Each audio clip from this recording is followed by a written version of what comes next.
Chapter 269, How to Solve a Problem tilde. By this time, the guild had long since become chaotic, especially the guild head's office. The usually peaceful Ina was slapping the table and arguing with Royman. In the early morning, when a faint light first appeared on the horizon and the plants were still covered with dew, even the streets were quiet and empty. Belcranel had already put on his equipment, ready for a new day of adventure. However, his plan to get an early start and dive into the dungeon was shattered the moment he stepped outside, because the Apollo Familia had surrounded their little church. Needless to say, what followed was chaos spreading from the northwest street to the north street due to the battle that broke out.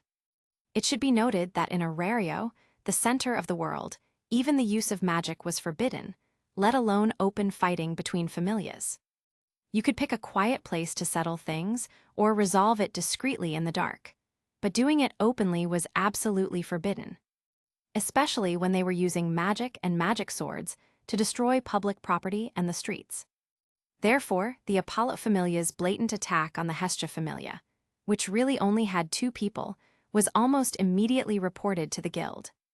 Head, the Apollo Familia attacked the Hestia Familia in the city without any reason. This clearly violates the guild's and the city's regulations. As the city's administrative body, we must stop this at once. No matter how angrily Ina slammed the table, Royman continued writing his documents, calm and unmoved. His plump body sat there as steady as a mountain, not even lifting his head. Whether it was because he'd taken some bribe or had other reasons, he had already decided to stay out of it. Calm down, Ina. Even if we punish them, what difference does it make? Since they're the ones who started this, they've surely prepared to pay whatever fines we impose. Stopping them now won't help. It's better to let them finish their mess and handle it afterward. It's just a familia dispute. I've seen too many over the years. They always fizzle out in the end. As for the damaged streets, buildings, and public property, I'm sure the Apollo Familia will give us an explanation. In plain terms, it meant that Apollo had planned everything. Even if they were fined, as long as they could force the Hestia Familia into a war game, it would be worth it. After all, the difference in strength between the 2 sides was enormous. He was so confident in victory that he staged this entire farce himself. You could say this play had started from the moment Hyacinthos first provoked them at the bar. Apollo might have a lousy personality, but when it came to scheming, he was an expert. The guild head's attitude left Ina furious, but as just an adventurer advisor and receptionist, she didn't have the authority to mobilize the guards. Her face flushed red from frustration. Damn it! As he watched the young woman storm out, slamming the door, Royman stopped writing and smiled slightly. Standing up, he lit a cigar and squinted toward the distant tower. A conflict between a mid-tier familia and a small familia won't shake Orario. In fact, the guild will probably make quite a bit of money from it. It's just unfortunate for the Hestia Familia. If Ina had heard that, her heart would have sunk. Yes, to all of Orario, the life or death of a small familia meant nothing. After all, there were simply too many gods and too many familias. And for every god, there was a familia. Just look at how many adventurers there were in Orario and how many gods attended the DANMACHI meetings. You could easily see how countless small familias existed. On the other hand, if it were a large or mid-tier familia involved, the outcome would be completely different.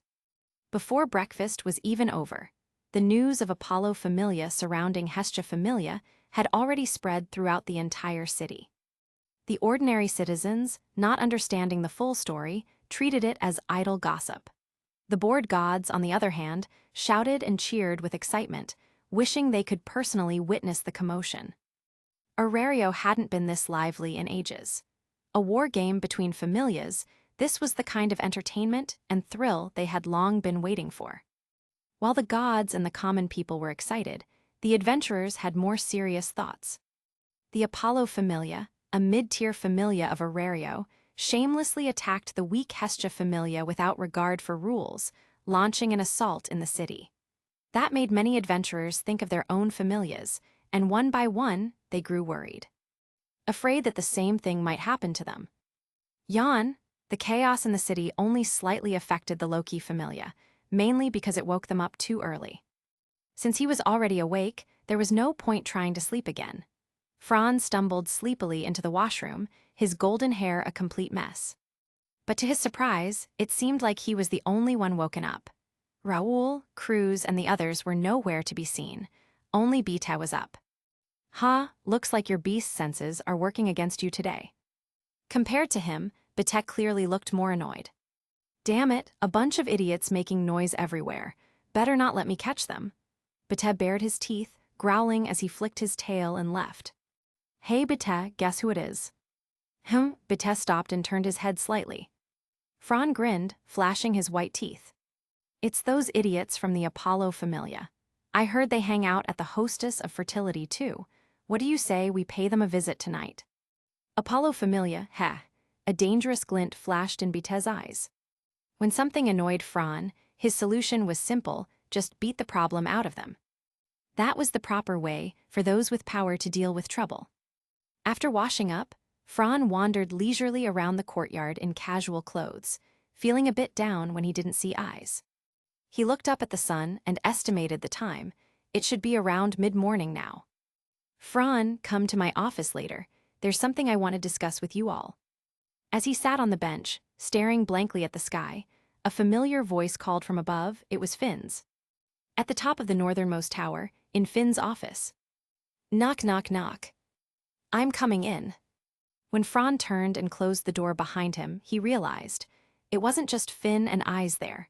Reveria, Gareth, and even Loki were also present.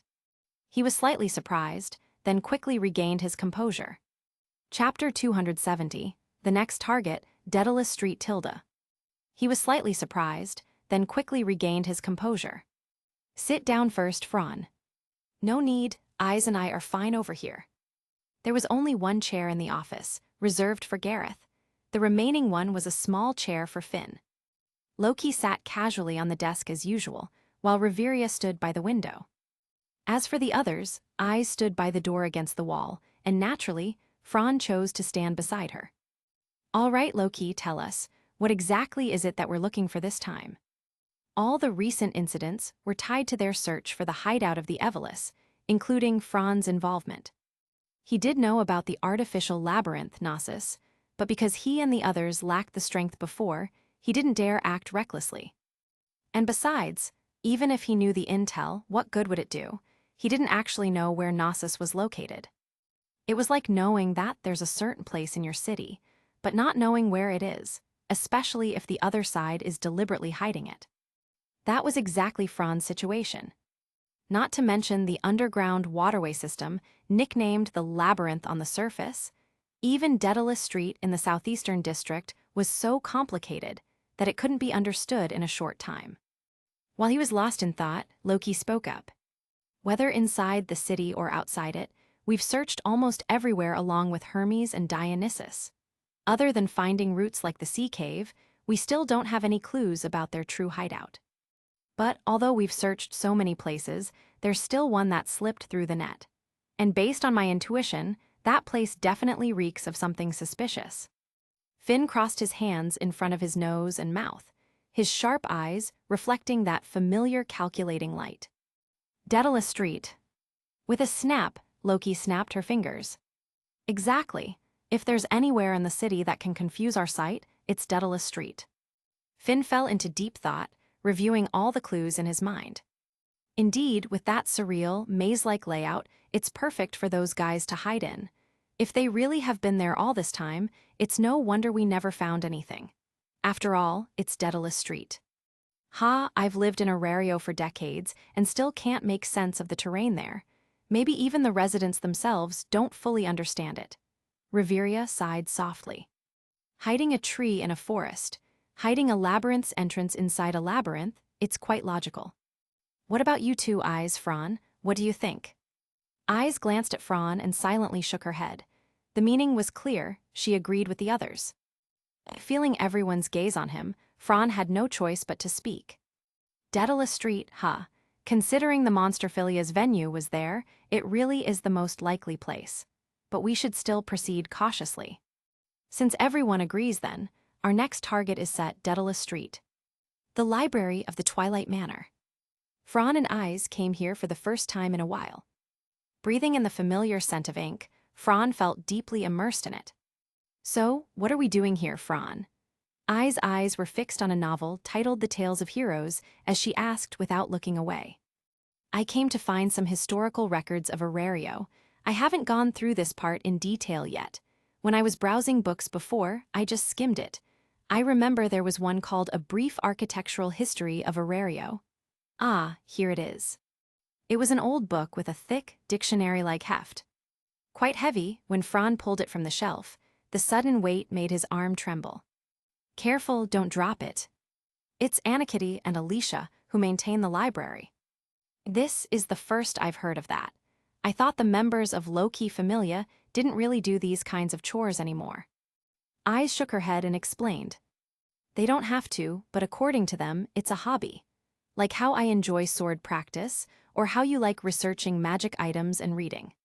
For Anakitty and Alicia, cleaning and organizing the library gives them a sense of accomplishment. After all, more than half of the books here were collected by them personally. Some of these can't even be found in the gnome's archives or the guild's library. I think that's why they feel attached to this place. Fran understood. He hadn't expected Anakitty and Alicia to have that kind of hamster-like personality. Kind of cute, actually. Running his fingers over the book's cover, Fran walked to the reading table, sat down, and opened it. He quickly flipped through the contents, and soon, the entry for Daedalus Street caught his eye. Page 444. Daedalus Street, a vast residential district located in the southeastern part of the labyrinth city, Orario. Although called a residential district, its separate mention proves it is anything but ordinary. The buildings, streets, and terrain are not flat, they are multi-layered. Daedalus Street is a single, unified structure, not just a jumble of individual buildings pieced together. Its overall structure is extremely complex. Every few steps, or even a single turn, brings you to overlapping stairways, where wandering aimlessly is enough to make you lose your way. There are no simple, straight streets. On the contrary, it's a chaotic maze with seemingly random divisions. This, as mentioned before, is the so-called labyrinth on the surface, and beneath it lies the connected underground waterway. Frankly speaking, not only outsiders, like members of the low-key Familia, even the local residents themselves would get lost if they didn't follow the marks on the walls. As for its origin, the name says it all, the district's designer was Daedalus. It was built during the era when the gods first descended, over 1,000 years ago. As one of Arano's first followers, Daedalus was responsible for constructing the Tower of Babel, and naturally, this district as well. His greatness can't be summed up in a few words. He was a craftsman whose name truly deserved to go down in history. Likewise, this district was the legacy he left behind for all of Orario. From its design alone, you could see the culmination of his life's knowledge, his final masterpiece. And now, the low-key Familia's target was this place.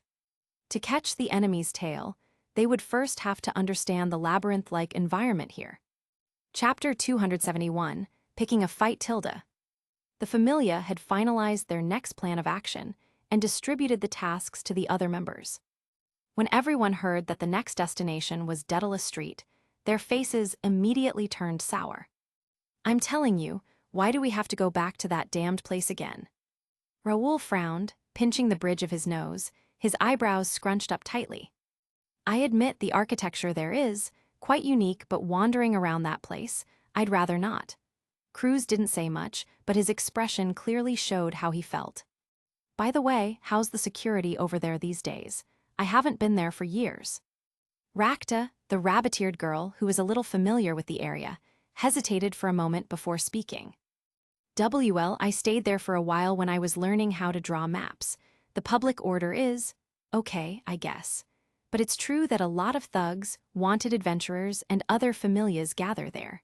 Fights don't usually involve ordinary folks, but compared to other districts, they happen a lot more often. And pickpockets too. My magic-tied pen got stolen there once.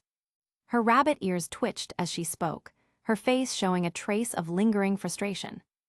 The magic-tied pen might not look like much, but for most adventurers, it was a pretty expensive item. After all, it was a magic tool worth about 50,000 volleys, a fortune even for LV2 and LV3 adventurers. While the others were still grumbling about Daedalus Street, Fran, after saying goodbye to Eyes, had already left the base with Bete. It's about time. Those guys must be hyped up about the upcoming war game. If I were them, I'd be out drinking too. Fran smirked, hands in his pockets just like Bete, walking casually down the street. What's the point of picking on the weak? Fran glanced sideways at Bete, raising an eyebrow at his tone and laughing softly. Picking on the weak is pointless, sure. But when the weak provoke the strong, isn't it only fair to strike back? They're the ones who brought trouble to us first, and besides, I've got a little score to settle. Normally, a bar brawl between adventurers wasn't anything special. Get a few drinks in, and fists start flying, that's everyday life. But getting attacked right before the war game, that was a different story. Flameby Pavilion. Fran and Bete swaggered through the door. Boss, 2 mugs of red honey ale. Got it, the dwarf bartender, recognizing his 2 regulars, grinned broadly. As they walked toward the bar, people's eyes followed them, and murmurs filled the room. That's Night Weaver and Vanargand. I heard they both hit level 6 now. Damn, Loki Familia's elites, better not mess with them. The Night Weaver's not bad, but the Vanargand, heard his temper's nasty. Heh, the Vanargand's gotten into fights here more than once. Everyone's used to it by now. Amid the whispering patrons sat a few people who clearly weren't just ordinary adventurers. They wore matching black uniforms, looking arrogant, until their faces stiffened the moment they saw Fran and Bete. Especially Hyacinthos, the ponytailed man. He looked like he'd just swallowed something rotten. Night Weaver, Vanargand. Fran caught sight of them from the corner of his eye, grinning as he turned and walked straight toward their table. Well, well, isn't this the pretty boy himself? Pretty boy was Fran's nickname for Hyacinthos, the handsome, fawning devotee of Apollo. You bastard, who the hell? Before he could finish, Hyacinthos suddenly found himself airborne. The movement was so fast, it was almost invisible to the naked eye. You've got no honor. His companions jumped up in panic, backing away from Fran, whose expression was full of mockery. Hess, you're the idiots who were causing a racket early in the morning. Do you have any idea how cranky I get when someone wakes me up? Fran's smile turned cold. Back when he had no strength, he used to keep his head down, afraid to cause trouble for himself or his familia. But now that he had power, it was a different story. Standing at the top of the pyramid gave him every right to look down on others. Your Apollo familia has been stirring up trouble all over the city. Others might not dare to touch you because you're a major familia, but I'm not scared. He cracked his knuckles and stepped forward. Bang, thud, crash. The whole tavern erupted into chaos. Bete, already in a foul mood, naturally joined in. As luck would have it, all the members Hyacinthos brought along were Apollo Familia's core fighters, 1 level 3 and 4 level 2s. The result, they were all beaten to a pulp. Level 3, level 2, it didn't matter. Against 2 level 6s, they were like chickens. Fran and Bete didn't even bother drawing weapons or wearing armor. Bare-handed, they left the Apollo members half dead. When the 2 finally left, looking perfectly satisfied, the tavern fell silent. Everyone just stared at the battered Apollo members on the floor, stunned. One adventurer, dazed, raised his glass and took a sip of rum. The burn in his throat snapped him back to reality. Holy crap, Apollo Familia's done for, beaten by Night Weaver and the Vanargand like that. His friend sighed. Yeah, serves them right, arrogant pricks, didn't even realize when they hit a wall. You're not seeing the whole picture. Look at their injuries, broken bones everywhere. They'll be stuck in bed for weeks. Don't forget, the day after tomorrow is the war game between Apollo and Hestia Familia. Heh, what a joke. Their main force just got wrecked. What are they gonna fight with? Might as well surrender. Some sharper adventurers saw the deeper meaning behind it all. Night Weaver, Fran Argon, had a personal grudge with Apollo Familia. Striking now, right before the war game, was no coincidence. Night Weaver's ruthless, huh? Chapter 272. Hey, what are you running for? Night Weaver's ruthless, huh? Very soon, the incident at Flame B Pavilion Tavern fermented overnight, and by the next morning, it had spread through every street and alley. This matter, well, was not exactly huge, but not small either. But for the Apollo Familia, it was pure bad luck. Conversely, for the Hestia Familia, Belkun, have you heard? The main force of the Apollo Familia got taken down by 2 kids last night at the tavern. Ha ha ha ha ha ha, what do you call this? Winning without even fighting. What? Mr. Hyacinthos and the others got beaten up. Belcranel, Welf, and Lily all cried out in shock when they heard the news. Standing on the tea table with her hands on her hips, Hestia laughed loudly with her head thrown back, only calming down after a long fit of laughter. HMPH, that arrogant Apollo finally kicked an iron plate, didn't he?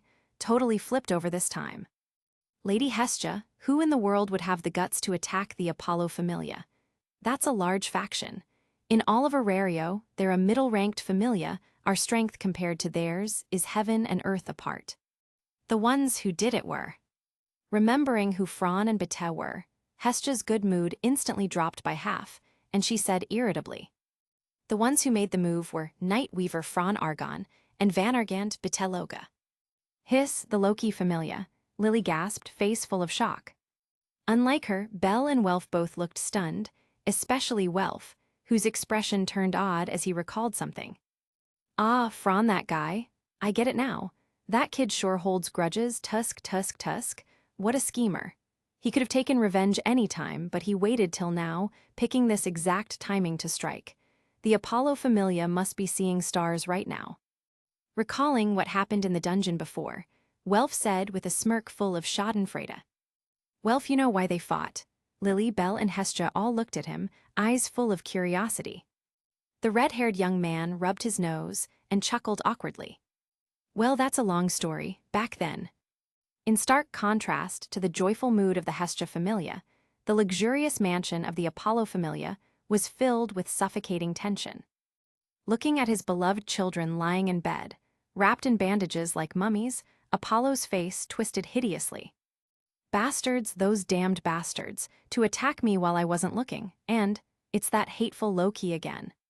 As the furious Apollo said Loki's name, the faint throbbing pain between his legs reminded him he must stay rational and absolutely must not seek revenge. Huff, huff. Fortunately, Hestia's Familia is weak. Hess, once I get that Bell boy into my hands, when he grows strong enough, I might even have the power to challenge the Loki Familia. As Apollo dreamed of his glorious future, he didn't even realize that the outcome of the upcoming war game might go far beyond his expectations. He might even lose his mansion and all his savings. My head hurts. Thyone frowned, rubbing her forehead as she looked down the street ahead, her eyes full of disdain. Beside her, her sister Tiona stood on tiptoes with her hands behind her back, looking left and right nonstop, grumbling aloud. Ugh, every time we come here it's always such a pain. How are we supposed to search in such a complicated place? If we get lost, we're done for. Fran and I stood behind them, one expressionless, the other amused. This place wasn't just anywhere, it was the infamous Daedalus Street. After the executives discussed things last night, they had immediately put plans into action. So by the time the sun rose the next morning, aside from a few left behind on guard duty, almost the entire Familia, including their goddess Loki herself, had mobilized. And thus this scene unfolded. Before them stretched rows of uneven, mismatched buildings, laundry hanging from poles, plainly dressed pedestrians, old men playing chess and cards in doorways, women carrying fresh food. Every corner of the bustling streets radiated with the warmth of daily life. The contrast between this vibrant, lively atmosphere and the ancient ruins-like architecture was striking. The vitality almost made Finn recall scenes from deep in his memory. Good grief, so we're just going to charge straight into Daedalus Street like idiots and try to find a man whose only clue is a portrait. Thyone and Tiona both stared blankly, groaning as headaches set in. Everyone knew Evelus members were elusive, and to find one based on a single sketch. Even if the guild posted that as a quest, few adventurers would dare accept it. So what's the plan? Loki waved the portrait with a grin. Isn't it obvious? We split into pairs, scatter in all directions, and search inward from the outer edge. Simple, right? The more complex the terrain, the simpler the strategy should be. Everyone sighed and nodded weakly. Fine, we'll go with that. The rally point will be, here, okay. Before they could finish, everyone was stunned by Loki's next move. Hey, what are you running for? Hurry up, let's not linger around here. Something ahead had made Loki bolt. Following her gaze, they saw a small plaza up ahead where a group of ragged-looking people were gathered, surrounding an elderly, goddess-like woman. It looked like worship, or maybe a sermon. In short, it had a strong street preacher vibe. Fran narrowed his eyes. A name surfaced in his mind immediately. Fran. The goddess Penia. No wonder Loki ran off. Even from afar, the goddess's passionate preaching reached their ears. Mortals, abandon your filthy, corrupted wealth. Only through the poverty that cleanses both body and soul can your spirit truly shine bright. Well, that was quite the rhetoric. Then, the next scene made everyone's jaws drop. Oh, Lady Penia, this is all my remaining wealth, please accept it, purify my soul and prove my faith. I repent, I was blinded by this world's filthy desires. After hearing your words, I finally realized how wrong I was. Chapter 273, The Goddess of Poverty Penia Tilda. I repent, I was blinded by this world's filthy desires. After hearing your words, I finally realized how wrong I was. Please take it all my possessions, I don't want to live like this anymore. Those fanatical people began offering up everything of value they had, begging for spiritual peace. Fran was so dumbfounded, he didn't even know what to say. And not just him, Tyone, Tiona, and the others all looked completely brain-dead. What the heck is that? Tiona's mutter finally gave voice to everyone's thoughts, their faces full of question marks. Who knows, are those people idiots? Are they blind? Look at Penia, eating meat, drinking wine, a chicken leg in one hand and red wine in the other. What the hell is that? Even eyes, normally expressionless, twitched her delicate face. Apparently she'd never seen anything like this either. Let's go, that idiot Penia, she's a walking natural disaster among the gods. Wherever she goes, the gods there go bankrupt. There was actually a goddess like that. Everyone was thoroughly amazed. Hey, you small group over there, what are you staring at? Hurry and offer your wealth to Lady Penia. Loki turned her head, face dark, and Penia instantly froze. Ahaha, isn't that Loki? Fancy seeing you here in Orario, you've got quite the famous familia these days. You think I wanted to run into you? Faced with this half-deranged, half-pitiful goddess, Loki was fuming. Still, having an acquaintance around wasn't a bad thing. Narrowing her eyes, she stared at Penia with interest. Hey Penia, Daedalus Street is your turf, right? I know you don't have a familia, but gods need to make a living too, don't they? You've been hanging around here quite a while, huh? Penia didn't look divine at all. Her hunched figure wrapped in a tattered cloak, wrinkled old face, framed by messy white hair. If anything, calling her Granny Penia would have been fitting, though she did act like a beggar. I haven't actually been here that long. Wait, in divine terms anyway, for mortals down here. Maybe a few centuries tilde. Finn and eyes exchanged looks, both dumbfounded. A few centuries, she's been living here for hundreds of years. But Penia wasn't ashamed, she was proud. Raising her chicken leg and goblet, she showed her crooked yellow teeth and laughed. Wealth corrupts the spirit, abundance robs people of labor, don't you see that's the truth? Hey, Penia, enough. I don't care about your sermons, but stop brainwashing my kids in public. Even though Loki had faith in her own children, this rhetoric really did sound dangerously persuasive. Maybe that was why Penia had managed to survive here for centuries with her philosophy. Come on, Loki, gods like you have it all wrong. Look at those other fallen gods who only chase pleasure and indulgence, don't they disgust you? Poverty, only poverty keeps gods and mortals pure. The only one who might not laugh at me is probably that little hearth goddess. HMPH, you'd better go, Loki, you're not welcome here. I still have to purify these fallen lambs. After that, Penia looked pityingly at the kneeling worshippers. That little, she's another detritan fool. Don't think I don't know she owes Hephaestus 200 million volleys. With that, Loki stopped arguing and pulled out the portrait, showing it to her. Penia, have you seen this boy? The sketch showed a young man with hollow eyes, dark circles, and a lifeless aura, as if he'd been shrouded in darkness for years. If one word described him, it was gloomy. Even from a drawing, his dull, eerie expression looked almost possessed. You're looking for this boy. Did something happen to him? Naturally, Loki didn't tell her the truth. Nothing big, just some business. I heard he's been spotted around here, so we came to check. Of course, Penia didn't believe a word. She might not have a familia, but she knew all too well how dirty the fuse between familias could be. After glancing at the portrait, she took a huge bite of chicken and mumbled with her mouth full. Sorry to disappoint you, Loki, but I've never seen that boy, at least not on the street where I usually move around. Besides, she sneered. Even if I had, do you think I'd tell you for free? Loki raised an eyebrow, her sly eyes narrowing into slits. I see. Then how about I pay you to mobilize your followers to help search? It's easy money for you. Penia immediately grew wary. If someone was willing to pay for a search, the target had to be no ordinary person.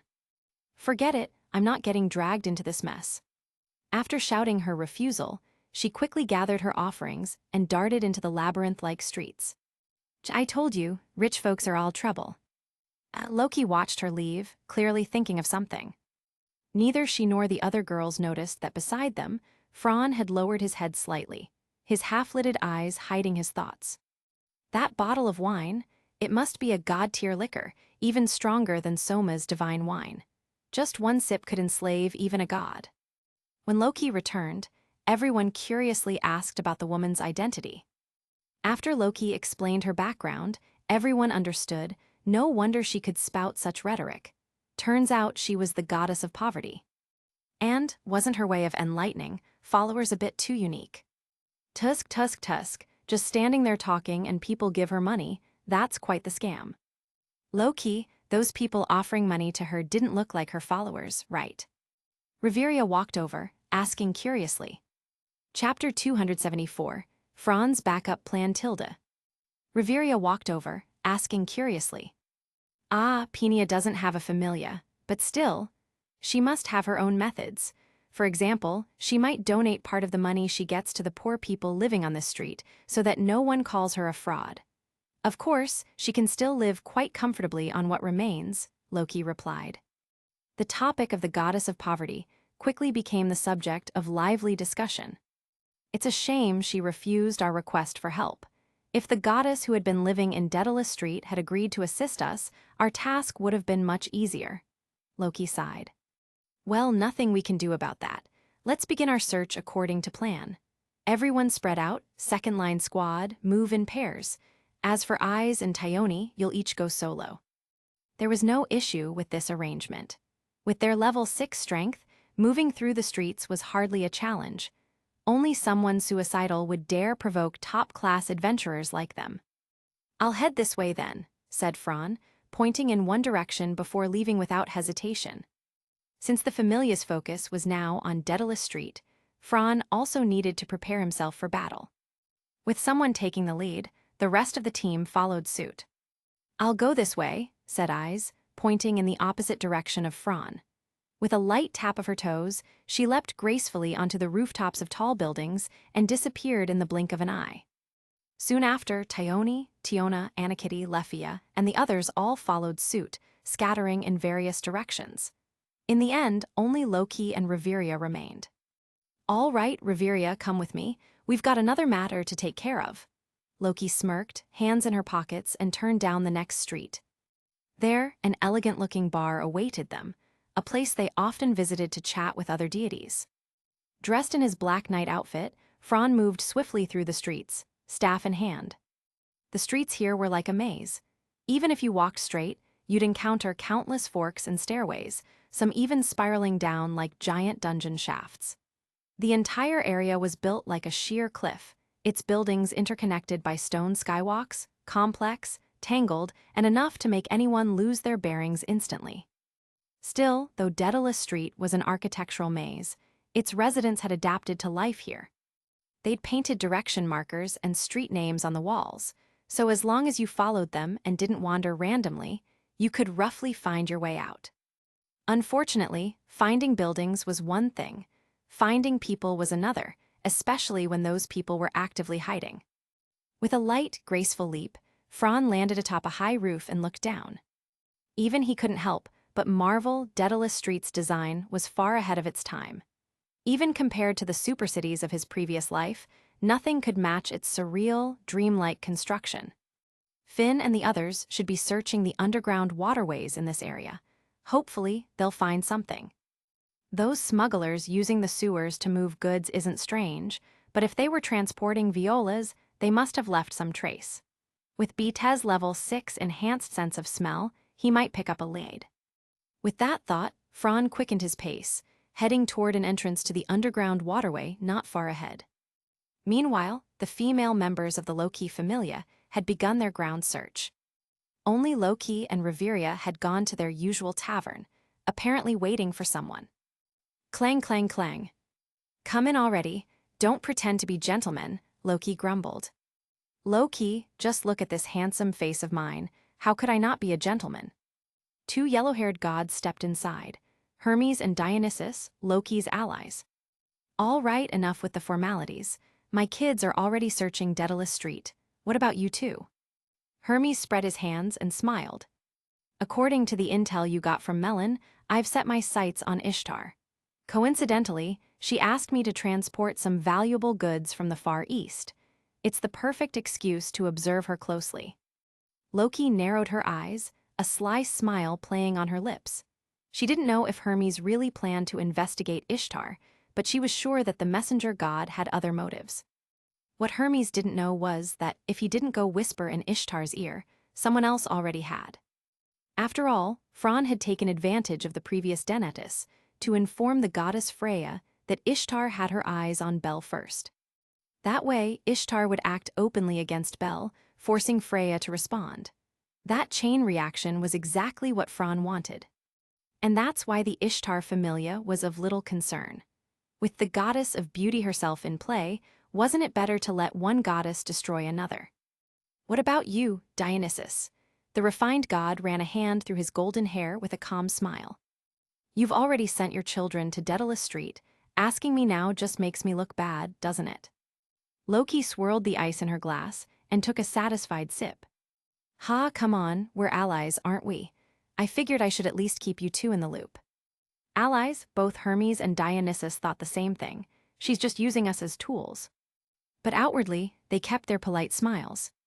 Hech, the whole of Orario has been turned upside down. I refuse to believe that person can stay hidden.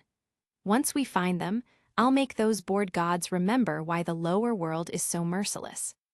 The underground waterway. Under Finn's leadership, the first-tier adventurers split into several squads, moving quickly through the tunnels. Unlike their previous large-scale sweeps, this time they were focusing on the waterway beneath Daedalus Street, smaller area, higher efficiency. Portable magic stone lamps cast a steady glow, footsteps echoing through the damp passages. As the team spread out, Finn rubbed his slightly aching thumb, eyes narrowing with a grim look. This uneasy feeling, it's been a long time since I've felt this. Finn, from the stairway leading into the tunnel, Fran appeared. Huh, weren't you supposed to be searching the surface with eyes and the others? Fran sighed softly. My sector runs from the rendezvous point to the edge of the district. I didn't find anything, so I came by to check this place. I see, in that case, Finn nodded. Stay with me, I've got a bad feeling something's about to happen. Noticing the way Finn's thumb twitched, Fran understood instantly. Chapter 275, A Hidden Passageway Tilda. Noticing the way Finn's thumb twitched, Fran understood instantly. Achoo! Without any warning, Betes suddenly sneezed, looking utterly bewildered. As a beast human, and a werewolf known for his sharp sense of smell, sneezing was something far too foreign to him. Who's bad-mouthing me behind my back? He muttered irritably. What he didn't know was that the all-female search team on the surface was, at that very moment, discussing a certain topic, love. The fastest way to build a bond with unfamiliar girls was, of course, through shared topics. Even Philvis was no exception. Yes, Philvis had appeared on Daedalus Street, joining up with Leffia and the others. She claimed that since her god, Dionysus, was an ally of Loki, she was obligated to help. Whether that was true or not, only the gods knew. Meanwhile, back with Bitez's group. Something doesn't feel right. What's this weird shiver running through my body? Raoul, carrying a portable magic stone lamp at the front, visibly flinched. Yeah, I feel it too. It's like a chill just crept up from my feet, said Finn. Fran grinned. If you're getting that feeling, maybe Tyone said something again. Finn rolled his eyes helplessly. As their exploration of the underground waterways deepened, the team had gradually spread out and tightened their formation. This was a mid-sized squad of 15 adventurers, quite different from those patrolling the surface streets of Daedalus Street. The underground sewers were far more dangerous, abandoned for ages and shrouded in darkness. After the incident in Melon, especially when all the executives weren't around, the Loki Familia had clearly come well prepared this time. Even if enemies suddenly attacked, the team's current fighting strength could hold out until reinforcements arrived. According to Njord's information, this should be the exact underground sewer where he first encountered that gloomy, suspicious man, right? As they searched, Finn spoke thoughtfully. Fran checked the mental timeline in his head and nodded. Yes, but that was a long time ago. According to Njord's testimony, it happened 5 years ago. 5 years, huh? Finn chuckled lightly. The Dark Era ended 5 years ago. That's when we and several other familias wiped out the Dark Evelys. Looks like after their defeat, some of them quickly found new hiding places and have been secretly rebuilding ever since. Bete, you've been here before with Loki, right? Walking at the front, Bete turned back impatiently. Who knows where Loki got her intel? We came here before and found nothing. Well, except for 2 cents. I remember one belonged to Dionysus and the other to that sly elf. Raoul frowned slightly. If this place was already searched, then why are we back again, Captain? Finn smiled knowingly. You've never directly dealt with the Evelys, Raoul. Remember, finding intelligent humans and finding mindless monsters are 2 completely different things. Fran picked up where Finn left off, explaining further. Finn's overall plan is to limit the search to Daedalus Street and the underground sewers. With our manpower, it's impossible to search all of Orario. But just one district? That's doable. If the enemy really is hiding nearby, no matter how well they cover their tracks, traces of living are bound to remain. As soon as Fran finished speaking, Bete, who was leading, suddenly stopped in his tracks. Raoul almost didn't react in time, the magic lamp in his hand shaking violently. Bete, what is it? The whole group tensed instantly. Fran narrowed his eyes, focusing his sharp vision, enhanced by his reader, skill, and incredible dynamic perception, toward the side wall of a branching sewer ahead, barely illuminated by the dim light. There's a stench here, a putrid, rotten smell, like that of the violas. Bete bared his fangs, frowning deeply as he spoke in a low, cold tone. Hearing that, everyone's expression changed. They quickly formed a combat formation, weapons at the ready. Splash! Bete's metal boots splattered water as he turned a corner, stepping into an area that was clearly part of the waterway. With a rusty creak, he pushed open the corroded double metal gate. The group crossed an old stone bridge overgrown with moss, quickening their pace. And then, a scene unfolded before their eyes. Hattie. No one knew why Fran let out a short laugh, but they didn't have time to wonder. The sight before them demanded full attention. Is that a staircase leading to a hidden passage? It was located at the far end of a narrow side path in the old underground waterway, a place so remote it could hardly be found by accident. Moreover, the entrance above ground had a refined mechanical door, clearly an engineered passageway. Holding up the lamp, the group took in the details of the anomaly. Grace, the dwarf warrior skilled in mining and construction, crouched by the hidden passage and ran his hands over the stone. His voice grew serious. These slabs have friction marks, looks like they've been moved often. Seems this stone surface is actually the entrance to the hidden passage. You could even call it a lid. The hole was large enough that even a monster the size of a viola's could pass through easily. Calling it a people's passageway isn't quite right. It's more accurate to say it's a cargo tunnel. Indeed, Finn said with a satisfied nod. We've finally caught the enemy's trail. But Tef frowned. When I came here with Loki last time, this thing wasn't here. Fron lifted an eyebrow and smirked arrogantly. Isn't it obvious? The enemy's inviting us right in. The door's even open, such a warm welcome. So, Captain, are we going to be their honored guests or not? Interesting. Finn licked his finger, then gestured sharply. Gather everyone, seal off this passage completely. Crews, run and inform Loki of the situation. Yes, Captain. While Finn began issuing orders as commander, Gareth busied himself at the tunnel. The dwarf gripped his massive double-edged axe, running his hands over the stone surface again, frowning as he analyzed something. Fron, come look at this. These markings, don't they look like orichalcum? Chapter 276, Barca Perdix. Fron, come look at this. These markings, don't they look like orichalcum? Orichalcum, everyone was shocked at Gareth's words. It was well known that metals mined from the dungeon were categorized by tiers. The third tier consisted of ordinary metals, commonly found in the upper floors of the dungeon. The second tier included rarer materials like blackstone ore, high-grade metals used to forge weapons for mid-level adventurers, typically mined from the middle floors and below. These metals were scarce, difficult to extract, and required specialized processing, entirely different from the cheap and plentiful third-tier materials. That was why most adventurers' weapons, even the good ones, rarely cost more than a few tens of thousands of volleys. After subtracting processing and smithing fees, the metal itself made up only about 1/3 of the cost. But the second-tier metals were on another level. Because each ore had unique properties and demanded specific smelting techniques, the costs naturally skyrocketed. Moreover, only highly skilled smiths, those with the developmental ability, blacksmithing, could even work with such materials, which pushed the final prices to astronomical levels. Weapons made from second-tier metals could easily fetch millions of volleys, let alone those of the first tier. The first-tier metals were legendary names: adamantite, white stone, mithril, and the hardest of all, orichalcum. If an adventurer were lucky enough to find even a small fragment embedded in a dungeon wall, it would be enough to make a fortune, enough to live comfortably for years.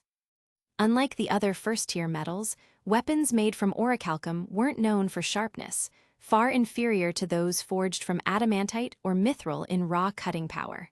But one must not forget orichalcum's title: the hardest metal.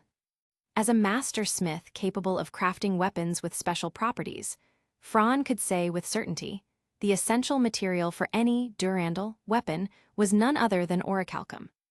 Only orichalcum could grant that property, a testament to just how extraordinary it truly was. And what were they looking at right now? It wasn't that none of them had ever seen orichalcum before. As members of the strongest familia in Orario, Loki Familia, they had handled plenty of top-tier metals, but they had never seen a massive gate made entirely of 100% pure orichalcum. That's right, Gareth said grimly. It's orichalcum and completely pure. If you measured its worth in volleys, this single gate would be worth tens of billions. Even those who had seen it written in reports felt a chill. Seeing it in person was something else entirely. Chichichi, those bastards. Just how much money have they made from smuggling all these years? A single door like this, that's a king's ransom. Even Finn couldn't keep his composure. The door before them stood nearly 5 meters tall, 3 meters wide, and about a handspan thick. Its surface was smooth to the touch, engraved with intricate patterns identical to the architectural style of Daedalus Street. But that wasn't what drew the most attention. Set within the flawless silvery sheen of the gate was a single embedded crimson gem, gleaming with an ominous luster. The massive orichalcum door towered over them all, leaving the entire group speechless, their minds blank with disbelief. Deep underground, in a damp, shadowy tunnel filled with the smell of freshly dug earth, scattered stones littered the ground. The rhythmic pounding of a hammer echoed, driving thick iron stakes into unfinished sections of a vast structure. With each blow, clang, clang, clang, chunks of rock shattered and fell away. Hunched over, with disheveled white hair, dark eye bags, and a grim expression, a man worked tirelessly, his every movement deliberate. "Barka-chan, really now?" came a languid voice from behind. "At a time like this, must you keep hammering away? Why not stop and lend a hand?" Clang! The hammer struck the stake once more, but the rhythm faltered, thrown off by the sudden intrusion. "Don't interrupt, my work, Thanatos." The hoarse, shadowy reply echoed down the tunnel, as the dim glow from the mounted magic stone lamps cast long, distorted silhouettes on the walls. Without waiting for a response, the craftsman, Barka-Perdix, resumed his work, ignoring the god behind him. His aura was heavy, oppressive, unmistakable. There could be no doubt. This man, Barka-Perdix, was the very target Loki Familia was searching for. "As expected of that man's descendant," Thanatos said, smirking. "To you mortals, every second is precious. I almost envy you, you children of the lower world, so desperate to cling to time." He sighed, his voice dripping with mockery. "Ah, but we gods are different. We barely feel time's flow.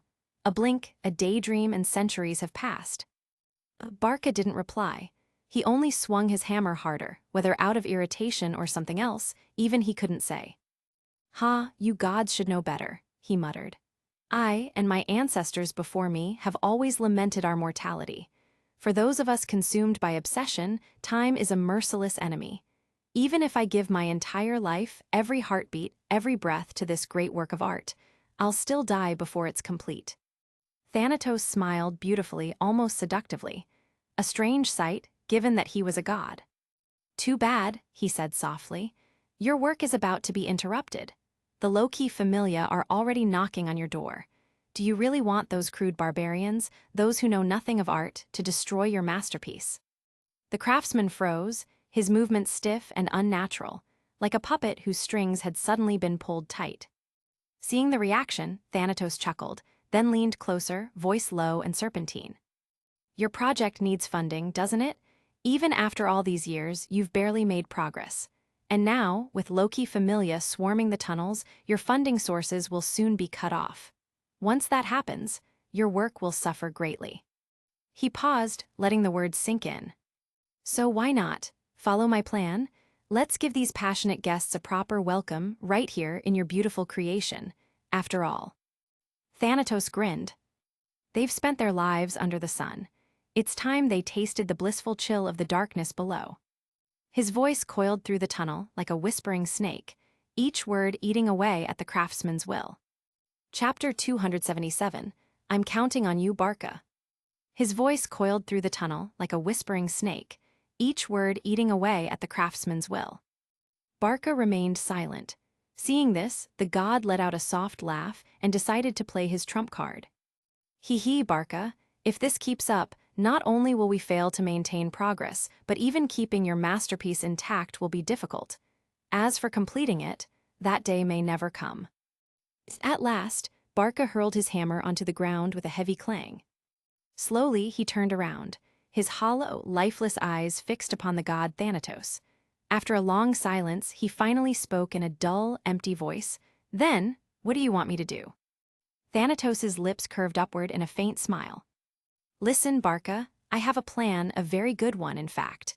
But to make it work, my followers and I alone won't be enough. Only you can do it." Barka frowned deeply, his vacant eyes locked onto Thanatos. "You mean, that area we just finished not long ago? You want to turn it into a battlefield? You would destroy the sacred work of my ancestors, our masterpiece, Thanatos." Thanatos merely smiled at Barka's fury. "That's not important. What is important is, if we're wiped out here by Loki Familia, not only will this great work be abandoned, all these years of effort will go to waste. That would be the real tragedy, wouldn't it? Besides," his tone grew casual, "you haven't forgotten, have you? The original reason you built that section in the first place was to deal with situations like this." As he spoke, the god extended both hands from the depths of his black cloak. "I'm counting on you, Barka." Silence, the best answer of all. Thanatos's eyes narrowed slightly, his grin deepening. "Let me know when they invade." Without another word, Barka turned his back on the god, picked up his hammer, and resumed chiseling the unfinished wall. For this man, bound by bloodline shackles and stripped of a soul, nothing mattered more than the completion of his work. Whether it was joining the Eveless, cooperating with the scum of the underground, or even smuggling goods to raise funds, everything he did served that one purpose. Thanatos' visit had already delayed him, and that made Barca irritable. In the end, he agreed only to get the god to leave. Clang, clang, clang. The rhythmic sound of hammering once again echoed through the tunnel. Watching his cold, expressionless subordinate, Thanatos chuckled softly. So indifferent, and yet that twisted, manipulated soul of his, truly a rare specimen, haha. Casting one last glance at Barca's shadowed figure, the god turned and left, laughing quietly to himself. Meanwhile, Loki Familia remained completely unaware of the Eveless's trap. But ignorance did not weaken their resolve to strike at the enemy's base. This was confidence, born of strength, perspective, and duty. As Orario's strongest Familia, Loki Familia bore the responsibility of protecting the city's peace and safety. For the Eveless to have survived for years right under everyone's noses, and now regained the strength to stir up trouble again, was, in itself, highly unusual. If they were left unchecked, no one could predict what might happen next. Especially after that lunatic Neo declared his intent to blow Orario sky-high. Unforgivable. And as if that weren't enough, Loki herself had been humiliated by them more than once. For the mischievous goddess, the trickster of the heavens, such insults were beyond endurance. And the enemy had repeatedly tried to slaughter her children. Someone's trying to kill your family, how could anyone stay calm? Even the gentlest saint would fight back. And Loki, with her temper, she wouldn't rest until every last one of them was dead. The next day, after discovering the entrance to the underground waterways, Loki Familia mobilized every available force and gathered at the site. At the hidden entrance, the banner of the clown fluttered proudly. Members assembled in ranks, and the curious among them stretched their necks to get a better look at the massive, peculiar gate before them. After all, a 5-meter-high gate made entirely of orichalcum was a rare sight indeed. Whoa, I thought Finn was exaggerating yesterday, but seeing it with my own eyes, this is incredible. Tiona shouted excitedly, running her hands across the gate's smooth surface. Her sister Thyone grinned, a feral gleam flashing in her eyes. Heh, with a front door this grand, there's no doubt this must be the enemy's main base. Who'd have thought they'd hide in a filthy hole like this? Bete stuffed his hands into his pockets and sneered. To just a bunch of rats clinging to life, boring. Standing beside Fran, eyes quietly brushed a hand over her beloved blade, desperate. Her golden eyes reflected the gate's cold gleam. Orichalcum, unbelievable. The hardest metal known to mortals. No matter what kind of weapon or armor was made from it, in terms of hardness, nothing in the world could surpass it. Without such miraculous metals, humanity would never have survived the age of monsters before the gods descended. Indeed, the ancients were far from weak. Their wisdom alone rivaled, if not surpassed, that of modern blessed adventurers. This gate, the crystallization of that ancient genius, was nearly indestructible. Fran knew this well. There's really no way to destroy it? Eyes asked, turning to the blonde head. Smiling faintly, Fran reached out and ruffled her hair. Precisely because I'm a master smith, I can say with certainty, no, this gate can't be broken. But, he pointed toward the wall beside the gate, his tone playful. If we were trapped inside, we wouldn't need to break it anyway. Everyone turned to look. At that very spot, the younger members had already dug a hole into the wall, revealing the hidden mechanisms within the layers of stone. Chapter 278. Shouldn't we treat it like a dungeon expedition? At that very spot, the younger members had already dug a hole into the wall, revealing the hidden mechanisms within the layers of stone. What kind of metal is that?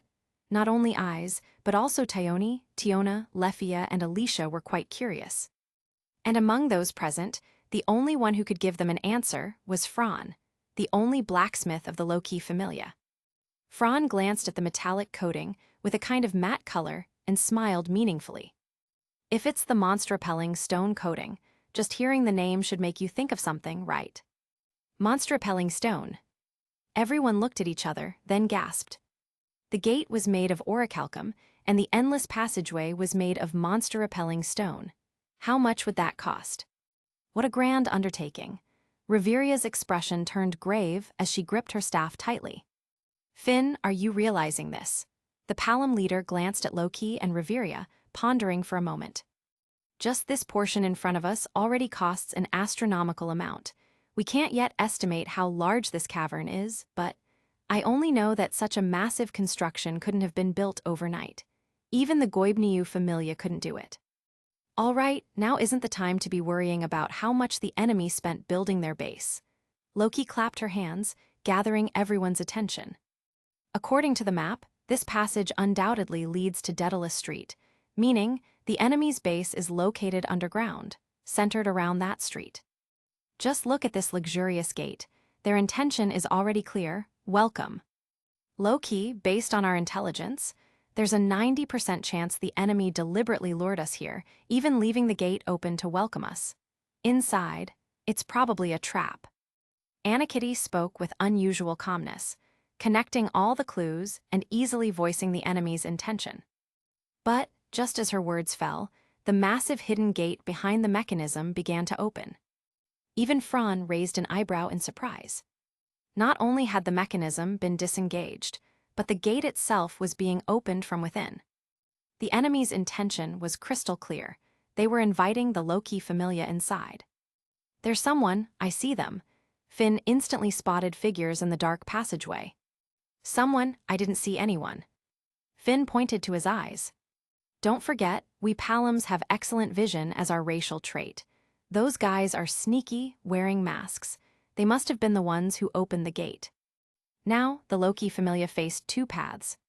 The first, proceed with exploration and assault. The second, retreat.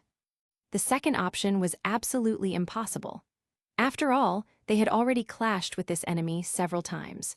To back down now, would the strongest Familia in Orario still have any pride left? Moreover, they bore the weight of Orario's peace. From any angle, Loki only had one choice, the first. Bete, Cruz, you two go ahead and scout. Don't go too deep, just get a general idea and come back. Got it. Another errand job for me. Bete, always the runner. Unlike him, Cruz was calm and steady. Following Finn's order, the two immediately disappeared into the dark, gaping tunnel. Fran watched their figures vanish into the darkness, narrowing his eyes. Artificial labyrinth gnosis. Even with my vague memories, they're completely useless now. Forget it. One step at a time. As long as I'm strong enough, there's nothing I can't overcome. Various thoughts flashed through his mind, but finally, Franz steeled his resolve. The wait wasn't long.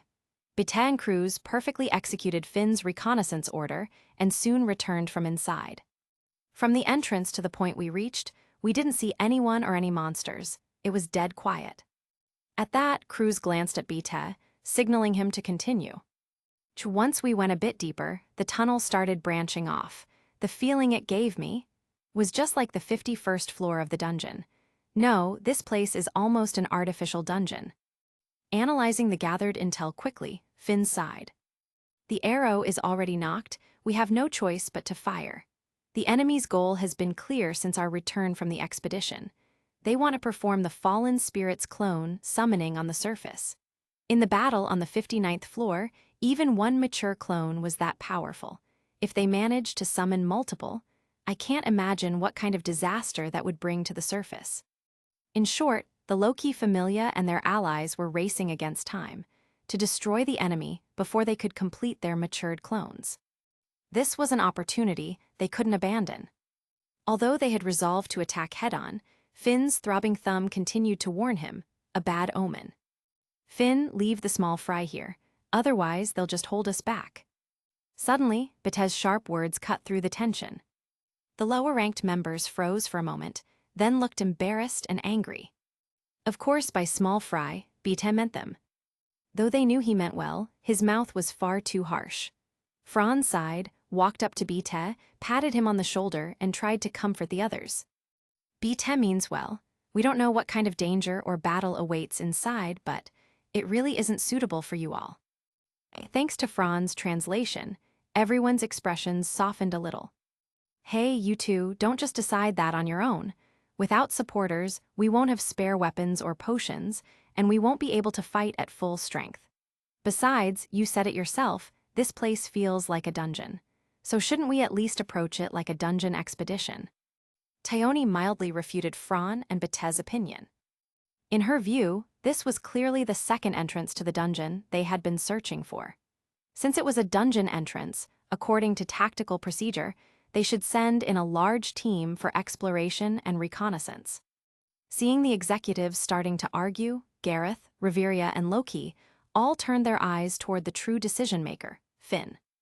The Palom leader hesitated deeply, but his throbbing thumb told him this place was dangerous. Extremely dangerous. In that case, enough, we'll split into vanguard and rear groups. The rest, along with the healing team, we won't need supporters this time. Chapter 279, Exploring the Dungeon. Enough, we'll split into vanguard and rear groups. The rest, along with the healing team, we won't need supporters this time. Finn, following the advice of Fran and Bete, surprisingly, issued an order not to take any supporters along for the exploration. This time, unlike exploring a dungeon, our opponents aren't just monsters, but also humans, so I can't predict what will happen. If something unexpected occurs and only we go in, the losses will be kept to a minimum. This is also for everyone's protection. You all understand that, right? Finn explained his true intentions to the members, so they wouldn't misunderstand. After all, if this matter wasn't handled properly, it could shake the unity of the Familia, something no one wanted to see. Reveria, you and your elf unit will stay here. If an emergency happens and you receive a distress signal, support us immediately. Reveria nodded, finding the arrangement reasonable. After all, in this kind of encounter battle, especially in an unfamiliar environment, the elf mage unit was not well suited. However, as a support team, they were perfect for the role. Also, while you're stationed here, remember to gather information about the surrounding area and any hidden passages. Don't forget that. On the other side, Filvis, who had come along with Leffia, remained silent. She stood right next to Leffia, giving off a faint, tense aura. You are going too, Leffia. In her cool tone was a trace of concern. The black-haired elf's crimson eyes shimmered with complex emotions. As if taking a deep breath, Leffia clenched her small fists, her eyes reflecting the dazzling golden-haired figure she admired. I'm a level 4. Since Lady Reveria isn't going, that means I have to go even more. Whether it's my magic or long-range support, my companions need me. The crimson eyes stared straight at the girl, her aura sharp and unyielding. Although I don't like that wolf and that blonde human, I agree with their judgment. This place feels strange. Maybe there's something eerie here. Why do you say that? Leffia was a little puzzled. It's just my intuition, I suppose. Their conversation was overheard word for word by Fran, who lowered his gaze. No one knew what he was thinking. Leffia, you should stay here with the elf unit. Assault and encounter battles aren't favorable for rearguard mages like you. Without knowing the full situation, having to divert forces to protect the magicians isn't in the team's best interest. Since Bete playing the bad guy wasn't enough, Fran had to personally step in. What are you, looking down on me? The girl looked at Fran in disbelief, unable to imagine he would say something like that. Leffia, don't be willful this time. Stay here and support us. And Filvis is right, I also have a bad feeling about this. Even the person she half admired said so. Leffia looked over at Reveria, Alicia, and the other elves on standby, then drooped her ears weakly, feeling dejected. Although her pitiful expression made them waver for a moment, Fran still steeled his heart. Especially in front of Filvis, he didn't want any more unexpected developments. The team, led by first-class adventurers and supported by second-class adventurers, began their exploration. At the very front stood Gareth and Thyone, two human-shaped tanks. As they entered the passage, their heavy boots tread cautiously over the stone slabs. Soon, Reveria and the others waiting outside lost sight of the group. Tap, tap, tap. The heavy clash of boots and equipment echoed off the stone floor. As the team advanced, they gradually began to notice some patterns. Hey, even though this is supposed to be the enemy's base, why does it kinda feel like a dungeon? Fran glanced at Tiona, who had spoken. Though simple-minded, she always had an uncanny intuition about these things. Thinking for a moment, Fran explained. In the ancient architectural texts I've read, castles were built to defend against enemy attacks. Such constructions often incorporated designs that made invasion extremely difficult. The larger the castle, the more complex the structure, filled with countless traps meant to terrify invaders. The passage was wide. It almost gave the illusion of walking through a lower-level dungeon. Even with Gareth's massive build, 5 people could walk side by side comfortably. However, though it resembled a dungeon, it was fundamentally different. The floors, walls, and ceilings were smooth, finely carved, and neatly constructed, unlike the natural, varied terrain of a dungeon. The cracks and weathering on the stone surface suggested it was crafted long ago by artisans, not formed by nature. "Whoa, what the hell is that?" Raoul, who was near the front, suddenly shouted in shock. The light from the portable magic stone lamps quickly illuminated the source of his fear. It was a humanoid statue, a demonic figure standing on both sides of the passage, like something out of a fairy tale. The tension that had spiked from Raoul's shout eased as soon as they saw what it was. Anna Kitty rolled her cute eyes helplessly. "Honestly, Raoul, can't you learn from Finn or Cruz? You're not a kid anymore. As an adventurer, where's your emotional control?" Sorry, I just got a little jumpy." Seeing Raoul being scolded again, everyone chuckled softly. Because of that little incident, the tense atmosphere relaxed a bit, and the group continued forward. Before long, they came upon a sudden crossroads. 2, 4, 6, 8, countless intersections sprawled before them, leaving the low-key Familia members momentarily disoriented. But with firm resolve, they didn't hesitate or panic. They swiftly divided the routes. As long as the team wasn't scattered, their combined strength could handle any enemy. That was Finn's confidence. Every time this happened, Finn would send scouts to check the paths. If one was a dead end, they'd simply take another. As the number of branches increased, their pace slowed. And compared to the entrance, the passageway had visibly changed. The number of artistic sculptures had grown. Not only demons, but various monsters. Even the walls now bore carvings resembling plants. Just a glance was enough to make one think of those new species, and violas. Chapter 280, Let's split into 2 groups tilde. Just a glance was enough to make one think of those new species, and violas. In the dim environment, the bluish, dull magic stone lamps embedded in the walls illuminated the tense faces of the adventurers. The elongated shadows passing by kept swaying on the walls, and with the eerie dampness and faint stench of decay, everyone couldn't help but tense up. Tap, tap, tap. The echoing footsteps beside their ears were rendered unsettling. Gradually, pressure came assaulting from all directions. "Fran, this place makes me really uncomfortable."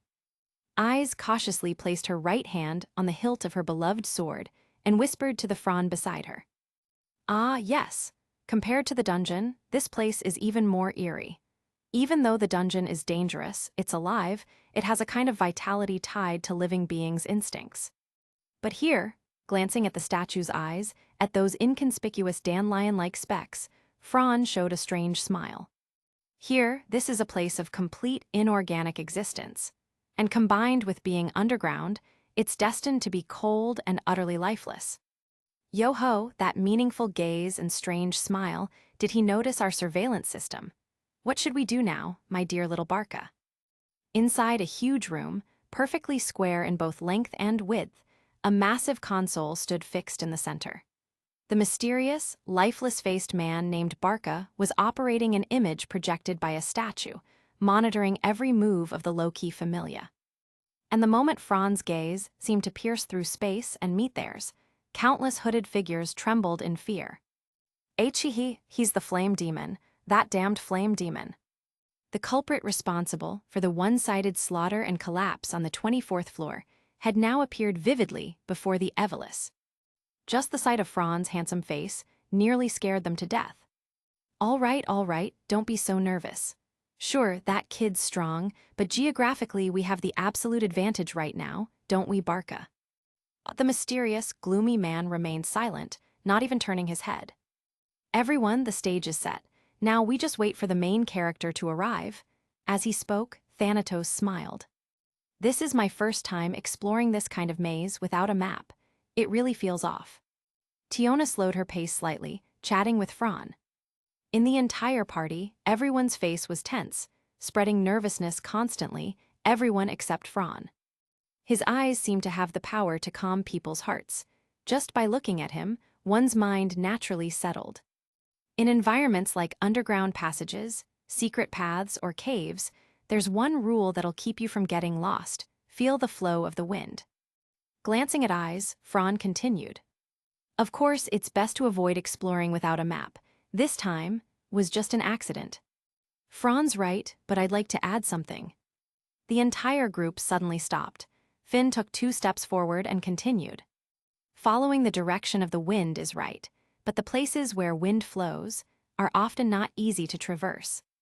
After saying that, like everyone else, Finn stared carefully at the heavy doors before and behind them. Besides the entrance passage they came through, there were 2 luxurious doors made of orichalcum, one on the left, one on the right, both tightly shut.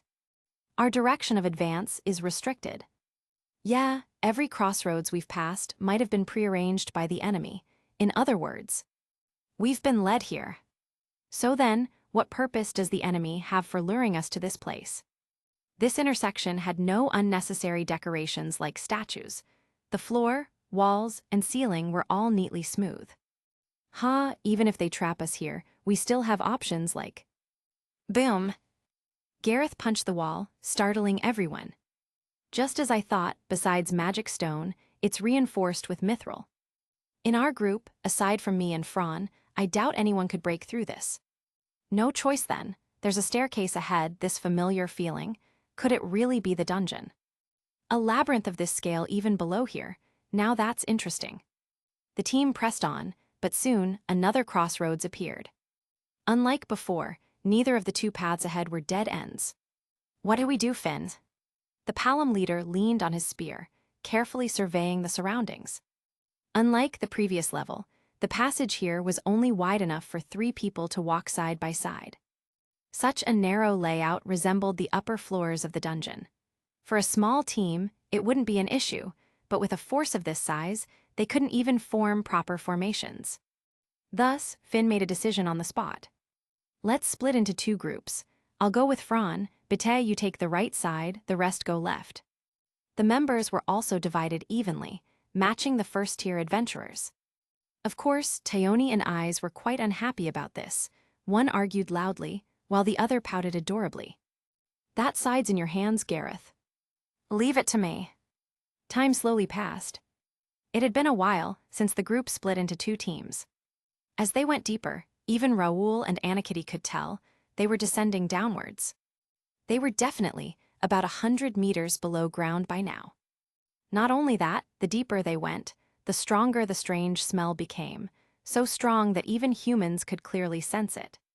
The scent of violas is everywhere, but we've been walking this long without encountering a single shadow or monster. Finn stayed silent, but his narrowed eyes showed that his mind was working quickly. Did you all notice? Ever since we started descending that staircase, the environment here has been growing more and more like the dungeon, especially the upper floors. Fran gestured the shape of a cone with his hands and continued. From what my sense memory tells me, this artificial labyrinth seems shaped like an inverted cone surrounding the real dungeon itself. Perhaps we might find the entrance to the dungeon. If that's the case, the theory of the dungeon having a second entrance will be proven. Upon hearing that, Raoul gasped sharply, and when he looked into the darkness ahead, a chill ran down his spine. Chapter 281, Bete, have you noticed? Upon hearing that, Raoul gasped sharply, and when he looked into the darkness ahead, a chill ran down his spine. Fran had a rough idea of the situation, but Finn reached his conclusion using his terrifying insight and his sharp mind. By observing the height and width of the passage, the way the route branched, and the positions of the secret passage's entrances and exits, by comparing the junctions they had passed before and the heavy metal doors beneath the city's sprawling underground drainage, and by using various sense data together with the depth they had descended so far to reason backward. We should now be located roughly between the first and second layers of the dungeon, and, Since this place adjoins the dungeon, there's a very good chance this spot contains a second entrance besides the Babel Tower. Fran looked at Finn with admiration and nodded discreetly. Let's call this artificial maze for now, or simply the artificial dungeon. If we treat this place as the dungeon's second entrance, that wouldn't be wrong. The scent of these violas from these passages proves that point. How deep do you think this artificial dungeon goes? Finn lowered his head and looked at the neatly laid stone slabs under his feet as he asked Fran. I estimate it will exceed what we imagine. From the old cracks on the passage we came through and from the enormous scale, you can almost deduce that this thing wasn't built in just a few years. That level of corrosion takes at least 100 years, a conservative estimate. 100 years? Hey. Fran, don't say nonsense. If this place has existed for 100 years, how could the guild not know? Raoul cried out in alarm. He didn't want to believe such an exaggerated fact. Fran crooked his mouth in a smile at Raoul's refusal to accept it. If you don't believe me, there's nothing I can do, but, from my knowledge as an item maker and a smith, calculating from the decay on those super hard metals and the monster-repelling stone-lined passage, time is more likely to be more than less. That is, at the very least 100 years. As for why the guild doesn't know, that question is not something I can answer. Finn licked his thumb and his eyes deepened. 100 years or even more than that. Yet beneath Orario there exists such a colossal thing, built under the noses of so many clans and guilds. Such secrecy is unbelievable. I wonder, across such a long span of time, how large could this construct be? This unknown feeling is really unsettling. As they walked and thought, the passage gradually broadened. No, their field of view opened up. They arrived at a checkpoint, and in that oppressive environment, everyone felt suddenly relieved. A huge square chamber like a cavern, whether in length or width, it easily exceeded 50 meters. An enormous, spacious room. With terrain like this, forget about Fran and the dozen or so people. Even thousands could easily be held in the room. Likewise, on the front, back, left, and right directions, there was a tightly closed metal door. Needless to say, it was made of orichalcum. Beta suddenly tensed, his ears twitching. In the strange, silent environment, his sudden change immediately alerted the others. Then, within a few seconds' delay, everyone, including Anakitty, instinctively bristled. Fran squinted and thought, the main character has arrived. Finn and . Mocking, expectant, excited. With just a word, the voice immediately poured out a heavy mix of emotions. Along with the voice came light, quick footfalls. Everyone's eyes hardened. They raised their weapons and assumed battle stances, watching warily as a figure slowly materialized from the passage ahead. To their surprise, when she appeared, she completely ignored Fran and the others. Anyone not an idiot could clearly see that her gaze was fixed solely on Finn. Yes, Finn alone. She stood on a high platform looking down at Finn, her face carrying suppressed pressure. Then the next sentence dropped and made everyone's jaws fall. I miss you so much. Finn. Seeing her, Finn's expression did not change at all. Fran glanced at Finn, then looked at the crazed-looking adventurer. It seemed Finn had anticipated the other's presence beforehand. Of course you're still alive, Valletta. Facing the pink-haired, clearly somewhat unhinged female adventurer obsessed with him, Finn narrowed his eyes. The others also eyed this sudden opponent.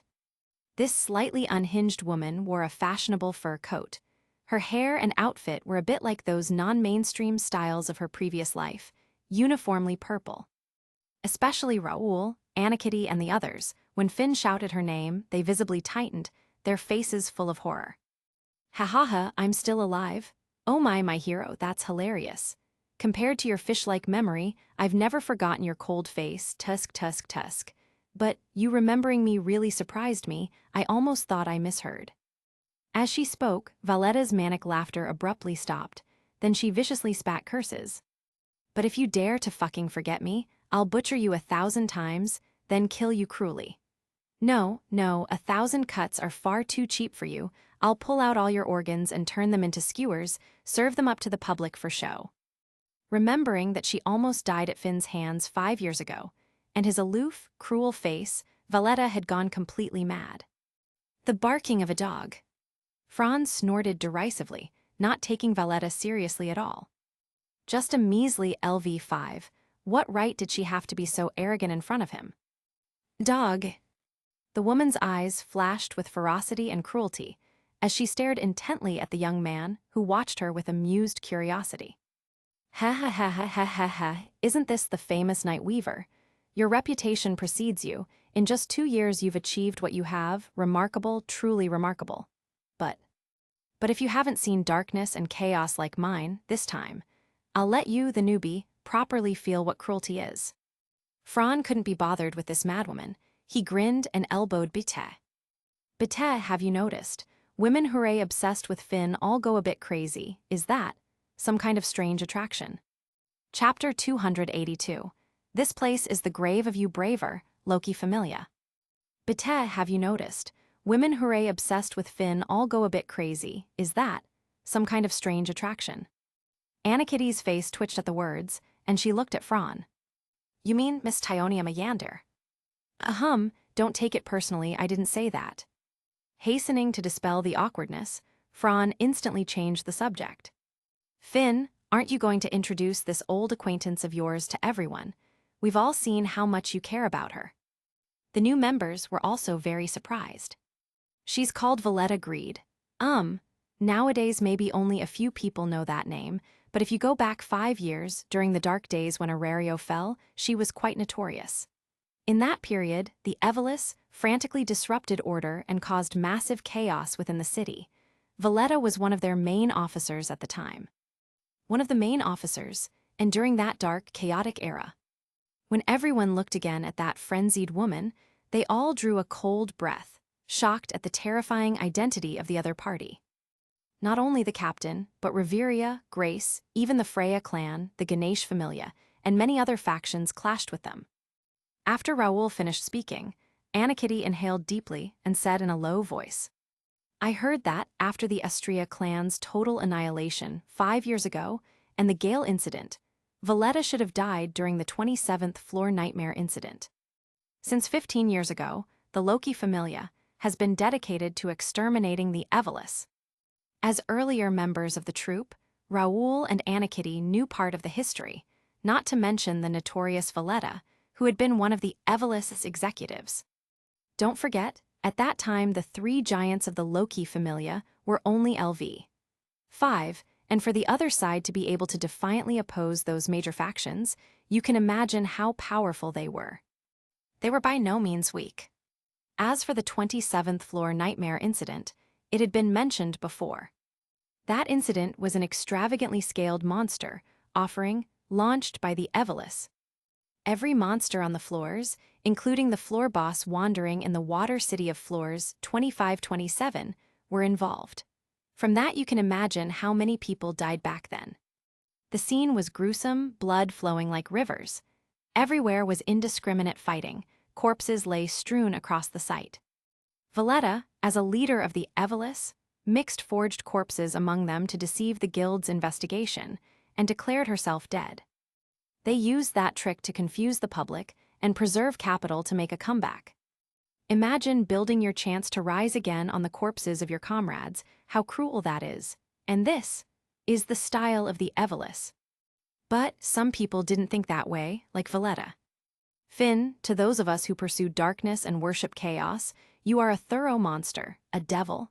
Ha ha ha. After the nightmare incident, I finally came to my senses.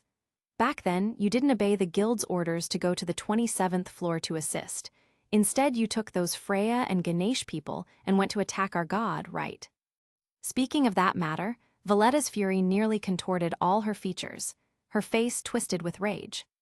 That hoarse, mad roar left everyone dumbfounded, exchanging helpless looks. Fran had read this passage of secret history in the library. It was a confidential document only accessible within the Loki familia, and only to executives or above. The record read, at that time Finn saw through Valletta and the others' scheme. He immediately judged that it was already too late to rescue them. So he quickly decided to abandon the horror on the 27th floor and at once ordered an attack on the suspected Evelis strongholds. You must understand, to stage that big show, the elves had nearly all their forces out.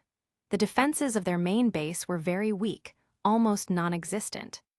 What happens to a god without protection? Well, the results are predictable.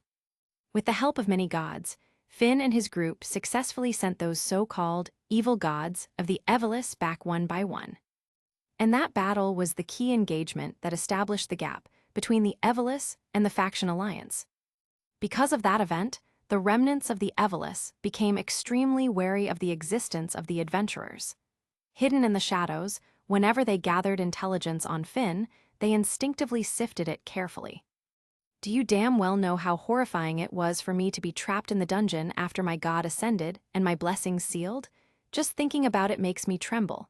Several times I was almost eaten by monsters, heck? All these years, whenever I think of your face, I've wanted to smash it to pieces. Finn's expression didn't change. He calmly looked at Valletta, who was enraged beyond reason. I know, of course, but is that really so terrifying? For you lot of bastards, that punishment was still too mild. Still so silver-tongued. When I defeat you, I'll twist off your limbs and shatter your confidence and clear-headedness to pieces. Ha ha ha ha, just thinking about being able to mock, despise, and toy with you makes me tremble with joy, ah. Fran and the others stared dumbfounded at the woman with her arms folded and body shaking. Good grief, good grief. Finn has driven her so mad she's not quite sane anymore, huh?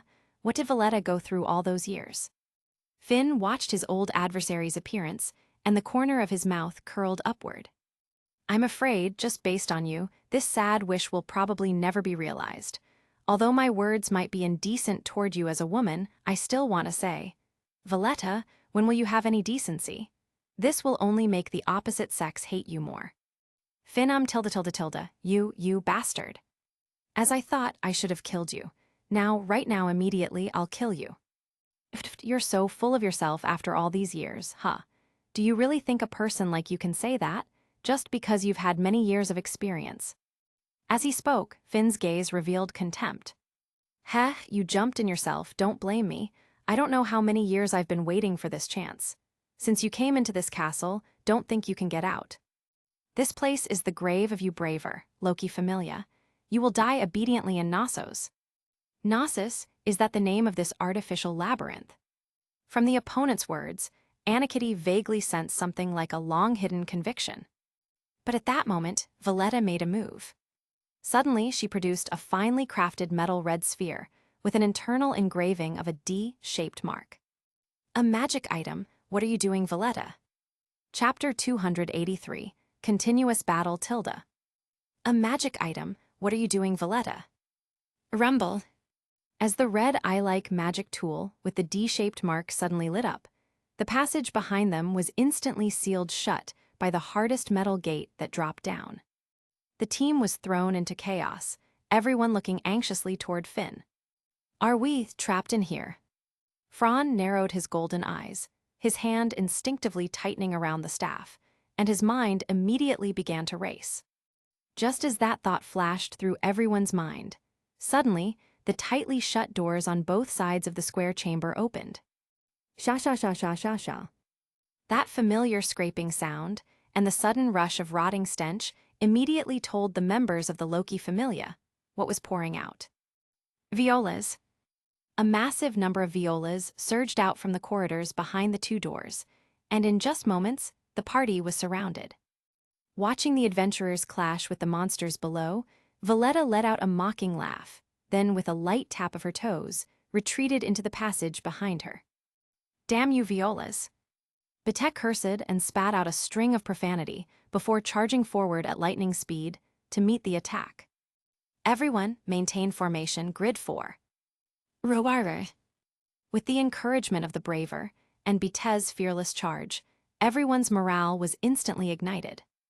Boom! Two torrents collided, and the roars of the adventurers and the shrieks of the violas marked the beginning of the battle. Purple light danced like an elegant ballet, tracing graceful lines through the swarming monsters.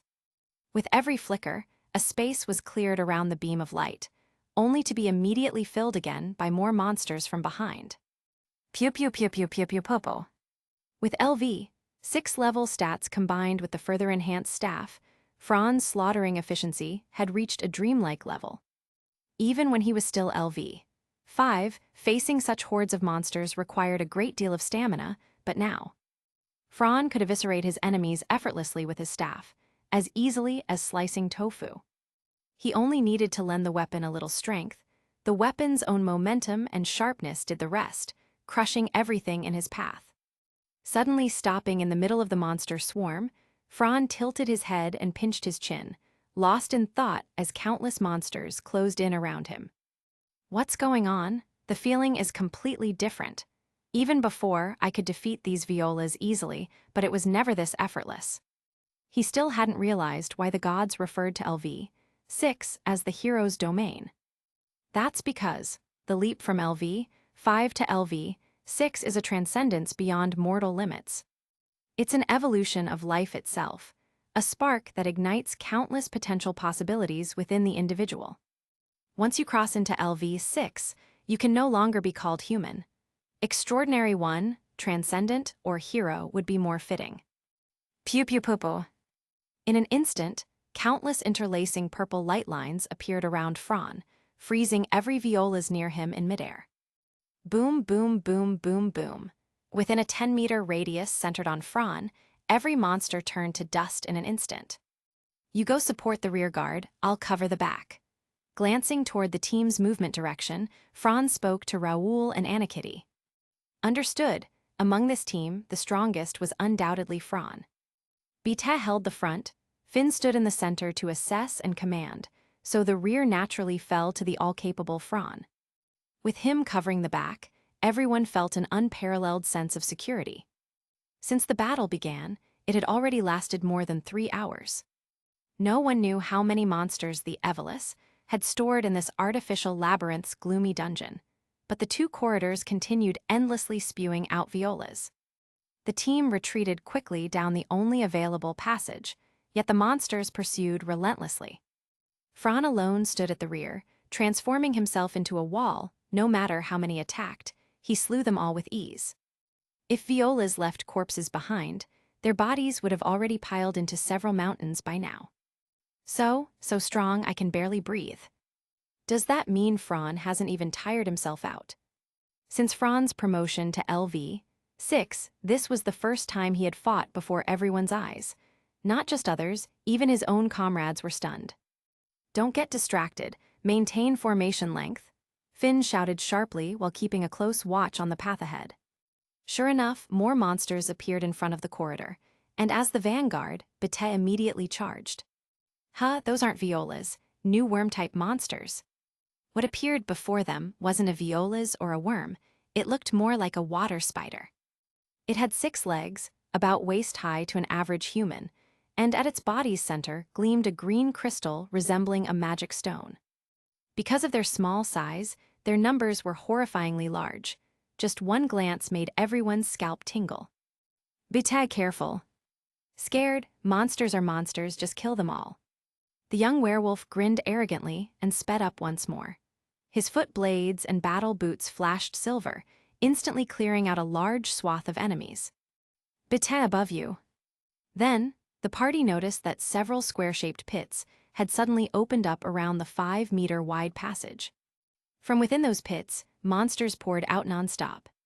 They were called pits, but from Fran's observation, they seemed to be unfinished mechanisms or traps temporarily used as monster nests. Because of this sudden change, Raoul, Anakitty, and the others were forced to raise their shields and weapons, fighting off monsters pouring from the side passages and above. The abrupt shift drastically slowed the team's retreat. Fran, still covering from behind them, was forced to halt as the team's pace fell. While his body instinctively struck down monster after monster, his mind continued analyzing the situation. Not good, Valletta's trying to wear us down here in Gnosis. This plan must have been prepared long ago, so that's why they waited until we entered the lower levels to strike. In that instant, he saw through the enemy's strategy completely. Chapter 284, Captain. In that instant, he saw through the enemy's strategy completely. That crazy woman must be watching from the shadows, both Fran and Finn thought at the same time. Given Valletta's obsession with Finn, her twisted care and hatred, there was no way she would go far. Especially with that deranged mindset of hers, if she weren't worried about some unexpected mishap, she would probably love to watch the live broadcast, cheering loudly for Finn's misery and downfall. Finn, that woman is waiting for the right moment.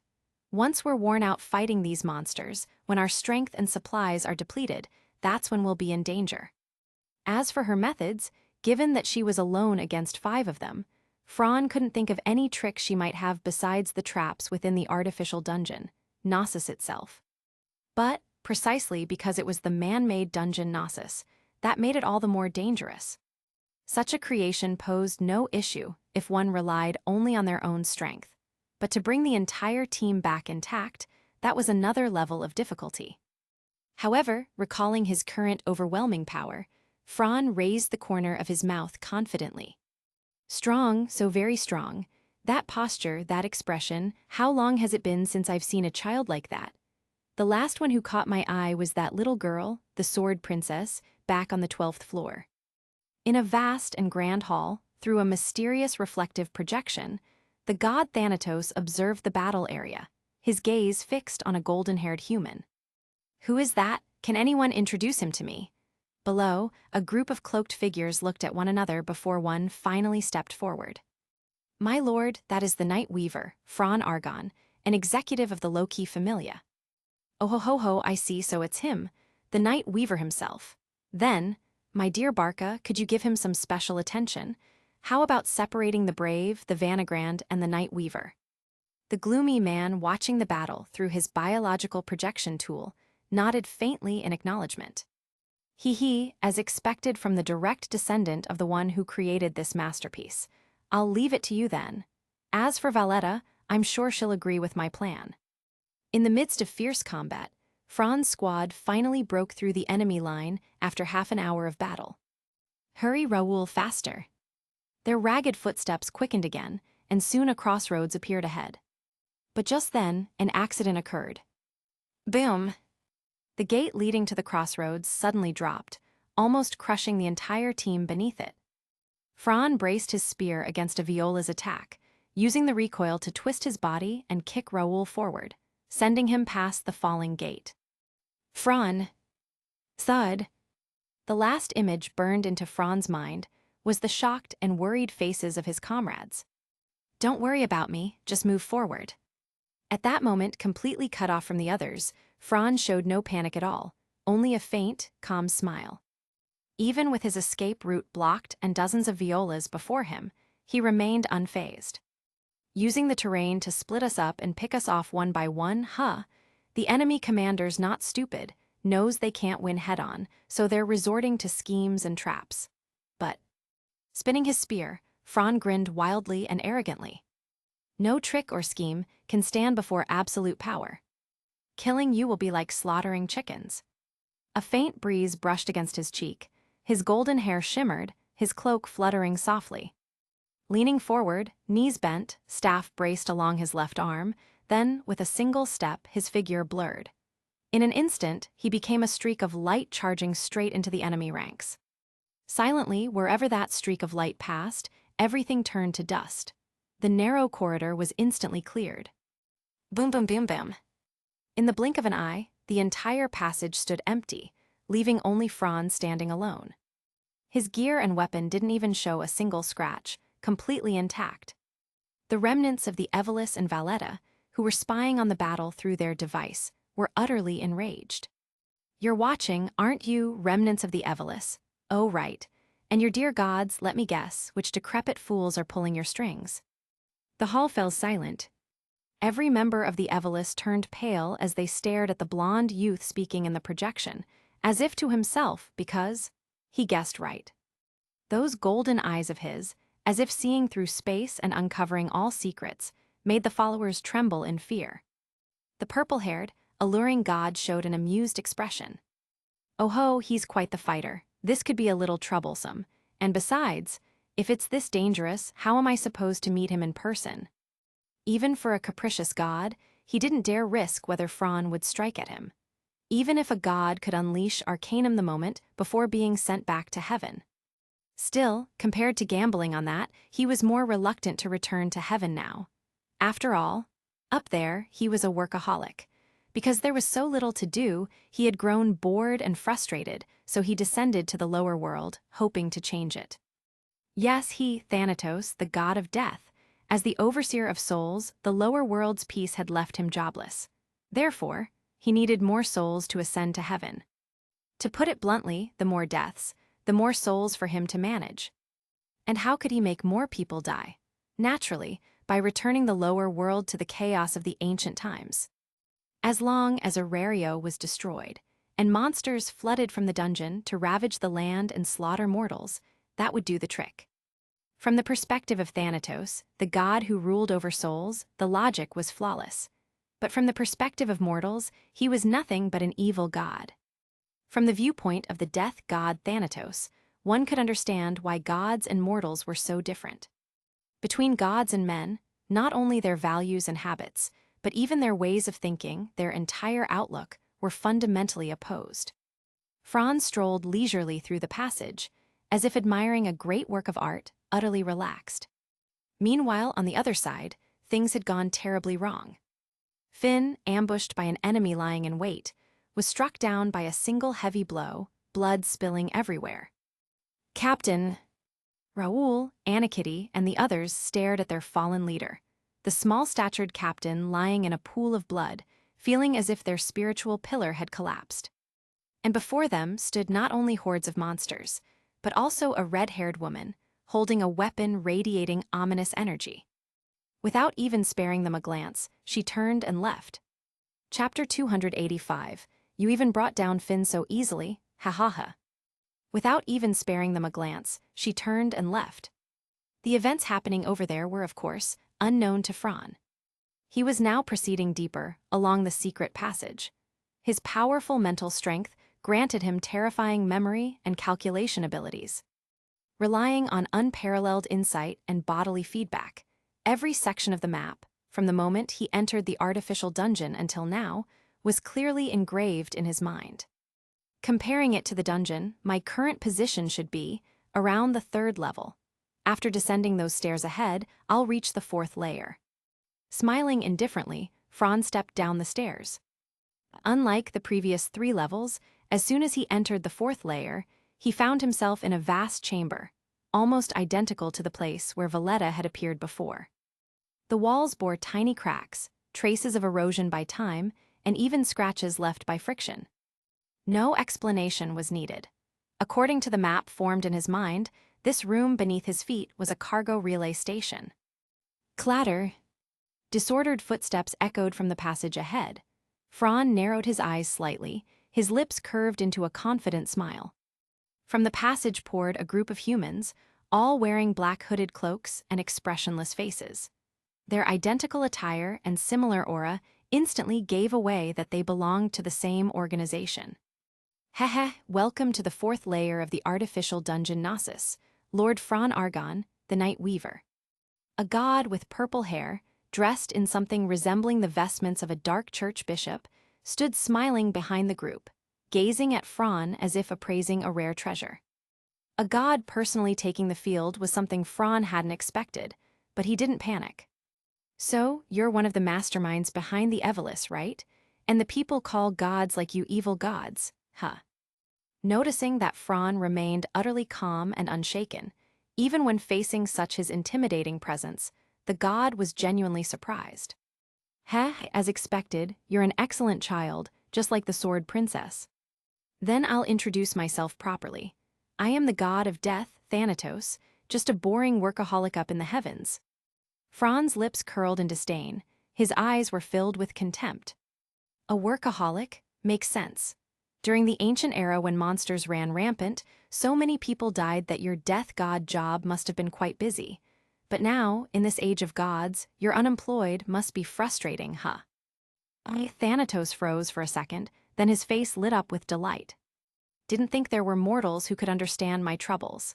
Yes, ever since the heroes and spirits drove the monsters back into the dungeon and the divine era descended, my days in the heavens have been getting worse, so boring. Well, never mind. As a human, you wouldn't understand. For us gods who possess eternal life, boredom is the greatest torment. It's a pain you could never comprehend. Watching the god's exaggerated speech, Fran's eyes were filled with scorn. As I thought, our values don't align. Haha, I understand from your tone now. As expected, children of the low-key familia are all the same, you and the sword princess alike, since I can't recruit you. In order to fulfill my goal and avoid future trouble, I can only say sorry. Thanatos waved cheerfully at Fran, and then, bang! Behind Fran and in front of Thanatos, two massive metal gates slammed down, trapping them in the vast hall. The only ones remaining were Fran and the silent, masked enemies before him. Without a word, without a command, the cloaked figures moved like silent machines, instantly surrounding Fran before launching their assault. Short swords. Effortlessly sidestepping the enemy's frontal attack, Fran's keen dynamic vision captured the type of weapon they wielded. Then, after a quick glance, he realized their weapons and attire were all standardized, and with the experience of both an item maker and a blacksmith, he instantly discerned the essence of those weapons. Cursed, magic tools. Does Thanatos' familia include curse users? Of course, it must be Barca. He possessed the mystery development ability, so making cursed tools wasn't unexpected. However, mass-producing them, that's a bit much, isn't it? Does he have nothing better to do? All those thoughts flashed through his mind in an instant. In the next moment, surrounded by countless enemies, Fran became like a dancing king, his body moving with extreme precision and speed, weaving through the foes effortlessly. This battle was being closely monitored by the Evelys. Thanatos, who had already returned to the command hall through a secret passage, showed no anger from being mocked by Fran. Instead, he smiled as he looked at the gloomy-faced Barca, watching the projection of Fran fighting alone against hundreds. This is your strategy, using sheer numbers and mercenary killers to overwhelm him. That one said it himself, so long as we complete the mission, sacrifices are acceptable. And besides, who said our goal was to kill the Night Weaver? With your cursed tools, as long as we can injure him as much as possible, we've already won. Those purple eyes narrowed, a sly grin spreading across the god's face. Unfortunately, with how little information they actually had, even though they knew of the Night Weaver's fame and strength, they had no idea what techniques he truly possessed. In truth, although the creatures and the Evelys were technically allies, there was no real trust between them and little communication. If not for Neo acting as an intermediary based on mutual interest, they might well have been enemies. Click, click, click, impressive. As expected of the great bodyguard, you even brought down Finn so easily. Ha ha ha, his shocked face was priceless. The red-haired woman who had dealt a serious blow to Finn was none other than the creature, Revis. Expressionless, she turned back toward the tunnel, forming a stark contrast with the laughing Valletta. Here's a piece of advice: the most dangerous one is R. While speaking, ignoring Valletta's dark expression, Revis followed the resonance within her bloodline, heading toward where she was meant to be. Arya, I've sensed you. Wait for me. Chapter 286, Barca's Ramblings Tilda. Arya, I've sensed you. Wait for me. Captain, hang in there. You must hang in there. Anna Kitty, the potion, give me the elixir. Finn's squad, chased by the monsters and Valletta, had lost both Finn and Fran, their two strongest fighters. On top of that, after using the same method of sealing doors to cut off Bite, only Raoul, Anna Kitty, and a few members remained near the heavily wounded Finn, who could barely stay conscious. Here, the elixir. While running, Raoul, completely breaking down, poured the potion frantically onto Finn's wounds. But the potion, supposedly capable of curing almost anything, at this moment had lost its effect. From Finn's shoulder down to his abdomen, the huge wound showed no sign of recovery even after being drenched in the potion. Instead, that black energy within the wound seemed to thicken and spread. This scene made Raoul, who was already on the verge of collapse, completely freeze. Roar! Behind them, a swarm of hybrid monsters, part worms, part violas, were chasing the squad madly. The deafening roars snapped Raoul back to his senses, but his panicked expression did nothing to calm the others. That only made the others even more terrified. How is that possible? The elixir isn't working. Raoul's eyes widened in disbelief at the impossible sight. Finn's breathing grew weaker, his chest barely rising. Without effective treatment, his life was quickly fading away. Raoul broke down completely. What do we do? Anna Kitty, what should I do now? Please tell me, I'm begging you. Among the entire squad, the only one who remained somewhat calm in this desperate situation was Anna Kitty. Raoul, the way you're acting now would only disappoint the captain, who always placed his hopes in you. What you need to do right now is calm down and analyze the situation, not panic. Look at everyone's faces around you. And you call yourself the captain's successor.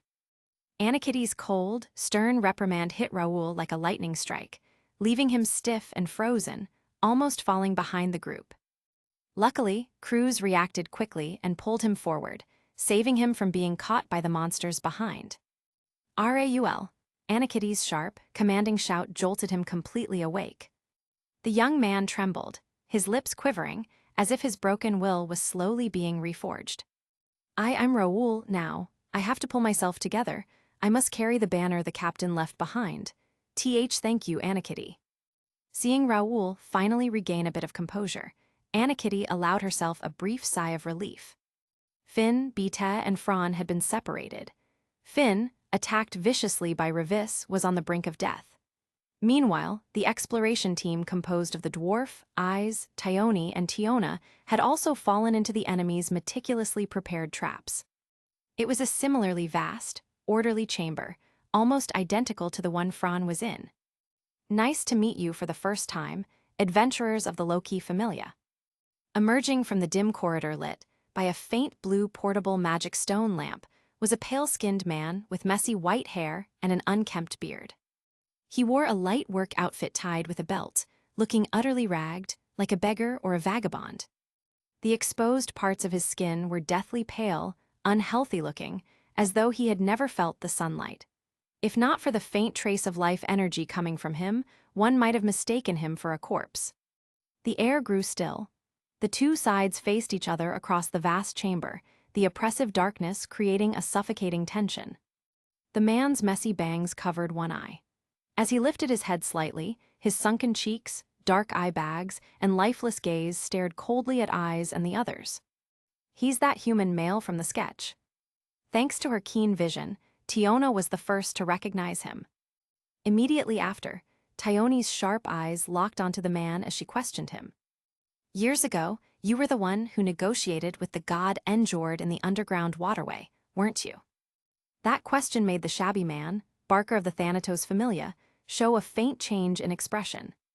He moved his dry lips and replied in a voice rough and grating, like sand scraping glass. Oh, 5 years ago, let me think. Yes, that might have happened, but what about it? He paused, then suddenly grew agitated, his tone filled with irritation. I've heard from others that your low-key familia has been looking for me, right? But honestly, I really didn't want to see you. Hearing that, Tiona, and even Eyes froze for a moment. Even with all their experience, they had never seen such a disinterested, unmotivated enemy. There was even a hint of annoyance in his expression. Yes, annoyance. Unlike you reckless, simple-minded adventurers, our ancestors' wish is something far beyond the comprehension of mortals. It is something grand, magnificent, a perfect creation that can exist only within dreams. To complete this masterpiece, not a single second can be wasted. To me, even meeting you amateurs or speaking a single word to you is a waste of my precious time. It's deeply unpleasant. The man, Barca, twitched the corner of his mouth, looking at them with disdain. Ah, I envy you ignorant mortals, free of such burdens. This great work has consumed my entire life. Even if I complete it, I'll likely be long dead. So I hate myself and envy you, envy those foolish gods. If only I were a long-lived race. My blood burns again, reminding me not to waste any more time. As for you all, Hess, what a pity. Become part of this great work's burial offering. Perhaps that will make it even more beautiful. His unfocused eyes and delirious mutterings left the low-key familia stunned and exchanging wary glances. However, from his rambling, they had still managed to glean something crucial. This man-made dungeon, it had been in the making since the time of his ancestor, though exactly how long ago, they could not yet tell. Chapter 287, What Would Fran Do? This man-made dungeon, it had been in the making since the time of his ancestor, though exactly how long ago, they could not yet tell. More than 500 years. From the cracked, time-worn stone walls, the seasoned adventurers easily deduced that chilling number. Though everyone was alarmed, the senior members of Loki Familia, led by Gareth, managed to stay calm despite their shock. That, after all, was the difference experience made. Tiona, however, still wore her usual innocent, carefree expression. Even in this grim place, her wide-eyed look remained as bright as ever. Tilting her head, she muttered after a long pause, Tilda, I don't really get what you're talking about, but it sounds amazing. Right eyes. Eyes, just as dazedly, nodded in agreement. Centuries of history, greatness beyond imagination, an unreachable legend. None of that had anything to do with her. In Ai's mind, as long as it was an enemy, all she needed to do was defeat them with her sword. Everything else simply didn't matter. Standing beside her, Tione crossed her arms with a look of disdain. As a proud Amazoness warrior, how could she possibly be fooled by some cryptic nonsense from this gloomy man? Impossible. Could you stop drowning in your own little world already? She frowned. I mean, seriously, you might be some creepy shut-in who hasn't seen the sun in ages, but you should at least know basic manners, right? Her sharp tone cut through the man's muttering. The gloomy figure paused, lifted his head, and looked at her. Oh, my apologies, how terribly rude of me. He straightened slightly. Allow me to introduce myself properly. My name is Barca, or if you prefer, Perdix. Either works. Names, after all, are just labels to me. Call me whatever you like.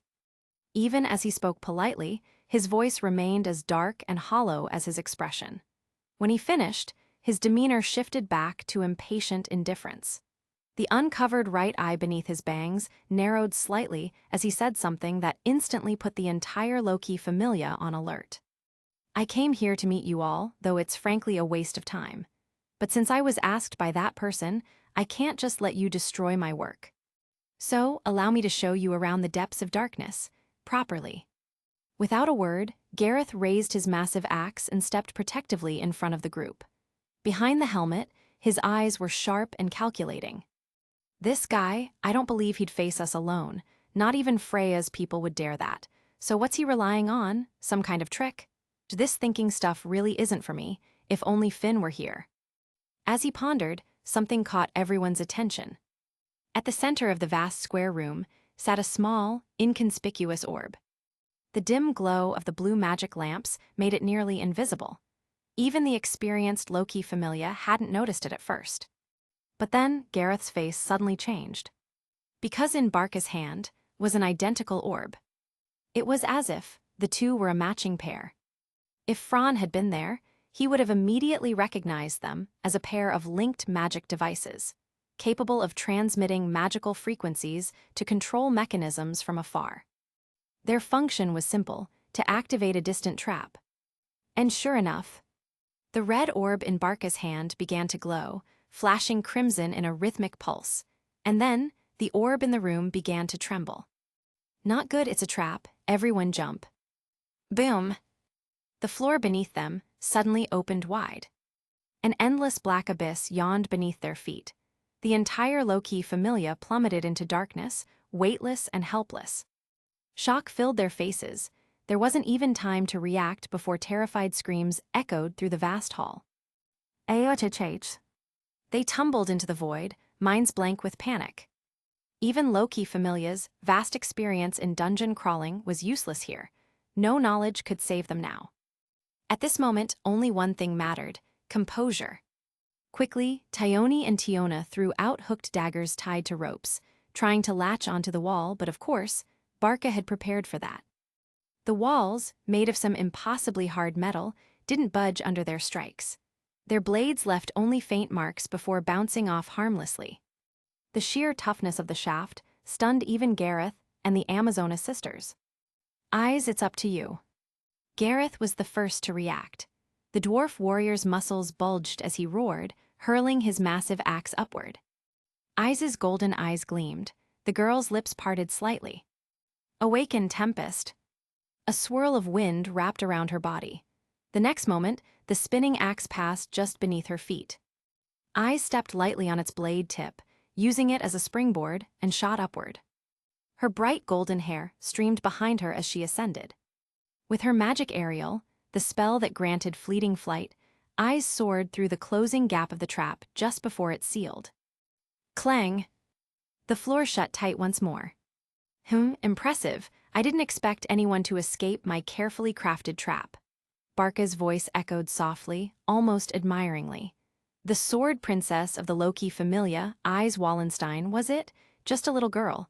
But it seems I underestimated you. His tone was calm, detached, as though this had nothing to do with him.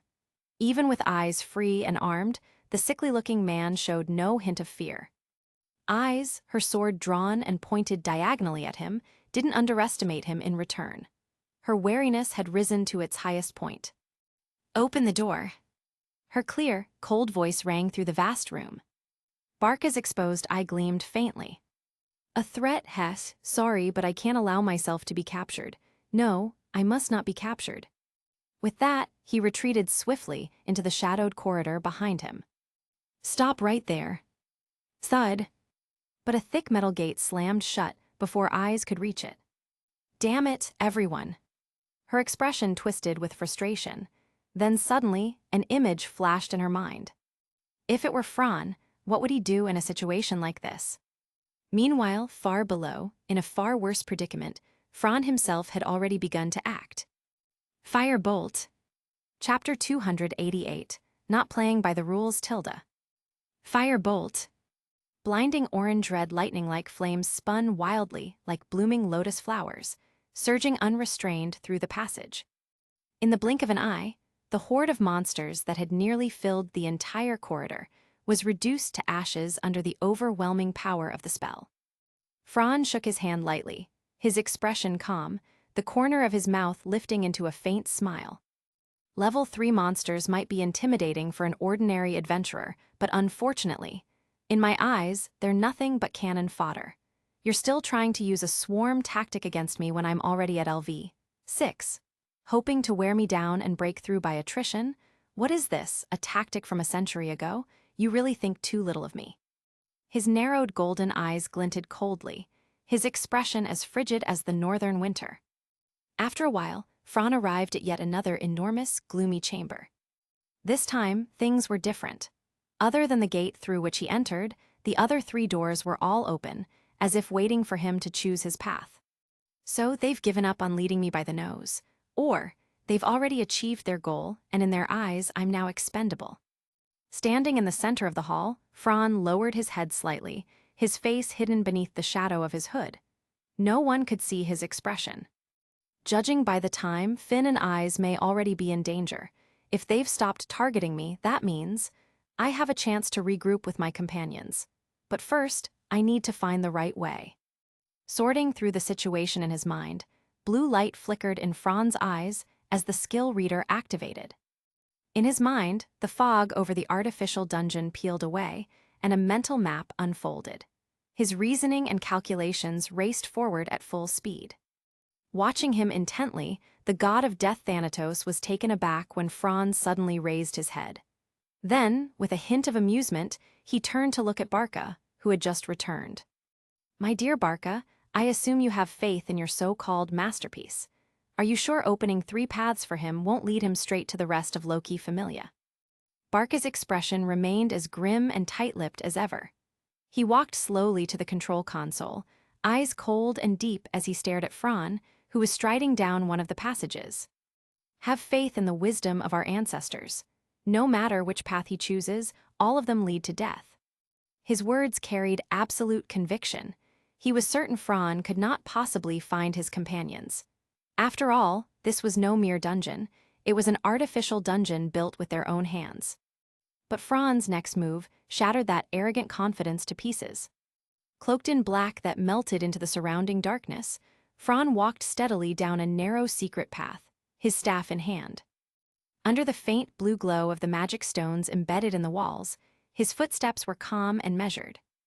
Those watching through the monster statues that monitored him had no idea that the blue light in Fran's eyes was brighter than ever before. At this moment, he was unleashing the full capacity of his LV, 6-level attributes for the first time. His analysis, computation, and logical processing abilities surged to an inhuman level under the effects of reader, scholar, and infinite super magic. But there were details even he didn't notice. Pressured by the external environment and the strain on his own mind, he entered an unprecedented state. In this state, his concentration sharpened to its peak. His body moved on pure instinct, muscle memory guiding his steps, while all his reason and intelligence condensed into a single concept: wisdom. Thinker activate. Status: total concentration. Judged as an adversity state, Fran unconsciously triggered his fifth ability, contemplation. The young man walked forward slowly.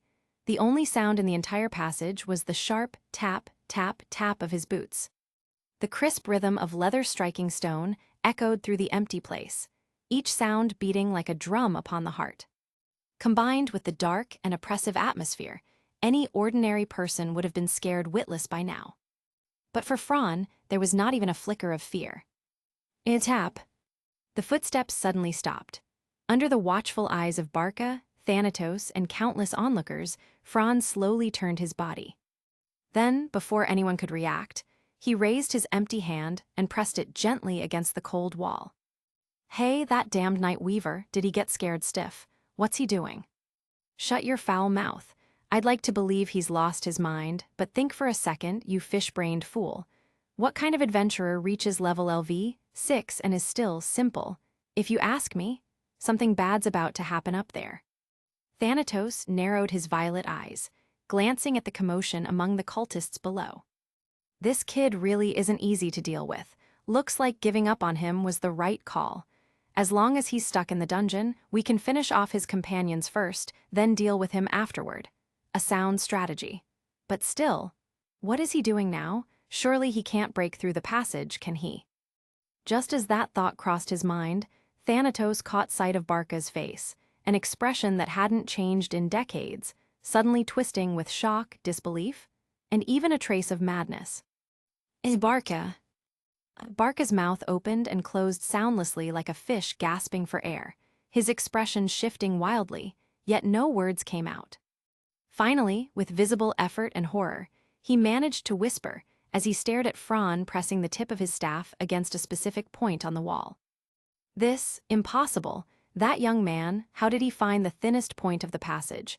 And worse, that direction leads straight to another team's trap chamber. What? Thanatos too was dumbfounded. Impossible. How could someone, in such a vast artificial dungeon, find the weakest point purely by intuition and in the direction of his allies? Even the cultists below understood now. This man, the sworn enemy of the dungeon, intended to blast through the dungeon by force and reunite with his comrades. And Fran did not disappoint them. He ran his hand thoughtfully across the wall's surface, a knowing smile tugging at his lips. A layer of anti-magic coating beneath the stone, huh? But, in a structure this massive, you couldn't possibly have built every inch with reinforced metal. Hash. Magic Dominator, activate. With a low growl, Fran's eyes flared wide, and an overwhelming surge of magic exploded from his body, whipping his cloak in the gale. Finisher, Flames of Surtur, Surtologi. A thunderous roar followed. Rumbled. Chapter 289, Reckless. Rumbled. As the deafening roar echoed through the secret passage, the ancient cracks that had spread across the walls began to surge outward from Fran's breakthrough point, branching out like a spider's web. Then came a series of sharp, splintering noises as countless fragments burst apart. Even the anti-magic coating was shattered, its protective properties nullified by the mixed attributes of Fran's ultimate attack, leaving it completely pierced through. Clatter, clatter, clatter. Falling debris and dust rained down, covering Fran's black cloak in a thin layer of decay-stained powder. He looked at the gaping hole he had just blasted open, raised an eyebrow with a faint grin, exhaled heavily, and stepped inside. As Fran's figure vanished from the projected image, the Evolus and Thanatos himself all stared at each other, wide-eyed and speechless. Their faces were frozen in disbelief and confusion, but beneath that, deep in their eyes, was a flicker of dread. Witnessing Fran's unreasonable, completely unrestrained style laid bare before them, Thanatos' heart gave a sharp jolt. A pang of regret struck him. He shouldn't have let that man do as he pleased. But clearly, it was too late. If Fran could break through the passage once, then he could break it again. Now that he'd grasped the rhythm and the pattern, his pace would only quicken. Just as Thanatos feared, Fran showed no restraint. In full view of the watching gods and mortals, the blond youth plowed forward like a berserker, blasting through every obstacle in his way toward his comrades. Chills ran down spines. Unbelievable, despicable, barbarian. Barca's face darkened and flushed purple with fury, his rage teetering on the edge of explosion. But given his years of isolation and the closed environment, his vocabulary of curses was pitifully limited. He sputtered the same few insults over and over until he nearly choked himself from frustration. Now, that doesn't look too good, Barca," Thanatos said cheerfully, glancing sideways at the furious man with amusement glinting in his eyes. Inside, though, his thoughts were turning rapidly. Barca may have been one of his familia member, but their cooperation was built on mutual need. Back then, after the Evolus had been annihilated, Thanatos was one of the few evil gods who had managed to slip away under the noses of Loki and Freya. Only later, after learning of the existence of the artificial dungeon through certain means, did he seek out the descendants of Daedalus. He understood Barca's stubbornness all too well. Collaboration was fine. Even using the artificial dungeon to wipe out the low-key familia was acceptable, but there was one condition. The dungeon had to remain intact, or at least repairable. Yet Fran's rampage was clearly shattering that bottom line. Boom! Another earth-shaking blast tore through the tunnels as Fran burst out from yet another corridor. "Oh, blood!" The moment he emerged, his heightened senses picked up the scent, 3 distinct trails of fresh blood.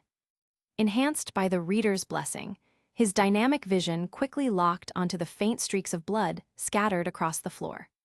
He crouched down, brushed his fingers over the stains, rubbed his thumb and forefinger together, then narrowed his eyes. No more than 15 minutes old, this direction, huh?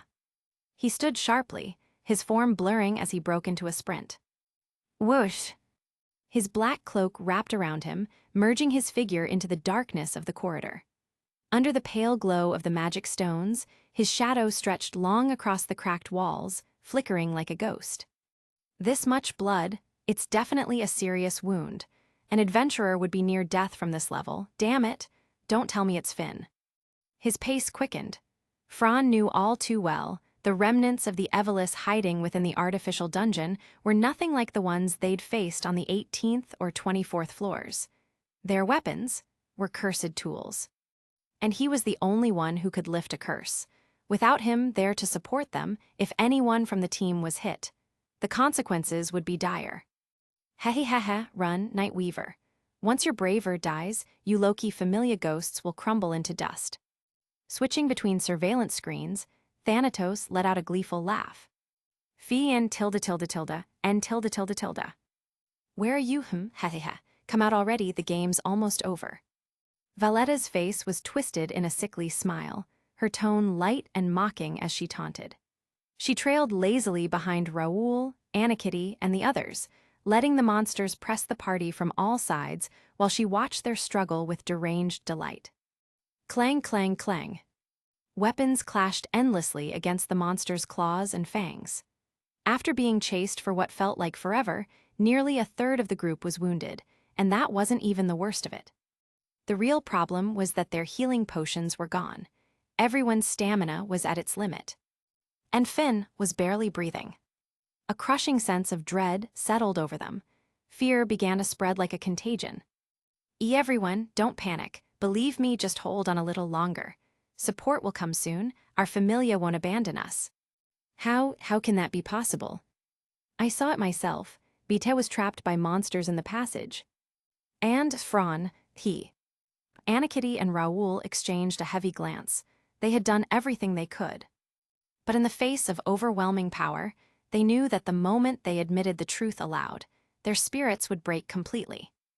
Especially with Valletta still behind them, whispering poison and pressure into their minds. At that moment, despair hung over the party like a suffocating fog. Heh, Finn, you bastard, you're finally going to die, ha ha ha. After all these years, my wish is finally coming true. Valletta dragged her long spear, her voice trembling with ecstasy. No one knew what kind of torment she had endured to twist her into this creature of spite.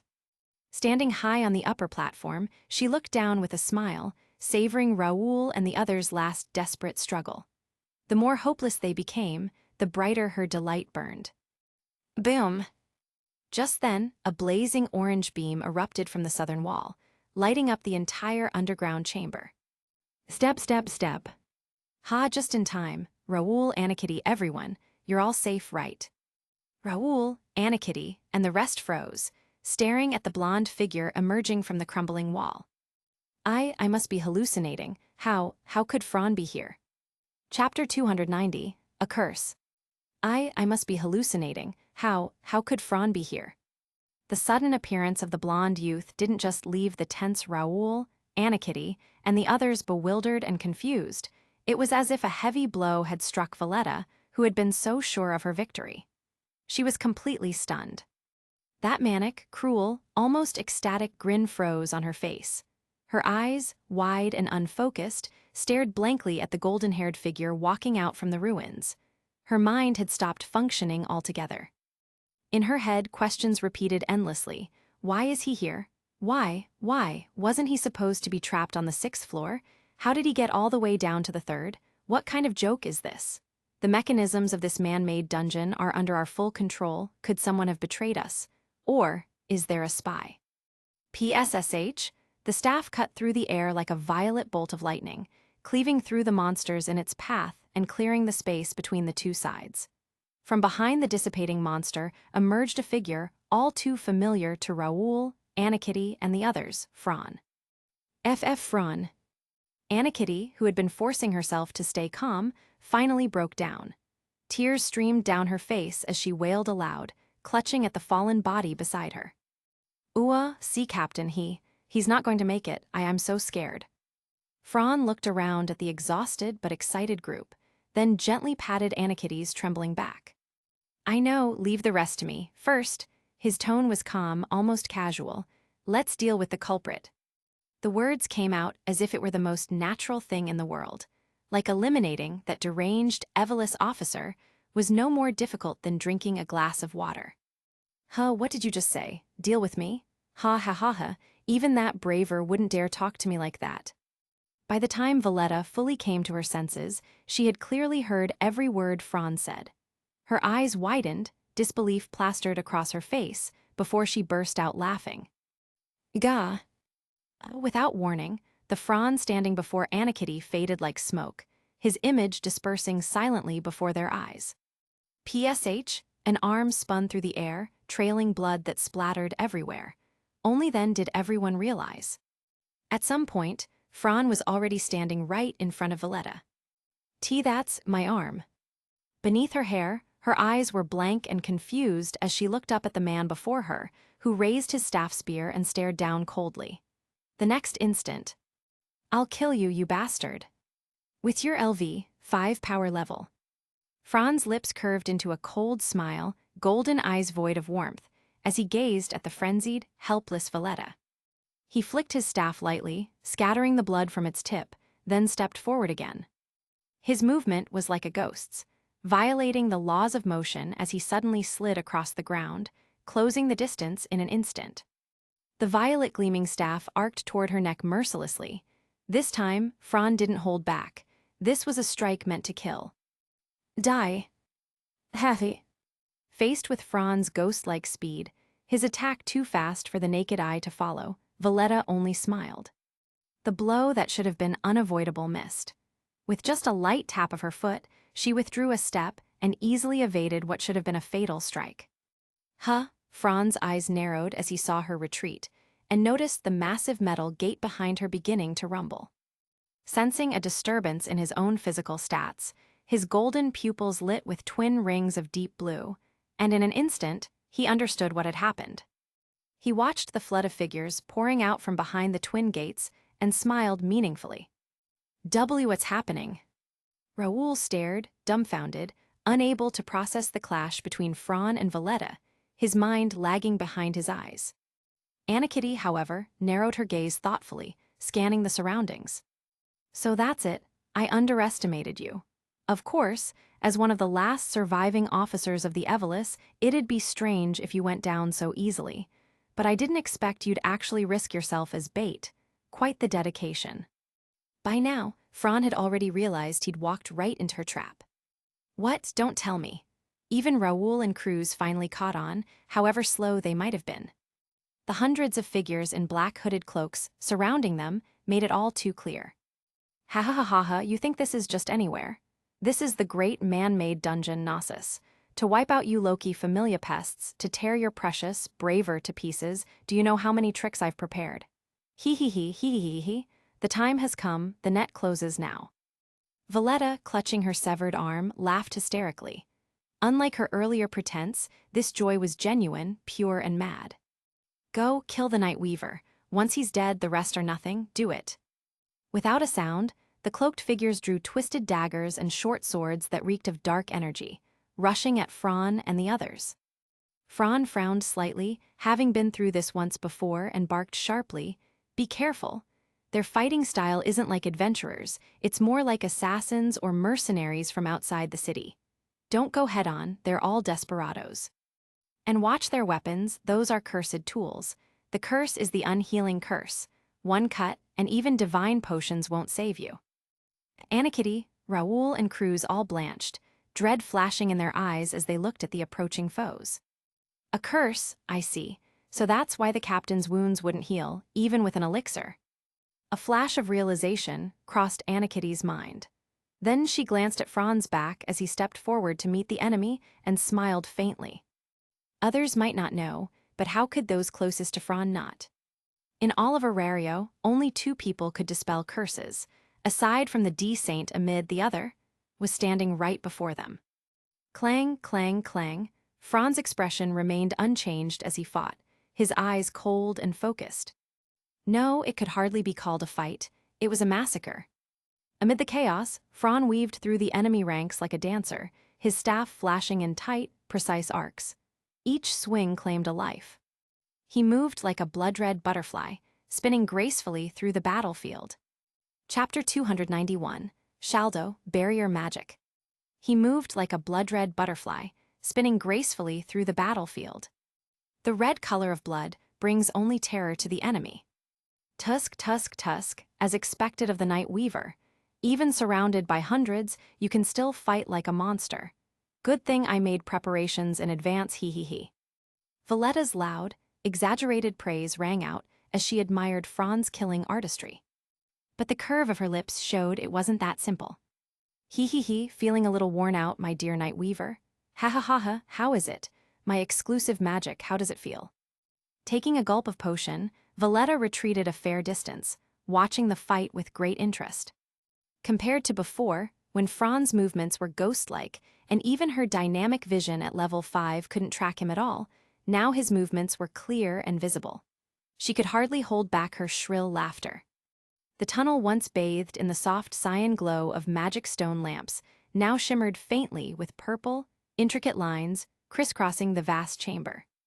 A large purple rhombus-shaped magic circle rotated at an angle within the square room, enveloping everything inside it. And Fran stood right at its center. We have to support Fran. Raoul, pale with panic, gripped his short sword with trembling hands, ready to charge. Stop, Raoul, but Anakitty pressed firmly down on his shoulder. That's right, Raoul. Anakitty's command is correct. Everyone, stay alert.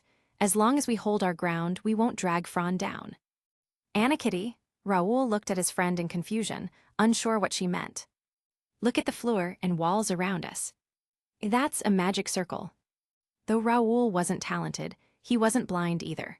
Surrounded by elves skilled in magic, he recognized at a glance the faint purple lines that formed a concealed spell array. Exactly, if I'm not mistaken. That's a very rare kind of magic, a barrier spell, and an irregular one at that. He, looks like the low-key familia isn't all trash besides Finn. You're a clever little cat, aren't you? That's right, this is a special kind of boundary magic. It's the only magic I, Valletta Greed, can use. Across the chaotic battlefield, over the clashing of weapons and screams of the dying, Valletta grinned as she revealed the truth. I call it Shaldo, or at least, that's what that idiot god told me its name was. As for what it does, well, just look at the Night Weaver's condition and you'll see. He. At her words, Anakitty and the others turned sharply toward Fran. Something's wrong. More than wrong.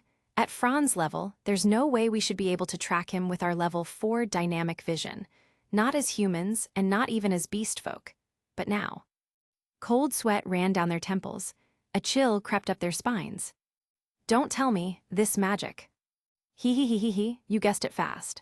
That's right, my Shaldo weakens the target's stats, and every time they move, the effect stacks.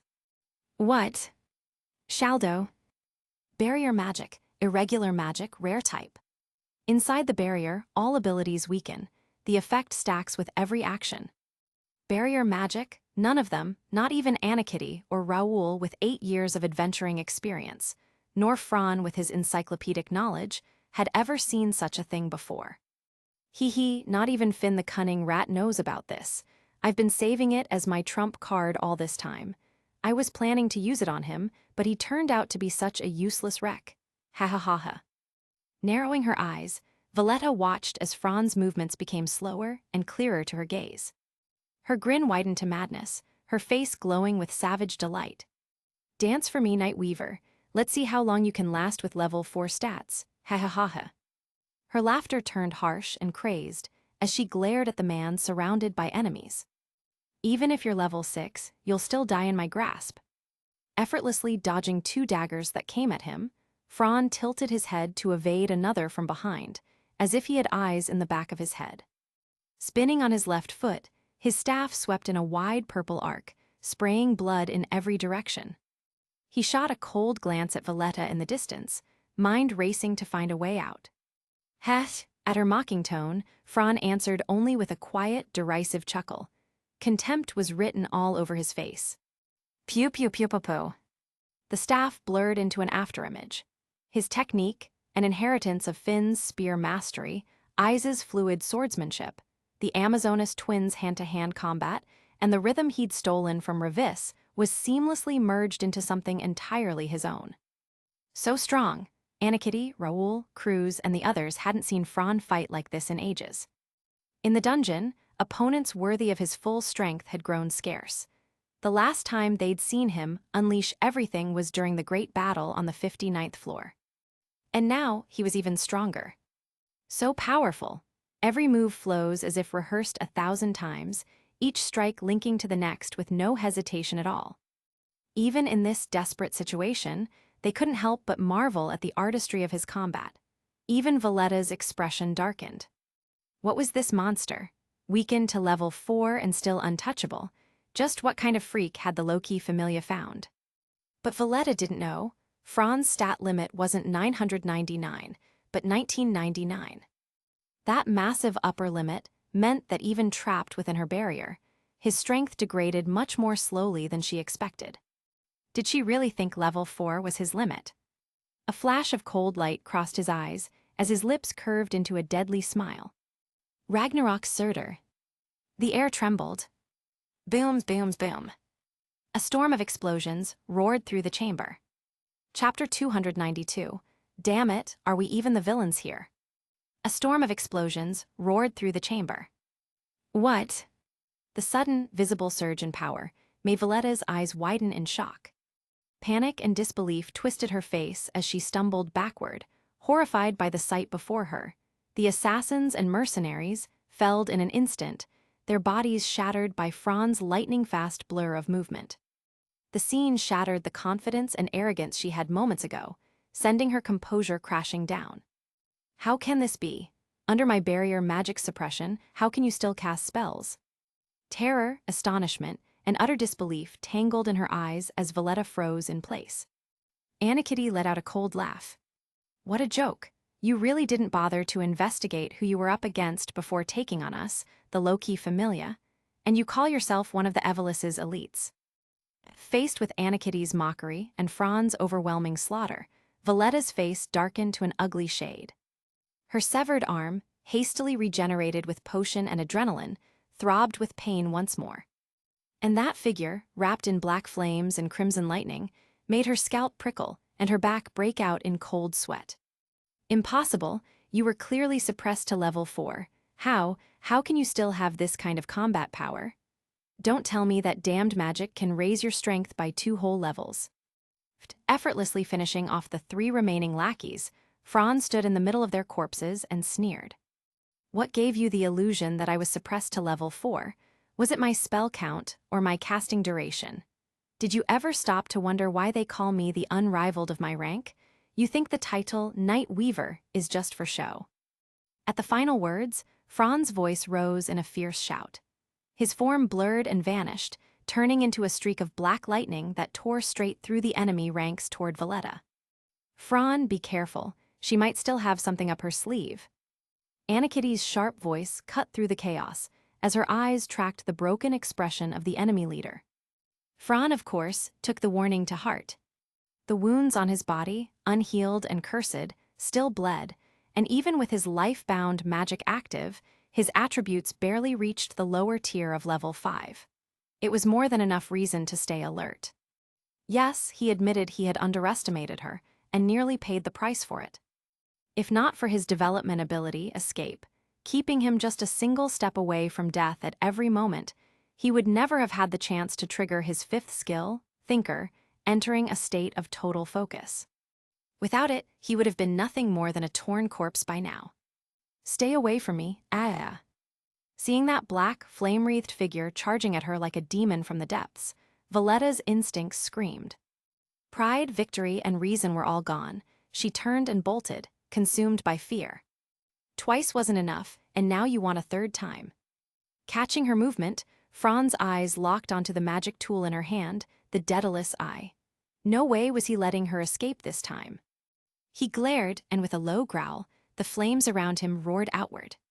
The intense air pressure around his body compressed and burst into a superheated sphere that condensed into a droplet at his command. Die! Pouring every ounce of strength into his right arm, Fran activated Magic Dominator atop his 3 core skills to ensure an absolute kill. A deep hum pulsed through the air, the fireball trembled like a living heart. He could feel it clear as day, his stamina, mind, and mana drained in an instant. SHK. In the next heartbeat, veins bulged on Fran's forehead as he slammed his left foot down, halting sharply, and drew his right arm back. Scholar Argon, his magic staff, left his hand. The distance of 100 meters vanished in a flash of violet light and whirling magic rings. In a blink, it pierced through space, and with a wet SHHK, the spear buried itself cleanly through Valletta's back and heart. Momentum carried her body forward a few steps before it finally crumpled, slamming to the ground with a heavy thud. Sprawled on the floor, Valletta's lone arm twitched feebly, reaching forward as if clinging to one last, impossible hope of escape. Step, step, step. Each footfall echoed, as Fran crushed the bones of any remaining foes who dared to intercept him. He stopped behind her fallen body, his expression cold as ice. That's it, and you thought you could challenge the Loki Familia. I see now, I see it all. Valletta's laughter turned hysterical. On the verge of death, the truth finally dawned on her. The braver, the 9 Hell, even Finn and the Sword Princess, they're not the scariest ones, the one hiding deepest. Was you, you fools, all of you. Blue rings spun slowly in Fran's golden eyes.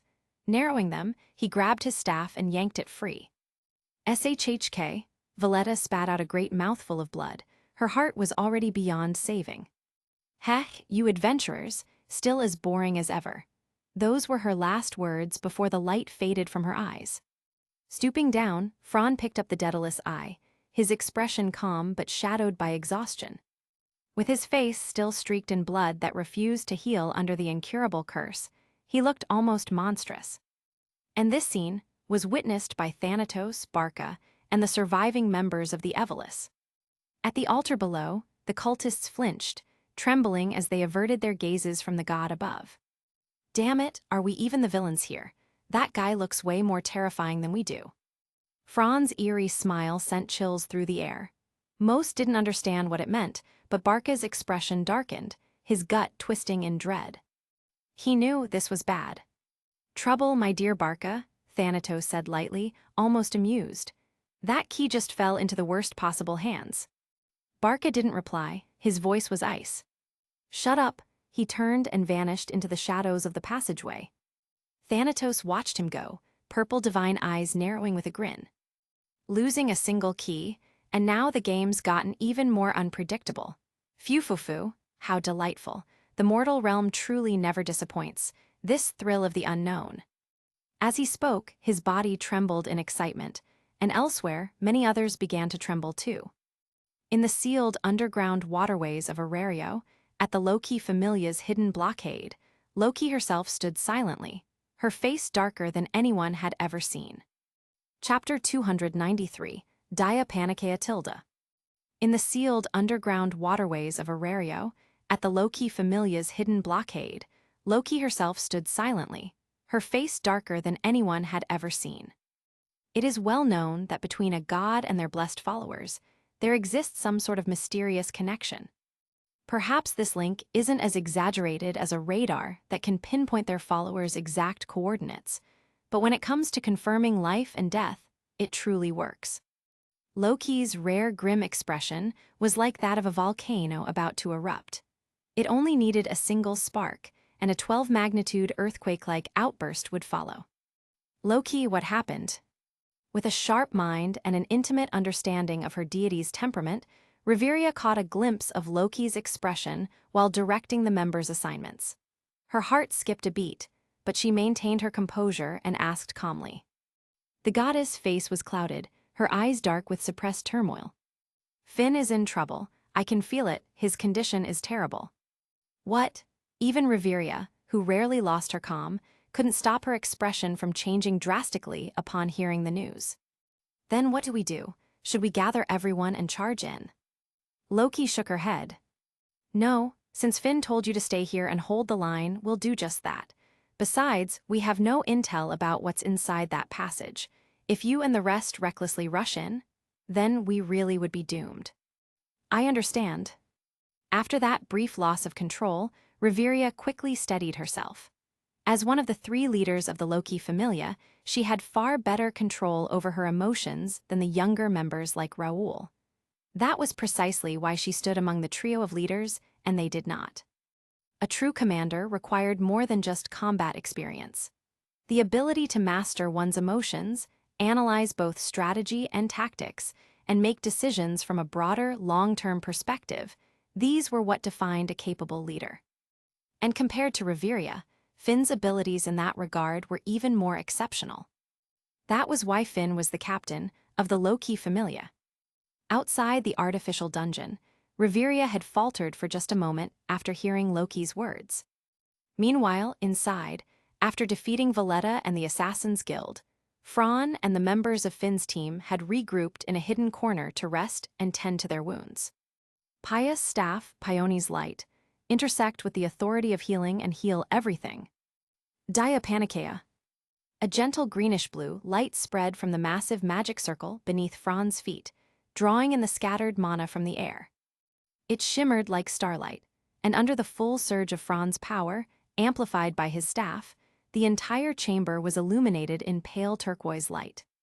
As he chanted the incantation and called out the magic's name, the circle, nearly 10 meters in radius, burst into dazzling brilliance. Under that radiance, the grievous injuries clinging to Finn's small, fragile body like a parasite began to dissolve.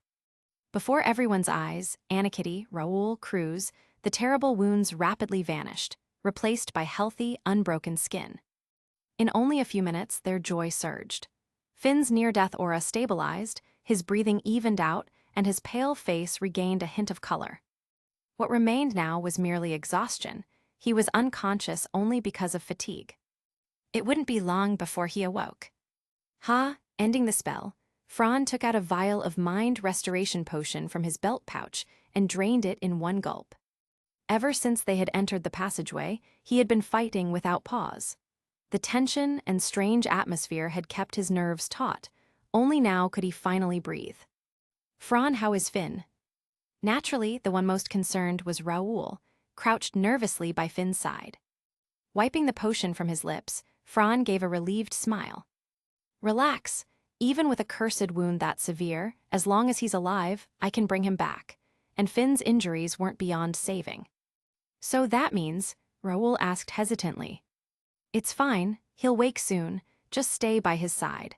But don't forget where we are, this artificial dungeon is stranger than the dungeon itself. Even though I've eliminated one of the masterminds, Valletta, we can't underestimate the Evelys. They're still here, waiting. Fran's words doused their relief like a bucket of cold water, bringing everyone swiftly back to focus. Fran is right. From Loki's reaction, it's clear the Evelys is still under the control of an evil god. Our top priority now is to regroup with Eyes, Bete, and the others, then find an exit. We can't waste any more time here, said Anakitty, her small face set with determination as she quickly analyzed their situation. Fran nodded. 3 minutes, then we move. Yes.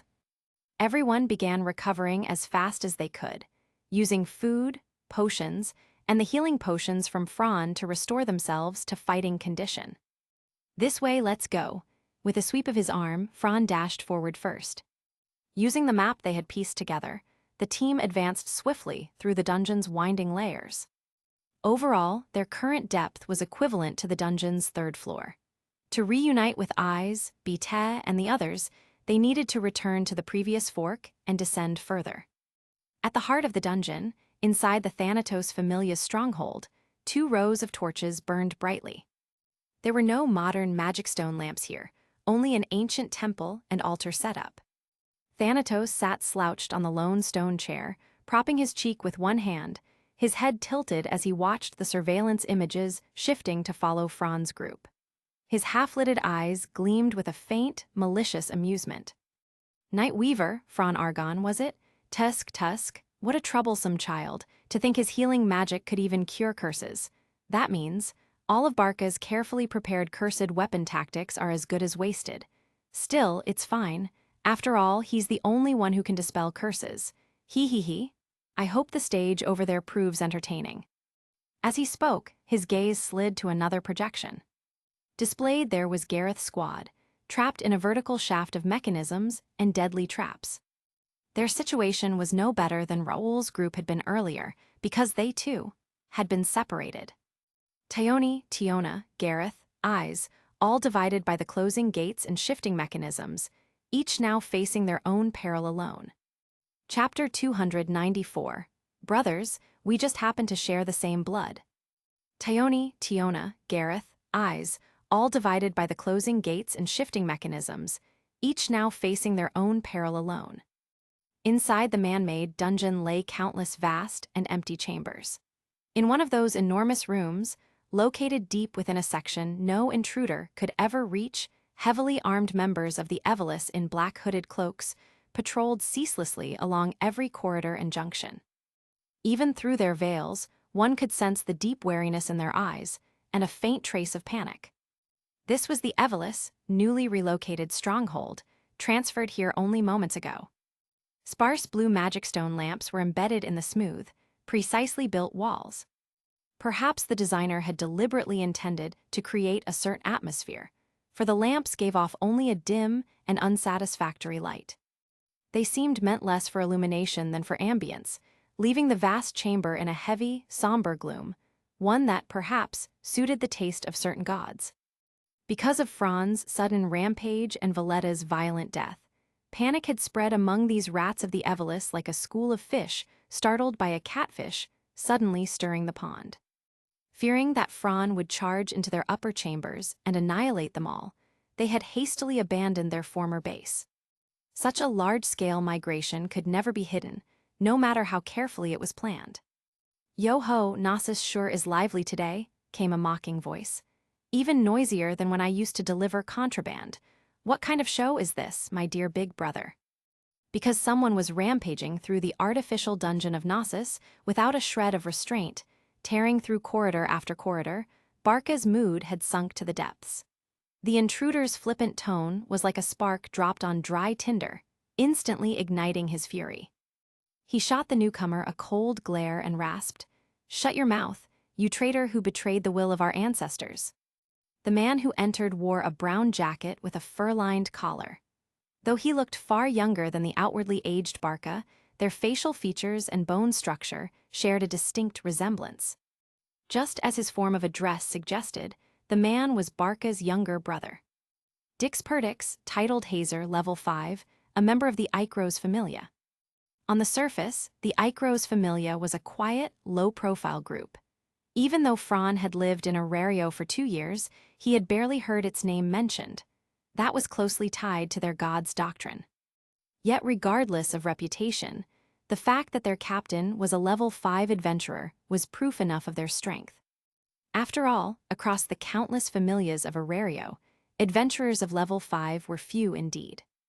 That this Hazer Dix should appear in the man-made dungeon, and even call Barca his brother, would surely shock anyone who witnessed it. Dix was tall and broad-shouldered. From beneath his open jacket, the hard lines of his muscles showed through his shirt. A cruel grin tugged at the corner of his mouth, the expression of a man who was anything but gentle. As the saying goes, there are no wrong nicknames, only the right ones. Hazer fit Dix perfectly. "Besides," Dix said lazily, "you don't need to call me your brother. We just happen to be born from the same woman. You don't need to act so sentimental." As he stepped out from one of the corridors into the massive room, Barca's eyes filled with cold disgust. To him, Dix was the embodiment of betrayal, one who defied his bloodline and spat upon the will of their ancestor. I was only joking. Don't take it so seriously," Dix chuckled. "No need to get all worked up, besides." He pushed up his tinted crystal goggles, revealing the same blood-red D-shaped rune gleaming in his eyes that mirrored Barca's own. A cruel smirk crossed his face. "Just thinking that I share blood with a cursed slave, like you makes my skin crawl." Barca's expression barely shifted. He didn't bother to respond to the mockery. His thoughts were fixed entirely on one person, Fran Argon. Though that adventurer had stopped desecrating their ancestors' great work, the current situation was even worse than destruction. In the projected image before them, they saw that same hated adventurer, the one the Evelis regarded as a thorn in their eye, standing before a massive sealed gate of reinforced metal. He held a magic tool, the Daedalus Eye, and effortlessly found a hidden passage, walking through it as though treading familiar ground, heading toward his companions. Even Barca, usually cold and composed, bit his lip until it bled at such audacity. Well, what do we have here?" Dix leaned closer to the projection, eyes gleaming. "Oh ho, what's this? Ha ha ha ha, you idiots lost the key? And that guy from the Night Weaver took it? Are you kidding me? Is this some kind of farce?" He rubbed his eyes in mock disbelief, then burst out laughing.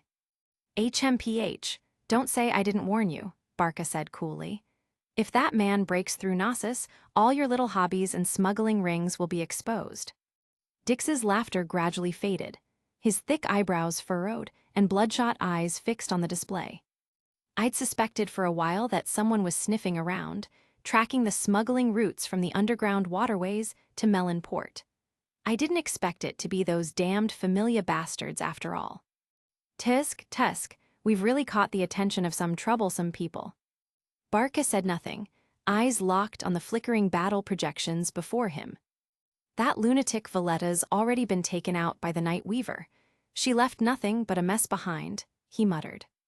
Dix's grin widened, like losing the key. "Exactly. Since you're here, you can lend a hand. I doubt you want the low-key Familia catching wind of your side business either." That's your way of asking for help. Fine, since we share a goal, I'll lend a hand this time. So, what do you want me to do?" "Kill that lone wolf." "Oh, and here I thought you wanted me to take out the Night Weaver. I was ready to apologize for refusing." Barca fell silent. Fran, now moving freely through Knossos, was far beyond their ability to deal with. His strength alone was already beyond their reach, and now that he possessed the key, the situation had grown utterly untenable. No minor scheme or ambush could stop him anymore. And just as they feared, guided by the key in his hand and the detailed map in his mind, Fran had already located the Tiona squad that was trapped in desperate straits. Boom! Chapter 295, The Entire Plan. Boom! With a deafening boom that shook the entire passage, the sound slammed into her ears. Tiona's body, bruised and purple, covered in wounds that cut to the bone, suddenly stirred. In her eyes, dull with despair only moments ago, flashed a glimmer of light. It was the light of hope. The gates opening. Tiona toward the massive stone gate slowly rising behind her, face lighting up with pure joy. But the reaction was completely different for the monster horde and the assassins of the Evelis who had driven them into the corner. Even those killers, trained to feel nothing, to know neither fear nor hesitation, were not mindless. Instinctive wariness was etched into their bones. Unlike them, the rampaging monsters were devoid of reason. Even as the battlefield shifted, they charged ahead just as before, massive bodies and natural weapons lashing out at Tiona in one last, furious assault. Flame Bolt 1. Boom! The gate had not yet fully opened when a blazing orange surge, like a carpet woven of fire, erupted from beyond it. With his unmatched magic power at level 6 and the amplification of his staff, even a quick cast spell of the lowest class carried destructive might on par with a long chant spell of level 4 in Fran's hands. Blinding light burst forth, roaring with overwhelming force. The beam tore through the gate and, as expected, engulfed the horde of monsters and several unlucky Evelis assassins who failed to react in time, swallowing them in a sea of flame so hot the air itself wavered. Crackle hiss. Everyone, Tiona included, stared blankly at the inferno burning across the floor, minds blank for a heartbeat. The abrupt swing from despair to hope, the surge of emotion, it was almost too much to take in. That spell, could it be? One of the adventurers, the first to recover, turned sharply toward the rising gate, eyes wide with excitement. It's Flame Bolt, it's Fran's magic. Then that means... It's Fran, we're saved. Tiona blinked. Even trapped on the edge of death, the ever-bright, ever-spirited girl showed no fear. And when that familiar voice rang out from beyond the door, along with the dazzling surge of magic light, she smiled again, the same radiant smile everyone knew so well. Tiona, I'm not too late, am I? With a metallic clank, the gate's mechanisms locked into place. Beyond it stood Fran, golden-eyed and calm, with Anakitty, Raoul, and Cruz at his side. Just in time, and as always your timing's cutting it close. Cough, cough. Now that the gate no longer blocked the view, the condition of Tiona's team was clear for all to see. Their bodies were battered and bloodied, the passage strewn with carnage. Fran's golden eyes narrowed, his expression hardening. So it's you again, those damned assassins. Across the burning fire, Fran's group and the enemy forces locked eyes. Be careful, Fran, they're weapons, there's something wrong with them. Dragging her injured body forward, Tiona stood beside him, her gaze cold and sharp. But Fran and his comrades had already sensed it, the unnatural aura clinging to those weapons. Anakitty stepped up, gently supporting Tiona's shoulders and letting her lean weakly against her. Her voice was soft, reassuring. Don't worry, Miss Tiona, we've already clashed with them before coming here. Their weapons are cursed tools, they carry a curse enchantment. That's why your wounds won't heal properly. Regular potions and healing magic won't work. Only purification-type healing spells or specialized antidote elixirs can counteract it. I think you understand what that means, right? Tiona's heart jolted at Anakitty's words. As a senior member of the low-key Familia, and one of Fran's closest battle companions, how could she not know of the strongest healing magic he had learned from Amid? I see, then that means Fran is their natural nemesis.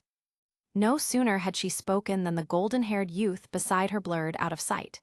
The next instant, he was among the enemy ranks. SHHK, SHHK, SHHK, SHHK. The tip of his staff glimmered with violet magic crystals, whirling and slicing through the air as lightning and flame erupted around him. Enemies fell like wheat before a scythe, cut down mercilessly by Fran's wrath.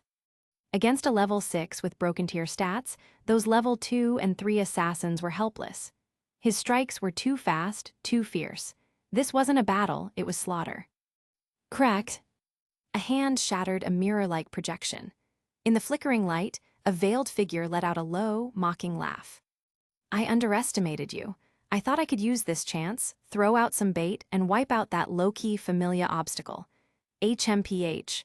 Impressive as ever, low-key. No wonder you're so confident in your children, you've got quite the trump card.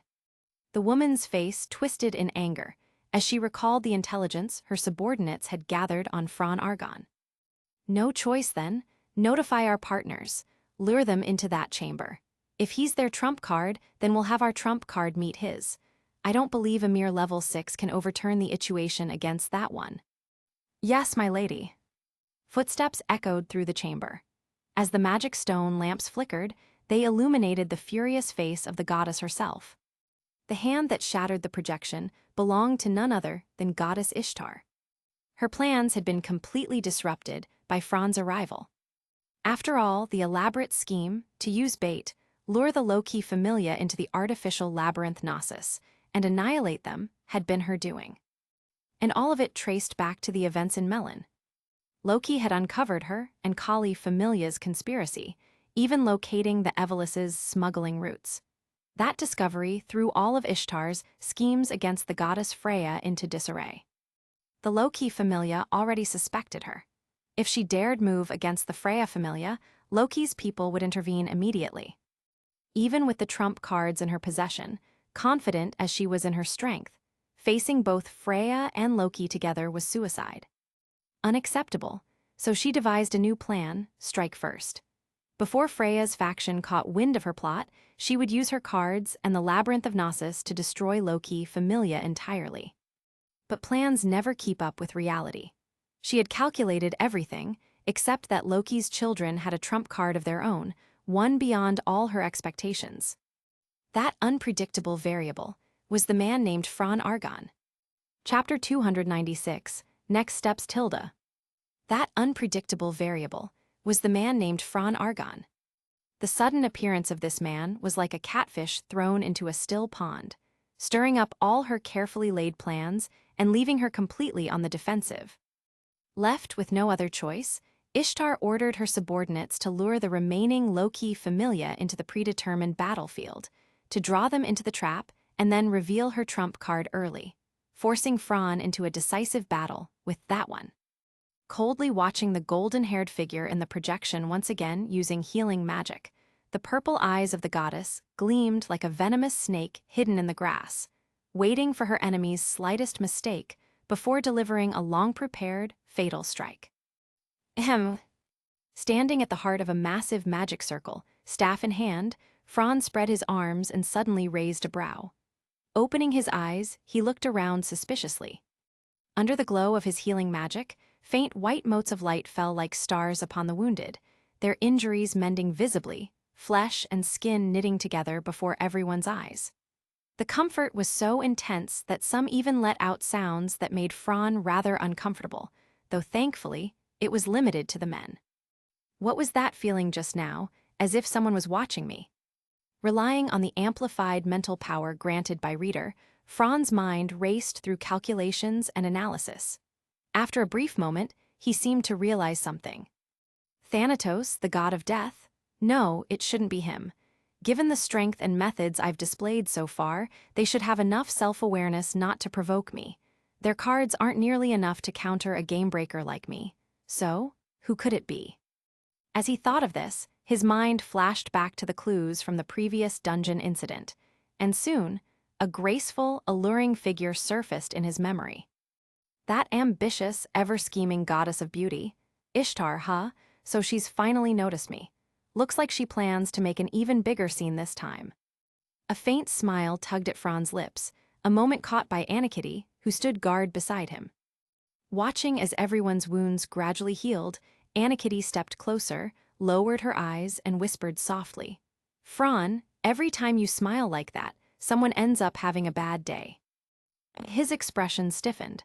He glanced sideways at Anakitty's elegant profile and blinked twice. How could that be? I'm just happy everyone's recovering. Hee hee, when Fran lies, your eyes always spin around. You're so easy to read. Now fully recovered, Tiona giggled mischievously, hands clasped behind her back, standing on tiptoe to grin up at him.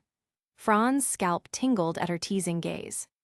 He couldn't help thinking to himself, had he really grown so careless around his teammates that even someone as scatterbrained as Tiona could read him like a book? At least in front of strangers, Fran could still keep a straight face. After a bit of playful banter, the group's mood brightened once more. Now, besides Fran, they had Tiona, a level 6, along with 3 level 4s and a few level 3s. The confidence and morale of the Loki Familia began to rise again. Especially with the reunion of Fran and Tiona, 2 level 6s, the team's spirits were bolstered even further. All right, I've healed everyone enough that your injuries won't affect combat. For full recovery, we'll need to wait until we're back at base. It wasn't that Fran didn't want to completely heal them, but the cost would be too great. Deep within the artificial dungeon Gnosis, possibly under enemy surveillance, every bit of stamina and mind was precious. Fortunately, after reaching level 6, Fran had chosen the development ability Healing, which had significantly improved his endurance. Without it, this prolonged high-intensity battle would have drained him dry. Thinking back from his days as a rookie level 1 adventurer, Fran had come a long way. He could fight at close, mid, and long range, serve as both a mage and a healer, wield the spear techniques of the Braver, the swordsmanship of the Sword Princess, the close combat techniques of the Amazona sisters, and the battle rhythm he'd learned from the creature Revis, refining them into his own combat style. On top of that, his devastating fast-cast spells in normal mode and his area-destroying magic in final mode made him a near-perfect fighter. Fran Argon, the Nightweaver, possessed both the raw stats and the honed skills and strategy to be called a true all-around warrior without equal. On the battlefield, he had no real weakness. His only flaw, the long-standing issue of endurance, had been mostly covered by a variety of potions. From his novice days to his current status as a powerhouse, Fran had always personally taken on the role of supporter. This went against the usual unspoken rule among adventurers, where the weakest member handled support duties. Yet Fran had always brushed off questions with a clever excuse about using his backpack as a shield. The real reason, of course, was his lack of stamina. Now that he'd become level 6 and gained healing, he could finally fight without restraint. Though using magic too efficiently could still lead to mind down, at least it was better than before. Fran was the core combat force of the team, so everyone fully understood his need to conserve mind. Tiona, where exactly did you get separated from Tioni, Gareth, and Eyes? Do you remember the map?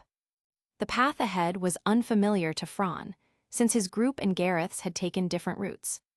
I remember, Tiona nodded seriously. Good, everyone, follow her lead. Tiona, you guide us. Cruz, Anakitty, keep an eye on the front. If anything happens, report immediately. Got it. Move out. With Fran's commanding presence, the others obeyed without question. Compared to Raoul, who was tasked with protecting Finn, Fran looked much more like a true leader. Seeing this, Anakitty couldn't help glancing at Tiona. The two exchanged a smile. Looks like Fran's more dependable than Raoul in everyone's eyes, Anakitty remarked. Hee, of course, it's Fran after all, Tiona said brightly. Thanks to the adventurer's formidable abilities, the group moved swiftly through the narrow passages under Tiona's lead. Even the toughest metal doors were no obstacle. Under Fran's sharp gaze and calm commands, they broke through with ease. The sight made everyone's blood surge with excitement. Didn't expect you to actually get your hands on the key, Fran. Tiona's eyes sparkled with admiration. Chapter 297, then hurry up and do it. Tiona's eyes sparkled with admiration. Unlike Fran's squad, when Tiona's side encountered Barca, he used the Daedalus's eye openly before everyone's eyes, not only to control the metal gates, but also to manipulate traps inside the man-made dungeon. From this, one could see just how important this key was. For this exploration of the man-made dungeon, the first mission was to explore its reality and illusions and draw a map, and the second was to obtain this key. Now, with the key in Fran's hand, the next thing was just to locate the comrades who had been forced to scatter apart, and then they could retreat safely. On the other hand, without Daedalus's eye, they would always be passively within the palm of the enemy, and the final result would be to become nourishment for Gnosis, with not even a grave left behind. Kakakaka. The Daedalus's eye held in hand, the D-shaped inscription flickered with a red magical glow, resonating with the magical wavelength of the gate's mechanism. And then, under everyone's excited gaze, it opened. "Follow me." Before the gate fully rose, Fran and Tiona had already rushed inside impatiently. Unlike before, they no longer needed to be wary of the enemy manipulating gates to separate the team, nor to guard against monsters suddenly pouring out from other doors in the giant rooms. As long as they had the key, Fran could manipulate the mechanisms to suppress and counter everything. Bastards, damn night weaver. A certain beauty goddess furiously slammed her pipe onto the ground and stomped on it. But because she was barefoot and with only an ordinary person's body, a sharp pain instantly shot up from her soul. Hiss, damn it, bastard, bastard, bastard. The whole plan was ruined by you. I must immediately right now have him killed. Why yes, goddess. Then hurry up and do it. You understood. After that, a messy sound of footsteps echoed in the darkness. In the dim room, only a pair of cold purple eyes remained, staring fixedly at the projection, waiting for something. With his greatly enhanced logical ability and reasoning, Fran followed Tiona while quickly deducing and recording the unfamiliar map. Quick, the place where we were separated is just ahead. Speed up. Thud thud thud thud. With Fran's command, the team's overall advance sped up, shortening the distance to their separated comrades. Meanwhile, not far from them, in another hidden passage, Tione and Gareth had been separated by a gate, each facing a desperate trial. It was the same combination. Monster groups paired with the Evelus's hired external support, the Evelus members wielding cursed tools. Monsters made the frontal assault, while the assassins hid in the darkness, waiting for a chance, constantly whittling away at the party. Completely berserk, Tione was like a furious beast. Accompanied by a stream of curses, she brutally fought the monsters with her weapons and fists. Bastards, I'll make you scream, I'll make you shut the hell up, all of you shut your damn mouths and die. Poo poo poo poo poo. In Tione's hands, the two curved blades were like butterflies dancing through flowers, constantly flashing with sharp cold gleams, slicing or stabbing into the monsters' bodies, mercilessly cutting, smashing, and grinding them to dust. Clang! At that moment, her instinct made Tione quickly raise her weapon to block at her side. A piercing screech of metal rang into her mind, making her frown. These despicable sneak attack methods and techniques, you must be those useless dogs of the Evelus. With that, Tione channeled terrifying strength, stomping and crushing the enemy's skull into pulp. She narrowed her eyes, staring at the black-robed figures hidden behind the monster horde, whispering to herself in a voice only she could hear. These guys, why are they so similar to the rats my sister and I met outside Orario? Could it be? They come from the same organization as Black Cat's predecessor. The thought of that mysterious assassin group crossed her mind, and Tione became more cautious. Just like Fran, Tione immediately began to doubt the dangers she was experiencing. These people didn't care about their own lives in battle, their only goal was offense. Such a terrifying fighting style, even for Tione, a first-class adventurer who could handle a 1 versus 6, made her scalp tingle. Feeling the unhealed wounds on her body worsen, adding injury to injury, the bleeding unceasing, her vision began to blur with double images. Is this the end for me? But remembering the heavy burden entrusted to her by her captain, Tione's delicate face once again twisted into a savage, violent smile. Even if I die here, you all are coming with me. Die for me. With a furious roar, Tione bent low, gripping her curved blades, her body like an enraged viper, springing out with explosive speed. Focus all attention on killing her. The other small fry can't stir up much, the monsters will handle them. The leader of the assassins coldly ordered his subordinates. No one answered, but they moved in response. Bang! The leader's expression stiffened. He couldn't help but look suspiciously at the left wall. What's that sound? Bang! This time he clearly noticed. The left wall, made of layered anti-magic stone, was trembling with a faint, almost undetectable vibration. Tiny cracks spread outward from a central point. He even had the illusion that something terrifying was pounding against the wall from the other side. Could it be? As if realizing something, the leader shivered uncontrollably. No, impossible. We clearly separated them, the other party can't possibly. Before his panicked muttering was finished, a terrifying magic cannon, almost identical to the one seen on Tiona's side, pierced through the hard wall.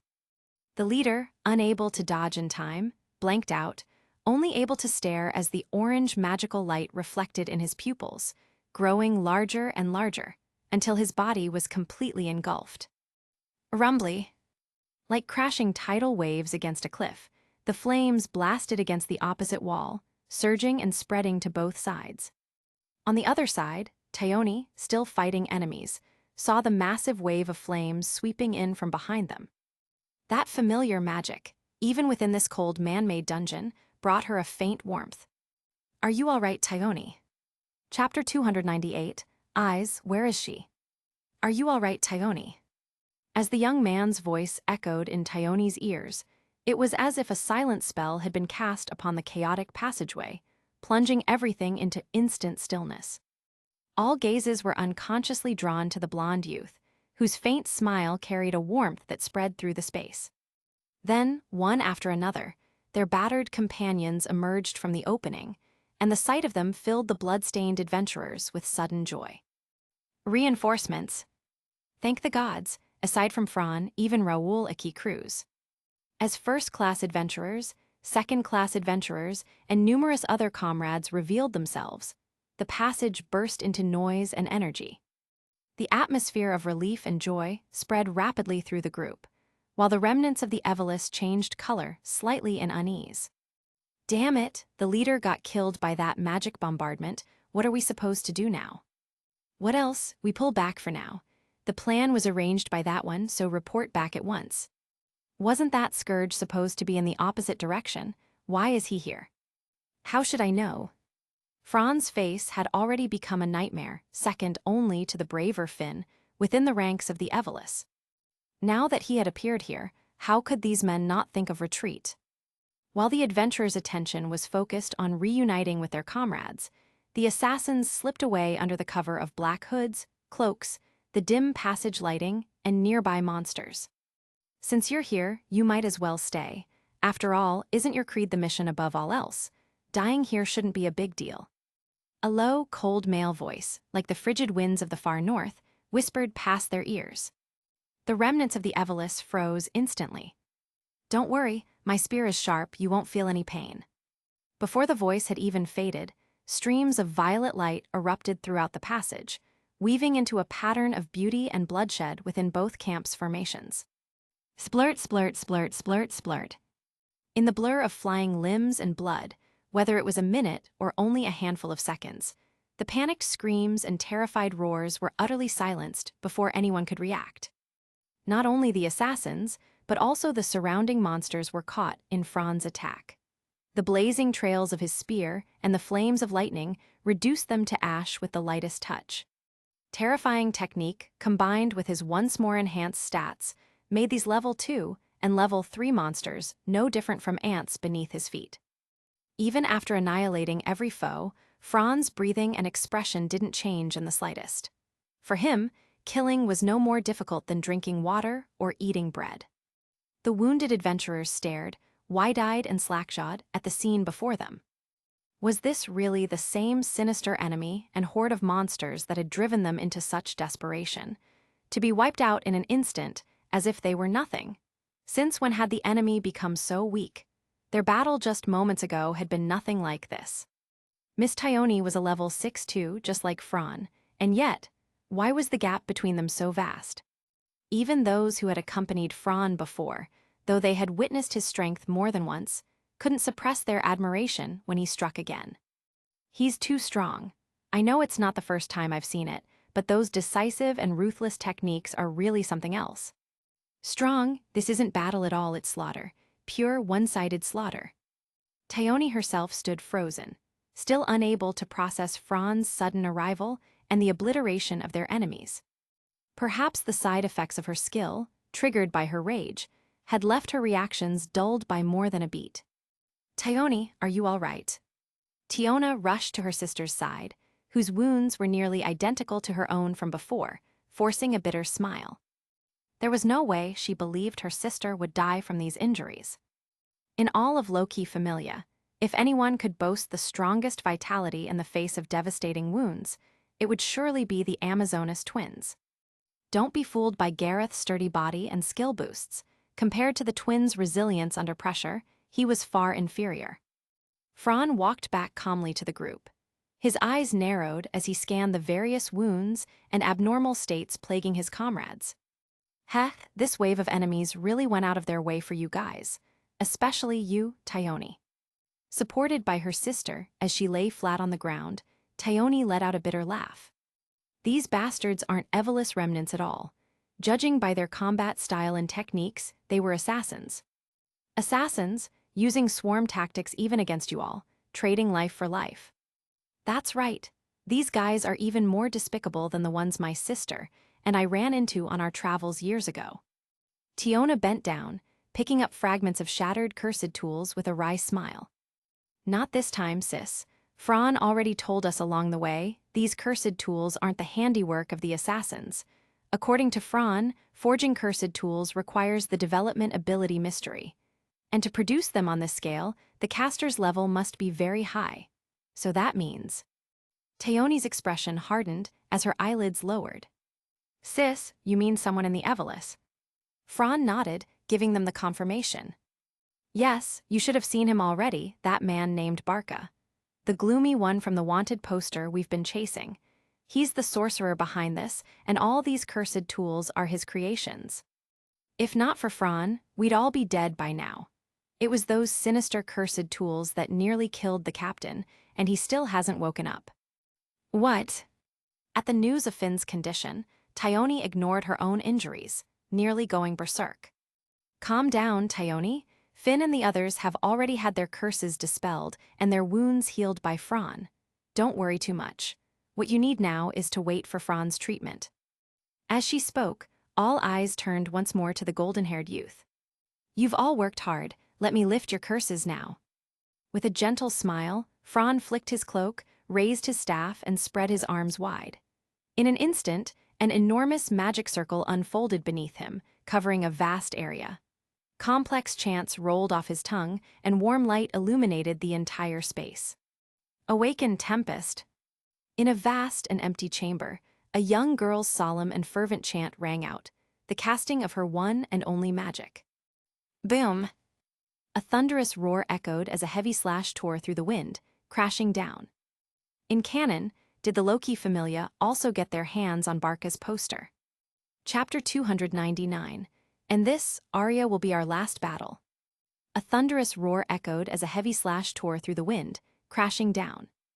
After a series of rescue operations and finding 3 of the squads, Fran finally managed to let out a slight sigh of relief. Compared to worrying about the heavily injured Finn, the unreliable Thyone and Tiona sisters, the dwarf Gareth, who had not yet been found, was the one Fran felt the least worried about. In this expedition into the artificial labyrinth, among all the small teams, the most reliable, the one he could rest assured with, was Gareth. Within the entire Loki Familia, aside from Fran, Gareth's stats were the strongest. Not only that, he also possessed an extremely powerful skill boost. His terrifying defense was already evident during the battle on the 59th floor. He was a pure frontline warrior. Spreading his arms and chanting magic, Fran slightly turned his head. His gaze seemed as if it could pierce through the walls of the labyrinth, looking in a certain direction. Clang, clang, clang. The collision of swords burst into countless sparks. The passionate and clear sound of metal clashing echoed endlessly in the vast chamber. Under the dim light, one could see a slender figure with dazzling golden hair clashing endlessly with a woman with short red hair, their blades entangling and colliding. A silver rapier and a cursed blade exuding ominous aura traced countless afterimages as the two wielded them, their arms and steps constantly shifting positions throughout the room, clashing fiercely. Dang, dang, dang. The golden-haired girl bit her lip, swinging her beloved sword with all her might. But as the exchange continued, Eyes was shocked to realize this woman was completely different from the last time they fought. Indeed, from the very beginning, Eyes had not held back. Unlike her usual calm demeanor, she unleashed full-force strikes right away. Unfortunately, every single one of them was casually deflected. The emerald green eyes remained as cold and merciless as ever. Her face, her features, devoid of any trace of human emotion. Compared to the maddened, obsession-driven executives and remnants of the Evelis, Revis was true darkness itself. So cold and detached that even Valletta and Barca had no wish to interact with her. Even among those deranged, Revis was seen as the one who was truly mentally unstable. No matter when or what, she would always be sitting in a corner, devouring magic stones expressionlessly. Occasionally, she would utter incomprehensible words, nonsensical to anyone listening. Stronger, stronger, becoming stronger. The only thing she ever cared about was becoming stronger, endlessly so. Now she finally had the chance again. This was why Revis, after gravely injuring Finn in his moment of hesitation, hadn't finished him off. Her target had never been the Loki Familia, it was Eyes. After a brief clash, the two pulled apart. Eyes no longer had her usual air of absent-minded cuteness or cloud-like calm. She slightly furrowed her brows and pressed her lips together. "Why are you here?" Revis gave no answer, instead speaking unrelated words. "This is the first time you've taken the initiative, Eyes Wallenstein. Have you finally sensed the threat?" Eyes looked faintly puzzled. As if knowing her doubt, Revis continued indifferently. "Ah, that's right. If you don't use wind, you might actually die this time. The me now is not the weak me from before. Are you ready, Eyes? Here I come." Whoosh!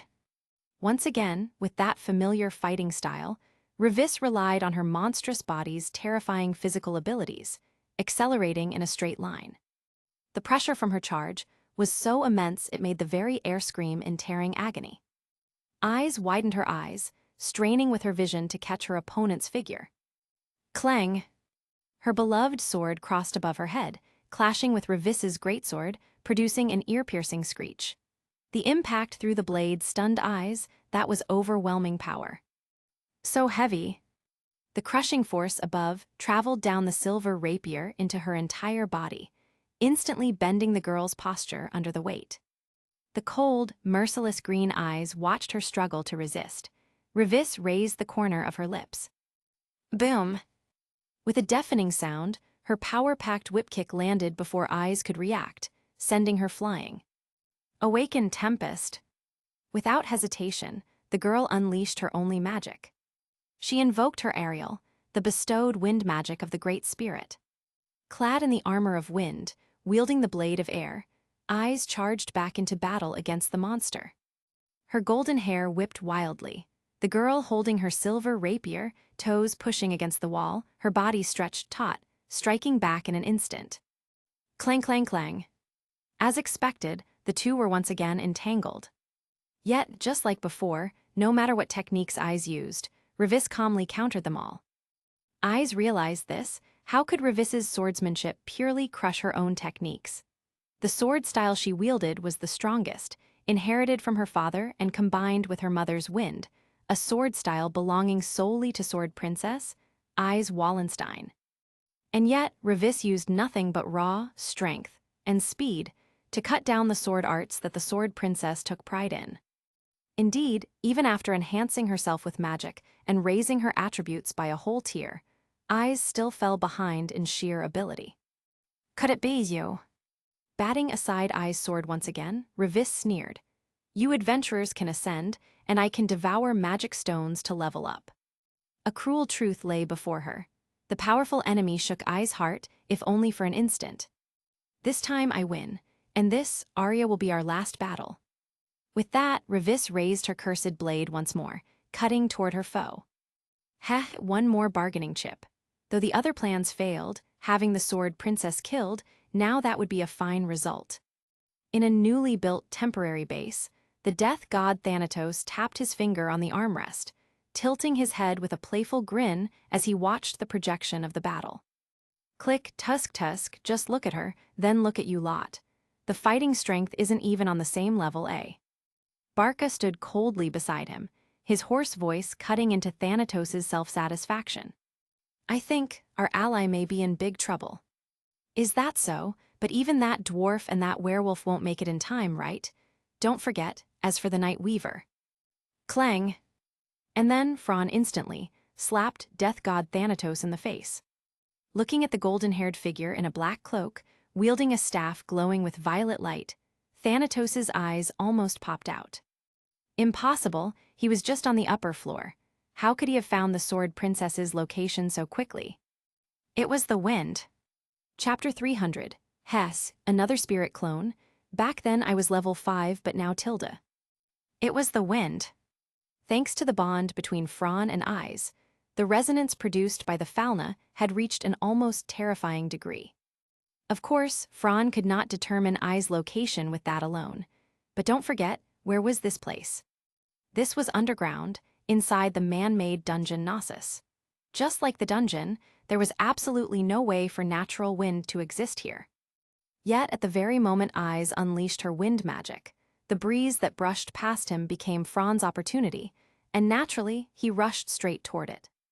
The metal gate blocking the way might have stopped the others, but with the Daedalus's eye in his hand, Fran was the greatest variable. When he saw Eyes, kneeling on one knee, her light armor already in tatters, blood trickling from her lips, her figure in complete disarray, Fran's delighted expression instantly stiffened. Hess, those guys kept boasting they could take you down. Too bad, I knew they weren't reliable. Revis paused mid-step, sword in hand, and turned her head slightly, casting a glance toward Fran with the corner of her eye. The plan was indeed thorough, splitting our party apart, picking us off one by one. So, it was you who volunteered to deal with Eyes, wasn't it? What's wrong? Was your obsession from losing to her last time really that deep? Fran walked up to Eyes with a playful smile, ignoring Revis' gaze.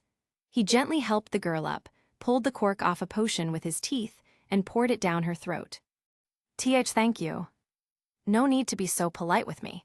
Protecting you is my duty as a man. At those words, Eyes' face flushed bright red from her neck all the way to her ears. The two of them flirted as though no one else were present, completely disregarding Revis. Even someone like her, with no emotions in her heart, felt her blood pressure rising in fury. But just then, a loud rumble echoed from deeper within the passage.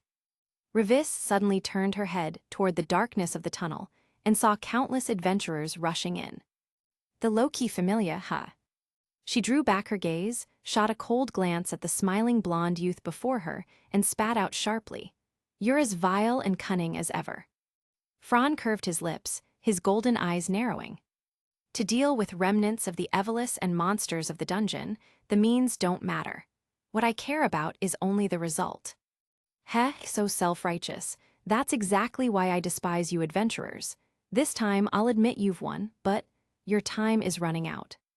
Casting one last meaningful look at the low-key familia members charging to join Fran and Eyes, Revis lightly tapped her toes against the ground and vanished into the darkness. Hey, stop right there. Taioni and Tiona rushed forward to chase her down, but with Revis activating another gate using the Daedalus's eye, they could only watch helplessly as the path closed. Come back, Taioni, Tiona. Now's not the time to waste on her. We still need to find Gareth and Bete. Fine, Taioni clicked her tongue in frustration, but she kept her cool. With Fran unconscious, Fran's actions and presence had already established him in the hearts of the others as a capable commander. He glanced around at his companions, quickly recalling the maps he had explored before. After comparing their current position, he roughly located Gareth and Bete. We're not far from the exit we came through. Since Gareth fell into a vertical shaft, he should be below us. If I'm not mistaken, judging by the depth, he should be on the 4th level. And as for Bete. At this, Fran pressed his hand against the wall nearby. Sensing faint vibrations from the other side, a smile spread across his face. He's right here. So this is the so-called great miracle your ancestors spent over 1,000 years trying to build and still couldn't finish, the man-made dungeon Gnosis? You swore up and down that once someone entered, they could never get out, my dear Barca. But why do I feel like that boy Fran is swimming through it like a fish in water? Barca's face darkened. Even when mocked by a god, he gave no favorable response. He glared hatefully at the blonde youth, who had once again smashed through walls and so easily reunited with the werewolf Bete. Barca's heart was ready to explode with fury. The Night Weaver, his cracked lips moved, gritting his teeth as he spat out the words. Clearly, as a descendant of the legendary craftsman Daedalus, he now utterly hated Fran, the one wrecking his creation. To reach the 4th level, we need to follow this passage, go up 100 steps, then circle 3 times, and we'll find Gareth. Tusk, tusk, tusk, you bastard. You've got the same ability as Fran, huh? Like memorizing maps inside your head. Everyone knew Fran wasn't just a capable commander. His wisdom and memory were extraordinary. Now Fran displayed the same ability to construct maps in his mind, leaving his companions astonished. Fran's skill reader can greatly enhance mental strength, and at night, it even doubles. The one who spoke was none other than the blonde girl who knew him best. Everyone exchanged glances, shock written all over their faces. So mental power can be used like that. I knew it, those mages like Reveria just love showing off tricks. Fran's lips twitched as he cast a pitying look at the noisy Tiona. He thought inwardly, what does this have to do with you being an idiot? It's because you're dumb, obviously. Under Fran's command, the squad of more than 20 advanced quickly toward Gareth. With eyes, the human radar for monsters, joining the team, their scouting ability and pressure resistance grew stronger. As a result, their pace quickened even more. It's been half an hour without encountering any monsters, and the gates haven't moved either. Looks like the enemy commander gave up. Once we catch up, I'll crush them all into paste. Bete twitched his ears, baring his teeth viciously. The memory of being cornered by monsters, and that goggle-wearing trash, made his blood boil again. Found it, Fran, Gareth's presence is just ahead. Eyes suddenly spoke up to alert Fran. So he's here.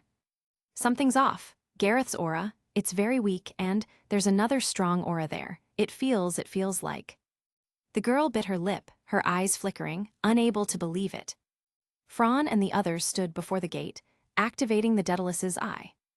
At the same time, Fran patted the girl's head lightly and chuckled. That familiar aura, right? Then there's no mistake. This must be their final trump card, something like.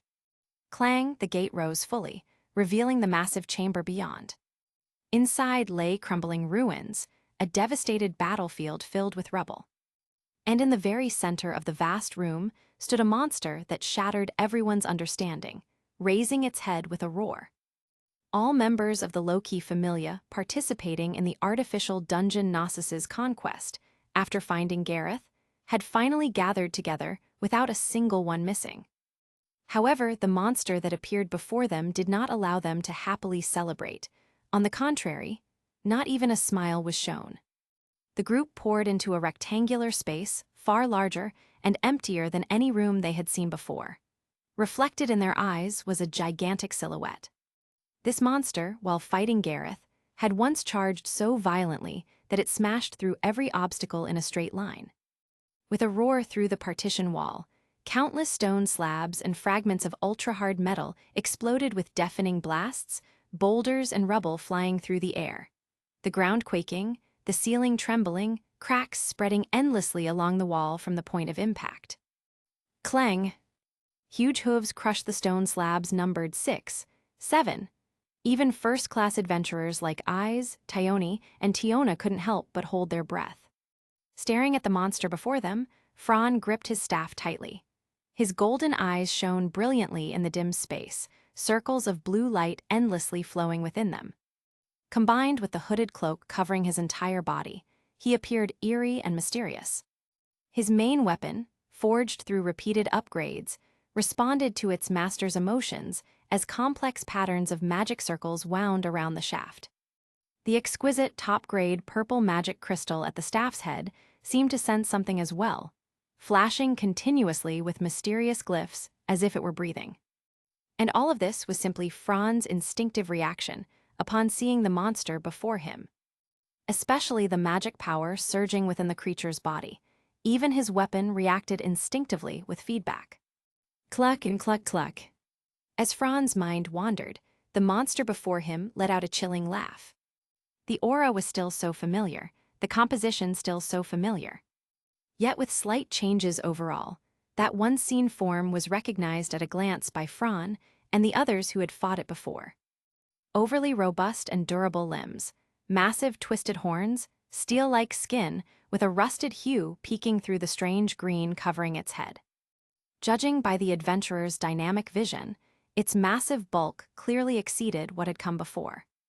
Behind it, its tail split into two, each ending with a hard, sword-like spike. Its impatient swaying made the weaker companions shiver inside. On the bull-like body, there was only one anomaly, a woman embedded in its forehead. A strange woman, smiling eerily. That intense sense of déjà vu made Tiona mutter tentatively, "Another spirit, clone." No one replied, but from their grave expressions, and from Gareth's injuries, the answer surfaced immediately. Ha, artificial dungeon, Evelys, red-haired freak, and now even spirit clones are showing up. Interesting, way too interesting. These bastards, just a bunch of rats hiding in the sewers if you've got guts, face us head-on. Playing dirty tricks, what kind of skill is that? Tyone's face twisted with fury, her clenched fists cracking loudly. Clearly, she had had enough of the enemy's despicable schemes. This fury, upon seeing the spirit clone here, exploded violently. A hand pressed on the Amazoness's shoulder. Fran's calm voice stopped her. "Tyone, don't be reckless. Maybe that's exactly what the enemy wants to make us angry. And, although I don't know why their factions allied, I'm sure they're not of one mind. They must be scheming against each other too. And this spirit clone." Saying this under everyone's gaze, the young man smiled. "This spirit clone isn't much different from the one we fought on the 59th floor. Judging by its aura, it's about level 7. But..." Raising his hand to stop the other's movements, Fran added with a sly tone, "Back then, we were all level 5, while the opponent had a monster horde blocking us, plus infinite magical recovery. It had every advantage. But today is different. Back then, I was level 5, now I'm level 6. Meanwhile, your strength hasn't changed, and this bull avatar looks like a melee type. No monster horde blocking us either. So, in my opinion..." He didn't finish, but the crazed smile tugging at Fran's lips gave everyone the answer. "Face your end, Ragnarok." With Fran's low chant of a short spell, pitch-black flames entwined with crimson lightning erupted violently from his small frame. From the ground, ring after ring of shockwaves spread out. The fierce wind lashed against them, roaring. Feeling the surging power filling his body, Fran's eyes sharpened, and once again he chanted, "Face your end, Ragnarok." A boom. From inside out, a mysterious purple energy began to corrode the flames and lightning. On Fran's body, tricolored fire and lightning rapidly formed, surging violently. Gradually expanding, the flames grew so vast that Fran's figure disappeared within them. Only a dark shadow twisted and swayed amidst the eruption. Shadows on the walls stretched long, bluish magic stone light, illuminating the enormous dim chamber. At this moment, Fran had become the embodiment of fire and lightning, his physical form seemingly fused completely into the magic. Of course, the others knew it was just an illusion. Fran's explosive magic breaking passed a boundary into another domain. Hero domain. But was that all? Knowing how dangerous the enemy was, Fran had no mood or time to probe. From the start, he would go all out. If one strike could finish the opponent, he would never need a second. Infinite Super Magic, activate. Magic Dominator, activate. With Fran unleashing every amplification skill, the destructive nature of his magic essence unfolded before everyone. The backlash on his body almost crushed him instantly, his spirit nearly collapsing. Intense pain flooded into his brain, his very lips trembling. Thinker, activate. The world in Fran's eyes slowed down. No adversity. Then create adversity for oneself, entering that state where full power could be drawn out. Full concentration, state manifest. At this moment, this was Fran's full power. Chapter 301, Heavenly Bull, Gugalana. At this moment, this was Fran's full power. Pain. Every part of his body was sending this one signal back to his brain. But Fran, having entered the state of total concentration, easily blocked out those chaotic and disordered nerve signals. Perhaps this was just self-deception. No matter what he did, the power of magic was still eroding him every second. Yet under total concentration, he was able to perfectly control that swelling power and make it his own. Advanced Sword of Victory. Hoarsely growling in a low voice, under layer upon layer of pressure, Fran once again released the original strength of his domain. Watching the twisted figure roaring amidst the dazzling flames, Gareth, Tyone, Tiona, eyes, Bite, and the others instantly widened their eyes. That guy Fran, is he trying to throw his life away? In this state, he's actually chanting Reveria's Widaria annihilation magic. Tiona's voice made the golden-haired girl who had been watching the young man show a face of worry, her eyes fixed tightly on his back, her hands crossed in front of her as if praying. Only Gareth, after his initial shock, calmed down. So this is what Reveria meant? His true essence of magic, what terrifying power. Such a strong spell, its effect has probably already surpassed the limits of what we imagined. But when he thought of that boy's extraordinary abilities before every level up, Old Man Gareth let out a booming laugh. Hey, old man, at a time like this, how can you still laugh? Seeing Fran engulfed in blazing flames, yet the dwarf actually burst out laughing, Tiona couldn't hide her anger. Ignoring the younger one's tone, the dwarf used his big hand, covered in a broken gauntlet, to stroke his dirty, messy beard. He glanced at the figure wrapped in roaring flames, as well as the scarlet-stained staff. You all underestimate Fran. With his body's attributes, even if he can't truly control such terrifying magic, just barely using it is more than enough. I think, with his clever mind, he's already calculated everything. Saying this, he looked at Finn, still unconscious on Raoul's back, and revealed a relieved smile. That Finn really is lucky. Looks like he has a successor now. With Fran's skills and magic fully unleashed, showing his strongest stance, the magical power he drew out to the extreme gathered and condensed without pause, endlessly surging and trembling. A suffocating pressure spread outward rapidly with him as the center. As Fran's enemy, the bull-type spirit clone, the heavenly bull, Gugalana that Ishtar had kept as her trump card, also sensed the breath of death, its massive body trembling. The female form parasitizing between the cluster of cursed horns on its head revealed a strange smile, her eyes locked on the figure shining with infinite magic. The female body seemed to speak, seemed to chant, its eerie chants twisting the faces of everyone who couldn't withstand it. Besides the Loki Familia and the spirit clone, there were others secretly watching from hidden rooms in the shadows. Thanatos, Barca, Dix, and others also focused on this battle. This situation seems quite interesting. A charming yet arrogant female voice interrupted the spectators. Turning around, they saw two figures slowly walking through a hidden passage. Along the corridor etched with mysterious murals, the shadows split, and two figures emerged. It's you, Ishtar. Wearing a dress that revealed her perfect figure, captivating all eyes, her unparalleled beauty was such that even a single glance could draw one in. She held a long smoking pipe to her purple lips, intoxicated as she deeply inhaled. Seeing the goddess who exuded allure with every breath, Thanatos narrowed his eyes beneath his hood. Well, what a rare guest. My investor, to think you'd grace us with your presence today. This humble place wasn't prepared, but perhaps you'll overlook it and make do. HMPH, Thanatos, don't play your hypocritical tricks in front of me. Do you think I'm like those foolish believers you toy with? Boring. The short exchange between them was filled with gunpowder. Even Barca, who normally ignored worldly matters and wore a gloomy face, could hear it, let alone Dix, the infamous hazer, known throughout Orario. Casting a glance at Fran, now gripping his weapon with both hands and lowering into a lunging stance, magical energy extending from his purple glowing staff spear, Dix laughed.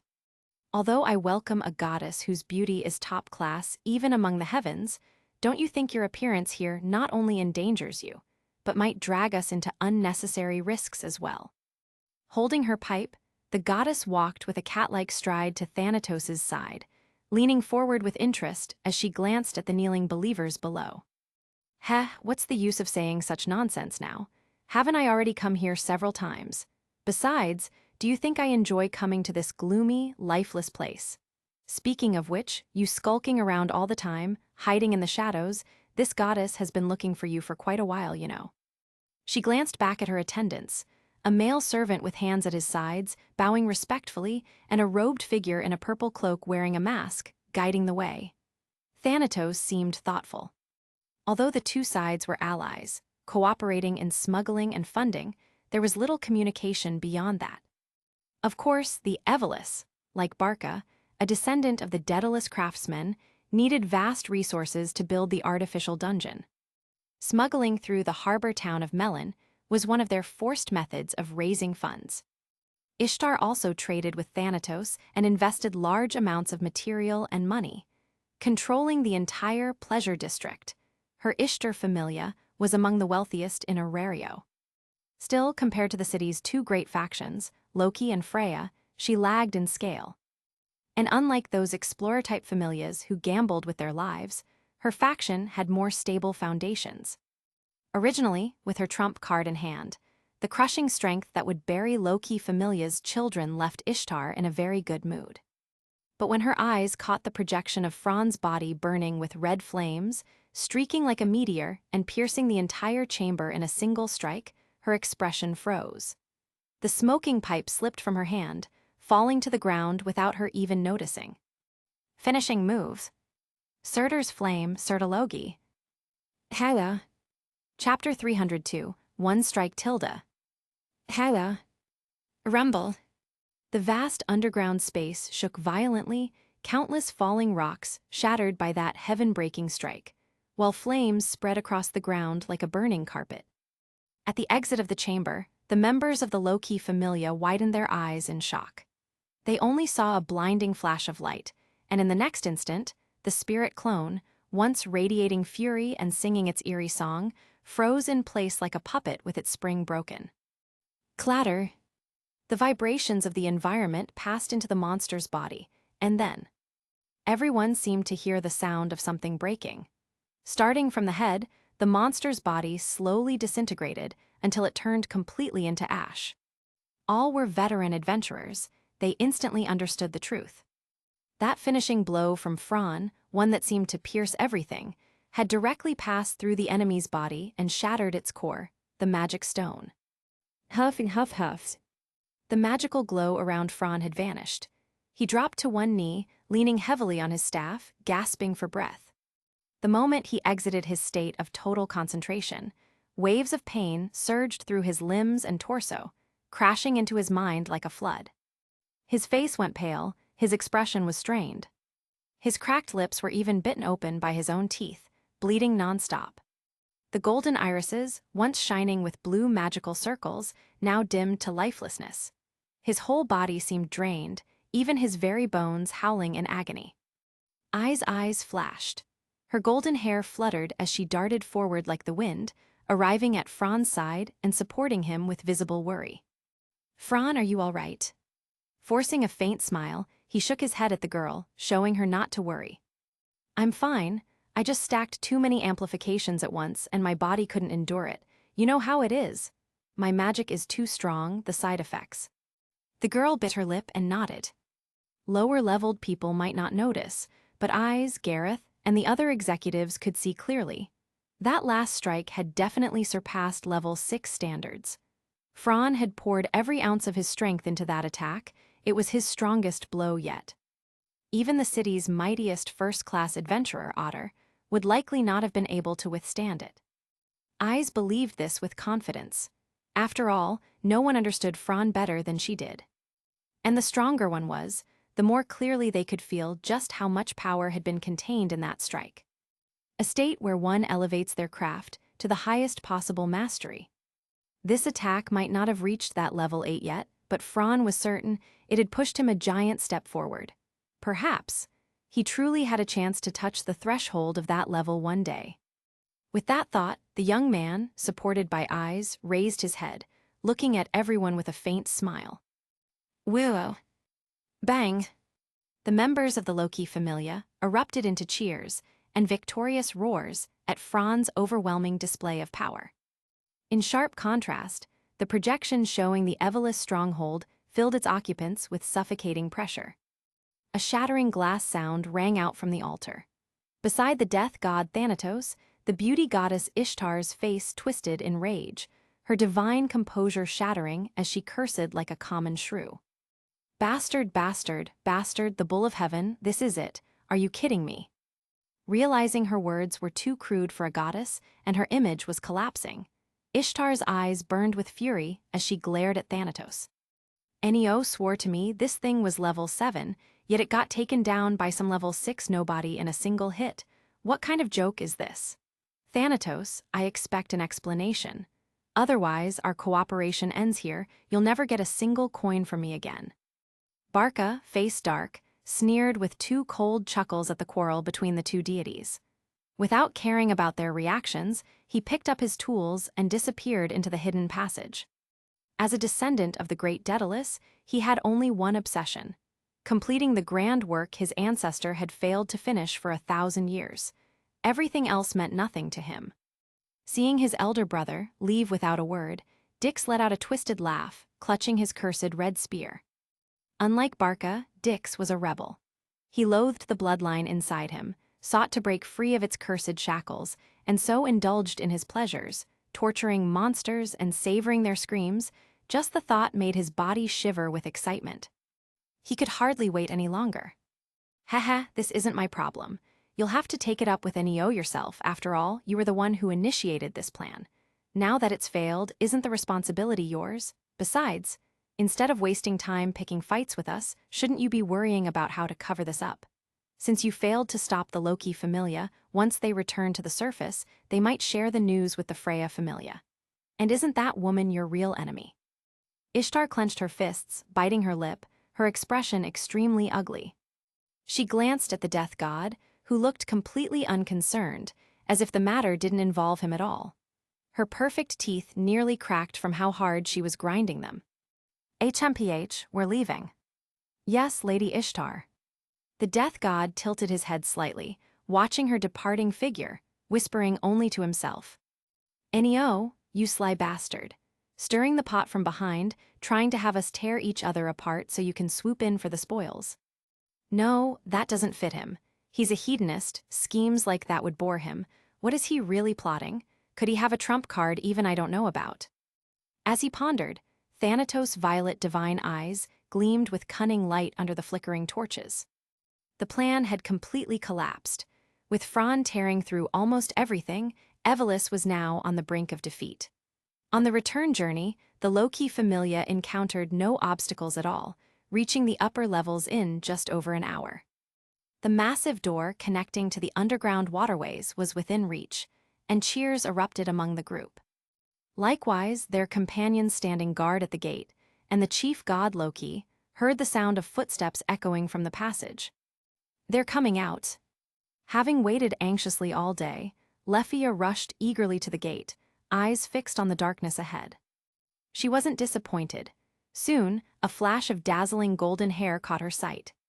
Her face lit up, and she waved happily, calling out, "Eyes Yue, what, how could this be?" Before she could even finish her words, upon seeing the state her companions were in, her voice broke, and not just hers, but every face around her froze in shock as well. Chapter 303, 3 days later, Tilda. Before she could even finish her words, upon seeing the state her companions were in, her voice broke, and not just hers, but every face around her froze in shock as well. The environment was elegant and quiet, filled with the fragrance of old books washed by the years and time itself, that unique scent permeating the entire space, making one feel unconsciously refreshed and delighted. The massive library was divided into 3 levels by suspended corridors and spiral staircases, with the lowest level decorated into a warm yet luxurious atrium, offering areas for reading and rest. A grand and exquisite crystal chandelier hung down from the dome directly above the atrium, echoing with the artistic paintings brushed across the ceiling. Illuminated by magic stones, the splendid chandelier and the countless crystals reflected brilliant rays of light, like a gigantic hanging cluster of crystals, as if the finishing touch to a masterpiece utterly magnificent. It seemed to elevate the entire space to another level. With a snap, a golden-haired youth closed the yellowed old book in his hands and put aside the parchment which was full of writings. He straightened up, rubbed his stiff neck that had frozen from holding one posture too long, and wore a thoughtful expression. This was none other than the birthplace of Franz Rise, one of the foundations of the Loki Familia, the archive. 3 days had passed since the retreat from the man-made dungeon Knossos. The aftereffects of unleashing such explosive power had already vanished by the second day upon waking. Then, following the command of their goddess Loki, he had joined in the post-battle cleanup and intelligence sorting. As one of the few in the Familia outside of the 3 executives who not only possessed top-class combat strength at level 7, but also had sharp intellect and command ability. And as the very core of the entire incident, Fran had been permitted by the 3 and the goddess to join the upper-level research meetings.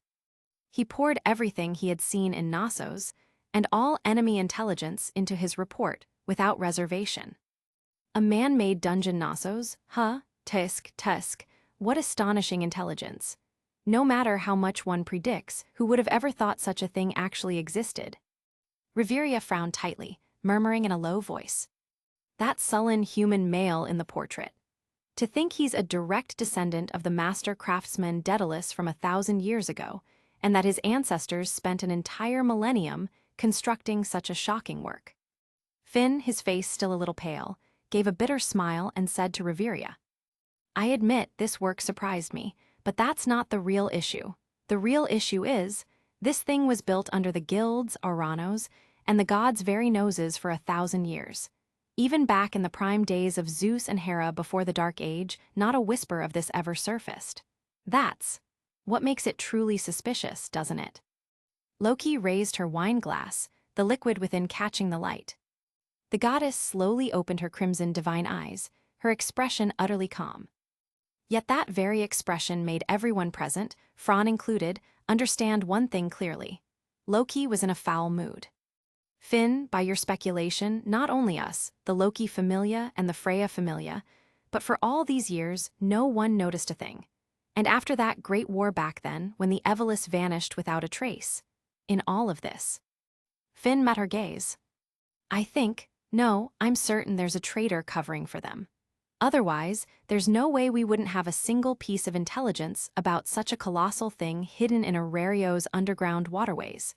Don't forget, that's practically a shadow dungeon right beneath the city. Loki's lips curled into her trademark mischievous grin.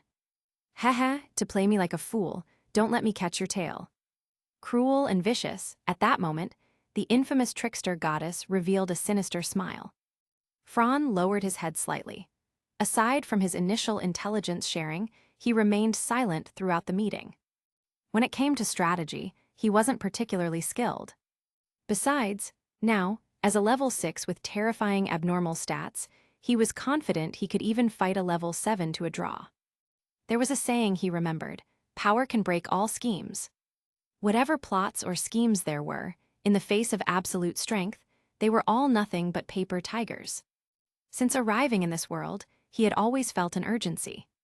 To rapidly accumulate knowledge, raise his abilities as fast as possible, and then impatiently throw himself into challenges, elevating his level step by step. Now, he had reached the goal he long yearned for. He had everything he needed to face his enemies. And with the greatest familia of Orario, the Loki Familia, behind him, what was there to fear? If the enemy enjoyed playing with human hearts, then Fran, with power in hand, would naturally play along, only to kick them down from their ecstasy at the very peak of delight, savoring their collapse. Just imagining that scene brought an involuntary smile to his face.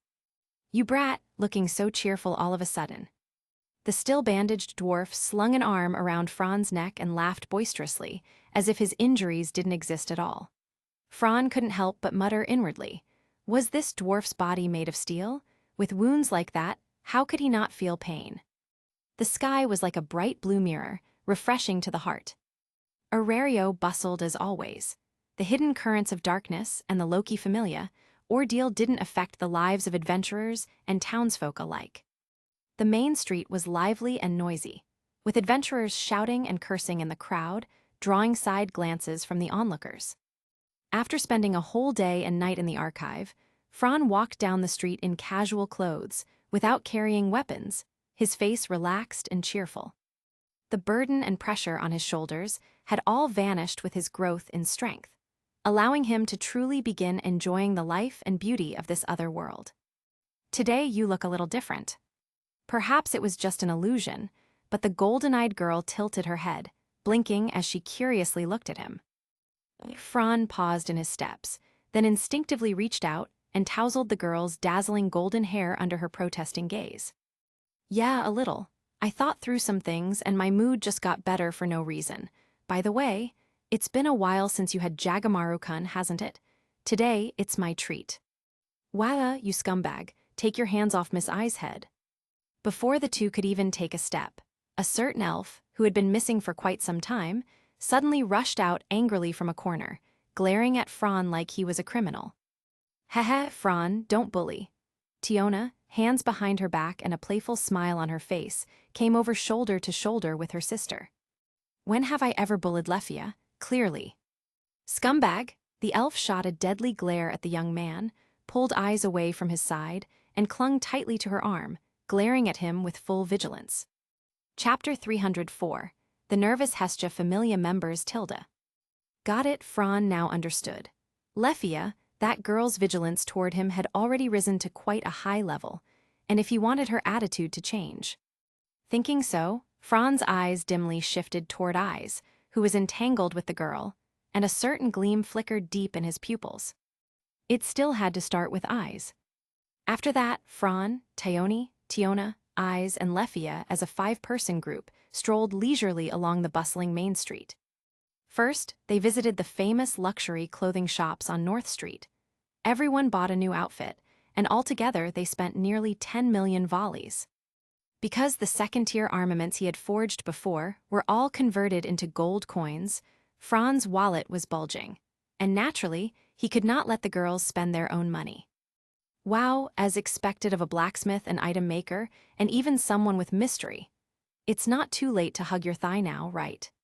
Without the slightest shame, Tiona clung to Fran's arm, acting spoiled. Glancing at Tiona, who was rubbing against his arm like a child nonstop, Fran's face twitched slightly, and then, expressionless, he pulled her along as they left the shop. The group wandered here and there, and before long, it was already noon. Following the main road into the back streets, they happened to arrive near the hostess of fertility. Let's settle lunch here, it's on me. Remembering that heroic elf, Fran's heart stirred, and with a smile he pointed to the conspicuous tavern to invite the others. Eyes glanced at the signboard, and her eyebrows faintly twitched.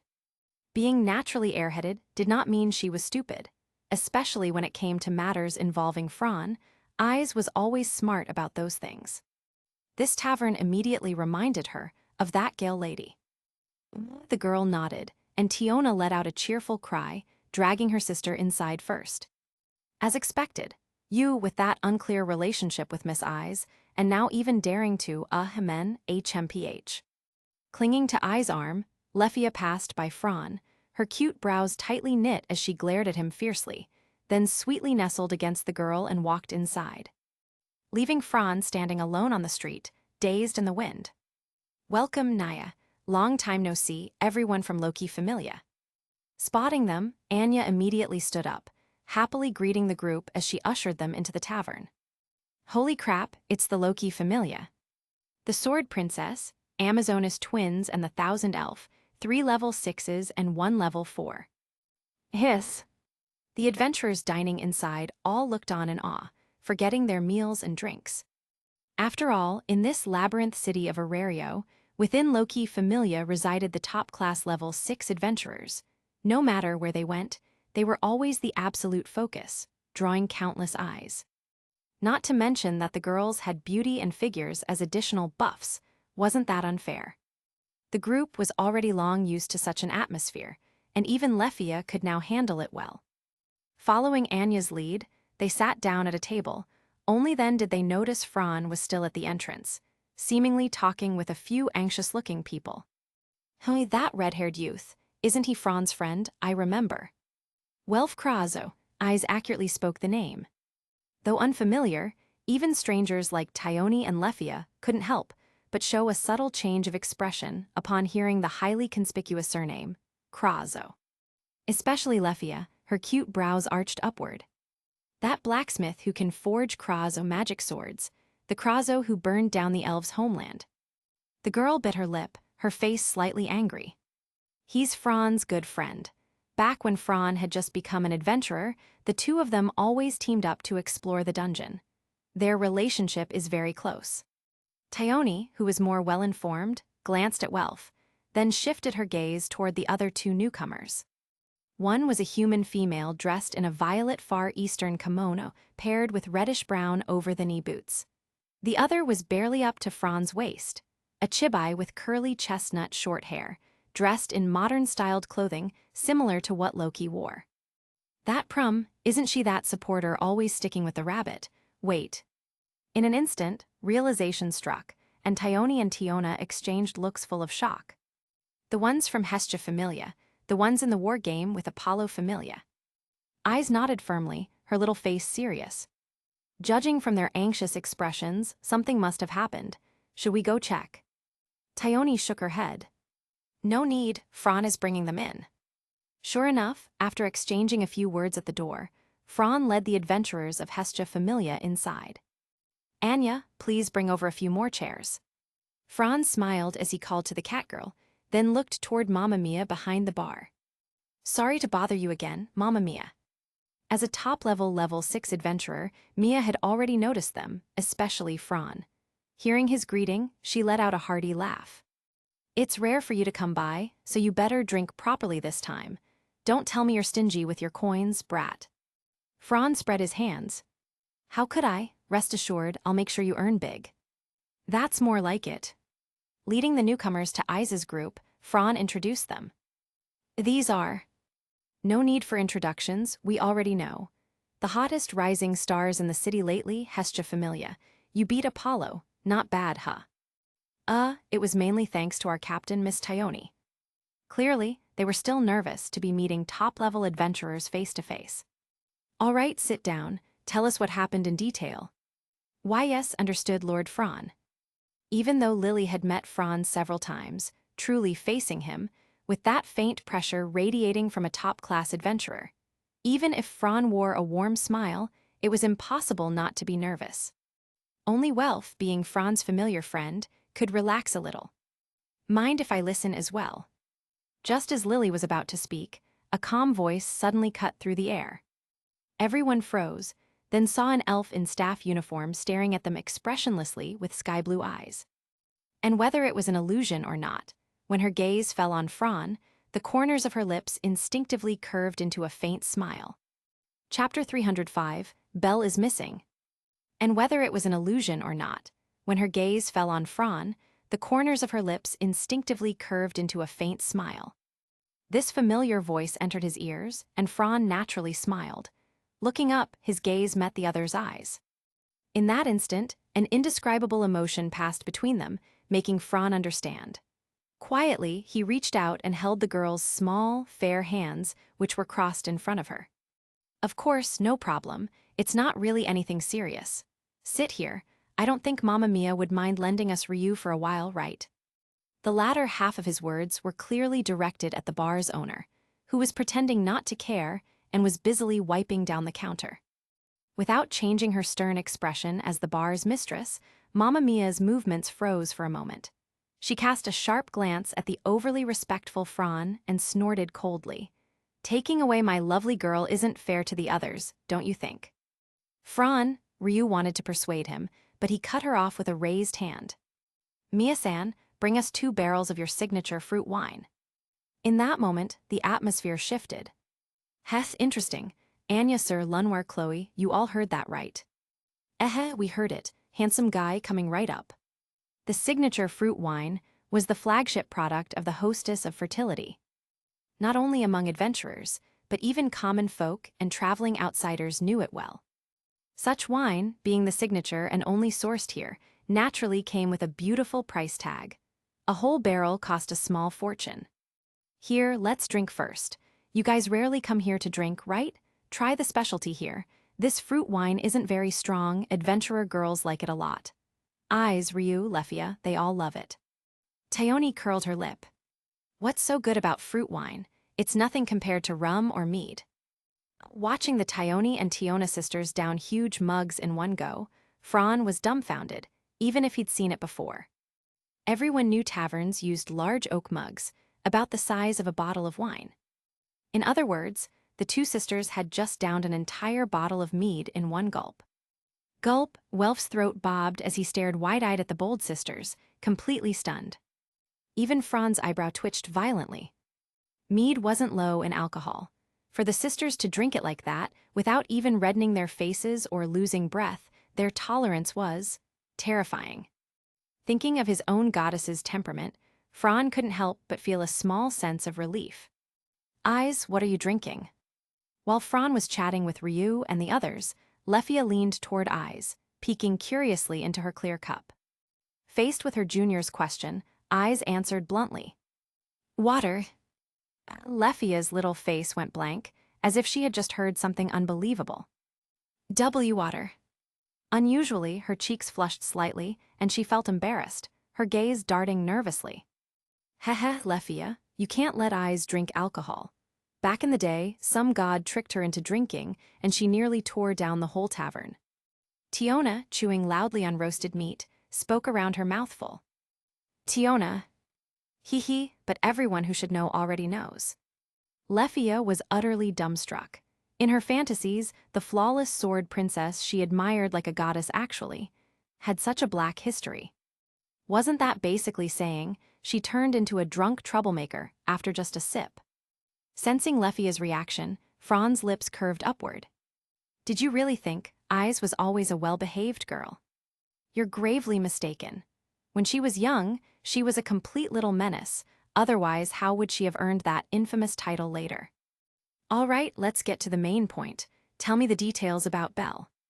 By now, everyone had eaten and drunk a little, so it was naturally time for business. At Fran's words, Yamato Mikoto, serious and meticulous, and Lily, the group's most socially skilled and intelligent, exchanged a look.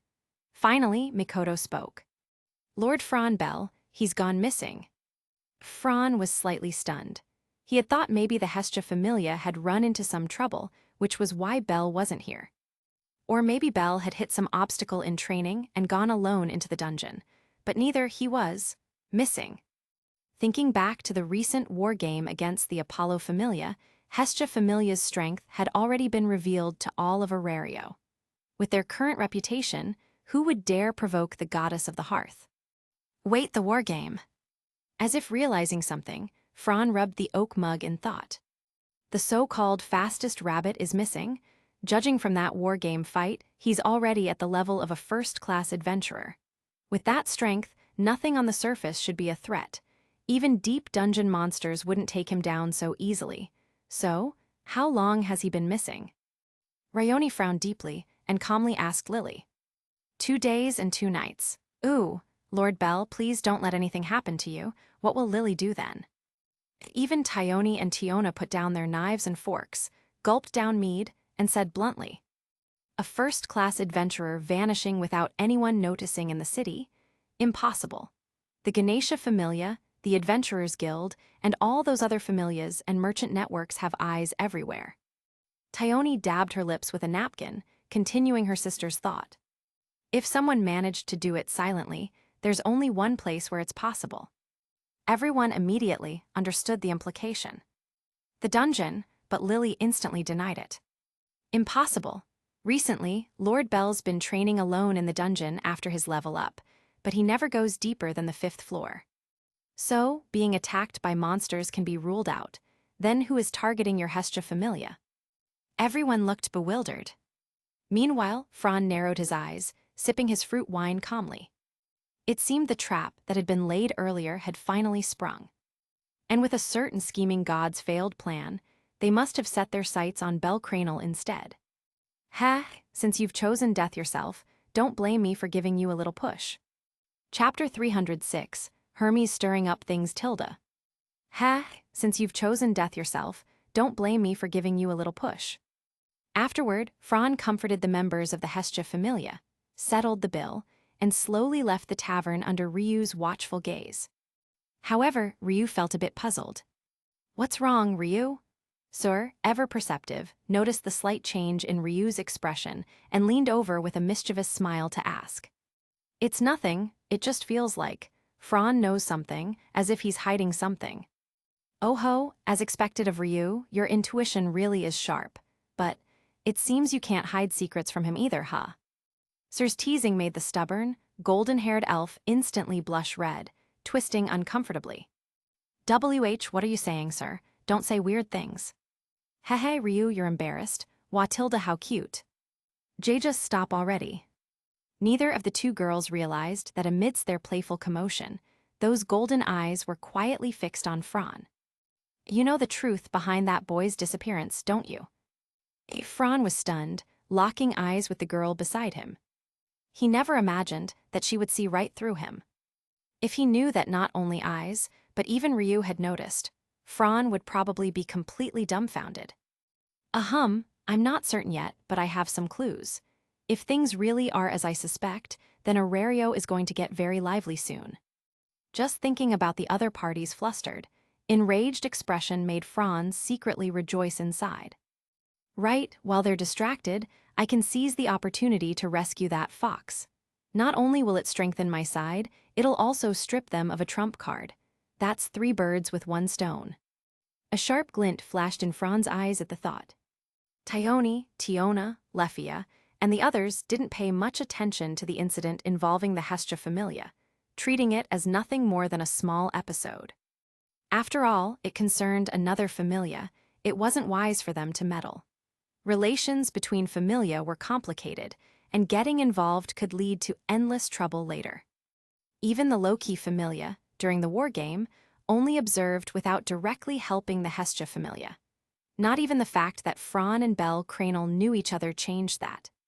After a full day of play and indulgence, eating and drinking to their heart's content, and splurging at luxury stores, the girls were all very satisfied.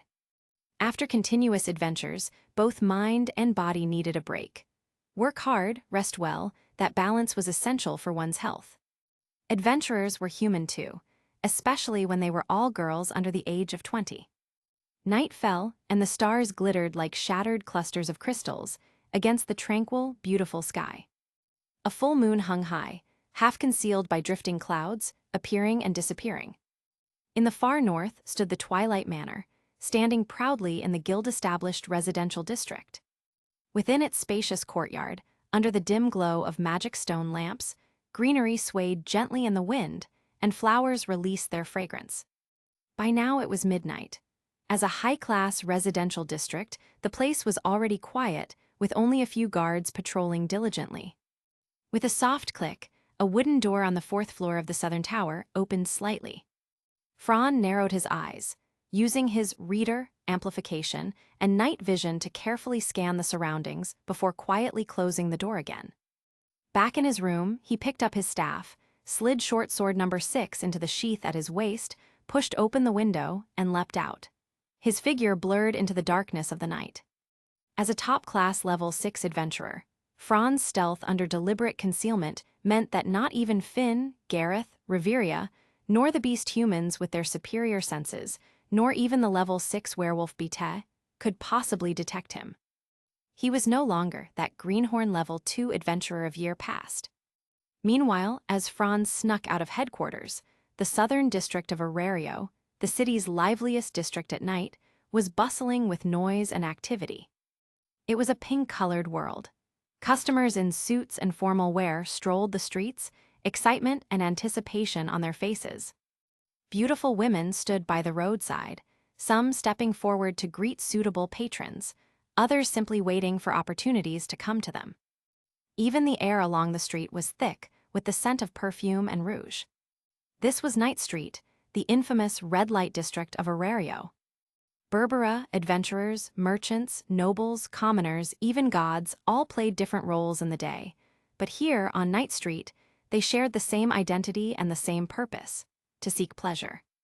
High above, on the roof of a tall building, a blond god dangled one leg over the edge, leaning back on both hands with a sly grin, watching the lively scene below. "So this is where you want to enjoy the show tonight? Pardon me for speaking bluntly, Hermes-sama, but if you wanted to come here secretly on your own for fun, I wouldn't say a word. I'd even brew you the finest stamina potion myself. But to bring along a female familia member like me here, that's going too far." Wrapped in a white cloak that concealed her graceful figure, short wavy hair the color of the sea, and sharp, intelligent eyes, the gallant girl glared at her god, seething with anger. Now, Isfi, don't get so worked up. Didn't I explain already? I came here on business before. Or did you forget about that cargo we shipped from afar?" The blond god, Hermes, laughed awkwardly, raising his hands to placate his familia's captain. The last thing he wanted was to get punched back to the manor before the show began. Isfi adjusted her silver-rimmed glasses, her expression tense. "You mean the killing stone?" Her eyes widened as she glanced up at the night sky, at the moon half hidden by clouds. "I see. There's a time limit to performing rituals with the killing stone. Based on our investigations, it must be during a full moon night. And that's tonight, isn't it?" As expected of my captain, figuring it all out so quickly. Ignoring his praise, Isfi fell into deep thought. "You went to the Ishtar Familia a few days ago, didn't you? That wasn't just for a delivery, was it? From what I've heard, Bel Cranel, the captain of the Hestia Familia, has been missing these past 2 days. Hermes-sama, what are you planning?" The war game only just ended, and the fate of the Apollo Familia is still fresh in everyone's minds. "Are you trying to have the Ishtar Familia wipe out the Hestia Familia?" Hermes pressed down his ranger's hat, the corners of his lips curving into a wicked smile. "Hes, wipe out the Hestia Familia? No, tonight's main attraction might not be them at all." Chapter 307, The Goddess of War, the Goddess of Fertility Tilda. "Hes, wipe out the Hestia Familia? No, tonight's main attraction might not be them at all." There was no need to look. Just from the god's actions, behavior, and tone, Isfi, who knew his true nature very well, already understood that her god was now feeling delighted. In her mind, at some unknown time, she recalled Fran's words. In his words, "Your god, Lord Hermes, is nothing but a complete, utterly pure pleasure freak. Compared to the evil gods of the Evelus, who openly and brazenly reveal their nature, exercising their divine authority to bring chaos to the lower world, at the very least your god knows to put on some clothes and cover up his nature a bit, which makes him a relatively kind and neutral god." Kind, neutral. Isfi's lips twitched subtly as she recalled Hermes' recent actions. First, he allied with Loki and Dionysus, voluntarily seeking contact with Ishtar to investigate. He made a deal with Ishtar, retrieving the legendary killing stone from the Far East. Then, while enjoying himself with Ishtar, he deliberately acted helpless and careless, and leaked the fact that Freya was interested in and paying attention to Bel Cranel. All of this is what's called neutral. It was obvious baiting, fishing enforcement. Now Bel Cranel had been missing for 2 days. It was clear that he had been captured in the dungeon by the Ishtar Familia. The consequences could be imagined. However, Isfi and Hermes never expected that. Before he could even tell Ishtar this news, Ishtar herself had already investigated Bel Cranel. What she saw shocked her. He had leveled up to 3 in just 3 months. At such speed, and thinking about her rival's attention on Bel, as well as the information Hermes had revealed, time waited for no one. Ishtar acted immediately. In the Pleasure District, the home base of the Ishtar Familia, under the orders of their goddess Ishtar, the streets began to be sealed off, armed soldiers blocking unfamiliar intruders. Meanwhile, in Orario's southwestern district, stood a massive estate like a city within a city, surrounded by walls like a small kingdom. Here, too, events were unfolding. This was Folkvanger, the base of one of the 2 strongest familias in Orario, the Freya Familia. It stood opposite the Twilight Mansion in the north, as if the two locations mirrored and opposed each other, conveying some silent message to the outside world. At the highest hill in the center of the Folkvanger stood a towering, ancient castle marked by the passage of time, endlessly releasing an oppressive aura. Inside the castle, at the highest tower's top room, through a vast floor-to-ceiling window with an excellent view, lay a bed crafted by master artisans, a luxurious resting place. Along an entire wall, a massive bookshelf was filled with old books, countless rare volumes collected by its owner. If scholars were to see this, they would surely go mad with excitement. Clearly, its master was not some empty-headed beauty. Freya, known by gods and mortals alike as the goddess of beauty. This title came from only her charm, without even using her arcanum. But those who truly understood this goddess, who stood at Orario's peak, knew. The title of beauty goddess was far from enough to describe her strength. Because besides beauty, her authorities also included titles such as Goddess of War, Goddess of Fertility. These titles, even just by name, were enough to leave one awestruck. The goddess sat elegantly upon her throne, her amethyst-like eyes gazing through the floor-to-ceiling window toward the distant cityscape. Lady Freya, there is news from Alan. From the shadows emerged her loyal guardian and steadfast servant, Orario's only level 7, the strongest otter. He bowed respectfully. Oh, let's hear it. If not for that child, I would have died of boredom by now.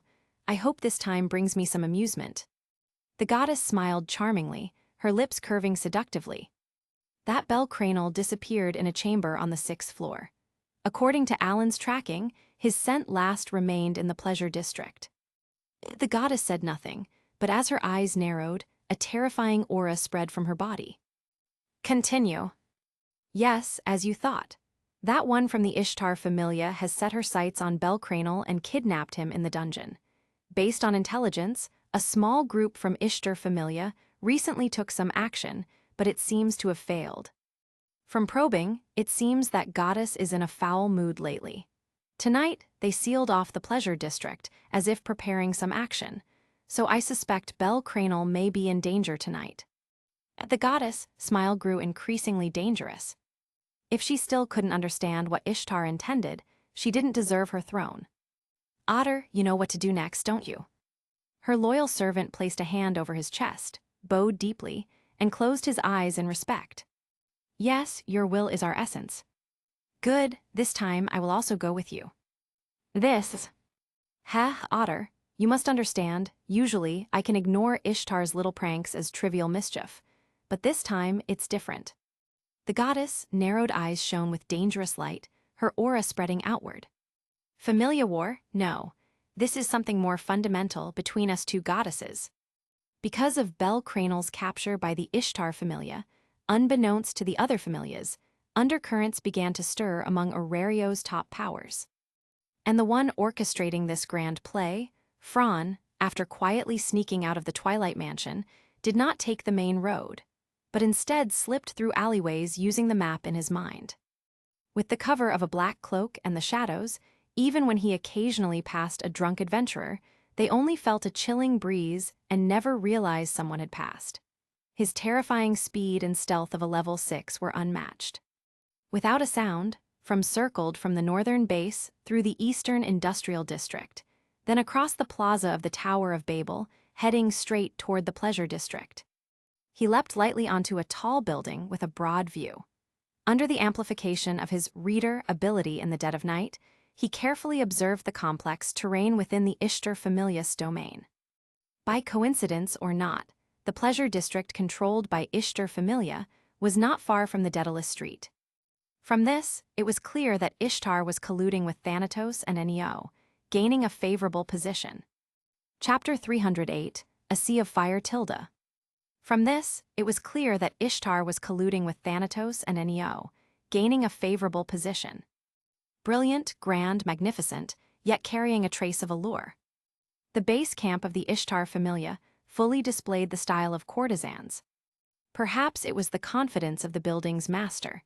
Besides the splendid domed palace, the towering spires even faintly resembled the image of the Tower of Babel. When the whole city bustled noisily in the daytime, this place remained quiet, as though it were a secluded little town hidden beneath the prosperity. But at night, within the city lit with dotted lights, the enormous palace located in the pleasure quarter became the brightest star beneath the night sky. From this, it could be seen how prominent the position of the Ishtar familia was in Orario. Under Ishtar's leadership, the courtesans, relying on their formidable combat power and great numbers, ascended into the upper echelons of many familia, even giving rise to the Orario specialty known as the Berbera. Not to mention anything else, simply in terms of their contribution to the city's economic development, aside from those few special deities, the goddess Ishtar definitely ranked at the forefront.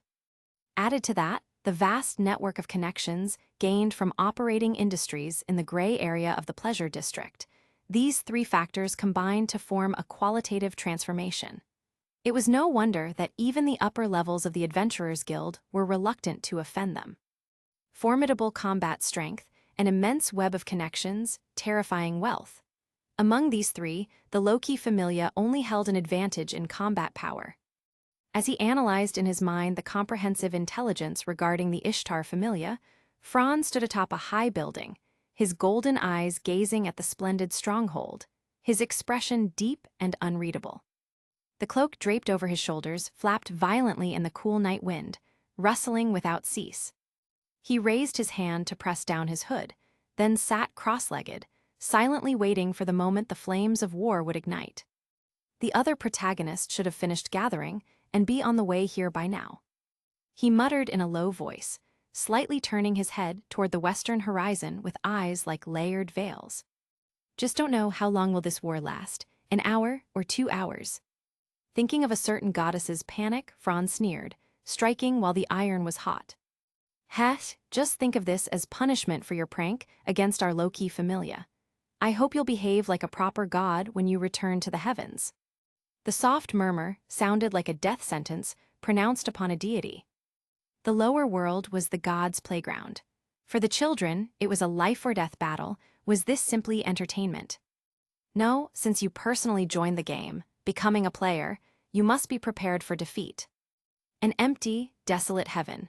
Perhaps for an immortal god who pursued endless pleasures, that would be the most terrifying prison of all. Ishtar Familia Base. In the ostentatious and luxurious conference hall, an expensive red carpet stretched from the great doors through the hall, up the staircase, leading straight to the resplendent divine throne. On the lofty platform, brown skin and extravagant dancers' garments framed the radiant purple hair coiled behind her head. Matching lipstick and seductive makeup exuded an endless aura of allure. The time is nearly here. Tonight's ritual must not fail. Once tonight's ritual is completed and the killing stone is obtained in its entirety, then we will have enough strength and trump cards to face her without fear. To insult another deity, that was perhaps a privilege only gods possessed. Hearing this, everyone present, including the giant toad Fian, lowered their heads. Out in the world, they were the famed Berbera. But before Ishtar's terrifying methods of allure, every soul was filled with boundless fear. By the way, how's the rabbit you captured? I'm warning you, that's the trump card against Freya. Don't you dare make any mistakes. Especially you, Phryne, don't even think of sneaking a taste. Guarayahate. Lady Ishtar, how could I possibly sneak a taste? That's Freya's most treasured possession. Unfortunately, as she said this, her eyes flickered incessantly. Aisha lowered her head slightly, her expression shifting as she heard Phryne's words. The others didn't know, but she was very clear. When she had just gone to deliver food, the prison cell that held Belcranel was already empty. A traitor, who? That glutton Phryne had ruined countless men. Once they fell into her hands, the best outcome was death. Otherwise, it was a fate worse than death. Even now, including herself, none could comprehend.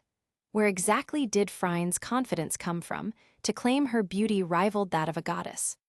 Especially now, with that one-armed appearance. Heh. Remember what you said, begin the operation. Yes. But the words had barely fallen when an earth-shaking explosion blasted through, rattling everyone's ears. What happened? Ishtar furrowed her brows tightly, casting an impatient glance outside the tall tower. Go and check. Enno Lady Ishtar. The great doors of the palace hall burst open as an Amazoness stumbled in, battered and injured. What shocked everyone was her pitifully wounded state. Speak. Lady Ishtar, the pleasure quarter know, our territory has been attacked. Boom. In the next moment, countless explosions resounded across the sky, turning the once lively pleasure quarter into a blazing sea of fire. As though struck by a realization, Ishtar hurried to the window, her pupils shrinking to the size of needle points. What entered her vision was a raging inferno, billowing black smoke surging to the skies. The finely crafted buildings, normally rare sights of craftsmanship, had all collapsed into ruins, consumed by fire. One dark figure after another, some standing atop rooftops, some rampaging through the streets, they surged into the pleasure quarter like predators. Adventurers, magicians. And not low-ranked ones, judging from the spells they used. Their lowest rank was upper-class adventurers. From the depths of her heart, a name surfaced slowly. Goddess Ishtar's face turned ashen, her grip crushing the pipe in her hand as her body trembled with fury. Freya. Chapter 309, The Freya Familia Tilda. Freya. The furious scream that pierced through the place represented its master's anger, erupting like a volcano. Escorted by a group of first-class adventure guards, a goddess dressed boldly, radiating a seductive aura, walked gracefully through the burning, ruined streets, heading straight for the Ishtar Familia headquarters. Standing before the high tower, the goddess halted her steps, tilting her head back with a smile at the tower's peak. The smile carried a hint of recklessness and arrogance. The goddess's unique smile made the surrounding followers lose focus for a moment. Ishtar still loves playing pranks, just a little provocation and she's this furious. Her tolerance goes only this far. Women, haha. Lady Freya, you're going alone without an escort. The loyal servant, towering more than 2 meters like an iron tower, bowed to his one and only goddess and asked, Don't worry, Otter, I'll leave the other adventurers to you all. Don't let them disturb the game between me and Ishtar, the game between women. Understood, Tilda, Lady Freya. And if there are fools who don't know their place, or those stirring things up from the shadows, teach them a proper lesson when you see them. Yes. With that said, the goddess stepped forward with a smile, entering straight into the core tower of the Ishtar Familia base. Watching their goddesses departing back, the man considered the strongest in the city straightened up, his face becoming expressionless. Otter this time will take action, but we are only following Lady Freya's orders. As for cooperating with you in battle or any sort of teamwork, impossible. After a pause, one of 4 Palams clad in full armor at Otter's side spoke. If Finn were here, it would be hard to imagine. Companions of the same familia speaking with such tension, with words laced with gunpowder. It showed the private state of the Freya familia. The 4 Palams were real brothers, all at level 6. Because they were real brothers, the 4 of them possessed a rare, heart-to-heart skill. When using combo techniques in battle, they could perfectly achieve unity. Even without magic or enhancement skills, they could easily fight against other top-level 6 adventurers with their teamwork and fighting techniques. Even the low-key familia's top 3, after cooperating for decades, were still slightly inferior to their 4-man combo techniques. Setting aside the stances of each familia, as fellow Palam, even Finn admired them greatly. By contrast, the 4 despised the braver Finn, who called himself the hope of the Palam. They disdained his deeds and reputation. Of course, this couldn't be explained in a few words. Years of accumulated grudges had estranged them, and even as fellow Palam, they would not unite. Do as you like, this is Lady Freya's order, just don't ruin it. HMPH, we're not like that stupid cat Alan. With that, the 2 sides parted in front of the tower. In the dim yet luxurious corridor, a twisted shadow stretched long on the wall under the moonlight shining through the window, flickering and disappearing. The black figure, completely concealed by a cloak, sped silently down the carpeted floor, footsteps erased by terrifying skill and ability. A swish. Clang. The sound of wind piercing the air rang out. The adventurer's sharpened senses instantly screamed alarms in the intruder's mind. A silver spear shot diagonally from above. The figure halted mid-step, narrowly dodging the sudden lethal strike. Hey, this sent? I thought the Ishtar familia still had a hidden trump card. Didn't expect it to be you. A mocking male voice came from above. The hood of the mysterious figure trembled slightly before lifting just enough to reveal a handsome, sunny face. Golden eyes with 2 rings of blue light, constantly spinning with mysterious symbols, glowed eerily in the darkness. The shining eyes seemed to carry a magic that could draw in and entrap anyone whose will was not strong enough. Indeed, the intruder was none other than Fran, who had come to stir the waters amidst the chaos. Nearby, the silver spear thrown with immense power had pierced deeply into the wall. Its shaft still trembled, buzzing with sound. Glancing at the top-class weapon that was hard to find even in all of Orario, Fran sighed helplessly. Under the watchful, amber cat eyes of his opponent, he slowly stood upright. His dazzling golden hair, the same color as his pupils, shimmered with a glow under the moonlight, fully revealing his face to the cat person before him. The moment his face was revealed, the cat person's pupils shrank slightly before breaking into a wild grin. Loki Familia's Night Weaver, Fran Argon, so it really is you. I say, Alan, could you not act so chunibyo? Exchanging names is a courtesy for first meetings. Clearly this isn't our first time. Fran spread his hands, playfully looking at the crouched cat person youth above. Indeed, it was Freya Familia's chariot. Alan Fromel, level 6, Orario's fastest adventurer. You bastard! Alan was clearly no match for Fran in verbal sparring. His words soon dried up. Your Freya Familia is waging war on Ishtar Familia, yet instead of dealing with their members, you block me. I'm not even involved in your fight. Otter, the Palom brothers, the 2 elves, they're all here too, aren't they? Don't you have to rank your merits after the battle? Is standing here confronting me really the smart move? Everyone knew that within Freya Familia, members were rivals, enemies even, only vying for their goddess's love. Alan standing here was clearly irrational. I'll warn you once more, whatever you're doing, I don't care. But that rabbit kid, he's under our protection, don't you dare touch him. Alan was silent for a moment, then repeated his warning in a low voice. I don't swing that way. Hell, I can't even manage all my girlfriends. How would I have time for him? Don't joke with me. Why do you think I'm here? Only beautiful girls and close comrades are worth my effort. With that, Fran pulled Alan's silver spear out of the wall and tossed it back with one hand, not even glancing at it. Though it lacked the buzzing hum from Alan's earlier throw, the returning spear made Alan's fur stand on end instantly. Danger, danger. His pupils shrank, muscles tensing. The spear tip magnified in his vision in an instant. Clang! Before he could react, the spear stabbed into the wall beside his head. This guy damn. Chapter 310, Go Against Lady Freya, What a Joke. This guy damn. Fran's figure had already been deeply imprinted in Alan's heart. Watching the other's silhouette fade into the darkness, the Catman's fierce face revealed a deep sense of dread. He clearly remembered, half a year ago, when they had encountered in a dark alley, the other was nothing more than a mere LV-4 adventurer. Unexpectedly, upon meeting again today, just that one display of power had been enough to shock him to the core. Unfathomable, terrifying to this extent. This guy, his strength has actually grown to such a level. Even though he's just LV-6 like me, why is it that I feel an abyss-like fear from him? How can this be possible? As the vice-captain of the Freya Familia, even facing the captain of a rival familia, Finn, or even his own captain, the king himself, Alan would never feel compelled to feel fear. Yet in Fran's presence, he felt a chilling terror seep into his bones. Gee, what a monster. HMPH? Well, let those other arrogant fools suffer a hidden loss at his hands. Their expressions will surely be priceless.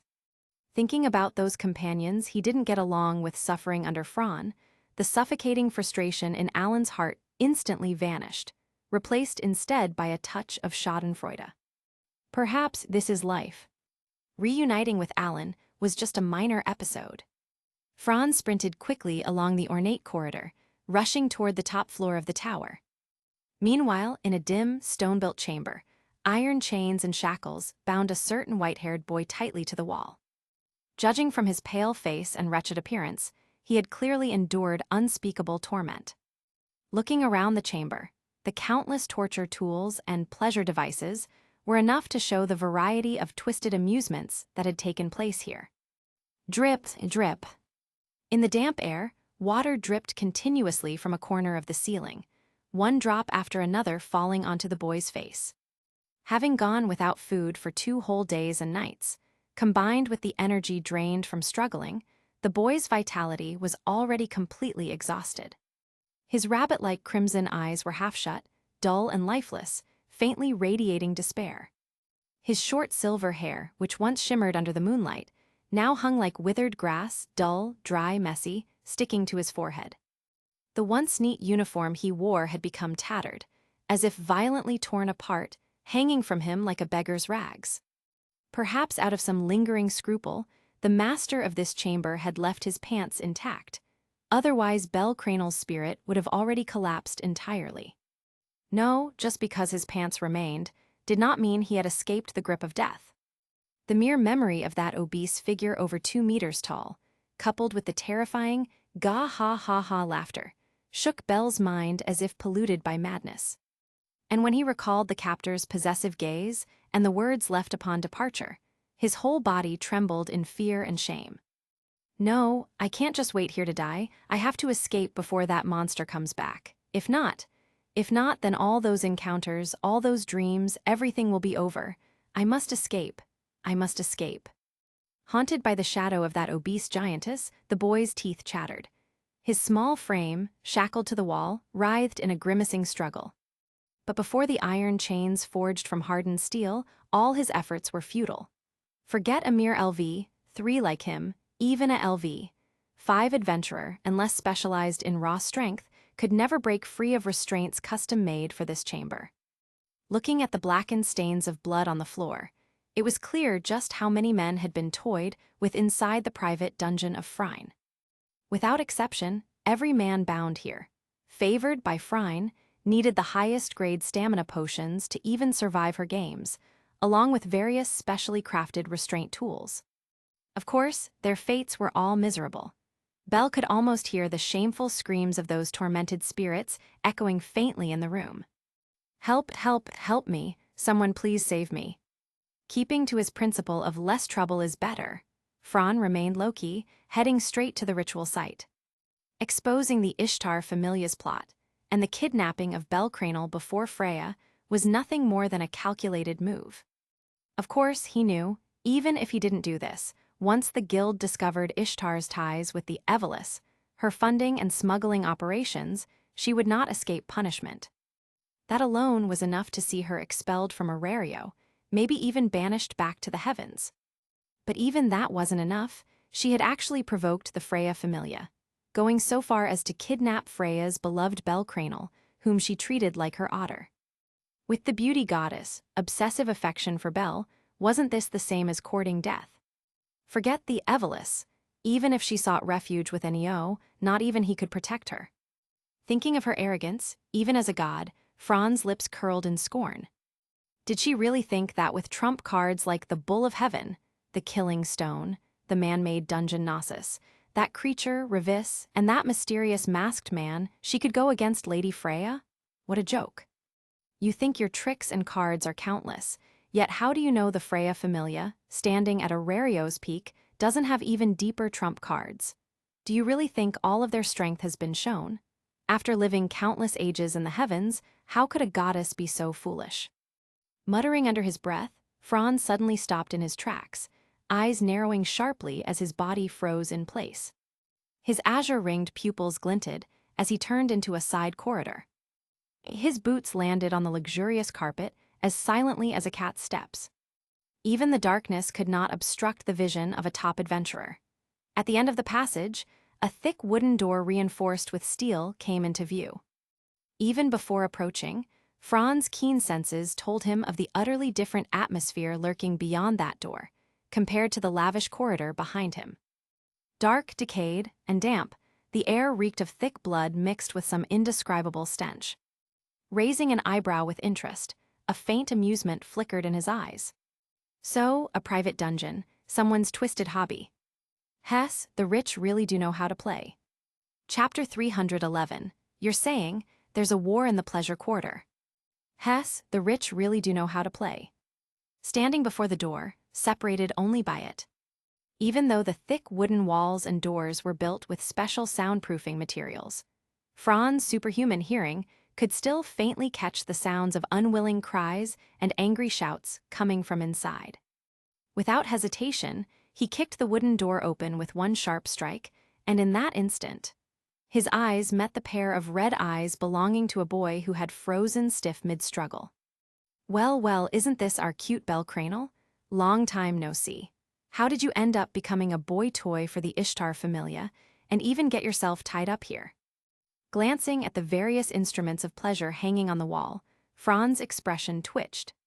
Suppressing his laughter, he mocked the white-haired boy kneeling before him, tears of humiliation streaming down his face. Ooh, big brother FF Fran, save me. What kind of treatment from Frine did it take to turn a youth so full of dreams into this pitiful state? Snot running, eyes red, face dried stiff with drool obviously left by some monster. And his clothes torn to shreds, tusk. Just imagining the scene for a moment sent shivers down Fran's spine. Terrifying. For Bell Cranial, Frine would likely become a shadow haunting him for the rest of his life. Who knows what kind of expression Goddess Freya would make when she saw the stain on his very soul? Just imagining it was amusing. With a sigh, Fran raised the sharp tip of his spear, and with lightning speed broke apart the handcuffs and shackles restraining the boy. At the same time, he spoke. This world is not as beautiful as you imagine. After this lesson, surely you won't still naively believe that all adventurers are kind like you? The relationships between familias are even more complicated. You should develop a bit more self-awareness. Wasn't the lesson from the Apollo familia enough for you? Fran's voice was sharp and merciless as he lectured, but looking at the boy's miserable state, he relented in the end. Enough. Right now, a war between familias is breaking out. You'd best not get involved. Even if you don't care about yourself, think about Goddess Hestia, your familia, and your comrades. That's all I'll say. Take care of yourself. With that, Fran turned and left. Saving Bell had been nothing more than coincidence. His true target wasn't the boy. Thank you, big brother Fran. I won't forget your words. Bell bowed, his face lowered in shame. Just as Fran said, the world was not simply black and white. Having been an adventurer for a few months now, the boy was beginning to see the true face of this world. Cruel reality shattered his fantasies and forced him to grow quickly.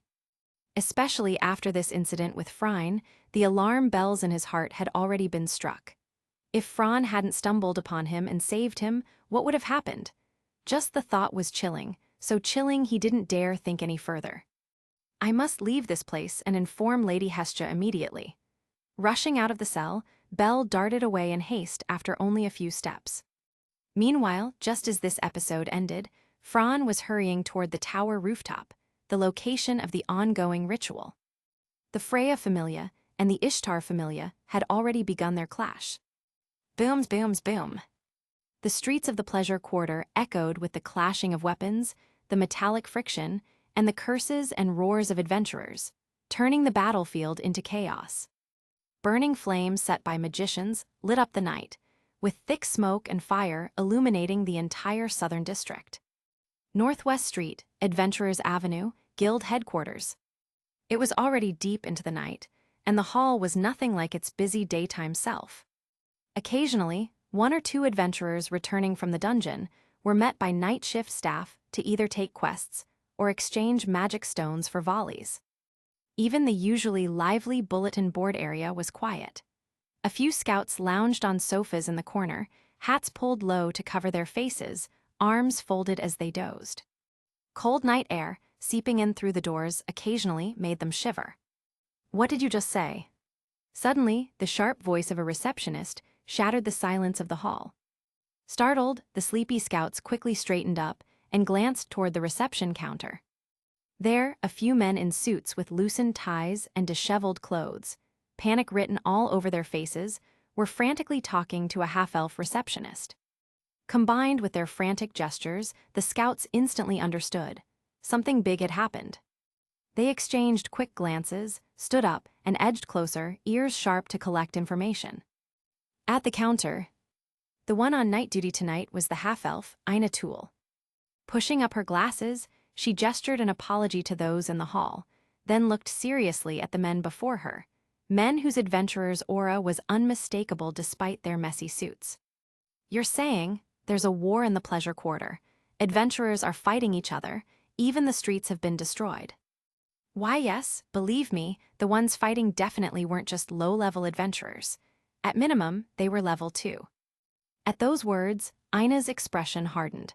Her heart sank as she realized the gravity of the situation. You're certain, she pressed for confirmation, because once verified, the guild would have no choice but to intervene. I'm certain, absolutely. Those people, they were definitely from a major familia. Don't forget, the pleasure quarter is the domain of the Ishtar familia. At that name, both the adventurers and the eavesdropping scouts visibly stiffened, their expressions full of dread. Clearly, everyone knew the Ishtar familia was nothing to be trifled with. But then again, if someone dared launch an all-out war against them despite knowing this, then things were more complicated. Not to mention, such an act completely disregarded the order maintained by the guild. And only a handful of familias in all of Orario had such power and influence. Including Ina, everyone who heard the news had the same thought: which familia had made the move? The low-key familia? No, they have no motive. Besides, their members have been moving secretly these past few days, clearly occupied with something else. The Ganesha familia, as the city guard, they definitely wouldn't. Could it be? Thinking of the hostile relationship between two goddesses, everyone's eyes widened as the same answer struck them at once. It's the Freya familia. I'll go report this immediately.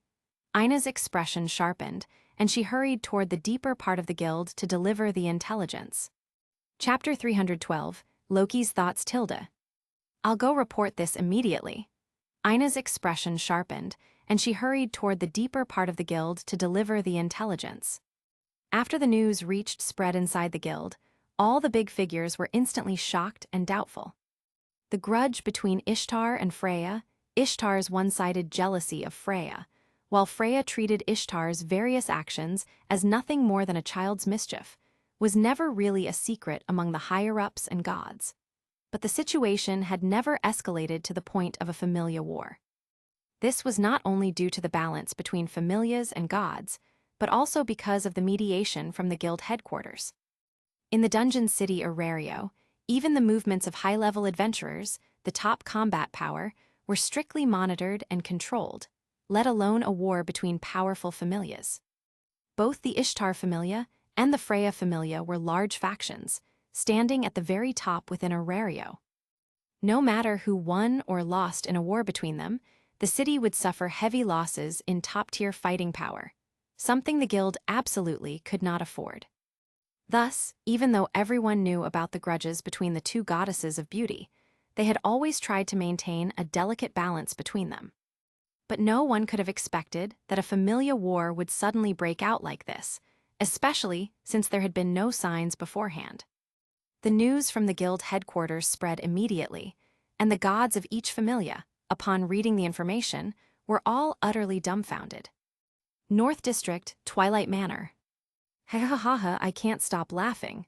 That idiot Ishtar always jumping up and down, now she's finally dumbfounded, that gaudy slut, HMPH. And Freya, that love-struck fool, haha. To openly start a familia war inside the city, the punishment from the guild afterward won't just be about fines, tusk. Late at night, Loki, after drinking herself full and just about to go to sleep, received this letter and immediately burst into laughter. What's the fun in laughing alone? She quickly called Finn, Reveria, and Gareth to join in. Since that whole series of events when we ran into trouble on the 50th floor during the expedition, this city has gotten noisy again. I thought after the incident 5 years ago, things would calm down for at least 10 years, but here we are, just a few years later. Creatures, a corrupted spirit, spirit clones, remnants of the Evelus, all popping up one after another. Finn rubbed his forehead, sighing at the endless mess of incidents. Even as wise as he was, he couldn't help but feel exhausted. Riveria sat sternly on the sofa, one hand holding a saucer, the other a teacup. Her posture was straight, exuding the aura of both a noble lady. Even a stranger would instantly recognize her air of dignity. As for the remnants of the Evelis, whether cannon fodder or veterans, we already know them well. But the current problem is far more serious than 15 years ago or even 5 years ago. Gareth slapped the armrest with his thick hand. HMPH, the man-made dungeon Gnosis. A history tied to this city for thousands of years, truths hidden in darkness. The fact that neither the guild nor the major familias knew about it. Now, with all these monsters and chaos erupting together, you expect me to believe there isn't some enemy scheming behind this? I don't buy it. Finn bit his thumb and looked toward Loki. Loki, the relationships between you gods aren't something we as familias should pry into. But what do you think? That goddess's true purpose was in attacking the Pleasure District. He didn't name her out of respect, but everyone in the room knew which goddess Finn was referring to. Loki slowly opened her sly eyes, leaning back on the sofa with her feet on the table, arms draped lazily along the backrest. What else could it be? Ishtar must have provoked Freyr again. This isn't the first or second time. Usually it's just small squabbles and Freyr ignores it. But this time, even we gods didn't expect things to escalate so much. Tusk. What kind of hatred would drive Freya to disregard punishment and attack Ishtar outright? If you ask me, I bet Freya's little sweetheart got snatched away by Ishtar. Loki's expression was one of eager anticipation, thrilled at the unfolding drama. This was the kind of grand show she absolutely wouldn't miss, especially when it involved the feud between Ishtar and Freya. I bet those bored, moldy old gods are going insane right now. Hearing Loki's guess, Riveria and Finn exchanged a glance, both faintly guessing at something. If I remember correctly, wasn't there some reaction from Fran before? That goddess's chariot, Alan Fromel, the cat man, he might have had contact with him. Could it be because of? Finn's emerald eyes flashed with sharp insight. Bel Cranel, that boy. Loki's smile faded slightly as she turned her head to look at them. Oh, Bel Cranel, the rabbit, that kid everyone's been fussing over. Riveria set down her teacup, stood up, and walked to the window. Gazing at Orario's dazzling nightscape, she spoke quietly with her back to the others. Eyes told me after returning from shopping today. She and the others went out with Fran, and at noon they ran into members of the Hestia Familia at the Hostess of Fertility. Apparently, their captain, that boy, went missing, and they were hoping for Fran's help. Missing, doesn't that connect all the clues together? Scene after scene flashed through their memories. With Riveria's additional information, Finn immediately pieced together the truth hidden in the fog. During the 59th floor expedition, Otter's abnormal behavior, that boy slaying the Minotaur, Alan's warning. His sudden growth during the war game thanks to someone secretly training him and giving him that necklace blocking an attack. And now, after this disappearance, the Guild and Freya Familia's pressure on Apollo Familia. After listening, Loki suddenly leapt up. I get it now. Freya said she found a child she liked, turns out it was him all along. I knew it. The fact that she even convinced the Guild to speak on the kid's behalf, there had to be a hidden scheme. She's got her eye on that little runt. So that's it, now everything makes sense, but still, that woman really does have a death wish, doesn't she? Chapter 313, Senjao no Haruheim Tilda. So that's it, now everything makes sense, but still, that woman really does have a death wish, doesn't she?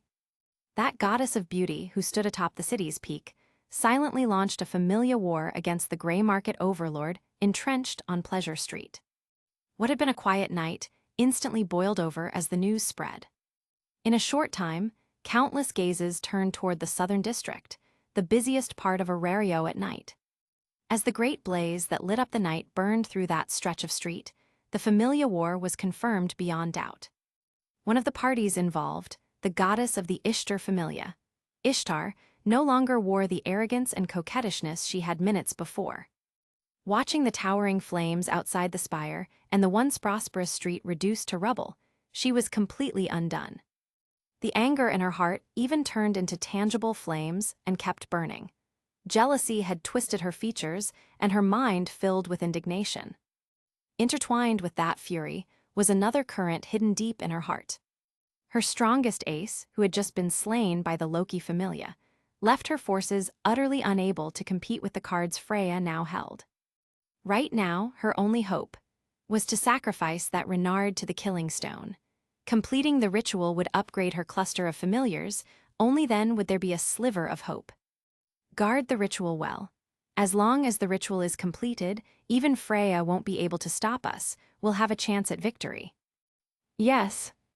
After dispatching her familiars, she withdrew into the tower beneath the broken shield of the spire. Perhaps gods can sense one another.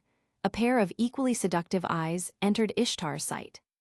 Their gazes met, and both understood immediately who the other was.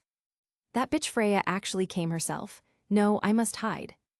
A chill ran through Ishtar's heart, and the goddess fled in a panic. On the other side, Freya withdrew her gaze, her lips curling into a delightful arc, a wicked smile playing at the corners. Ishtar, you are far too unpleasant. I used to dismiss your little skirmishes as your mischief, but this time, you should never, ever have touched that child. You deserve a lesson you'll never forget. What happened outside had no effect at all on Fran, who moved quickly through the core spire of the Ishtar Familia, stronghold. Passing through the lavish courtyard, Fran slipped through a side door and blurred up the spiral stairs that wrapped the tower, his movements swift and hidden. In less than a dozen minutes, a shadow merged with the night and appeared on a broad platform. Ahead was a single-lane battlement path. At the end of the sightline stood a protruding high dais. On the square platform, 4 chains extended from the corners, binding a kneeling female Renard in place. Beneath her, a mysterious magic circle almost the size of the platform itself kept emanating an enigmatic light, breathing in rhythm with the moonlight in the dark. So this is the killing stone. Fran immediately spotted the crystal orb before the female Renard. No explanation needed, it was a magical artifact from the Far East, the killing stone. While Fran examined the ritual site and the female Renard, the Ishtar Familia, retainers guarding the dais, Amazonas warriors, or rather Berbera, also noticed the cloaked stranger. Who's there? Alert an intruder. Appearing at the ritual at this hour, and not being a member of their familia meant, without doubt, an enemy. Surround him. Yes. Aisha Belka issued the order instantly. If anyone's heart was most conflicted at that moment, it was hers. Sanjauno Haruheim was the little sister she had always cared for. She would gladly die for her. But she couldn't. Ishtar's blessing marked her, and Ishtar had used charm to brainwash her. She would never betray the goddess. With her own strength insufficient, the only way she could save her little sister was to borrow someone else's power. When hope seemed gone, the mysterious intruder stirred something in her heart. A familiar black robe, a familiar figure, a familiar aura. She absolutely had seen this mysterious person somewhere before. Wahaha, an intruder actually showed up. Perfect timing, I've been itching to vent my anger. This one's mine. With a thud, a hefty figure dropped from above, and the whole platform trembled under her terrifying weight. Frein Jamil. Fran, hooded, slightly lifted his head. His eyes curved in a half-smile as he looked at the opponent blocking his way. Hey, fatty, you're blocking my path. Mind moving so I can pass? Fran tilted his head and spoke words that deeply insulted someone. Fatty pig. The surrounding Berbera were stunned speechless by his remark. Even Aisha was dumbfounded. Frein, who was she? The leader of the Ishtar Familia?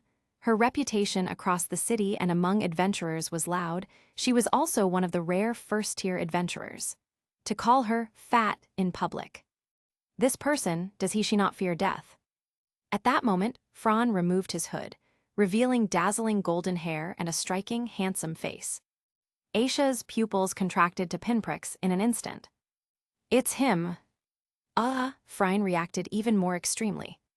A shrill scream tore from the giantess's throat, her already ugly face twisted by raging fury.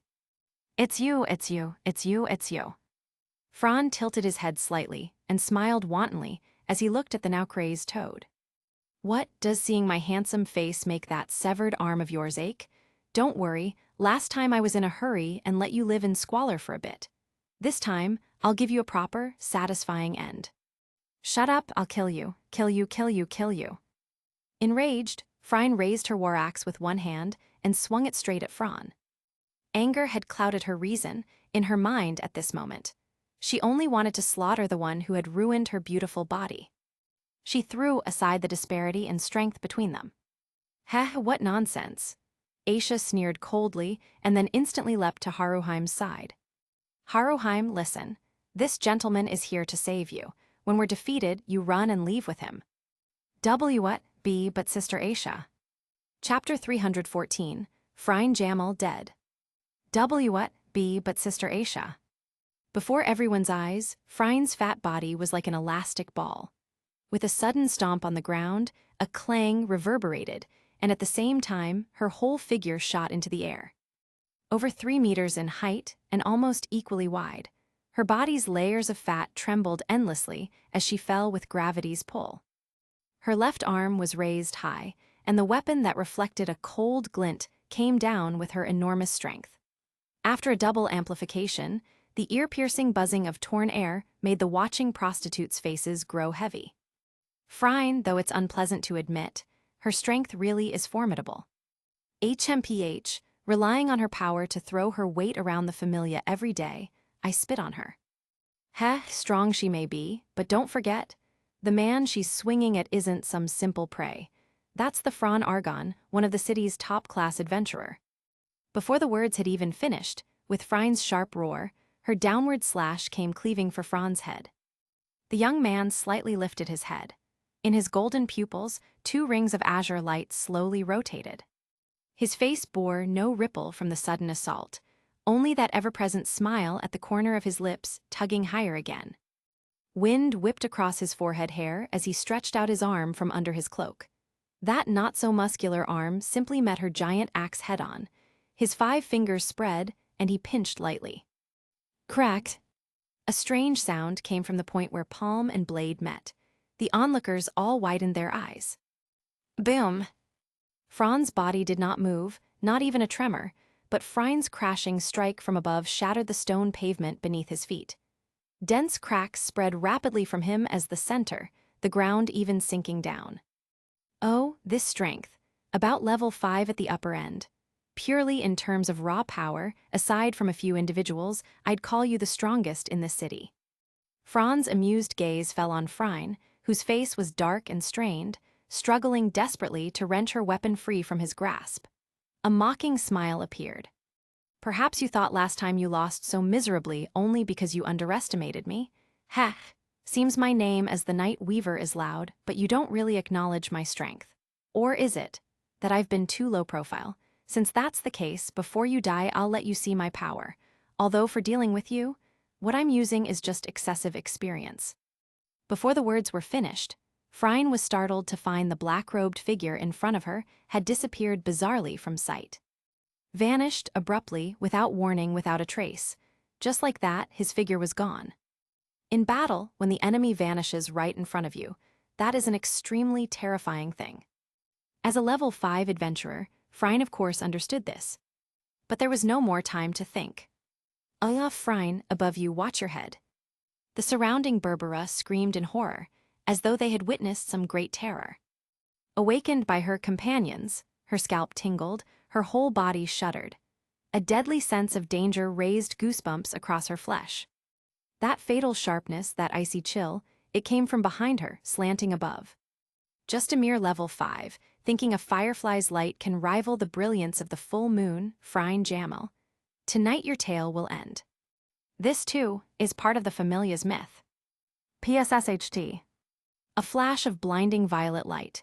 The next instant, that weapon or the staff pierced through her heart as easily as poking through thin paper. Gah! Phryne's eyes filled with horror and confusion. She staggered forward a few steps, stiffly twisting her neck, but despite her efforts, she only caught a glimpse of that familiar silhouette from the corner of her vision. Suddenly, her vision grew hazy, blurred. Her already unclear consciousness began to fade in and out. This is your power. Trembling, stammering, as though spending the last of her breath, the Phryne's obese body finally collapsed onto the ground. Boom! The terrifying weight slammed into the stone, everyone feeling their feet tremble. The prostitutes, including Aisha and Haruheim, stared in disbelief, as though this were a tale from fantasy, at the fallen body. Is this really the same Phryne, who ran rampant within the familia, arrogant and untamed? She actually died just like this. The white-haired Amazon stared in horror at the corpse, then realized her own closeness to Phryne and hurriedly backed away. You actually killed Phryne. Phryne seemed not to hear her accusation, walking leisurely and unconcerned toward the high altar platform. As he moved, the Berbera who had surrounded him earlier recoiled in fright, each face full of terror, retreating again and again from the young man. Step, step, step. With the sounds of fierce battle and explosions rising from below the tower, Phryne slowly ascended the stone steps of the altar, his gaze landing on the imprisoned fox girl. The corner of his mouth lifted, focusing instead on the wary and guarded Aisha. Aisha, are you going to stop me too? But if I recall, this young lady Haruheim is your little sister, isn't she? You don't want her sacrificed as the source for the killing stone's power. Then what reason do you have to stop me? Is it that my background as a member of the Loki familia isn't enough to protect her? Or that Loki's influence isn't enough to silence the other familia? Or perhaps, you think my strength isn't enough to protect her? 3 soul-piercing questions weighed down heavily on Aisha's heart. Please, don't hurt Sister Aisha. This man who had just slain a level 5 adventurer was far beyond what a mere level 3 like Aisha could contend with. The fox girl summoned all her courage and stood up. Seeing that firmness and bravery on her little face, Phryne smiled. Good, I was wondering how to persuade Loki and Finn to let you join our familia. But now, just by daring to stand before me and say no, you already have the qualification. What? Aisha, Haruheim, and even the terrified Berbera behind them were all stunned by Phryne's sudden turn. You weren't here to seize the killing stone and Haruheim. At that, Phryne tilted his head, giving Aisha a look as though she were a fool. Do I look like the kind of idiot who'd throw away a watermelon to pick up a fallen stone? Of course, I wouldn't dig my own grave like that. Chapter 315, The Golden Pillar Tilda. Do I look like the kind of idiot who'd throw away a watermelon to pick up a fallen stone? Of course, I wouldn't dig my own grave like that. Aisha froze for half a moment, then upon seeing Phryne's smiling face, she reacted quickly. In an instant, the crushing pressure brought on by this man's overwhelming strength vanished, replaced even with a deep sense of safety. The Renard Haruheim, sharing the same feelings, had her little face filled with joy. I really don't have to be sacrificed. Could it be that, my lord, you are my hero? Hero, hardly. I just can't stand certain things, that's all. Saying that, Phryne took a few steps forward, and with lightning speed, stabbed several times, easily shattering the shackles that bound the girl. Then he turned and looked toward the distant high tower nearby. There, a battle was raging, not between goddesses, no, but between 2 women. I've never thought of myself as a good person. If I were to choose a camp, maybe neutral evil would best represent my stance. After all, besides monsters, I've also stained my hands with the blood of many of my own kind. Silence. Yes, adventurers like them. Though they kill monsters in the dungeon and live off it, the truth is, between factions, how many can claim their hands are truly clean of human blood? No, to me, the one who saved me from hell is my hero, but I'm just a courtesan in fairy tales. Phryne, watching the standoff between the 2 goddesses, raised a hand and cut off the girl's next words. I am no hero, nor do I want to be one. So things like reputation and glory, the shackles of heroes, don't exist for me. The girl slowly stood up, her eyes shining as she gazed firmly at the man before her. For reasons unknown, her face flushed red from her neck all the way to her ears. Haruheim, you little thing. Your heart is already stirring. But I should warn you, this night weaver Phryne Argon has no shortage of companions. Not to mention others, the famed sword princess herself is already an insurmountable mountain. And besides her, there are plenty of other girls with status, strength, and charm circling around him. To stand out among them, your path will be full of thorns. No, just being able to remain by my hero's side is enough. Haruheim won't ask for more. Aisha looked deeply at Haruheim's resolute expression and knew persuading her otherwise was impossible. But, with the little Renard's magic, once it was revealed, it would surely shake all of Orario. At that time, countless factions and powers would fight over her, whether openly or from the shadows. Except for the very top-tier factions, the rest would likely tear each other apart. And as one of the city's largest familias, the Loki familia clearly had the power to protect Haruheim. For this reason, Aisha could not refuse Fran's invitation. After all, there was no better place than joining the Loki familia. While she was deep in thought, suddenly, a golden pillar of light pierced the heavens, breaking apart the tense, warlike atmosphere that had gripped Orario due to the conflict of the familias. Countless adventurers, merchants, and normal people alike instinctively turned their eyes toward it. That golden pillar that connected heaven and earth carried such an overwhelming aura of majesty that the mortals of the lower world instinctively understood. This was not something they could ever hope to touch. The aura of a god. This world was mysterious indeed. Even if gods mingled among mortals in the city, they could still be recognized at a glance, because they carried something from a higher plane of existence. And now, that overflowing aura of divinity from a god's return, it was stronger than the most potent rum. No one could mistake it. Especially the veteran adventurers and long-lived citizens. That is, a god's return. After so many years, has another deity been sent back to heaven? On the nighttime streets, people stopped walking, turned, and gazed at the golden pillar piercing the sky, murmuring in awe. Atop the city wall near the pleasure quarter, the god Hermes pressed down his hat and chuckled. I thought that Freya would at most hand out some punishment. Never thought Ishtar would actually be sent back to Tenkai, truly beyond expectations. The girl beside him glanced once at her carefree god, then silently watched the golden pillar for a long time. North District, Twilight Manor. Loki, Finn, Reveria, and Gareth, 3 executives and 1 god, gazed at the blinding golden light at the far edge of the city.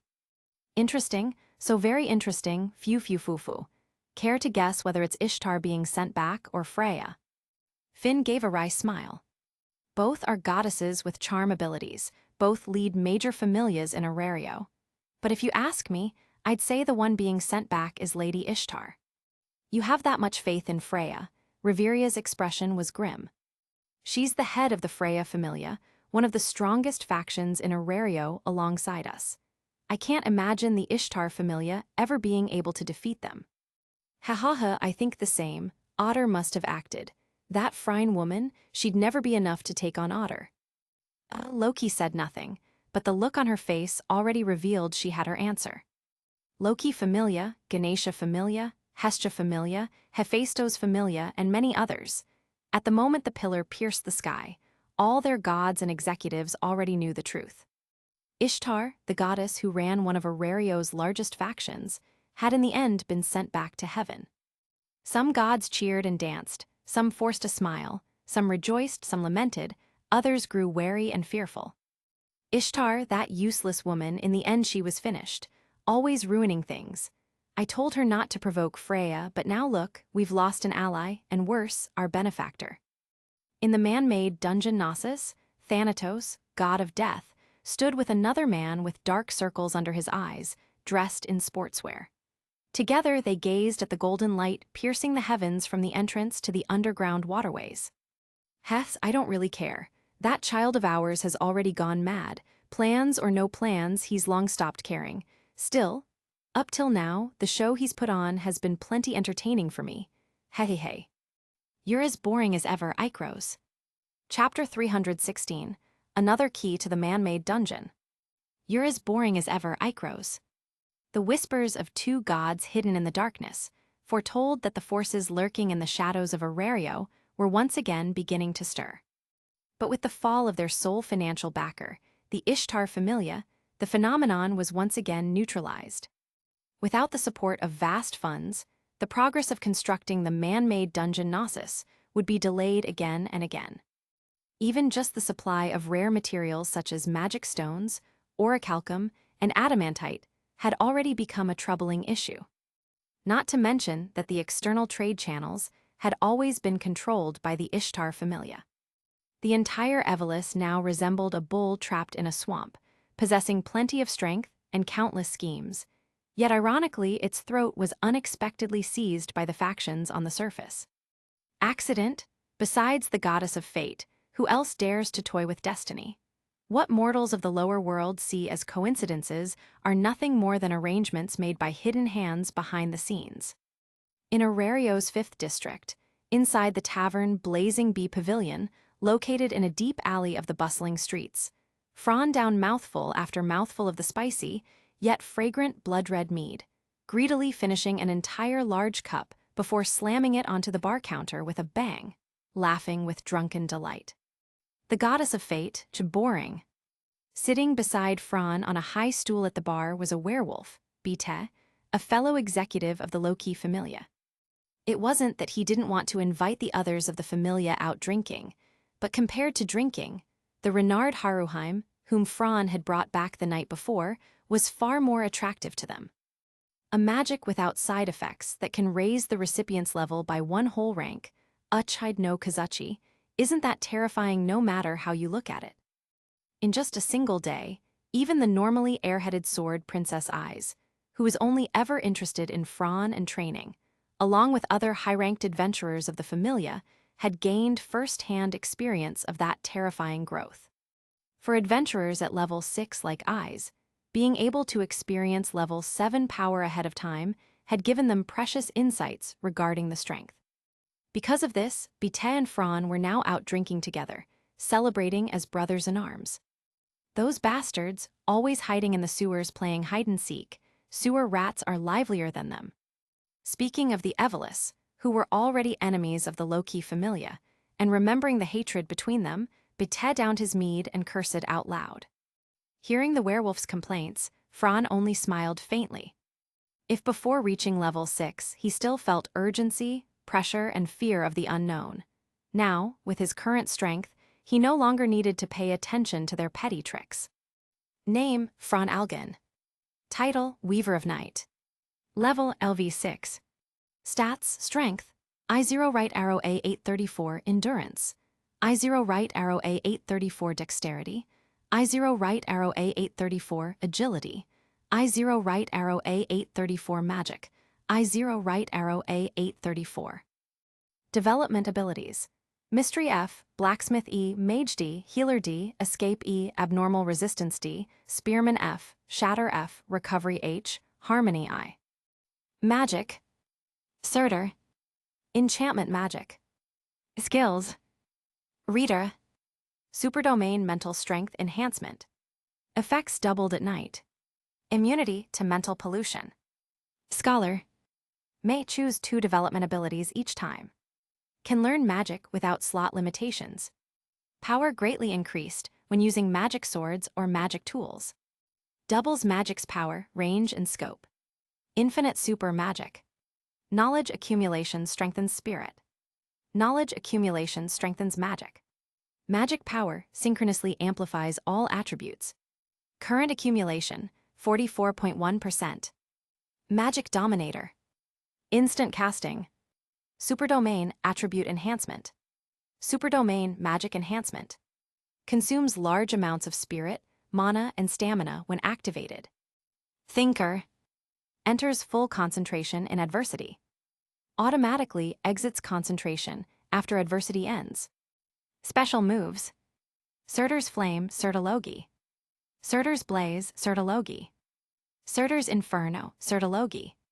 Holding a glass full of chilled wine, Fran recalled the updated status sheet he had received from Loki this morning, and his mood was superb.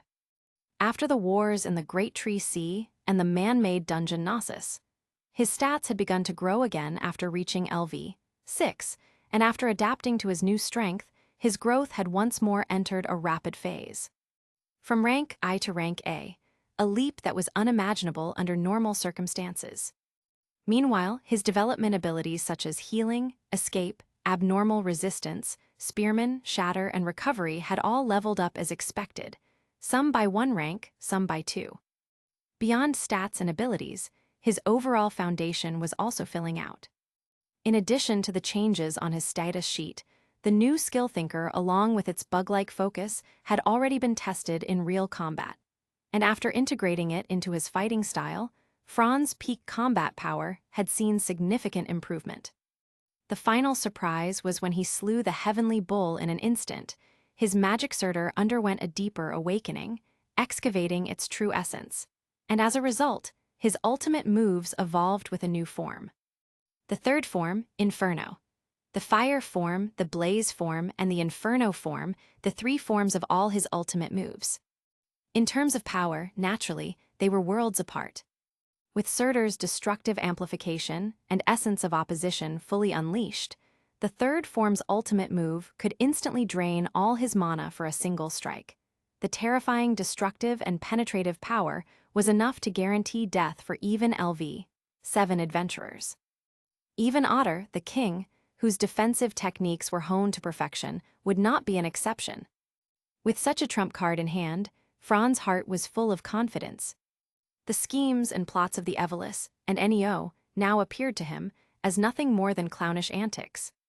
Sometimes he even wondered, perhaps this was exactly the mindset of those bored gods. "Hey, when are we going to take on that mission?" Bitet ordered another drink, his face full of annoyance when he brought up the task weighing on them.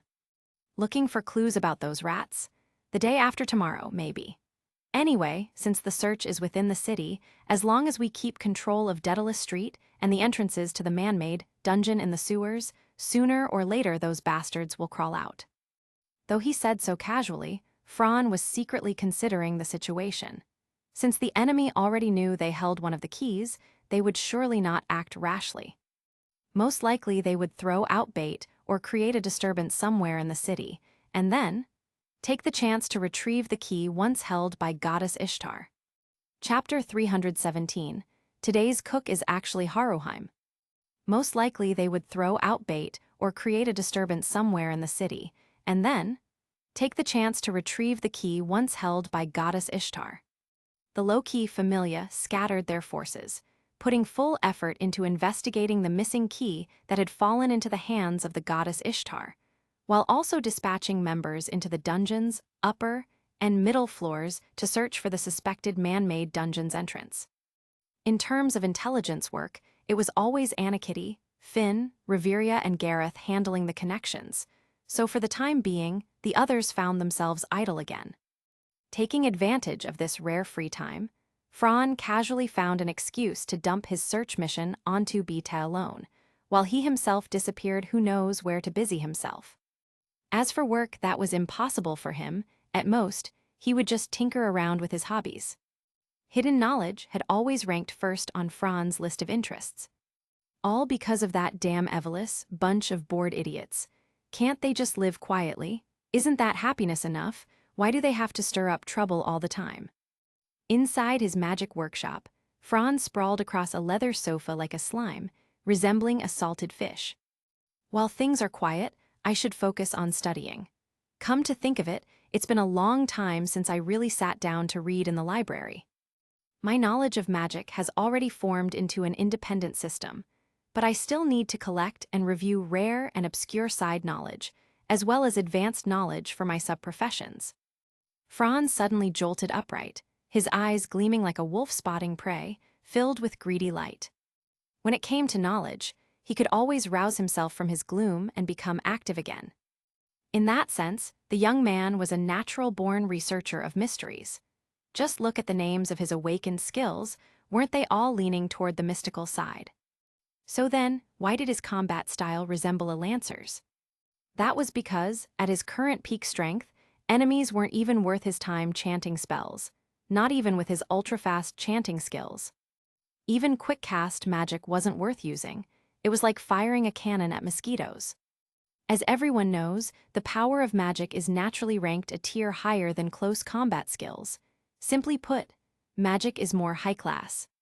All right, let's maintain my equipment first, and then I'll stash it away in the vault. Ever since the Loki Familia gained a new member, everyone's attention had been focused on Haruheim these days. Of course, Fran, who had brought her back, also attracted plenty of eyes. In the second-floor dining hall, Today's cook is actually Haruheim.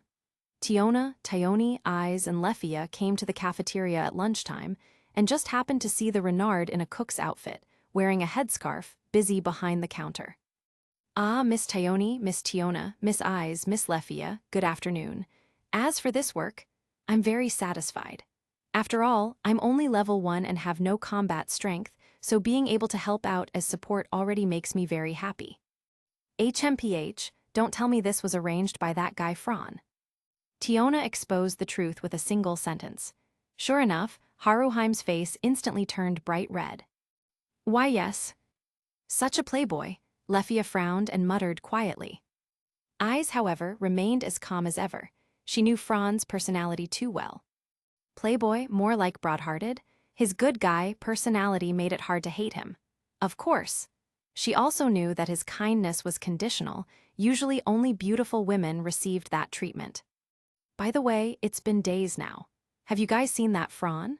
That annoying guy secretly updated his status and got stronger again, and now he's crushing us in training.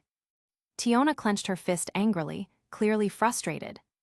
Her elder sister sat upright, eating elegantly bite by bite. I saw him while helping the captain with research. If I hadn't been familiar with his aura, I'd have thought the library was being robbed. Thinking back to that library scene, Tyone instinctively felt a headache. Fran had been completely surrounded by stacks upon stacks of books, with no way to see over them. For an Amazoness who valued fists and violence above all else, that terrifying amount of knowledge was basically a natural enemy. No way, he's studying again. How are we supposed to survive? Tiona threw her head back with a wail of despair. Even Eyes' eyes lit up with flames, the flames of fighting spirit and competition. Among the executives and upper ranks, Fran's unique skill had long been an open secret. His secret to rapidly raising ability values after level 6 was clear to them. Unknown knowledge equals ability values. Aside from being stuck at the great feats requirement for level-ups, Fran had no bottlenecks at all. Unlike other adventurers, he didn't need to risk his life in the dungeon. All he had to do was consume unknown knowledge, even if he couldn't understand it, as long as he recorded the information, thanks to his bug-like skill, infinite super magic. He could endlessly convert it into ability values. As a level 6, he had long passed the growth stage and entered a high-speed growth phase. He had a premonition, once his second trump card spell awakened, he would step into a whole new world. At that point, his growth would become even faster. This vague premonition told him the time was very close. We've been slacking. Tyone, Tiona, Lefia, the dungeon tomorrow. Eyes. We can't let Fran leave us too far behind. Her face remained expressionless, but everyone could hear something different in her tone. Good. Besides, the others are already investigating the man-made dungeon entrance in the dungeon. Emma. Fran was still buried in the library, reading not just newly collected grimoires and knowledge, but also digging up all sorts of ancient relics from dusty corners. What he didn't know was that his unintentional actions once again sparked a training frenzy within the familia. This guy really. Finn held a teacup in both hands, smiling wryly as he chatted with his two companions and Loki. Ha ha ha ha, youth really is something. Just a little spark, and suddenly the whole group is burning with blood and passion. Riveria rubbed her temples, her face full of fatigue. This guy always manages to cause unexpected ripple effects. Now even suppressive bracer sare being spread throughout the familia, and our overall strength has grown leaps and bounds compared to last year. Sooner or later, we won't be able to hide it, especially since. Looking at the document in her hands, Riveria's elegant face darkened. That idiot Ares is stirring up his renaissance again. Does he have nothing better to do? Inside the base camp, people glanced at one another, gazing up at the top floor of the tower, unsure of what sort of mischief their own trickster god might be up to this time. Chapter 318, The Kingdom of Rakia Tilda. Recipe, formula for the mental energy activation potion. Ingredients, poison worm powder, gem tree fruit, snow mountain water, crystal sugar, yun fruit. Mixing method. Effect, keeps mental energy active, accelerating a mage's training speed. Following the recipe's instructions, Fran concentrated fully, maintaining his focus as he carefully and cautiously brewed the elixir. Time passed in a blur. Unlike the adventurers, citizens, and decadent fellows who wasted their days in drunken revelry, Fran's routine days carried their own rhythm and weight. Compared to the thrill and danger of dungeon exploration and combat, these calm days were exactly what he longed for. Immersed in the vast ocean of mysterious knowledge, he swam happily, gradually building his own system like stacking blocks, distilling the essence, and filling his foundation with refined substance. After half a month of steady study, Fran absorbed the advanced knowledge of the alchemist profession into his treasury of wisdom and began practice and exploration based on his rich theory. Galulu, in a dry cauldron, as soon as he tossed in 3 pieces of crystal sugar, they acted like catalysts. The previously dormant mixture suddenly surged, releasing a powerful medicinal aura. Gradually, under Fran's focused gaze, the deep blue potion transformed. In the end, it became crystal clear, completely transparent. But if one looked closely, one would see beautiful star-like specks flicker occasionally within the clear liquid.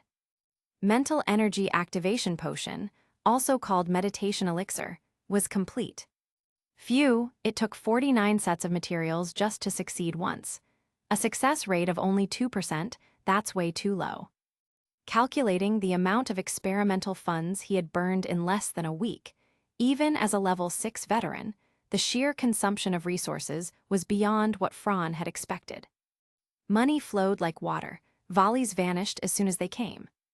The second-tier weapon he forged earlier had sold for 90 million volleys, but now those funds were nearly gone again. Looking at the freshly brewed elixir in his hand, made with his own effort, the young man's face instantly darkened. 90 million volleys? For this? Out there, one of these potions sold for only 20,000 volleys. And never forget, mages were rare resources no matter which familia or faction they belonged to. To improve a mage's abilities, no superior would ever be stingy about such resource consumption. So, the potion was indeed good, but the cost was crushing. Forget it, just consider it tuition fees. Massaging his aching forehead, Fran placed the elixir into the cabinet, exhaled, and lazily sprawled across the sofa, his gaze unfocused as he contemplated his next research subject. Swordsmanship, spear techniques, unarmed combat, these 3 close combat skills he had already mastered nearly to perfection given his current stats. To push further would take endless grinding, or perhaps a desperate battle might bring a slight breakthrough. His strength could still increase a little, but when it came to raising his ability values, the effort-to-reward ratio was simply unbalanced. In terms of development, he had made progress in blacksmithing, mystery, and alchemy. Blacksmithing and mystery had advanced side by side. He had nearly finished absorbing both basic and advanced knowledge, even summarizing the unique techniques of others. To go further, he would need either deeper research or knowledge from some yet unknown new world.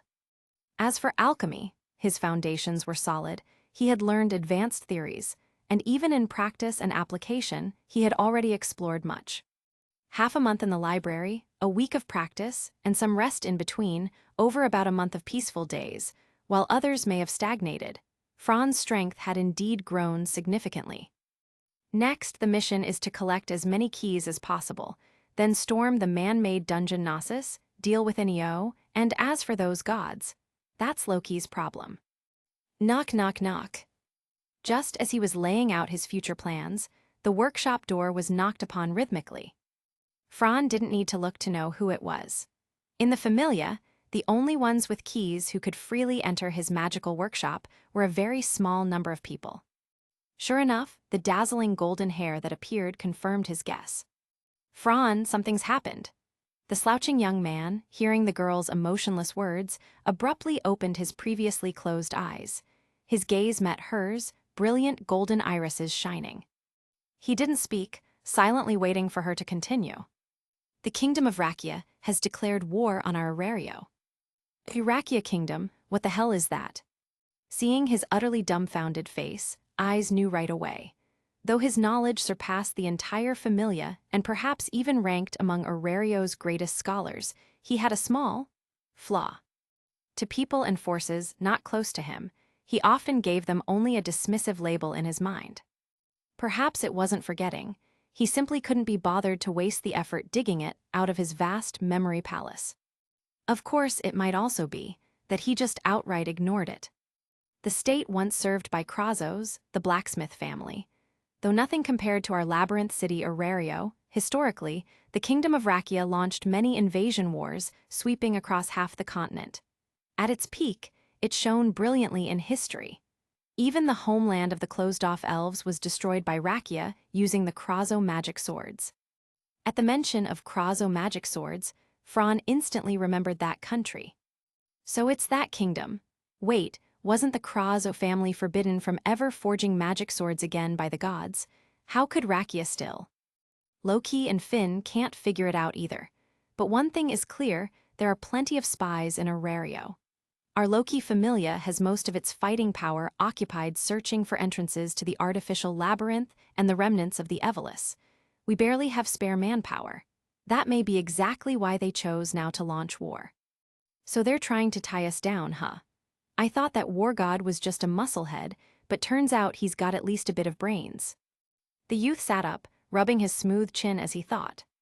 Wait, Krazo's magic sword, the Krazo family, Rakia kingdom. A sudden, pointless war. Everyone knew war always served a purpose.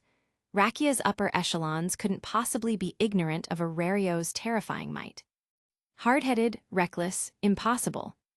I see now, their true goal isn't the war at all, it's to shift our gaze to the battlefield outside the city. Their real target is wealth. At those words, Eyes also realized the truth. Come to think of it, the fact that your friend can forge Krazo's magic sword, that news is already practically an open secret now. Fran let out a cold laugh. Well played, an open feint with a hidden strike. Of course, that wasn't the whole story. There was one more thing he didn't tell Eyes. The Evelys might also seize this chaos as their chance to search for that missing key. Chapter 319, Loki and Freya. Did Loki send you to deliver this mission? If so, with the Rakia kingdom invading right now, the Familia's forces for an external war shouldn't be enough, right? Even if Gareth is strong enough to fight multiple enemies alone, the battlefront is too long. He can't be everywhere at once. Eyes nodded and explained. Yes, but it isn't only our Familia that has been dispatched by the guild. Because Freya Familia violated the city's rules and waged war against Ishtar Familia, the guild punished them by ordering them to commit fully to this war. Hearing this, Fran could already picture Loki's gloating expression in his mind. So, Freya Familia is the main force, and we're just here to play a supporting role. That's what you mean, right? On the surface, yes. But you also have another task, to keep watch inside the city for anyone planning to stir up trouble while things are chaotic. No problem, leave that to me. You'd better return to the front quickly. As the famous sword princess, if you vanish from the enemy's sight for too long, it'll make them uneasy and put them on alert. The Eyes nodded firmly, then quickly left Fran's workshop. The goal of the Rakia kingdom is wealth. If I just stay by his side and wait, the problem can be solved easily. Surely someone is already handling this, like the Hephaestos Familia, who has close ties to wealth. That goddess wouldn't leave him in danger. Better to watch for now than directly interfere. Aside from continuing to study and apply techniques, the most important thing to follow up on is the subordinate of that death god. Narrowing his eyes, Fran's thoughts grew sharper. Dungeon City Orario, known worldwide as the center of the world, is the largest and most advanced city in existence. It stands at the far west of the continent, backed by towering mountains, facing the beautiful Melons Lake, and beyond that, the Melon Bay, which leads to the vast, magnificent blue ocean. Orario is considered the world's center not only because of its magic stone industry that advanced civilization, but also because it houses one of the world's most mysterious dungeon. The dungeon produces magic stones that drive Orario's thriving economy. Rare materials, valuable treasures, and resources unlike anywhere else flow endlessly from its depths, making Orario a shining jewel revered by countless people. But at the same time, it also draws the greedy gaze of wolves eager to seize it. The Rakia kingdom, with its Krazo magic swords, once nearly conquered half the continent. But against Orario, they met their match. In history, this nation and its god Ares launched several wars against Orario, and every time, without exception, they were utterly defeated. And this was with the Krazo magic swords. The Krazo clan, once noble smiths, had lost the forging techniques generations ago. Yet the kingdom once again wages war against Orario.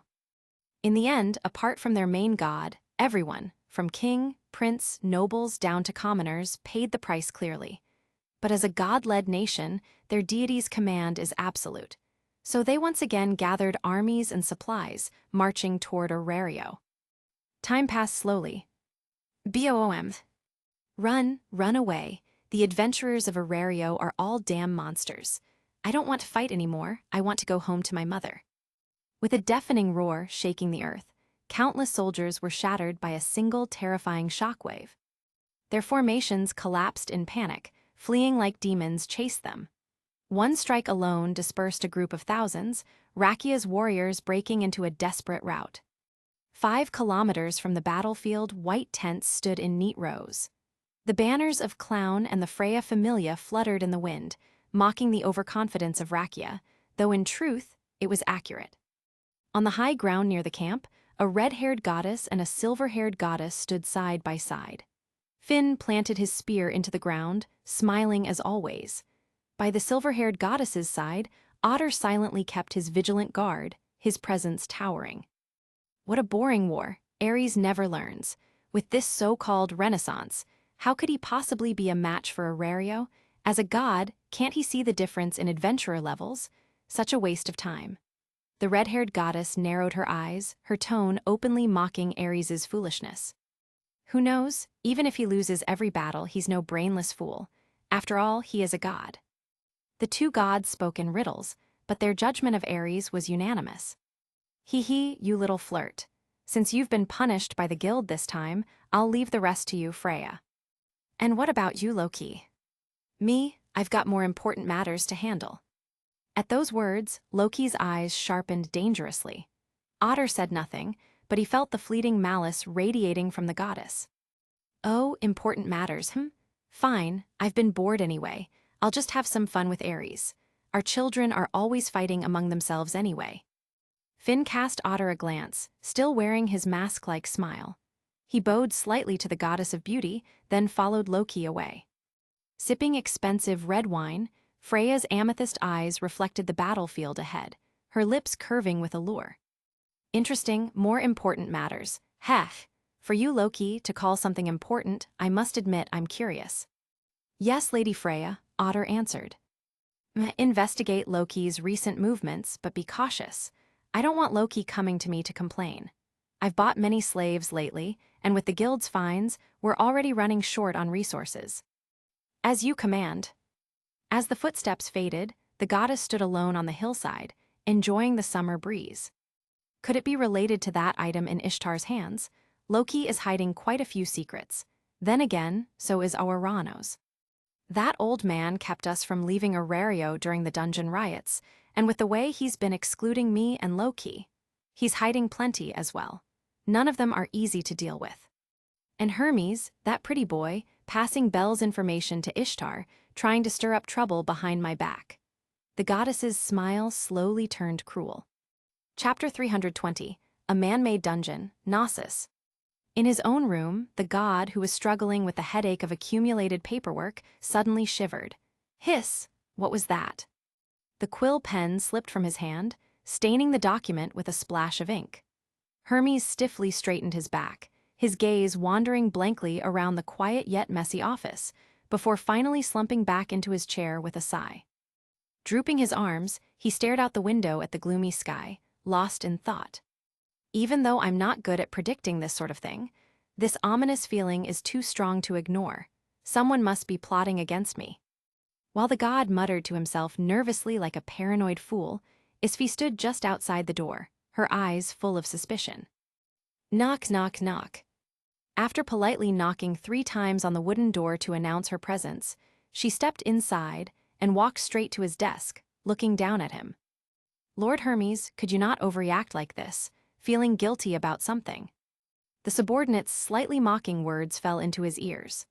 The handsome, though pale-faced, god casually brushed back a strand of golden hair and, with a smiling yet dismissive tone, admitted his paranoia. Listen to yourself. In our line of work, it's only natural for someone to be remembering you. Isfi noticed the flicker in his eyes. She knew exactly what he was thinking and raised her voice in mild reproach. So you can feel guilty. I still clearly remember how ecstatic you were back then. When that certain someone attacked the pleasure district, you laughed, even cheered. That image is stuck in my head. I just can't forget it. Hermes choked like a duck caught in the throat, coughing and sputtering, unable to reply. Fine, I'll admit it. I am afraid that person will come after me, but it's not entirely my fault. That little boy, Cough, your friend, was the one who leaked the news before I did. You remember the incident in Melon, right? He was already laying the groundwork back then. Isfi fell silent, but her mind was far from still. There's a saying, marry a chicken, follow the chicken, marry a dog, follow the dog. This girl had long since considered herself Fran's person, and her way of thinking had subtly shifted. Fran's goal was to wipe out the Ishtar familia, but even if they clashed in Melon, did it really have to escalate this far? For such a massive faction to be completely destroyed, with even the goddess sent back to the heavens, it weakened Orario's overall strength. A level 6 adventurer like him couldn't have failed to see the bigger picture. So, in reverse, what exactly had that powerful goddess done to anger the mild-mannered Fran to the point of seeking her utter destruction, and even using tactics like killing with a borrowed knife to stay hidden? Her thoughts connected. The Viola's invasion of Riviera on the 18th floor, the 24th floor's food stores turning into a den of monsters, those strange individuals. The Evelis. Evelis? A sharp glint flashed through Isfi's eyes as she suddenly connected it to the recent large-scale mobilization of the Loki familia. Yes, the Loki familia had directly clashed with Evelis, and among them, the Ishtar familia's hand was definitely present. They had even gone as far as trying to kill the Loki familia. The mist cleared, and Isfi finally saw the hidden truth. Lord Hermes, regarding your joint investigation with Lady Loki, I think I can finally give you an answer. Oh, Hermes raised his brows, stood, and walked from behind his desk to the window. With his back to her, he spoke after a moment of silence. Go on, what have you discovered in all this investigating? Isfi paused, then dropped a bombshell with her very first words. Although the Loki familia sealed the entrances to the underground waterways, I used the helm of invisibility to slip inside. At the deepest part of the sewers, near Daedalus Street, I found a hidden passage. From overhearing Loki familia members, I learned that passage leads to a man-made dungeon named Knossos. A man-made dungeon? Hermes spun around in shock, completely stunned. Isfi wasn't surprised. She had expected this reaction. She herself had been just as shaken upon first hearing the news. Yes, a man-made dungeon. The Loki familia already attempted a probing assault on it, but it seems they failed. Remember the intel from Diane's sex medical facilities, the one about Loki familia executives being gravely injured? That must have been the price they paid inside. Interesting, far too interesting. A man-made dungeon, Knossos. No wonder Ishtar lost, she had it coming. As a shrewd old fox who had lived countless years, Hermes instantly pieced the whole situation together the moment Isfi gave him the intel. The Loki familia, Evelis, the Ishtar familia, the Freya familia. Tusk, I'm starting to like your little boyfriend. Not only strong, but also incredibly cunning. Ruthless too, cutting the weed down to its roots. Impressive. By the way, Lord Hermes, there's one more piece of intel. Oh, what is it? Using the war launched by the Kingdom of Rakia as cover, some spies have infiltrated the city. Their target is the little familia led by Hestia. A smirk tugged at Hermes's lips. That idiot Ares. Does he think all the gods of Orario are as brain-dead as he is? Forget him, tell me the details about the chaos being stirred up. After Isfi gave her detailed report, Hermes had even more information at hand. Their combat style doesn't match adventurers, but why does it feel so familiar? Isfi reminded him. Remember that assassin organization we encountered while traveling the continent. Oh, I see. So Evelis is desperate enough to hire assassins and mercenaries. They must be searching for something, ha ha ha. I think so too. The low-key familia's response was far too quick. Less than 5 minutes after the first outbreak of chaos, they were already there. What could they be fighting over? Don't tell me. Is it Ishtar's money and treasure? If Fran had been present, he would have given Hermes a perfect score. Truly worthy of a god who had lived for who knows how long, his insight and analytical skill were terrifying. Deploy our people. Keep a close eye on them and report to me immediately if anything happens. I need to visit the guild headquarters and have a proper talk with Aranos. The waters in this city have gotten far too muddy. Chapter 321. The War between Orario and Rakia Kingdom. Outside the city of Orario, a grand war, fake, was supposedly raging on, an elaborate play of adventurers battling against the Rakia Kingdom's civilian army. If common folk or passing merchants found the spectacle endlessly entertaining, for the people actually involved it was pure torment. The goddess Freya, punished by the guild, had no choice but to stand by and humor Ares in his childish war. On the side of the Rakia Kingdom, the nobles and royals were already at their wits' end. Report, the 1st through 12th battalions completely annihilated. Report, the ambush unit didn't even make it out of the forest. They ran into those damned adventurers stationed there. Report. One after another, commanders, once resplendent in their shining, knightly armor, now reduced to tattered rags, knelt trembling on one knee before the divine figure clad in blazing crimson armor. That god sat sloppily on his oversized chair, his left foot tapping irritably on the blood-red carpet, each grim report stabbing at him like needles. The contrast between his frustration and the composed elegance of the goddess nearby was striking. Damn it, damn it, damn it, why is it all failures? You, tell me, why the hell is this happening? This, Lord Ares, sob. The adventurers from Orario are all monsters. We can't possibly fight them. Adventurers, always adventurers. Don't you have my blessings too? If you have blessings, then why can't you win? One of the kneeling knights nervously glanced up at the furious god and stammered, because their levels are too high. Most of us can barely reach level 2, and the strongest in the kingdom, the prince himself, is only level 3. But those adventurers, they casually field level 4s, level 5s, even level 6s. With what are we supposed to fight that? Our god has lost his mind. This was the thought of Marius Victrix Rakia, crown prince of the kingdom and captain of Ares Familia. Besides, our goal was never to actually defeat Orario, and we're up against the Freya Familia and the low-key Familia no less. Don't think too much about it, Lord Ares. Marius calmly shuffled through his papers as he spoke matter-of-factly. What? Are you saying I'm weaker than those two husses?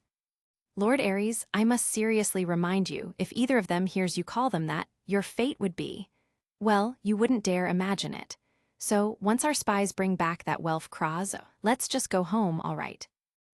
Remembering the terrifying gazes of Freya and Loki, Ares froze, fear flashing across his eyes. Hee, how amusing. Ares is playing around again. The goddess elegantly displayed her figure, her amethyst eyes gazing across space itself toward the source of the disturbance, danger glimmering in their depths. Aland, your orders, Lady Freya. Tell Otter to give them a proper lesson. Also, any merchant familia daring to trade with them must have our approval. The familia's finances are tight lately. You understand my meaning, don't you? In other words, we has no money left. She was demanding tribute under the guise of permission.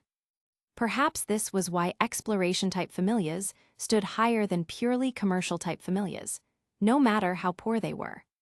Unless it was one like the Hephaestus familia, both wealthy and strong in combat, or the Demeter familia and Njord familia, whose influence was so foundational to Orario that no one could shake it. Pure merchant familias could only tremble beneath the might of the explorers. And needless to say, the Freya familia was the absolute pinnacle among them all. From his workshop, Fran finally emerged after days of closed-door training, seeking a change of mood. Upon hearing that many wounded soldiers and officers had been captured nearby, an idea sparked in his mind. He quickly packed a support backpack, unused for ages, with the large stock of potions he had brewed for practice, donned his gear, and grabbed his staff and short sword before rushing out. Snatching a few loaves of bread from the cafeteria, he stuffed them into his mouth as he ran, drawing confused stares from passing familia members. "Huh, Fran, I haven't seen you in almost a month. Weren't you shut away studying? What brings you out today?" Raoul, Cruz, and a few others spotted him in the courtyard and called out in surprise. "Ah, I'm just heading out to sell some goods. I spent all my resources and coins stockpiling materials for practice. If I don't sell something soon, I won't even be able to afford meals." Hearing this, everyone nodded in sudden understanding. "Ha ha ha, even you can go bankrupt, huh? Tusk. The only adventurer in Orario with both mystery and blacksmith development abilities, and yet you're struggling just to make a living. How pitiful. If that were written into a fairy tale, it'd be a joke told for centuries." Fran's face darkened, and he glared daggers at Raoul. "Idiot, whether it's alchemists, blacksmiths, or item makers, anyone trying to improve their craft or innovate techniques needs to fail hundreds, even thousands of times before succeeding. Sure, the Hephaestus familia is wealthy, probably the richest familia in Orario, but that's because of Lady Hephaestus herself. Do you think the blacksmiths under her are all rich too?" Just then, Alicia, and Lefia walked over, overhearing Raoul's teasing and immediately backing Fran up without hesitation. Raoul and Cruz were left dumbfounded. The catgirl Anakitty flicked her tail playfully, making Fran want to grab and pet it badly. HMPH, isn't it obvious? Blacksmiths need to forge constantly to improve. Going into the dungeon themselves to gather materials wastes too much time, so they have to buy from adventurers. That means spending huge amounts of volleys. In other words, they trade money for time. No smith would be stupid enough to do otherwise. Fran gave Anakitty an approving look, then waved with a piece of bread in his mouth. "I'm off now, the wounded won't treat themselves." "You're heading to the battlefield, then we're coming too." Anakitty and Alicia quickly abandoned their trays and rushed after him. After all, it was rare to get time with Fran. They weren't going to waste it. Chapter 322, Another Level 6 Tilda. North Street, one of the city's main streets, stretched straight from the central tower of Babel's Plaza all the way to the northern gate. Compared to the usual crowd at the gate, the number of people recently had surged sharply, putting a huge workload on both the Ganesha Familia Security Force and the Adventurers Guild staff in charge of registration. With a backpack on his shoulders and a smile on his face, Fran listened to the cheerful chatter of a few girls beside him, his gaze occasionally drifting ahead with a trace of impatience. There was no need to look closely. Nearly everyone lining up to leave the city carried either wooden crates or backpacks. They all shared the same identity, members of commercial-type familias. He even spotted a few acquaintances, with whom he had exchanged little more than greetings in the past. Though those people wore smiles, Fran could see clearly beneath the surface. Peers in business were always enemies, always competitors. Especially now, when there was money to be made on the battlefield, the rivalry was sharper than ever. Don't be fooled by the friendly greetings. Inside, they were surely cursing each other. "Wow, I heard that every commercial familia in the city was mobilizing, and it's actually true. So many banners, it's even more spectacular than Adventurers Street." Lefia covered her mouth and whispered in amazement. As an adventurer of the low-key familia and disciple of Reveria, she might be young, but her insight was anything but ordinary. Given their position, they often dealt with all kinds of people in daily life, especially when purchasing supplies and medicines.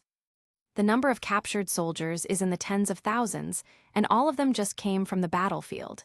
In their current state, they need food, clothing, shelter, everything. That's a golden opportunity for the larger familias to make money, especially in weapons and medicine. The Rakia Kingdom doesn't even have adventurers above level 3, and as for rare professions like smiths, alchemists, they're even scarcer. Which means all those supplies are bestsellers. And don't forget, everything stamped with Made in Orario is already a brand in itself. Yet, after searching for a while, Lefia still hadn't spotted anyone from the Hephaestos familia or the Diane sect familia. I wonder why I haven't seen the Diane sect or Hephaestos familia here, Leffia muttered. Alicia smiled gently, stroking her junior's silky hair as she explained. Diane sect familia, medicines, and Hephaestos familia, weapons, those are in high demand even within the city itself. They don't need to worry about sales. The ones taking advantage of this chance to promote outside are usually the familias whose businesses and products are only so-so within Orario. Alicia didn't fear offending anyone by saying this. After all, she had the backing of the Loki familia. Those queued nearby naturally overheard the elf's words, but none dared to cause trouble. They only cast wary side glances at the small group, muttering silently to themselves. I see. Thanks to the detailed explanation, Leffia finally understood. Fran noticed the shift in atmosphere, but only smiled unconcernedly. The Loki familia, that name alone was a powerful brand. And with the lowest among them being level 4, plus himself, a level 6, standing as their shield, who would be reckless enough to pick a fight with them? Well, if it isn't our dear Night Weaver. What's this? Rubbing shoulders with those people? Weren't your crafted weapons selling quite well at Hephaestos Familia's shop? Guarding the gates under wartime regulations wasn't a job for just anyone. The speaker was none other than one of Fran's old acquaintances, the captain of the Ganesha Familia, the level 5 Shakti Varma. Long time no see. We sure end up running into each other often in these places. At her words, the girls also greeted her warmly. Shakti, how have you been lately? Good day, Miss Shakti. Alicia and Anakitty clearly knew Shakti well, greeting her casually, while Leffia bowed respectfully as the younger junior. Ah, it's you all. Shakti's eyes swept over their figures with playful interest before landing on the ever-smiling man among them. Her lips curled upward. Not bad, huh? Snatching up the flowers of the Loki familia. Aren't you afraid your goddess will explode in fury? I heard something from Lord Ganesha in private, that Loki seems. Cough, cough. Fran hurriedly cleared his throat, signaling her not to gossip. There were too many people around. Shakti gave him a knowing look, her expression practically saying I knew it. With a tinge of sympathy, she thought, impressive. Daring to go against a god, as expected of you, respect, respect. Fran's sharp mind instantly read the meaning behind her look. The corner of his mouth twitched, and he quickly pulled the girls aside for the routine entry-exit inspection. Unlike last time, he had no guild-issued pass this time, so he had to present the Loki Familia's wartime mobilization orders and his own identification. All right, you're cleared, but given your status, if you don't plan on returning tonight, stay within the camp. You know how greedy the outside forces are for Orario's high-level adventurers. Before they left, Shakti gave them a word of caution. Fran wasn't worried for himself, nor for Alicia or Anki, who were all seasoned adventurers. But the younger one, well, she might attract trouble from bandit gangs. Thank you for the warning, Shakti. Stay safe. See you in a few days. What none of them noticed was that, among the line of people waiting to enter the city, a few cloaked figures whispered quietly to each other. Damn, scared me half to death. Those just now, they were Loki Familia adventurers, right? Yeah, my heart's still pounding. The others didn't lie, roses have thorns. Their looks, their figures, their strength, terrifying. Even the weakest of them was level 4. Too damn scary. We almost blew our cover. If we were exposed, at worst we'd be captured, but Lord Ares's entire plan would be ruined. You idiots, that's not the point. Didn't you see that man leaving with them? That was a low-key Familia executive, a top-class adventurer at level 6. Level 6, from the low-key Familia. Wait, don't tell me that was the Night Weaver. Exactly, another level 6, and the direction he's headed. Our kingdom's army, we might be doomed this time. Hiss. Chapter 323, The Level of the Divine Tilda. Fran and his companions hurriedly passed through the city gates, heading straight for the market, completely oblivious to the few shady-looking figures brushing past them. But then again, so what if they had known about those people, or even understood their purpose in infiltrating Orario? The waters in the city ran far too deep. Without even mentioning the Loki Familia or the Freya Familia, there were still countless other factions with immense fighting power. A foolish god like Ares alone could never hope to stir up this city. Once those people entered, coming back out again would be no simple matter. Let's not forget, the war between the Ishtar Familia and the Freya Familia ended with one side completely destroyed, even its god forced back to heaven. That left a huge gap in Orario's top-level fighting force. The guild executives had been racking their brains over where to recruit more adventurers blessed by the gods. And now, with Ares pulling this stunt, it was like a pillow delivered right when they were sleepy. His troops were all granted divine blessings, and with just a little training, they could easily become adventurers. If that wasn't a gift falling right into their lap, then what was? Chances were, Ares had no idea. While he was scheming after the Krazo magic swords, the higher-ups of Orario were already circling, ready to reel in his forces under the table. The battlefield with the Rakia kingdom lay to the east of the city. After leaving through the north gate, the group followed the neat stone-paved road southeast. On both sides of the road, with the harvest festival approaching, golden wheat swayed in the breeze, the heavy heads of grain bowing under their own weight, an abundant, tempting sight. Wow, amazing! As elves attuned to nature, Alicia and Lefia were full of delight, chirping like lively birds in the fields. This is incredible. Back in my homeland, there was never such a scene, said Anakitty, her tone tinged with envy. Her words revealed that her homeland's soil must have been barren, and her people likely struggled to get by. Alicia, however, knew a bit more. Don't worry, even in the homeland of us elves, you wouldn't find wheat of this quality. Don't forget where we are, this is Orario, home to so many gods. From what I know, all the farmland outside the city belongs to the Demeter Familia. That goddess has unmatched skill in farming and crop improvement, she's truly incredible. The food, fruits, and vegetables we buy in the markets mostly come from her as well. Fran added with a smile, adjusting his backpack. In the heavens, Demeter's divine authority includes agriculture. She's even honored as the Earth Mother. With that kind of domain, it's only natural she'd excel. It's just like Lady Hephaestus. Though she has no divine power here in the lower world, with her divine craftsmanship, she can still forge weapons far beyond human reach. Divine craftsmanship. This is the first time I've heard that phrase. Now I'm super curious, hurry and tell me more. Alicia's eyes lit up, leaning in eagerly. She was beautiful, but Fran really didn't want to look like a fool in front of Lefia. Out of the corner of his eye, he noticed the girl's cheeks puffed out, her eyes wide with indignation as she stared at him. The divine craftsmanship, as the name suggests, refers to the realm that only gods can reach. How should I put it? I haven't personally achieved it myself, but it's a level beyond description. In normal words, we can say it can only be understood, never fully expressed. Only understood, never expressed. Anakitty, Lefia, and Alicia echoed thoughtfully. Fran nodded, eyes shining with yearning and ambition. In terms of combat, for instance, Lord Tgthegood's mastery of the martial arts has reached the divine. Lady Hephaestus' blacksmithing has also reached that level. And Lady Freya's charm, too, has attained the divine level. There are many examples, but I won't go on. He paused, then looked at them seriously. You just need to remember this. Even among the gods, only a rare few have managed to reach the divine level.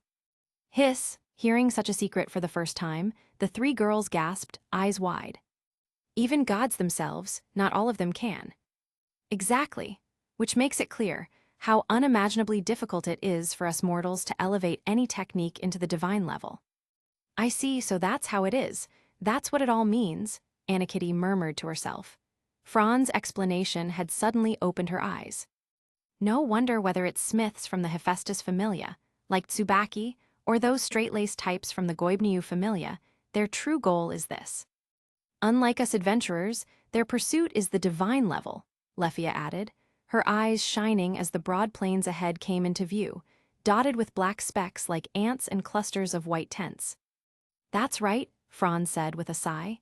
Everyone has their own pursuits, so naturally their actions differ. That's why those obsessed types aren't interested in exploring the dungeon. What excites them isn't the thrill of bloody adventures, but the materials that come from the dungeon, right? HMPH. Anakitty rolled her eyes. She was clearly annoyed at those blacksmiths always trying to haggle down prices. Well, yeah, that's about it. Anyway, we're finally here. Are you coming with me or heading over to our familia's camp? If I remember right, a few members still haven't withdrawn. Since we're here, of course we should greet them. Otherwise, old man Gareth won't be happy. Besides, Eyes is here too. What? Miss Eyes is here. Lephia's eyes sparkled with worship, as though she would fly straight to her idol that very moment. All right then, don't worry about me. You go ahead. See you later. The three girls waved goodbye to Fran and headed toward the camp on the hill. Watching them leave, Fran turned his gaze to the sea of people in the enemy camp, a dangerous gleam flashing in his eyes. Time to use the training elixirs. Can't just let all this capital sit idle. I'll recycle the funds and buy new materials. Once I master the next stage, that knowledge will push my stats up by a huge margin. With that thought, Fran eagerly joined the merchant caravans heading into the camp. Chapter 324. What if he also knows alchemy? Low-key brand elixirs, affordable prices, wide variety. In response to the Guild of Orario's war call, our shop is now offering 20% off all items for the next 7 days. What are you still waiting for? Limited stock, first come first served. Grab it while you can or miss out. Not long after, Fran spread a clean linen cloth on the ground. He neatly arranged piles of bottles and jars of all shapes, sizes, and colors, labeling and tagging them before displaying them. Just like a street vendor, he didn't care about his world-famous reputation, nor the dignity of a level 6. Sitting on a small folding stool, he shouted his sales pitch, and with the bizarre advertisement blasting in people's ears, he quickly attracted plenty of attention. Adventurers and soldiers who had been browsing other goods on the makeshift marketplace began gathering out of curiosity. Their gazes were 1/3 skeptical, 7/10 curious, as they eyed the so-called elixirs. Fran had long expected such a reaction. After all, when it comes to elixirs, matters of life and death, people are always wary and suspicious of unfamiliar remedies. Hey, isn't that the Night Weaver from the Loki Familia?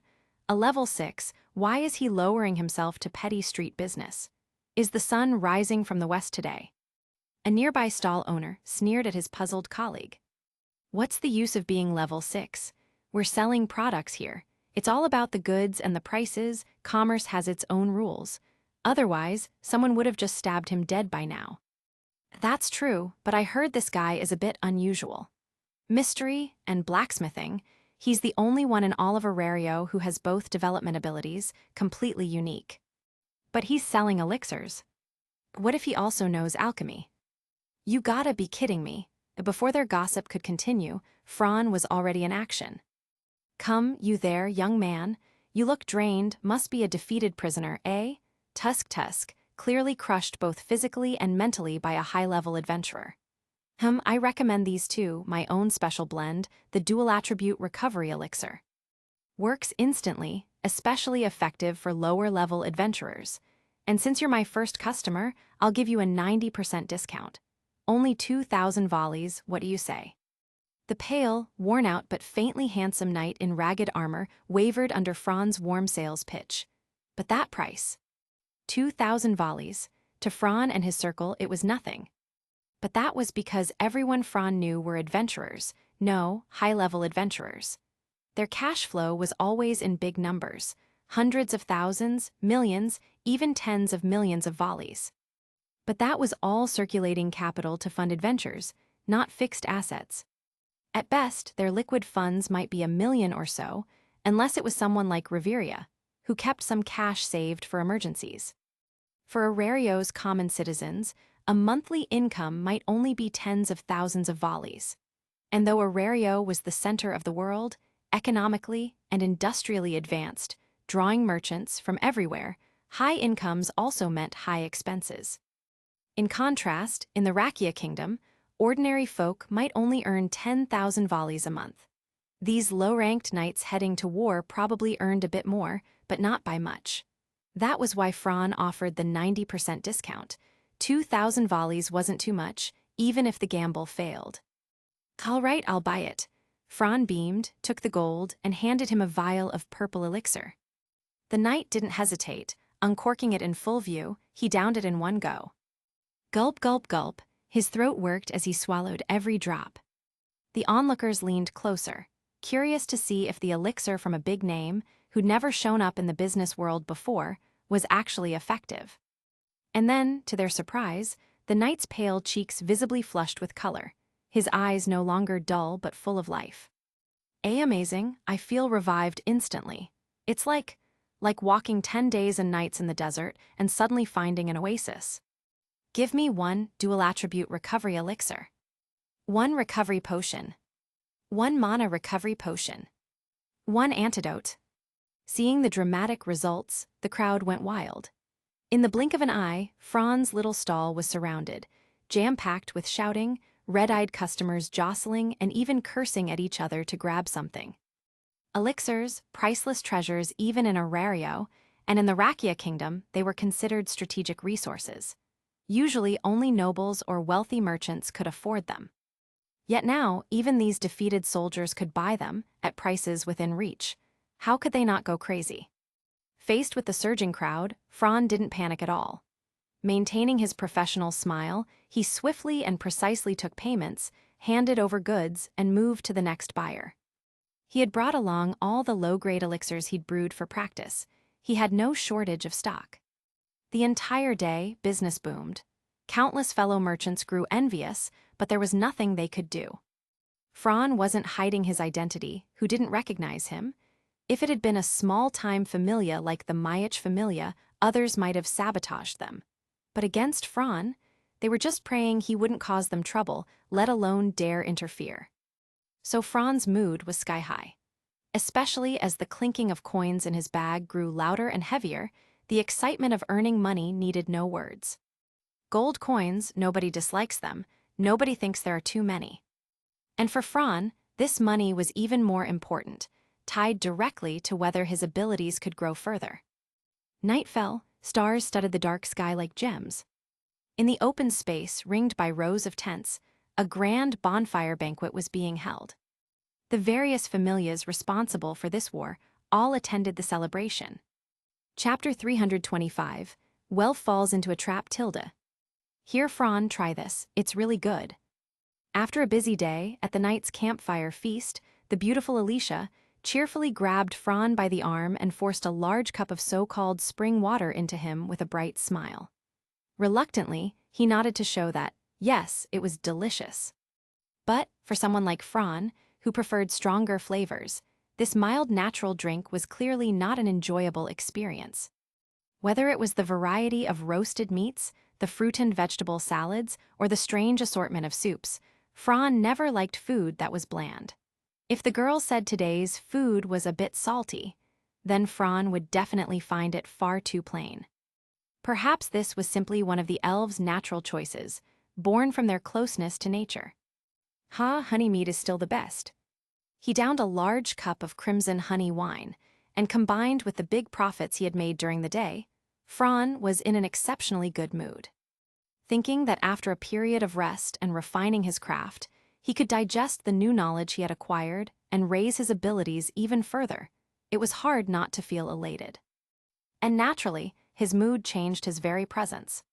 Have you noticed? Fran is smiling at everyone. He's in a much better mood than before. Back at the camp, he gave me a bit of a gloomy impression. Yeah, looks like he's in high spirits. In high spirits, then won't those idiots from Rakia be the unlucky ones tomorrow? Or maybe, since this big shot is in a good mood, we can sell him some more of Orario's specialties to take home. On the front lines, a string of victories had put all the major factions in high spirits. Prisoners and knights could be exploited for even more gain, while business factions made huge profits from the spoils, an upward spiral. The only miserable one left behind, perhaps, was Ares, who was no doubt throwing a thunderous fit back at his camp. As for his vice-captain, the prince, he was pacing nervously in the open field outside the camp, hands clasped behind his back, squinting and glancing around. Every so often, he would pull out a pocket watch, check the time, then gaze anxiously toward Orario. It's about time to act. Hopefully the plan succeeds. Otherwise, Wait, why am I getting nervous? Even if the plan fails, it's Lord Ares who'll get dragged into it. What does that have to do with me? It was as if the prince suddenly had a flash of clarity. His intelligence briefly came online. Shouldn't it be Ares who's worried? Meanwhile, in stark contrast to the now quiet residential districts at night, the industrial district in the northeast roared with noise. Countless magic stone factories ran nonstop, producing and assembling all kinds of goods to be shipped across the world. Inside the grand, flame-like main hall of the Hephaestus Familia, the goddess herself, Hephaestus, the beautiful goddess whose words carried enormous weight in Orario, sat behind her stately desk, carefully reviewing stacks of accumulated documents. There were cooperation requests from other familias, procurement projects from merchants, and most numerous of all, sales reports from her various shops. Knock, knock, knock. The knocking was casual, almost perfunctory. Without waiting for permission, the door opened and in strode Tsubaki Kalbrand, captain of the Hephaestus Familia, level 5 adventurer, and Orario's strongest blacksmith. Carelessly hugging a bundle of papers, she plopped them onto the desk and, with a grin, leaned down to look at her goddess. "My dear Lady Hephaestus, that bold youngster who confessed to you seems to be in trouble. I hear Rakia Kingdom sent a pair of spies into the city. They're planning to make a move tonight." The goddess's quill paused. With a deep sigh, she set it aside and leaned back into her luxurious chair, pressing the bridge of her nose. Really now, their reaction is far too slow. Welf's ability to forge the Krazo magic sword was exposed months ago. Why are they only making a move now? Bunch of big-brained fools. Tsubaki's mouth twitched. Others might not know, but she did. Back when Welf's secret first came out, her goddess had already laid down countermeasures. Yet Rakia and the Krazo remnants had dawdled for so long that by now even wildflowers had withered while they hesitated. What a waste of Lady Hephaestus's time. But won't you go check for yourself? The scouts say they're going to act tonight. Oh, and Welf is alone, not with his companions. Exactly, just him. Those guys picked their timing well, waiting until he separated from his group before making their move. The goddess narrowed her eyes, tapping the armrest with her fingers, then gave a faint smile. Not waiting for an opportunity, creating one perhaps. Don't forget, Welf isn't like other adventurers. That boy still has family. Tsubaki blinked, then quickly understood.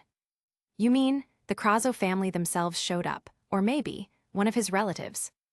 Most likely, otherwise why would he go out alone at this hour? Come on, let's take a look. I'm curious to see how this plays out. Don't worry, once we strike back, that so-called war god Ares will be like a cornered dog. He, Ares desperate, what a fool. They were both deities, even acquaintances. No one knew Ares's personality better than Hephaestus. She never took him seriously. Just as she expected, in a desolate warehouse district, when Welf arrived at the location written in the letter, a squad of armed men immediately surrounded him. So this is your sincerity. More than a dozen men, all level 2 adventurers, closed in. At their head stood a middle-aged man. Against them, Welf, merely level 2 himself, had no hope of escaping. Welf, come home with me. Do you have any idea how important it is that you can forge the Krazo magic sword? If you return to the family, with those swords, we can rise to the pinnacle again. At that time, power, money, women, you'll have everything. Isn't that far better than wasting your life here as some worthless blacksmith and adventurer? Chapter 326. Rakia's invasion comes to a close. Go back home, return to that foolish family of yours, just to become a tool for forging the so-called Krazo magic sword. To toil away endlessly in that lightless forge so that you all can indulge in your lavish lifestyle. Or do you want me to become nothing more than an executioner? With the kingdom's upper class, and that god's nature, once the Krazo magic sword is completed, war will surely break out. No, it's certain they'll start a war. Don't you find that tiresome? The red-haired man pulled down his hood, revealing a face bearing a 60% resemblance to Welf Krazo. Do you even realize what you're saying? As a member of the Krazo family, as an adult, you ought to understand the consequences. Yet Welf only sneered mockingly. Old man, don't get the wrong idea. As expected of the head of the family, you sure carry yourself with authority, But this isn't the capital of Rakia, nor is it the Krazo estate. Don't forget where you are, this is Orario. Silence. Welf's uncle fell quiet for a moment, his expression dark as he stared at his defiant nephew. At last, all of it melted into a heavy sigh. If you refuse to surrender willingly, then as the head of the Krazo family, and as a representative of the kingdom, I have no choice but to use force and take you in. With that, the man slowly unwrapped the black bundle on his back, revealing what lay within. A flicker of deep crimson light flashed across the blade's surface, something only a trained smith's eyes could catch. Welf's pupils shrank sharply, his face tightening. The Krazo magic sword, the family still had one of those hidden away. As nobles with a long lineage of smithing, isn't it only natural to keep a few trump cards? Relax, this is one of the few left. To exchange a single magic sword for a blacksmith capable of forging Krazo's magic swords, no matter how you look at it, it's a profitable trade. Clapped. But his smirk lasted less than 3 seconds before blinding searchlights suddenly flared from all directions, forcing him to squint in pain. Who's there? The sound of metal clashing and boots striking the ground rang from every side. Once his eyes adjusted, he realized he was surrounded. Adventurers. Gazing at the figures clad in varied but uniformly elite equipment, the seasoned smith Kraz instantly understood. This was not a force he could overcome. Who are you people? This is an internal matter of the Krazo family, a family affair. Outsiders have no right to interfere. He barked harshly, though his voice carried an undertone of unease. Sorry, but I think I do have the right to involve myself in this matter. Don't you agree, Welf? The overwhelming presence cut through the air like a blade, impossible to refute. In an instant, every gaze turned to the beautiful red-haired goddess who had appeared. Lady Hephaestus, why are you here? Welf stared in shock at the stunning woman stepping forth, his mind a complete blank. The goddess, lips curved into a smile. She cast a glance at the elder Krazo and said coolly, Loki and Freya are in charge of external affairs. Ganesha's children are tied down with city patrols, which leaves the internal tasks to me. After all, spies from another kingdom appearing within Orario is hardly good news. The moment the word spies left her lips, the elder Krazo's face turned ashen. How could he not realize it now? His nephew had merely been bait, dangled by Orario to lure them in. Welf himself probably had no idea. As for breaking through the encirclement and escaping Orario, don't make me laugh. Surrounded by adventurers ranked level 2, level 3, even level 4. Escape was all but impossible. That night in the city, the disturbance vanished without a trace. The timing, the place, the people involved, all aligned. With the enemy recognizing resistance was futile, no uproar was caused. The whole affair ended as quietly as it began.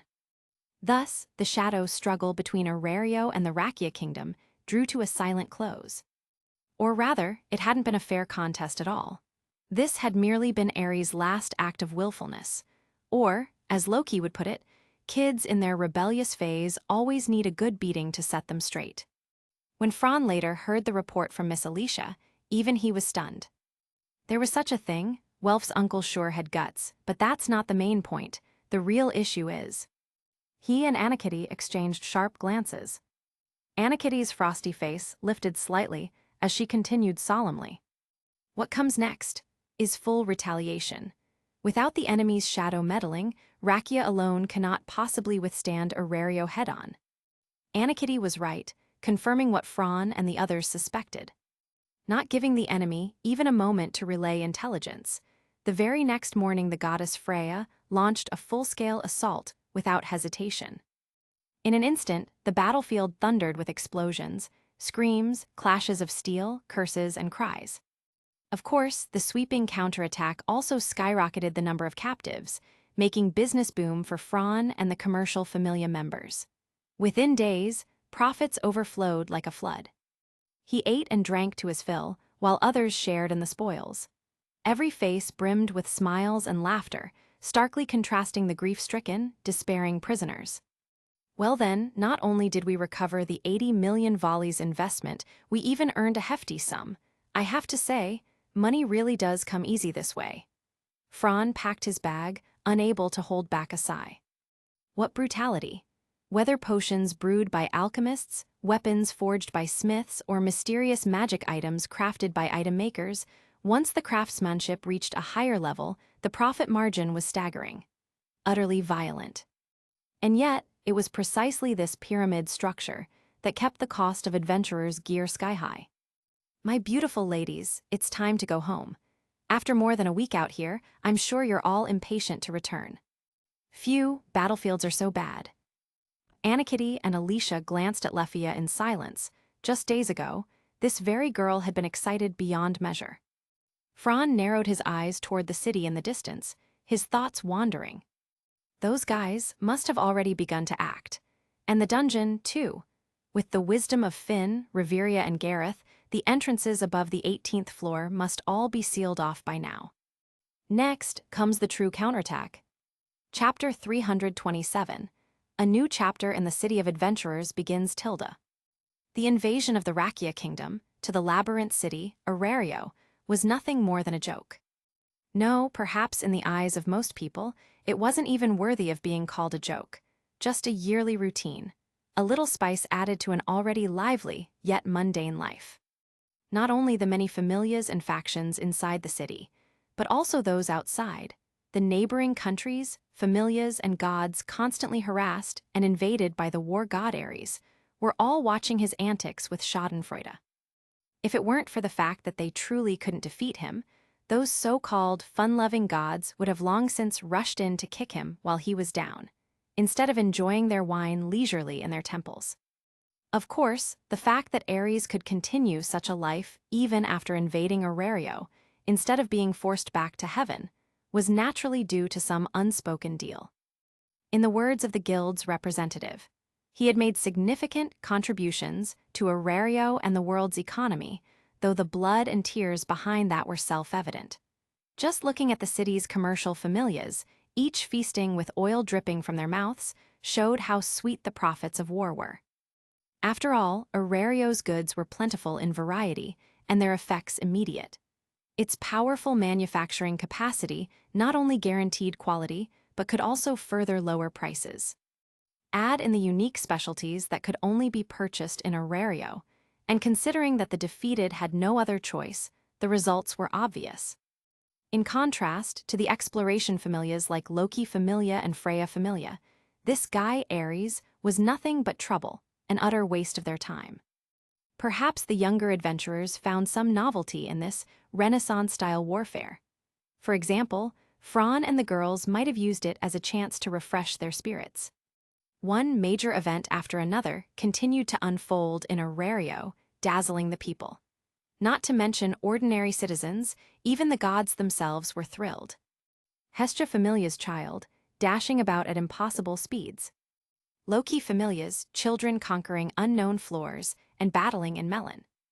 The revival of the Evelis, sweeping across the city once more. The Rakia Kingdom's so-called invasion.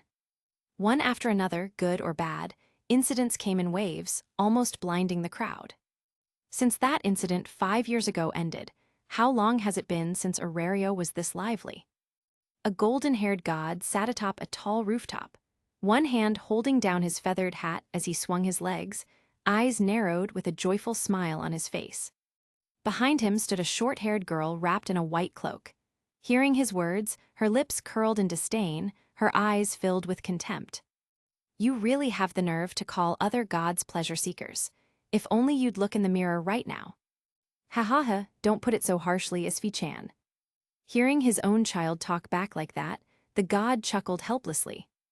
But Isfi, who knew her god's true nature all too well, couldn't even be bothered to engage. Just looking at your expression, I can already tell you're scheming something again. I wonder who will be the unlucky one this time, perhaps the next Lady Ishtar. The god's lips twitched as he pressed his hat lower, hiding his eyes. Isfi-chan, such things shouldn't be spoken lightly. As for Lady Ishtar, that matter had nothing to do with me, right? You must be joking. If not for your scheming from behind the scenes, would such a chain of events have even occurred? Especially when no one expected Ishtar Familia to secretly collude with Evelis, even going so far as to become their financier. Just thinking of it made Isfi's eyes darken. The long-stilled windmill of Orario has begun to turn again. Has the era of heroes already arrived? Isfi's mind flashed with the figures of those wrapped in glory, admired by all. One after another, until finally, a tall, slender youth, his face bearing a gentle smile, froze in her memory. North Street. An orange red castle stood tall along the city wall. Wearing casual clothes and carrying no weapon at his waist, Franz stood upon Orario's walls, gazing into the distance. His eyes followed from the castle below, across the parks and streets, finally resting on the towering alabaster spire that pierced the sky. We've cut off their tail, blocked Melon's exits, and stopped their goods from flowing out. After this period of brewing, they should be about ready to act. Beside him, the sword princess, who had joined him for a stroll, tilted her head at his muttering. At first confused, she quickly realized the meaning behind Franz's words, her eyes sharpening. After all, the last time Loki Familia fell into a trap, if not for Franz's timely arrival, their comrades would have been wiped out. Such hatred could never be forgotten. Even the gentle-natured eyes felt this way, let alone Loki herself. The trickster goddess, who had never once been the prey, had nearly been taken down in one stroke. It was no wonder she was fuming. Otherwise, she would not have thrown her senior executives into the Rakia Kingdom's war with such zeal, clearly treating Ares as her punching bag. You could only say that the foolish god had charged headlong into the muzzle. Of all times to strike, he had chosen the very moment when both Loki and Freya were in foul moods. To guess at a woman's heart was already dangerous, let alone a goddess's, especially ones so petty. Come on, let's head back. I hear Finn, Loki, Reveria, and Gareth are already working on a plan. Around this time, there should be a meeting. Glancing at the sun and estimating the hour, Franz slung an arm over Ai's shoulder, grinning as he pulled her along toward their base. Sure enough, from a distance, they could already see the members rushing toward them, clearly to summon them. On Loki Familia's side, discussions had already begun regarding the search for Evelys and strategies for the man-made dungeon, Knossos. Meanwhile, in recent months, surpassing even Loki and Freya Familias to become Orario's hottest topic, the Hestia Familia was, under everyone's watchful eyes, pressing forward with their dungeon conquest. Southwest Street. Hestia Familia's base, the Hearth Manor. Looking at the dragon girl brought back by Belle and the others, even Hestia herself, though a goddess, was dumbstruck. Good heavens! Even after living billions of years as a goddess, in all my long divine life, I've never seen anything so ridiculous. Chapter 328, Orario's alarm bells ring tilde. A Vuiver, female humanoid dragon monster in the dungeon. Not only does she possess the inherent trait of powerful, as a dragon species, but upon being slain, there is also a certain chance she will drop rare materials. These materials can be used to craft magical tools, weapons, and equipment, while also containing an immense amount of magical power, with a remarkable affinity for mana. Setting aside their value as crafting material, the sheer purity alone, and just the red stone before any processing, makes them priceless luxury items. Among the nobility of nations outside Orario, they could be sold for a price that would leave people utterly dumbfounded. As the saying goes, rarity makes things precious. With all these factors combined, there's no need to even mention how priceless a rare Xenos would be. Meanwhile, a certain smuggling group that had lost its fortune was scouring the dungeon in search of their treasure. Yet little did they know it had already been naively brought back by an adventurer. If Fran had seen this, perhaps he would have understood what was about to unfold. But clearly, the clues had not been left behind by chance. Hidden in the shadows, a dark hand was orchestrating everything. They controlled the flow of information, ensuring that Loki Familia had absolutely no way of learning the truth. Perhaps these manipulators also knew that, in the eyes of the public, the existence of Xenos itself was something irrational, something that broke common sense. Monsters are monsters. For thousands upon thousands of years, they had been humanity and demi-humans' mortal enemies, the very culprits who had nearly driven them to extinction. Could a handful of Xenos possibly reconcile that blood-stained history? Clearly not. This was more than just the bottom line for adventurers. It was their creed, their lifelong conviction, and also the will of the people. To go against the tide was to be crushed beneath its wheels. The history between both sides was written in blood and tears. Even if, for the sake of some special person or goal, they temporarily walked the same path, in the end, reconciliation was never truly an option. At most, it would only ever be a fleeting compromise born of mutual interest. Because of Belle's actions, Hestia Familia had fallen into a dire predicament after bringing the Vouivre back. Meanwhile, deep within the guild headquarters, in a hidden prayer room, the dim torchlight illuminated two pairs of eyes. Through a crystal eye installed in Tower of Babel, they watched the events unfold. If matters strayed from their intended course, they would not hesitate to carry out their predetermined countermeasures. In the great tree labyrinth of floors 2124, the atmosphere had been far livelier than usual recently. Unnoticed by most, a certain familia that had lost their fortune was spreading out within the labyrinth, constantly inquiring, constantly searching for their target of interest. Low-key familia base, Twilight Manor. The series of incidents had left the leaders and executives physically and mentally exhausted. Fortunately, after their first exploration of the man-made dungeon, Gnosis, there had been a significant breakthrough in intelligence and leads. Considering both the dangers of that place and their lack of information, Finn had decided to temporarily slow their pace. Proceeding steadily, step by step, was the best course of action. On this particular day, Fran was in his magical workshop, tinkering away, carefully maintaining his equipment and weapons. Around him, the Amazonas sisters, along with Eyes, Lefia, and Tiona, had gathered, chatting idly. Have you heard?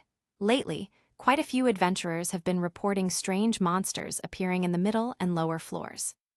Yeah, I heard that too. I went to the guild a few days ago to hand in a quest, and they were saying those monsters don't just defeat adventurers, they confiscate their equipment and even equip them. I heard one unlucky guy ran into a monster in the lower floors wielding a two-handed greatsword. It had potential strength close to level 5. The girls whispered among themselves, careful not to disturb Fran's work. But who were they kidding? The lowest ranked among them, Lefia, was still level 3. Whispering behind Fran's back was no different from speaking directly into his ear. His lips twitched, his face stiff. But when he caught the mention of monsters wielding adventurers' weapons, his eyes narrowed, a flash of realization crossing them. I heard the guild even put up a notice about it, one added, warning adventurers to be extra cautious if they encounter such monsters. They've already been officially classified as an unusual phenomenon. Setting down his tools, Fran turned and joined their chatter with a smile. Monsters that can use weapons, huh? That's pretty interesting. The greatest difference between us humans and monsters is reason, our ability to wield weapons. In terms of raw physical potential, we're not superior to them at all. So, if monsters learn to actively use weapons, their growth in strength could easily surpass imagination. The guild was wise to categorize this under unusual phenomena. Having been an adventurer for a year, and as a member of low-key familia constantly fighting in the dungeon, Fran's combat and exploration experience were first-rate within all of Orario. And with his exceptional skills, his opinion carried weight. Yeah, it'd definitely be dangerous. If we ran into them, we absolutely couldn't. Just kill them. Ai's sudden interjection was cold and sharp, her bloodlust palpable. Everyone exchanged glances, helpless expressions on their faces. If anyone in the familia was the most reckless, it was Ai's. Since childhood, she had been fearless. Not even 10 years old, and she had dared to venture alone down to the 12th floor of the dungeon. Can you believe it? If she hadn't been such a prodigy, if it had been any other adventurer, they would have died long ago. Knock, knock, knock. At that moment, the wooden door of the workshop was rapped upon, before Raoul pushed it open, his face urgent. Something's wrong, something happened. Everyone's expressions hardened, instantly alert. What happened? I don't know the details, but it's a message from the captain. Apparently a member just returned from the dungeon, and then. Hearing this, Fran's mind quickly pieced together the information he already had with the current situation, and he immediately arrived at a conclusion. He thought to himself, could it be? Ding ding ding, ding ding ding, ding ding ding. Before he could say another word, the emergency alarm bells of Orario resounded across the entire city. This is Chapter 329, Hold Your Ground, Do Not Move Tilda. Everyone was stunned. That kind of bell chime, even they hadn't heard it many times before. The last time was during the time Fran was outside the city and the monsters had swarmed from the dungeon. They exchanged glances and finally turned their eyes toward Fran. Let's go, we should head to the reception hall. The captain and the others should have made a decision by now. Besides, no matter what happened, we've still got someone tall to rely on, don't we? Everyone looked at him speechlessly. Someone tall to rely on? Are you seriously going to say that? Did you forget you are also a level 6? Not to mention the companions present, Fran's reputation alone was enough. Practically all of Orario knew of Fran. From the moment he first emerged into the public eye, the legends he left behind with each battle proved one thing. At his level, he was unmatched. He even turned the impossible into possible, defeating enemies a rank higher than himself. Facing a monster with the potential of level 6 was, for him, like taking a stroll. Even against so-called cheat-like opponents, he could still hold his own. But that being said, Fran knew better than anyone. Monsters were one thing, they relied only on raw power, physical ability, survival instinct, and unique abilities. But fighting humans? That was another story entirely. Combat technique, battle experience, willpower, tactical intelligence, special skills, magic, all of it had to be considered. And anyone who could reach level 5 was, without exception, already a hacked existence in some way. Even with all his strength, Fran never dared underestimate any opponent. The number of arrogant fools who ended up crashing and burning was simply too many to count. All right, let's go already. Ignoring the strange looks gathered on him, Fran pushed away from the lounge chair and left the room. Reception hall. By the time Fran and his group arrived, the Familia's main force was already gathered, including their goddess Loki. Even the second team, with Ankh, Atraz, Raoul, and the others, were present. Finn, what happened? Glancing at Fran and the rest, Finn rested his chin on his hands, his eyes narrowing into thin slits. News from the guild headquarters. It's confirmed Riviera, the town on the 18th floor, was attacked by monsters. Riviera was attacked, isn't that basically routine? Yeah, haven't they rebuilt it hundreds of times already? Tiona, and Lefia perked up at once when they heard Riviera was under attack again, chattering noisily. Everyone knew it. Riviera, the adventurer town built on the 18th floor, had been destroyed and rebuilt countless times. What was there to be so surprised about? What's with the guild acting all flustered this time? Whenever Riviera got trashed before, they never seemed this tense. Riviera glared at the twins, then explained to the group. According to survivors who escaped back to the surface, this time's attack was no ordinary assault. The monsters involved were very different. They not only wielded adventurer weapons, but also wore armor. And more than that, they used tactics in combat against adventurers. With intelligence like that, it's not something upper or middle floor monsters could possibly have. Even in the lower and deep floors, based on our experience, it should be impossible. Finn bit his thumb thoughtfully. My thumb doesn't hurt, but my gut tells me this is going to be a big headache. Fran chuckled to himself. Of course it will. The moment it involves Xenos, trouble is inevitable. And who was backing them? With Aranos supporting from behind, even Loki and Freya would have to think twice before interfering. Of course, that only applied so long as the Xenos weren't exposed. Once exposed, with the adventurers' cause on their side, the Loki Familia could seize the moral high ground. At that point, it wouldn't matter, right would simply be on their side. But right now, the real problem was this. The guild would never allow Loki Familia to discover the Xenos' existence. Worse still, to cut off information, they clearly didn't even want them involved. And sure enough, right after the bells rang through Orario, the guild's message arrived. Attention to all Familias, the town of Riviera on the 18th floor has been attacked by armed monsters. They are advancing toward the surface. All combat units prepare for battle. Rally point, Babel Plaza. Repeating, wait, what? Correction, latest directive. All familias are to remain on standby at their bases. Loki familia, common room. Bite, the Amazonas sisters, and even Eyes had already been itching to fight. Eyes' hand rested on her sword hilt. And then suddenly, they were told to stay put. Who could stomach that? Everyone stared at each other in silence, the once fiery atmosphere instantly frozen, so quiet that a pin dropping could be heard. Ahem, since the guild issued an order, we have no choice but to obey, said Fran, the only one not surprised. Lounging back on the sofa, he crossed one leg over the other, shrugged, and spread his hands. Hearing his obedient tone, Bate glared furiously. You bastard, you're just going to accept this. They dared to leave us out of it. What a joke, we're the low-key familia. Exactly.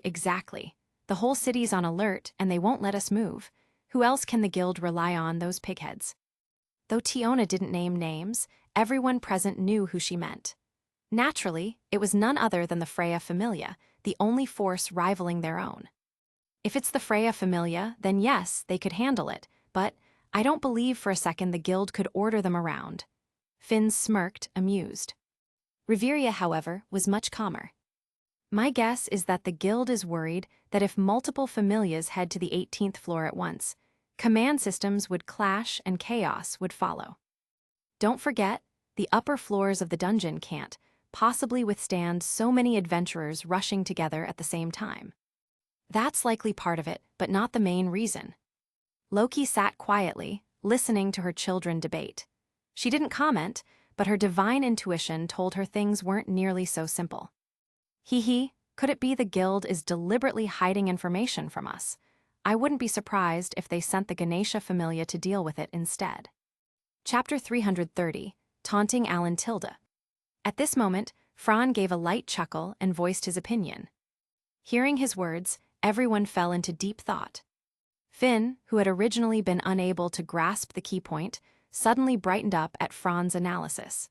He exchanged a meaningful glance with him and Loki, and instantly had a clearer picture in his heart. And in fact, their guess wasn't far from the truth at all. An hour had already passed since the alarm bell rang. Because of the emergency, the entire Orario had grown noisy. Citizens stopped in their tracks to look around, some gathering together to gossip, while others shut their doors and windows to hide. At the free market on South Street, the situation was nearly chaotic, with people swarming in to snatch food. Clearly, the older generation of Orario had long experience dealing with such crises. In contrast to the citizens, the adventurers' information networks were far more fluid. They spread the news quickly or gathered in taverns to discuss intel about certain unlucky fellows who had managed to escape from the dungeon. At the central square, also known as Babel Tower Plaza, a massive plaza built around the Great White Spire, every adventurer heading into the dungeon had to pass through here. It was a bustling place filled with roads and paths. At the same time, the Babel Tower Plaza also served as the site for festivals, ceremonies, or even as a temporary rally point for large-scale familia expeditions. Now, with the emergency order given, the Ganesha familia, assigned to handle this suppression mission, rapidly assembled from all directions of the city. In no time, a large expedition force of dozens was formed. Known as the city garrison, the Ganesha familia quickly gathered under the direct command of their captain, Tgthegood. Since their destination was Riviera, the town on the 18th floor, it wasn't considered far for first- and second-tier adventurers. Thus, no logistical supplies were prepared, only weapons and equipment. This allowed them to respond so quickly. Among the gathered adventurers, the atmosphere was tense and heavy. Standing atop a crate, holding a beast-taming whip, was a blue-haired woman. Seeing her, Bel Cranel recalled the information he had heard about her. Tgthegood, a top-ranked level 5, first-tier adventurer, and the captain of the Ganesha familia. Within Orario, there was hardly anyone who didn't know her name. She had high prestige not only among adventurers, but also among citizens and gods alike. The Ganesha familia was not only powerful, but also maintained order, acting as the city's enforcers. Coupled with her exceptional beauty and character, Shakti was an immensely popular figure. And with the Familia boasting 11 level 5 adventurers, yet Shakti still serving as their leader, that fact spoke volumes. Thinking of this, Bel felt a chill in his heart. Taking advantage of the commotion, he tugged the brim of his cloak's hood lower to avoid drawing attention. Have you all understood the situation? If so, then move out. Yes, ma'am. On the edge of Babel Square, within a lush park full of bushes, flowers, and greenery, Franz stood half-hidden behind a tree. Wearing his gear, hood drawn up, and holding his staff, his blue eyes fixed intently on the mobilized Ganesha Familia. It was unclear what was on his mind. Well, for a dignified level 6 weaver to be sneaking around like this, is there some shameful secret you're hiding? A teasing voice came from behind. A Catman youth crouched on a tree branch, eyes gleaming playfully. Whether he had noticed Fran long ago was obvious. The answer was yes. Years ago, when this person had only been level 4, Fran had tested him and nearly failed. Now that he was already level 6, there was no question at all. Isn't this rich, coming from the goddess's little errand boy? Aren't you doing the same thing as me, spying around? What, does that make you nobler than me? Don't dress it up with such fancy words, it's just information gathering.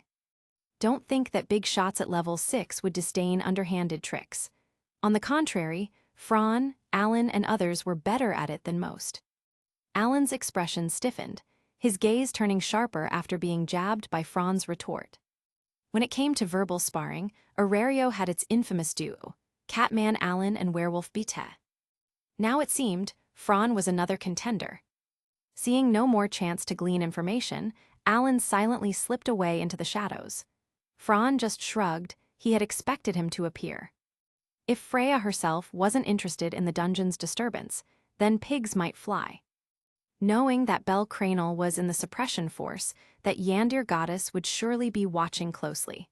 And as usual, when it came to intelligence gathering for the Freya Familia, Alan was the one to handle it. That explained everything.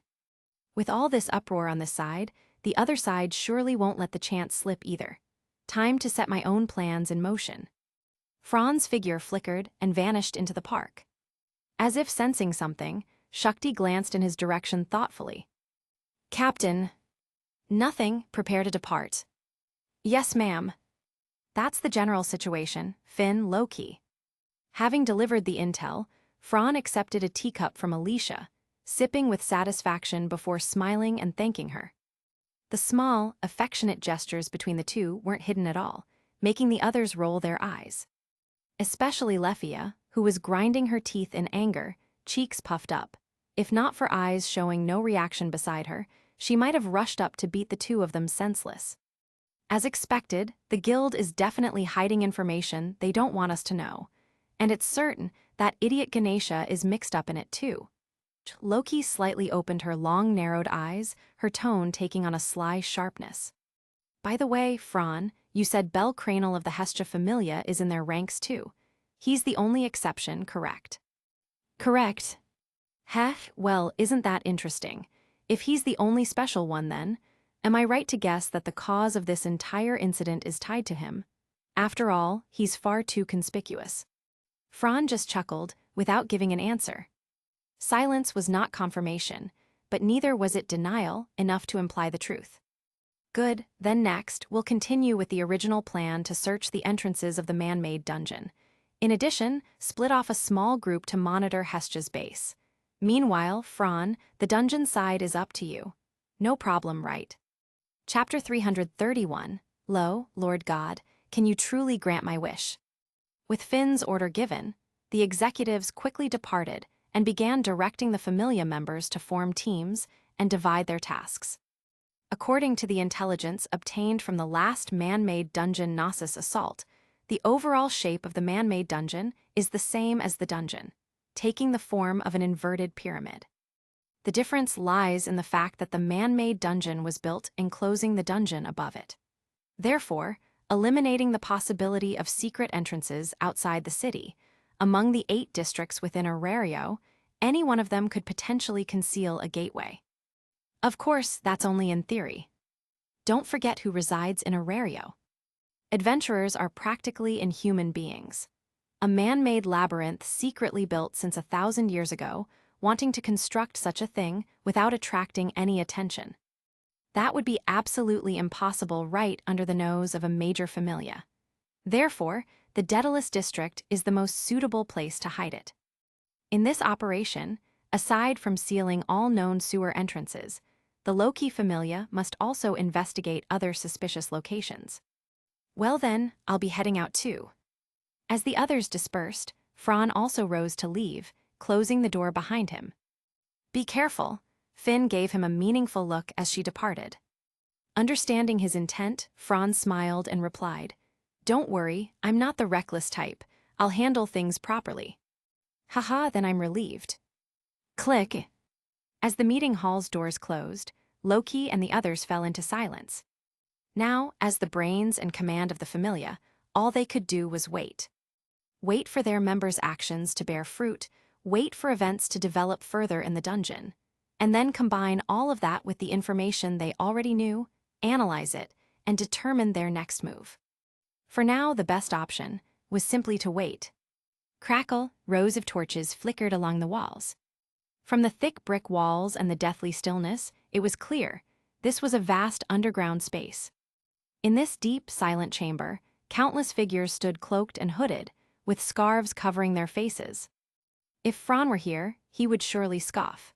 This scene looks exactly like something straight out of a novel, a shady underground organization, or some secret magic cult. If Fran's first encounter with these people had only been recent, Hermes' familia had certainly been dealing with them for much longer. Back in the pantry of the dungeon's 24th floor, they clashed violently with these people, almost suffering disastrous losses. Their reckless behavior and suicidal attacks had left a bone-deep impression. Isfi, captain of the Hermes familia, had also lived through the Great Strife 7 years ago, at only 14 years old, and had witnessed the horrifying events from beginning to end. Thus, she was all too familiar with the Evelus faction's method of using firestones for suicide attacks. After all, Shakti's younger sister Adi had been killed in such an assault. The hall was solemnly silent, but every eye burned with intensity. The air was thick with fervor. No, fanaticism was the better word. It was a strange kind of faith. All eyes were fixed upon the figure, standing on the stone platform amidst the torches. With hands clasped tightly in front of them, the frenzied believers gazed upon the one in reverence. Lord, please bestow your blessing upon our new member. Please grant her your grace. At the very center of the crude stone chamber, behind that figure, stood something resembling an altar. On its stone surface were carved the insignias of the Evelus faction, a heart made of iron and bronze, and a black-winged emblem shaped like a reaper's scythe. Before the altar knelt a cloaked elven beauty. And as a man in a distinctively colored cloak, signifying higher status, raised his voice in declaration, a god appeared before her. A decadent yet strangely alluring male deity. He wore a pitch-black hooded cloak, raising his head slightly to look at his faithful followers. Beneath the hood spilled soft, silky strands of deep violet hair, flowing like silk. Tall and slender, his black cloak was tattered in many places, his ragged black garments clinging to his body.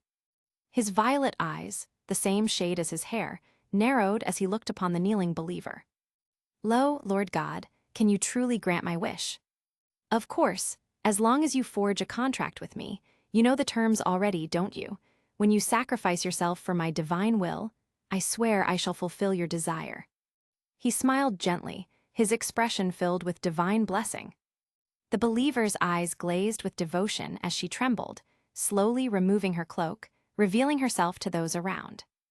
The god cut his finger with a silver knife, letting blood drip down as though bestowing baptism. Thus was Falna granted. Once the sacred text was inscribed upon her, a new familia was born in that chamber. You as well, when the promised day arrives, I, Thanatos, shall fulfill all of your wishes. I swear it upon my name. In an instant, the chamber erupted in frenzied cries. Many trembled with emotion, some even bursting into tears, overcome with zeal. Once the ritual between God and believers was finished, the followers were assigned their tasks and dispersed. Only the god's lone figure remained. I must ask, Lord, What use is there in gathering such useless rabble? Didn't the lesson from 7 years ago teach you enough? No matter how many pointless efforts are made, we can't possibly defeat those on the surface. A figure stepped slowly from the side entrance, but his true face remained hidden in the shadows. Heh, the children's faith in me is sincere. How could I possibly betray such devotion? Don't be fooled, when it comes to work, I'm quite serious. Thanatos, the god of death. Despite his grim title, in the heavens he was infamous as an obsessive workaholic. Terms like 996 worker weren't nearly enough to describe him. Indeed, his sole reason for descending to the lower world was dissatisfaction. After the start of the Familia myth, peace spread across the world. The number of souls ascending to heaven dropped drastically, leaving him idle and frustrated. Thus he descended, seeking to expand his business channels. But I must remind you, the plan has run into complications. That god, Ikros, his familia seems to have stirred up quite the commotion. And with Gnosis exposed, the low-key familia has gotten a hold of our trail. The situation is not exactly favorable. Oh, Ikros, you say. Chapter 332, to say there was nothing special about him, would be a lie. Belonging to the Evelis, both the Ikros familia and the Thanatos familia began to move amid this turmoil, stirring up Orario with undercurrents of their own. The main forces of the major familias, forbidden from providing aid, were locked down within their bases. After analyzing intelligence, the low-key familia secretly monitored the Hestia familia while searching for the entrance to the man-made dungeon Gnosis. Because Bel Cranel was dragged into the storm of this incident, the Freya familia, armed with connections between the Evelis and information gathered from the war against the Ishtar familia, moved at their goddess's will to take action. Behind the scenes, the guild headquarters manipulated the flow of events while controlling information in real time. Among them lurked others who tried to fish in troubled waters, blending into the chaos. Adding in the other familias watching from the sidelines, all of Orario at this moment resembled a powder keg ready to explode at any time. All it needed was a single fuse to ignite an event that could shake the entire city. Yet, hidden in the darkness, there was one person, quietly, patiently waiting for the right moment to arrive. Like a snake lurking beneath the surface of the water, ready to deliver a fatal strike to its prey at any moment. Leaving his base, the fully armed Fran pulled up his hood and slipped through the alleys and dark harbors, concealing his presence. With his LV, 6 status and exceptional concealment skills, it took him less than 10 minutes at full speed to cross into the western Main Street. Concealed in a shadowed alley, his eyes beneath the hood scanned the tavern across the street, quickly locking onto several distinctive presences. First came familiarity, then sheer intensity. This wasn't some intuition. To become a first-class adventurer, everyone had similar means, whether honed through battle experience or granted by sensory skills. These presences should be Anya Fromel, Chloe Rollo, and Lunwar Faust, and this especially powerful one, no need to guess, that must be Mamma Mia. Then, his gaze lifted slightly, fixing on the tavern's gathering of presences. 3 in total, huh? Hermes and his lot really are quick to act. With a faint laugh, he shook his head. By the time one looked again, Fran's figure was gone. Hrika. Welcome, oh, that sent sniff sniff. Today's waitress was Anya. Seeing the cloaked guest, she didn't find it strange. In Orario, plenty of people hid their identities, adventurers especially, usually dressed this way. Without a decent cloak, who had the nerve to enter the dungeon? It's you. With a sniff, Anya immediately identified Fran, and her cheerful expression vanished. Hey, Anya, I am a customer, you know. Do you really need to be this blunt? Fran twitched at the corner of his mouth, grumbling in mock complaint. HMPH, every time you show up, nothing good follows. You're basically bad luck, Naya. Feeling a bit guilty, Fran rubbed his nose. He couldn't exactly say he was dragged into all of this against his will. That would sound too whiny. Ryu's upstairs, right? Don't lie to me. You know, I'm one of Orario's big names now. Anya rolled her eyes cutely. She wanted to argue back, but she couldn't deny it. Right now, Fran was strong, so better to back down. She's upstairs. Go yourself if you want.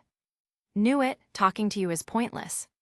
With a wave of his hand, he walked away without looking back. Naya so arrogant. Heh, and you got shut down by Fran again. Rare sight. You guys have room to laugh at me. Just as the staff began to bicker and slack off, Mamma Mia's oppressive gaze swept over them. The three of them instantly behaved. Only Sir, holding a tray by the counter, smiled softly, though her eyes seemed thoughtful. Ahem, Mia, sorry to bother you. Passing Sir without meeting her eyes, Fran went straight to Mia. He dared not look directly at Sir, afraid she'd see through him, afraid she'd notice he already knew her true identity. Well, if it isn't our little night weaver. Now one of Orario's pillars, huh? It doesn't feel like much time has passed, almost like you grew to this height in the blink of an eye. Even though Fran was suppressing his aura, who was Mamma Mia? Even if he looked harmless, standing there smiling, her LV. 6 upper-tier senses told her clearly, inside that unremarkable body was a terrifying force. Not physical strength, but an endless well of magic, power capable of deciding a battle in an instant, a strategic force of the highest order. Even their goddess wouldn't dare underestimate this newly risen LV. 6. Go on up, but boy, let me warn you, if Ryu doesn't want to get involved then. Seeing Mia's frightening gaze, Fran instinctively leaned back. Relax, I'm not here to drag her in by force. But both of them knew the truth. Ryu would never ignore this incident. And if Fran's presence made her less focused on Belle Cranel, then all the more reason she'd join. After all, the ultimate culprit behind the dungeon's monster rampage was none other than the Evelis. 7 years ago, during the Great Struggle, Ryu's close friend Addie died before her eyes. 5 years ago, during the Great Struggle, the Estria Familia collapsed entirely. Both tragedies were tied to the Evelis. And now, beyond the Icros Familia and the Thanatos Familia, remnants still lurked in the shadows.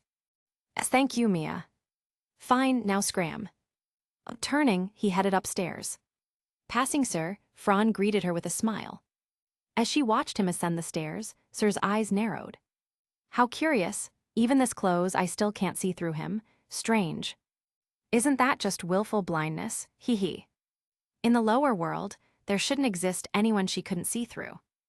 And yet this seemingly ordinary child had, right under her nose, already grown to this point. To say there was nothing special about him would be a lie. Chapter 333, Oh, how amusing. Creak, creak, creak. The old wooden stairs groaned under the weight of leather shoes. With Fran's full gear and his own body weight, it was clearly different from when Anya and the others normally used these stairs. That was only natural. To avoid damaging the tavern's valuable property and ending up extorted by Mia, he had no choice but to step carefully. Fortunately, once he reached the second-floor loft, the flooring was much sturdier and the space more spacious. Otherwise, Fran wouldn't have dared to move too much at all. Knock, knock. Who is it? It's me. The room inside went quiet for a moment before hurried, slightly messy footsteps approached. When Ryu's delicate face appeared behind the door, and she saw the familiar face beneath the cloak, the doubt in her eyes finally faded. Fran, what are you doing here? He waved silently, slipped inside, and shut the wooden door behind him, briefly scanning the room. As expected of Hermes Familia, your intel is sharp, huh? Seeing Asfi and Aisha here was proof enough. Heth, so Loki Familia's Night Weaver showed up in person. Isn't a little monster attack in Riviera too small a deal to bring someone like you here? Her discontent was obvious. After all, when it came to the destruction of the Ishtar Familia, Aisha never really cared. In fact, she had been happy about it. But Haruheim being taken in by Loki Familia, that was something she couldn't let go of. Worse, the entire matter had been handled behind her back without her knowing a thing. Thinking about it, it made sense.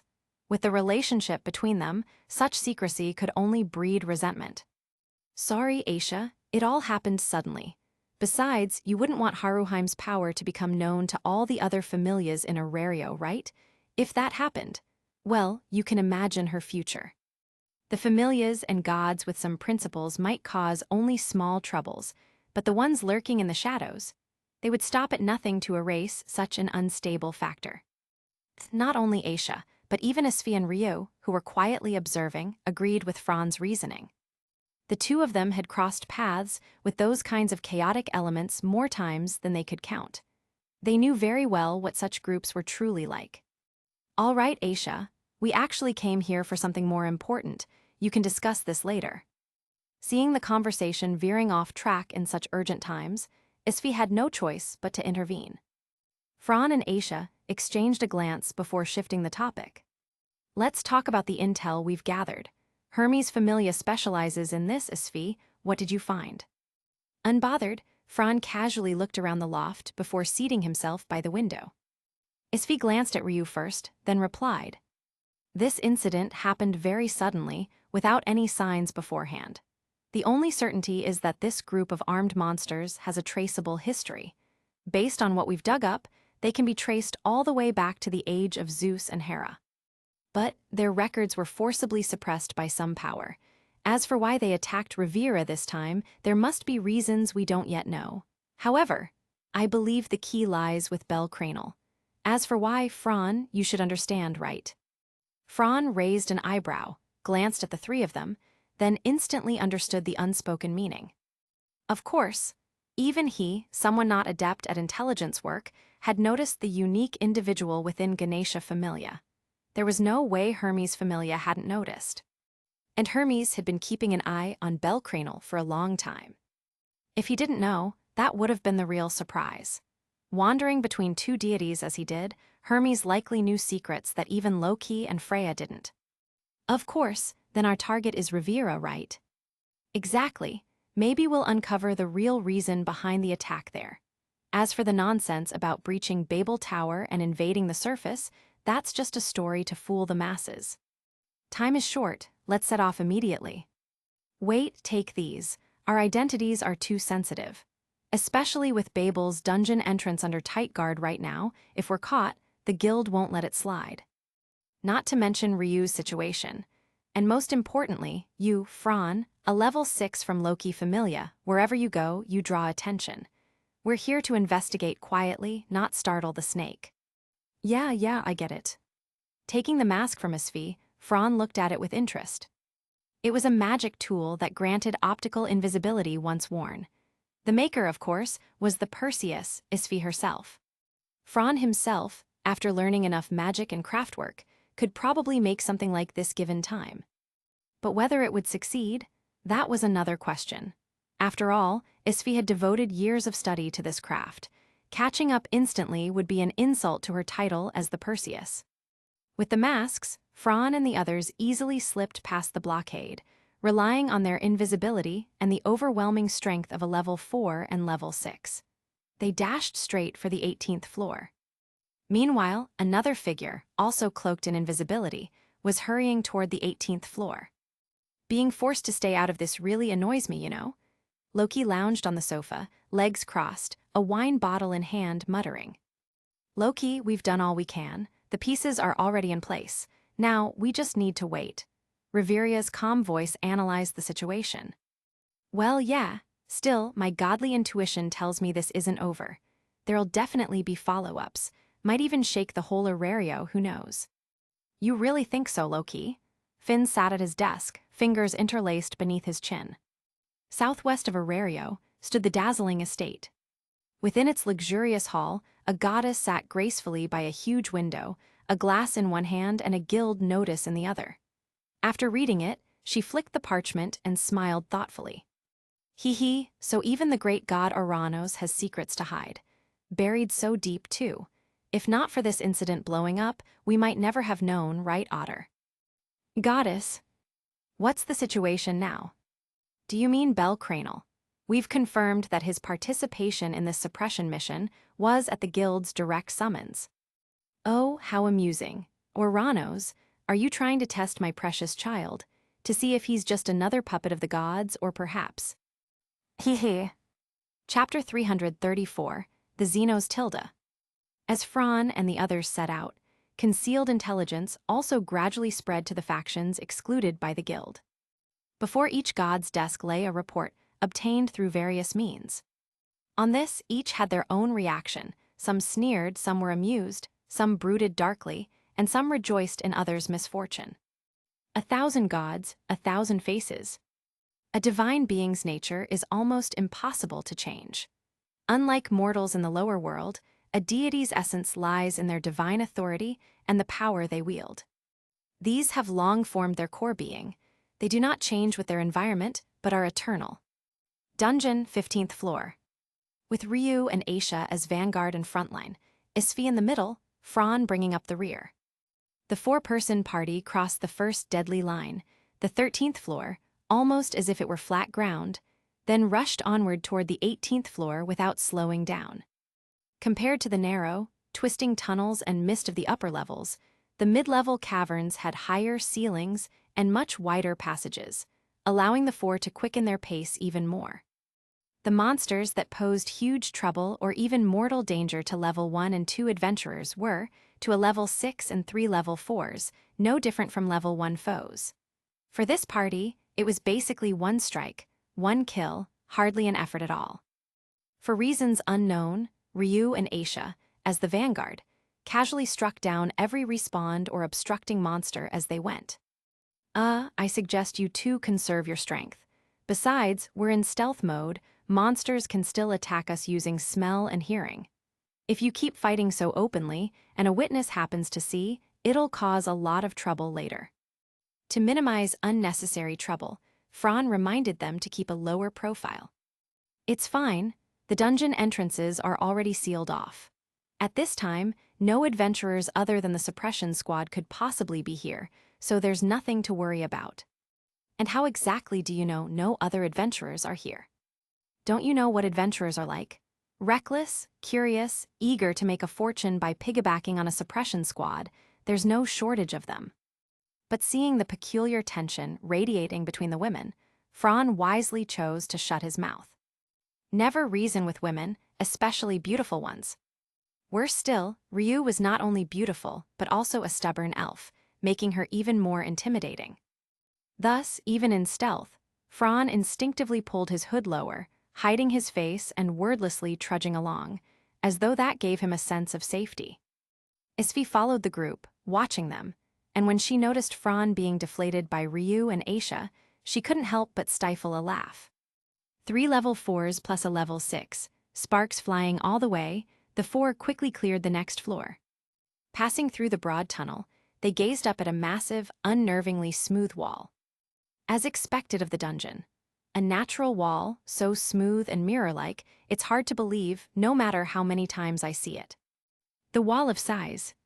Seeing it reminded Fran of his own arrogance back in the day, when he foolishly challenged a floor boss while still only level 2. Floor bosses were nothing like ordinary or even rare monsters.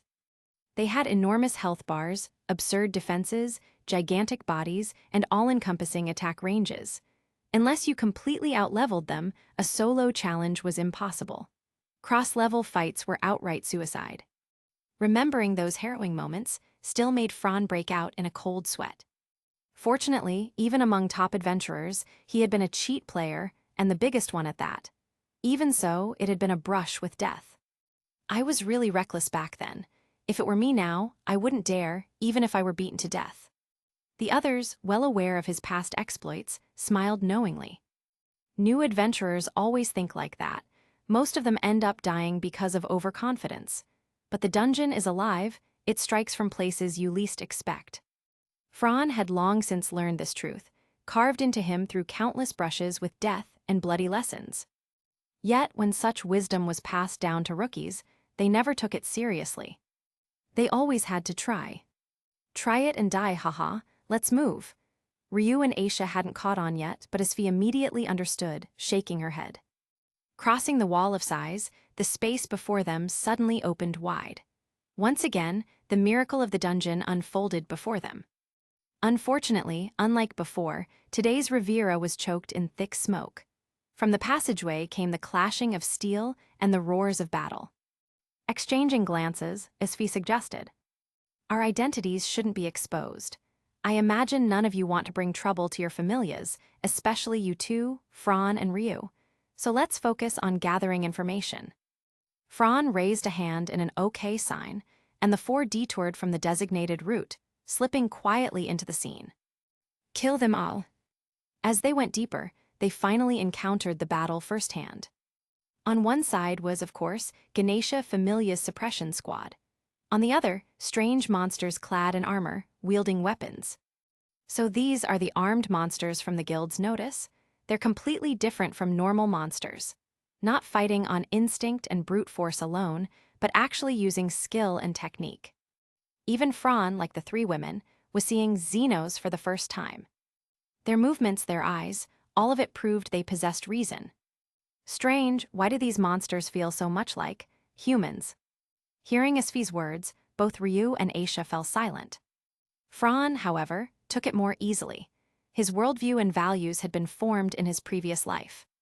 To him, monsters having reason was not so strange. Compared to the simplicity of this world, his past one had been far more brutal. Remember, between races, there is no hatred without cause and no love without cause. As for what the future holds, with these special monsters appearing, that's not for us to judge. No love without cause, but thousands of years of blood hatred.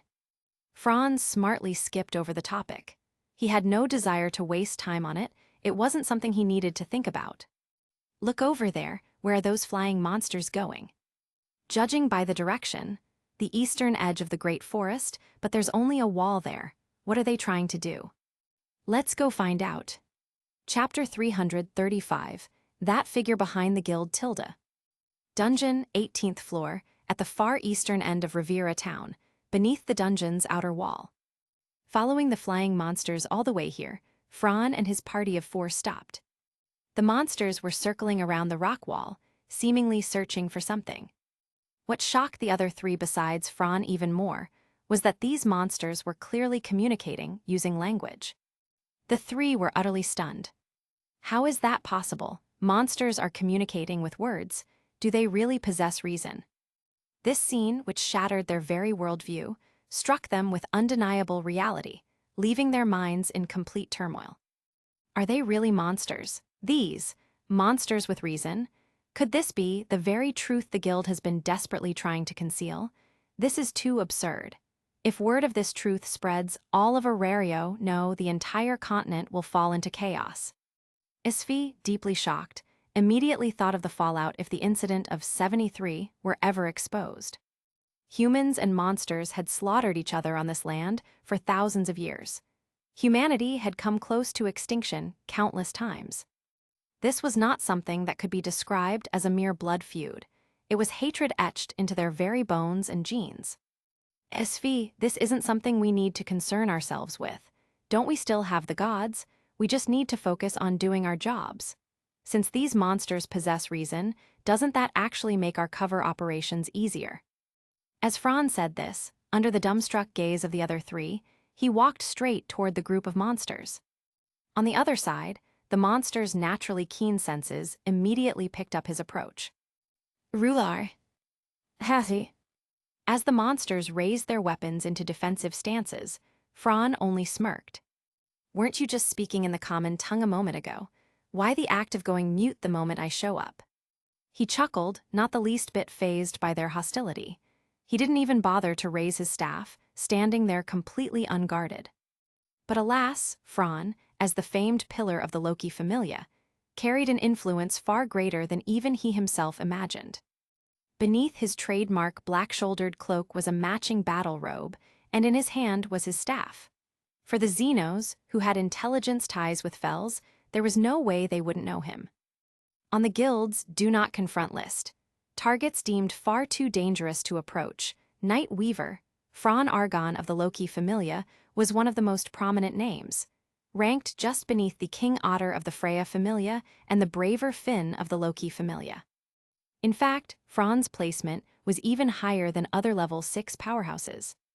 This ranking was a comprehensive evaluation of individual combat power, influence, and more. Unlike Otter and Finn, whose positions as captains of Orario's top 2 familias amplified their influence, Fran's third-place ranking was almost entirely due to his combat strength. Unlike single combat specialists, Fran possessed an overwhelming X-rank wide-area annihilation ability, making him one of the greatest possible threats to the Xenos. coupled with individual ability rivaling even the king and the braver. He was without question one of the last people the guild, or the Xenos, wanted to antagonize. Yet here he was, standing in front of them so suddenly, openly smirking. From their position, it was obvious he had been tailing them the whole way, and they hadn't noticed a thing. If this man truly wanted to exterminate them, they would already be dead, without even a ripple left behind. The leader of the gray-winged monsters, named Groz, glared at him. According to Fran's intel, Groz was one of the Xenos' leaders, with potential strength reaching upper level 5, made even more dangerous by his natural flight ability. Against those of his level, he was a formidable foe, though to Fran, a walking cheat code who surpassed them in every way, he was hardly worth mentioning. Because of Fran's name and reputation, most of the Xenos froze in unease. "Damn adventurer, you've hunted and captured our kin. Now that you've shown yourself, do you mean to wipe us out completely?" Groz roared. Fran only smiled, unsurprised by his words. From the forest behind him, Ryu, Isfi, and Aisha emerged, removing their invisibility masks. They stood behind Fran, their expressions grave yet filled with curiosity as they looked upon the group of Xenos. "They really can communicate." Aisha quiet. Ignoring the whispers of the three behind him, Fran scanned the group of Xenos. Not finding any figure of authority other than Groz, his gaze finally locked with Groz's resentful, hateful eyes. After a pause, he spoke slowly. "First of all, regarding what you said, we know nothing of it. Of course, you're free not to believe me, but with my status, I've no need to lie or quibble with you. As for what happened to your kin, I offer my sympathy. Second, you who possess wisdom and reason should understand this. No single individual represents an entire race. Even among you intelligent monsters, there must be those who are innately good and those who are innately evil. The same applies to us humans. Do you judge all humans by the cruelty of the Evelys alone? Lastly, the reason we followed you here was because we had other matters to investigate. We are not interested in you yourselves. That answer should be enough to ease your suspicions, no." With that, Fran paused. His eyes curved into something between a smile and a predator's stare as he looked Groz dead in the eyes, his tone playful yet sharp. "You should understand, without even relying on the three behind me, with only myself, and even giving you one hand free, eradicating you would take no more than an instant. You can admit that much, can't you? The only reason I'm standing here, talking with you right now, is because of your ties to that figure behind the guild. Whether monster or human, as long as you are a creature of reason, you should understand the meaning of gratitude. Don't you agree?" The group of Xenos were left dumbfounded by Fran's sharp and threatening words, then quickly erupted in rage. "Damnable adventurer, I'll kill you." Groz's temper flared, and he moved to strike Fran.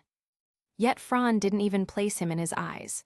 A mere monster with potential level 5 ability, aside from his natural physique, what else did he have? Those crude fighting techniques. "Laughable. Stop, Groz. Do you hear me?" Just as Groz and the Xenos were about to clash with Fran and his party, leading to a possible massacre, a third voice cut through, reaching the ears of both sides. Chapter 336, Belcranal, what are you doing right now? The sudden sound of an interruption cut through the anger of the monster groups. Naturally, it wasn't because they had calmed down, nor because they were afraid of something. It was simply because this voice was all too familiar to them. Faced with the monster's reaction, Fran and the three reacted in a completely different way. Standing calm and composed under the raging storm of Groz's fury, Fran had long since sensed the approach of a third party. So he already knew. The faint trace of surprise on his face came instead from the human adventurer beside them. That's right, it was Belcranal. At his side, unsurprisingly, stood another of the leaders of the Xenos group, the lizardman Lid. His true form, clad in crimson scales, combined with the adventurer's armor and weapons, along with the scars clearly left by countless battles, made it obvious he was no small figure. To the unfamiliar eyes of Ryu, Isfi, and Aisha, their vigilance instantly rose. All of them were level 4. Against Groz, they had already felt the crushing pressure of the difference in levels.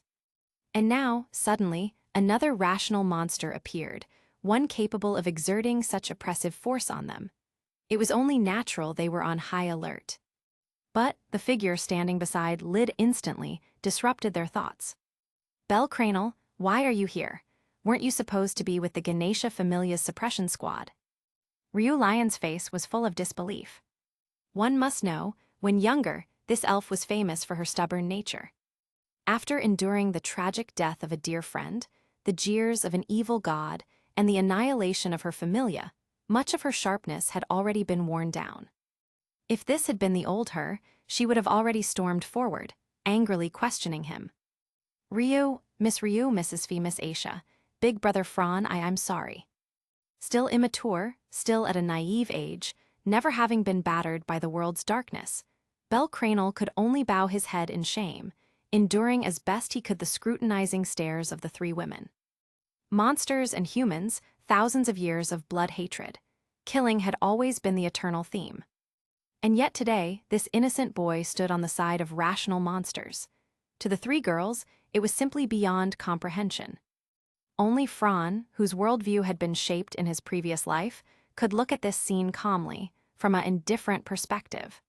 If he had been a native human of this world, he might have been just as furious as Sfee and the others. Or rather, perhaps it was precisely because they were level 4 adventurers that they could still maintain their reason, not lashing out with scolding words at Belle Cranel. But if this scene were to be seen by the average adventurers of Orario, by citizens, or even merchants from outside nations, Belle Cranel's name would have already been drowned in the flood of public opinion and condemnation. "You, forget it, you're not a rookie adventurer anymore. There are things you should already understand. You're not alone now. As the captain of your familia, you shouldn't only think about yourself. The balance between emotional impulses and rational judgment. You need to weigh that carefully. Enough, just keep that in mind." The women all seemed to sense that if this matter was not handled properly, or if some detail were exposed, the first to suffer would be Belle Cranel and the Hestia familia. With that, they stopped looking at him, turning their gazes toward Lyd. Fran didn't interrupt either, quietly listening to Sfee's advice to Belle Cranel. Hero was it? That path was destined to be lonely, forever misunderstood, or perhaps, wasn't it just another name for sacrifice? Shaking his head with a wry smile, Fran admitted to himself he had no talent to become a hero. From the day he arrived in Orario and joined a familia, he had already known. A selfish man, fighting only to protect those close to him, fighting only for their sake, how could such a person be called a hero? With calm detachment, he nodded lightly to Belle Cranel, then turned his gaze toward Lyd. "Since you don't wish to make a move, then step aside. We still have a mission to complete. Of course, we also thank you for leading us here." Saying this, under Grose's hateful glare and Lyd's wary gaze, Fran led the three directly past them, toward the concealed entrance hidden within the rock. Sfee and Fran were both masters of mystery. Such disguises and traps were, to them, mere child's play. The real main course awaited ahead. Boom! A massive burst of flame struck the cliffside, shattering the rocky facade into dust and rubble. Within the smoke and debris, the figures of Fran's group could be faintly seen. To think, we'd actually encounter it here, on the 18th floor of the dungeon. Adjusting her glasses with a finger, Sfee looked at the heavy, blackened red gate before them and the unmistakably man-made stone passage beyond it. She couldn't help but sigh. "Sfee, do you know what this is?" Ryu had no knowledge of the battle between the low-key familia and the Evelis in the man-made dungeon, and thus didn't recognize this place. But Sfee, from the Hermes familia, whose main trade was information gathering and selling, and with her god Hermes himself having been involved, naturally knew all the details about the man-made dungeon. Looking at the gate, nearly identical to the one in Orario's underground waterway, she recognized its origin at a glance. Yes, this is an entrance to Knossos, the man-made dungeon. Heck, when analyzing the intel, our speculation had already been bold enough. After all, from surface-level investigations, we knew this labyrinth had been under construction since thousands of years ago. But who would have thought they'd be so utterly mad? That even on the 18th floor, there would be an entrance. Fran stared at the lock and keyhole on the gate, marked with the same symbol as the Daedalus eye, his mind racing with thoughts. Below the 18th floor, could there really be extensions of the man-made dungeon? By logic, that shouldn't be possible. The great tree labyrinth lies beneath, unsuitable for construction. But maybe it is possible. I remember the floor where they lost Ween was the 21st, and the breeding chambers for those corrupted spirit seedlings were also deeper down. No, I must take this chance to explore as much as possible and map it out. Otherwise, even with 2 keys in hand, the risk of failure remains. 1,000 years of accumulated foundations.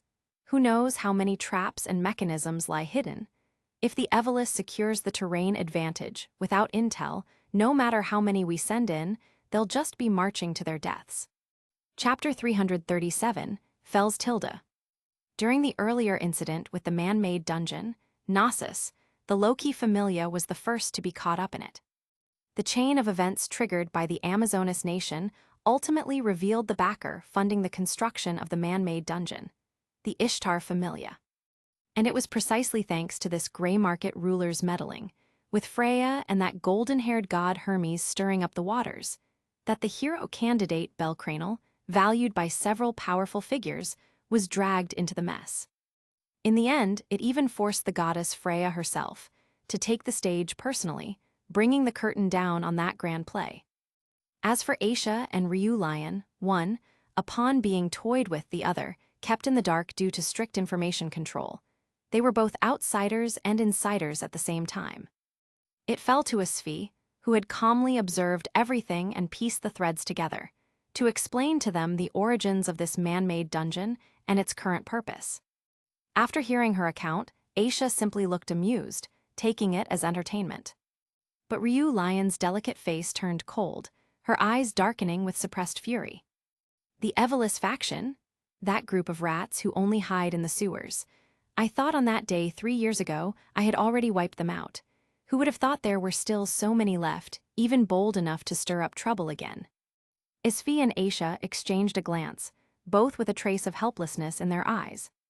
Veterans as they were, one the captain of an information broker familia, the other a key member of a gray market syndicate, it would be a lie to say they hadn't seen the name, Gale, appear repeatedly in black market reports and bounty notices. The chain of events centered around Gale, from 5 to 3 years ago, had practically shaken all of Orario and the major familia. Even the guild headquarters, unable to bear the pressure from all sides, had been forced to issue a wanted order for Gale, with a bounty of over 10 million volleys. Of course, they also knew why Gale had acted that way, so they chose to turn a blind eye. Otherwise, could Ryu really have lived peacefully as a waitress at the Hostess of Fertility? Had they underestimated the intelligence networks of the guild and the major familia? No, it was simply that everyone tacitly chose not to press the matter. After all, the Evelus faction never wanted to live like people. Ryu, though this does involve Evelus, the god of the main Evelus familias, have already been sent back, by your own hand, no less.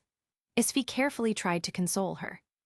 Meanwhile, Fran, who had been silently inspecting the massive gate of the underground labyrinth and wondering if he should fetch the key from the surface, suddenly spoke up. I think it's more likely the Ikros Familia and Thanatos Familia are behind this. You know, our Loki Familia clashed with them not long ago. Finn's old acquaintance hasn't even come into play yet. That old acquaintance, all 3 of them had heard of. After all, they were survivors of the events 7 years ago. And as one of Evelus's top officers, it was impossible not to know. For example, Isfi had instantly recognized the appearance of the fanatic, Oliva's act, at first sight. Valette agreed, so she really didn't die. Back then, Finn clearly pierced her heart with a single strike. Who knows, if even Oliva's act could return from the dead, then it's not so hard to imagine for her. Aisha and Isfi traded remarks about their enemies, but Ryu remained silent, her face cold and her gaze sharp, lost in thought. This gate. Without the key, getting inside is nearly impossible. You understand that, Isfi? Yes, forged from the hardest alloys. These people really do have money. Fran shrugged. And who knows how many such gates exist? Just imagining it gives me chills. Over the years, they must have raked in unimaginable profits through underground trafficking. Speaking of the Icros familia, I've heard their name but don't know much. They don't seem to be very high profile. All I know is their main god has a rather vile personality. Resting his massive cleaver on his shoulder, Aisha rubbed her chin, narrowing her eyes in thought. At her words, even Fran paused. True, not just Aisha, even he only knew vaguely. Icros was a typical trickster god, offering no real leadership or guidance to his familia. Once again, Isfi stepped forward to explain, after all, commerce and intelligence gathering were her familia's trade. The Icros familia, led by the god Icros. His personality is as vile as my own god's. According to Lord Hermes, Icros allows his children free rein, whatever they want to do, they do. Their character isn't even a consideration. He only cares for his own amusement. But that's not the main point. According to our investigations, the Icros familia deliberately keeps a low profile. Their registered strength at the guild is inaccurate.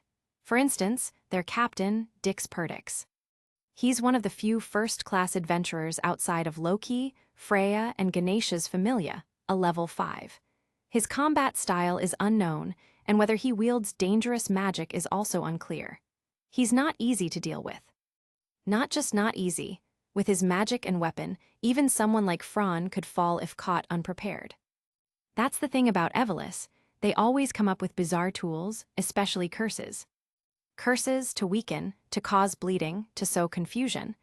Any one of them is dangerous enough, let alone when they use them together. If Fran barged in alone and fell victim to such tricks, his strength could easily be reduced to level 4 or lower. With magic sealed, bleeding curses active, and then subjected to a war of attrition, even the toughest could be crushed. The thought made Fran draw a deep breath. You all wait here, I'll go fetch the key. No need, Fran Algun. Following the voice, they saw him, and their eyes widened. It was Lyd and the other Xenos, along with Bel Cranel, but all of them stood behind a cloaked figure who hid his face entirely under a black robe. We've met before, haven't we? And of course, Perseus as well. The client who requested the mission to investigate the pantry on the 24th floor, right? The mysterious figure nodded and then spoke. Let me formally introduce myself. I am Fels, once of the Daedalus workshop. Fran raised a hand to cut him off. To mingle with intelligent monsters like these and conceal their existence for so many years. Other than someone working with the guild itself, I can't imagine you belonging anywhere else. Your patron must be the guild's god, Auranos. Chapter 338. The Terrifying Implications and the Consequences Tilda. Fran had known the other party's name for a long time. A character with such distinctive traits, combined with the self-introduction during their first meeting and that unforgettable commission, made it impossible for Fran to forget, even if the other had no presence at all. What's more, the other was no nameless, insignificant underling. Fels remained silent for a while, then slowly looked toward Fran. Even with the hood covering his face, the complexity in his gaze could be clearly felt. As expected of the Night Weaver, even in the thick of the situation, your senses remain this sharp. That's right, I'm from the guild headquarters, in cooperation with Auranos. As for Lyd and the others, discovering their existence was indeed just a coincidence. Don't speak of me, a fool, even Auranos himself has never witnessed such a bizarre thing. I'm sure you've realized it by now, the Xenos are unique. They have reason, intelligence, and the ability to think. Apart from being monsters, they are no different from humans. Fran shook his head. On issues of principle, I don't want to argue with you. That's something the gods should concern themselves with. I don't intend to be swept up by public opinion. Let's end this topic here. You say you've obtained the key. Then about the matter of the man-made dungeon, shouldn't that be dealt with? Fels nodded. Our purposes differ, but our goals don't conflict. Their group had invaded the man-made dungeon to strike back at those who had captured them, and along the way, to rescue their kin. Fran's group, however, originally came to gather intelligence on the monster riots, and now they were seizing this chance to map out Gnosis' internal structure in preparation for the next battle. Please. Making way by the passage and the great door, Fran and his companions stood outside, eyes fixed on the Xenos, Reed, Lyd, Grows, and the others. Under Fran's oppressive gaze, the Xenos felt their breathing grow difficult, their bodies taut with tension, wary that he might change his mind at any moment and strike them down. And who could blame them? A LV-6, peerless among equals and able to fight far above his level. Such a person needed to do nothing more than simply stand there to radiate overwhelming force. At last, Lyd gritted his teeth, met Fran's gaze, and followed behind Fells, leading the others past Fran's group and into the dungeon. Compared to the Xenos, Bel Cranel was far more unsettled under the stares of Fran's group, his posture stiff, his back betraying a touch of awkwardness as he walked. Wanting to be a hero isn't so simple. The three glanced at Fran, but he only shook his head silently. As one steeped in mystery, Fells walked further than both Fran and Isfi on the path of sorcery. He quickly analyzed the symbols within the corridor and the hidden mechanisms on the door. As I thought, the descendants of Daedalus built this. To think of the manpower and resources they must have consumed, it's staggering. Even more astonishing is the span of time involved. Is there a problem, Fells? Glancing at Bel Cranel, Fells held the key borrowed from the Loki Familia in his hand and explained heavily. A problem? This problem is enormous. If this information ever leaked, it could shake the entire city. The first Daedalus was the greatest craftsman of the lower world, a follower of Oranos. Who would have thought that, driven by obsession, he secretly built such a structure beneath Orario? Never mind the dungeon itself, just the fact it creates a second entrance to the dungeon would send shockwaves across the entire continent. Bel, you've read the tales of heroes, haven't you? In the ancient days, monsters surged from a bottomless chasm, ravaging the continent. That chasm was the dungeon's entrance beneath Babel Tower. It took gods and humans thousands of years of struggle to drive the monsters back into that abyss. Now imagine what would happen if the dungeon's malice poured through this man-made dungeon. Even Bel Cranel, in his naivety, shuddered at the thought, a chill running down his spine as fear flickered in his eyes. Fran's group, of course, overheard their discussion. Upper floor monsters are still manageable. With weapons and parties, humans can handle them with ease. But the middle floors, the lower floors, even the deep floors, if monsters swarmed to the surface en masse, the outcome would be unimaginable. He recalled the recent war waged by the Kingdom of Rakia, where tens of thousands of warriors had been utterly routed by some adventurers. That alone had turned the tides. Now consider the lower floors, where monsters were typically LV-3, LV-4, the deep floors, starting at LV-5 and other inherently powerful species. Small wonder humanity had nearly been annihilated thousands of years ago. Between monsters and humans lay a natural, insurmountable gulf. It was precisely the fear of such consequences that made the Loki Familia take the discovery of man-made dungeon, Gnosis, a second dungeon entrance, so seriously when they uncovered hints of it in smuggling investigations. The Guild's decision to seal all intelligence about it only proved the gravity of the matter. Rumble, as the key in Fell's hand gleamed with a crimson light, the massive metal door slowly rose with a deep vibration. Beyond it lay a stone-paved road, no different from the corridor they had just passed. Go, without hesitation, the Xenos group, Fells and Bel Cranel charged straight in. Fran's expression twitched, and he quickly pulled down his hood to cover his face, hiding the grin threatening to break free. Seriously? Just charging in like that, don't they know the meaning of the word death? Didn't they see even the Loki Familia nearly wipe out here? Or perhaps, Dix, tormented by the curse of his bloodline's obsession, had long since lost his sanity. Exchanging glances, Fran's group donned their invisibility masks and followed. We must stick close. If we get separated in this place, it'll be troublesome. Understood. Chapter 339, Bel Cranel's terrifying growth rate tilde. Listening to the messy thud, thud, thud of footsteps ahead, Fran's squad, wearing concealing masks, silently tracked their quarry. Including Fran, the four-person squad was composed entirely of seasoned adventurers with rich combat experience, especially Ryu and Isfi. Before changing careers and working as a tavern waitress, Ryu spent her days wandering through Orario's darkest corners, carrying out elaborate assassinations on targets, factions, and organizations linked to the Eveless. Isfi's methods were even more flamboyant, relying on her mystery development ability. She carried an endless array of magical tools for tracking, scouting, and intelligence gathering. For her, this kind of tailing was child's play. Then there was Aisha Belka. As a core executive of the former Ishtar Familia, an underground powerhouse and also a major backer of the Eveless, her experience in such missions was equally extensive.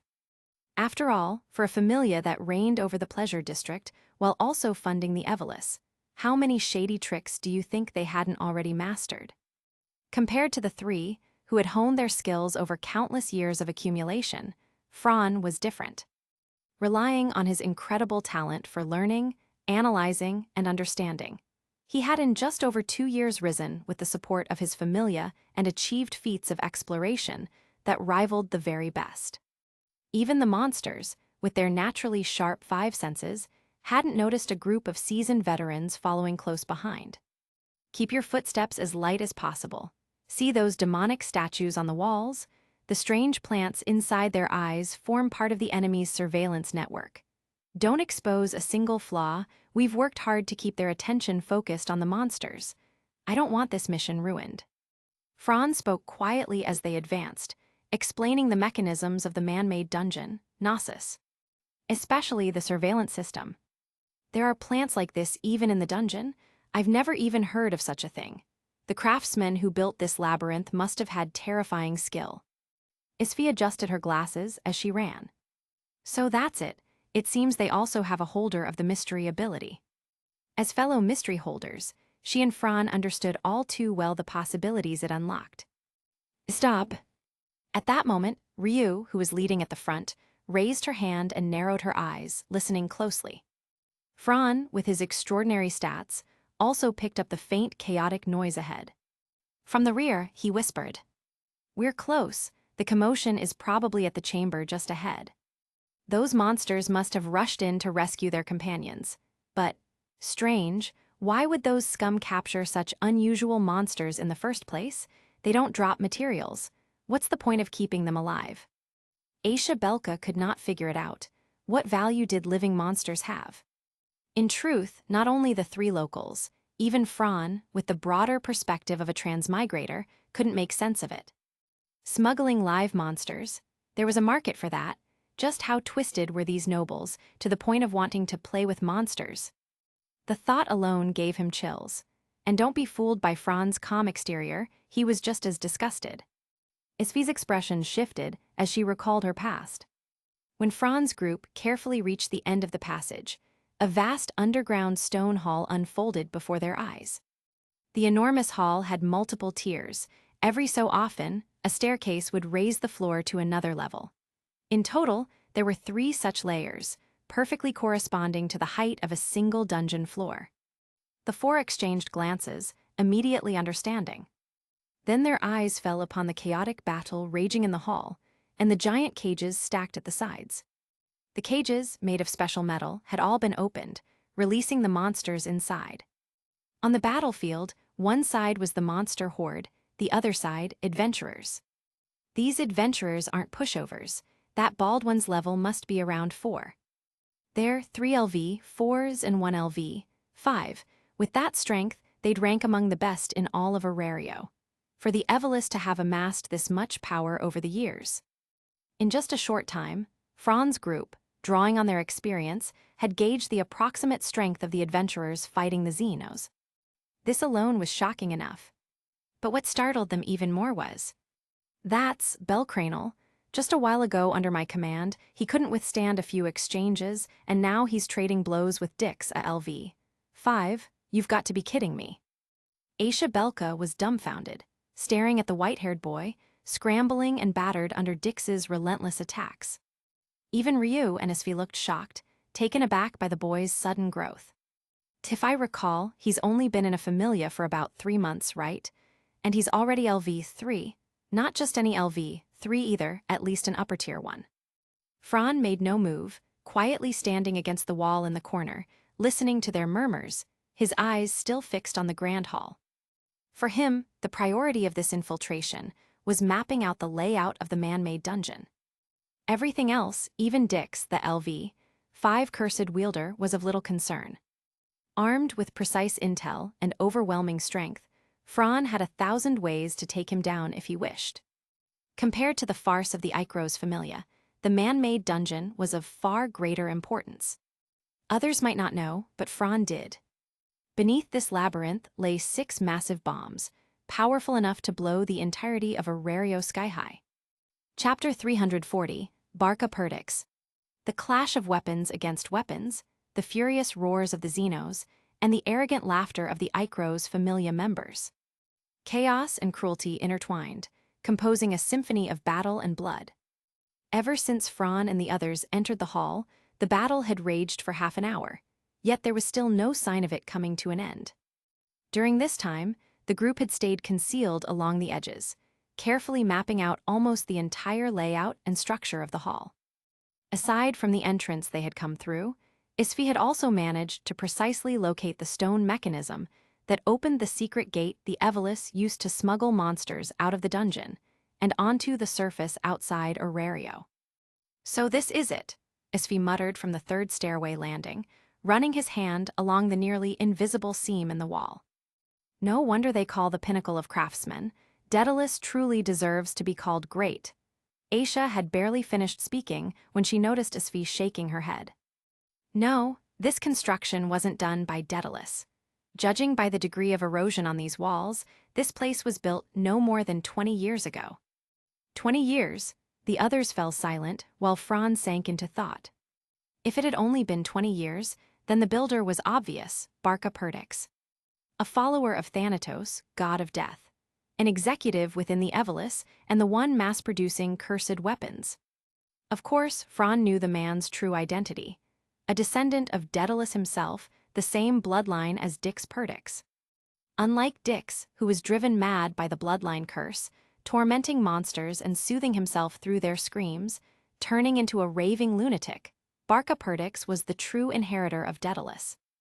Not only did he inherit the blood, he also inherited the genius of Daedalus. More importantly, he carried his ancestors' spirit and obsession. Like the generations before him, he strove to build a miracle rivaling the dungeon itself. They needed nothing else, cared neither for good nor evil. Their only obsession was constructing their labyrinth. But construction was always a massive expenditure, so Barca Perdix cooperated with the Evelis. The Evelis funded him so the construction of the man-made dungeon could continue, and in return, Barca let them use it. That was how remnants of the Evelis managed to survive the war 7 years ago, clinging to life within the artificial dungeon. By relying on poaching, smuggling, and the support of collaborators like Ishtar, they've managed to keep going all this time. Fran pieced together the chain of events and drew in a sharp breath. If all of this had been orchestrated by Barca Perdix, then this man was truly terrifying. Don't forget what happened in the port town of Melon. The Njord Familia released violas, supplied by Barca, into the sea and escorted their fishery with magic stone powder. In exchange, they secured a private smuggling route, a shortcut bypassing Orario, running straight from the dungeon to the outside world. With that route in hand, the Evelis could hardly fail to grow rich. It was like ripping a chunk of flesh straight out of Orario's profits. Just as Fran finished tracing the connections between the Evelis and their collaborators, the battle suddenly shifted into a one-sided slaughter. Dix's curse has failed. Dix Perdix, despite being level 5, didn't wield his trump card to strengthen himself. Rather, it was a weapon of tactical significance in group battles. Curses rarer than magic itself. Dix's curse, once cast successfully, it drives people insane and forces them to fight each other. It can affect multiple targets at once, and when focused on a single person, it lets him dictate the hallucinations they see. The price is his own strength. His stats fall, lowering him from level 5 to level 4. Fran calmly explained the intel he had gathered, and the others instantly understood. No wonder Belcranel could just barely hold his own against him. With that guy's exceptional stats, facing Dix while weakened and distracted by the curse. It makes sense. I thought the Xenos were tearing each other apart because they lacked reason, but so it was the curse after all. So every monster these people captured was this kind of special monster. Even as he spoke, Fran's eyes never left Dix. When he saw the man's eyes glimmer once again with the cursed light of the Daedalus bloodline, he quickly warned the group. Clear the passage, he wants to release that maddened Vouver to the surface. No sooner had he said this than events unfolded exactly as he predicted. The frenzied Vouver's figure vanished into the passage, Bell Cranel shouting as he gave chase. The group exchanged quick glances and dropped their concealment. Fran and his companions appeared beside the wounded Dix, freezing the hall and halting the battle entirely. Especially Fran, just his presence pressed down on everyone there. Dix ground his teeth, despair flooding his heart as he glared at the man before him. "Night Weaver, you bastard, why are you here?"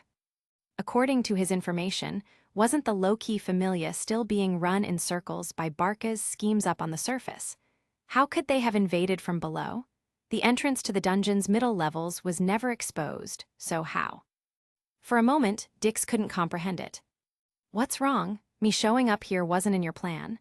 You really thought I was just spinning in circles up on Daedalus Street, chasing the bait you threw out."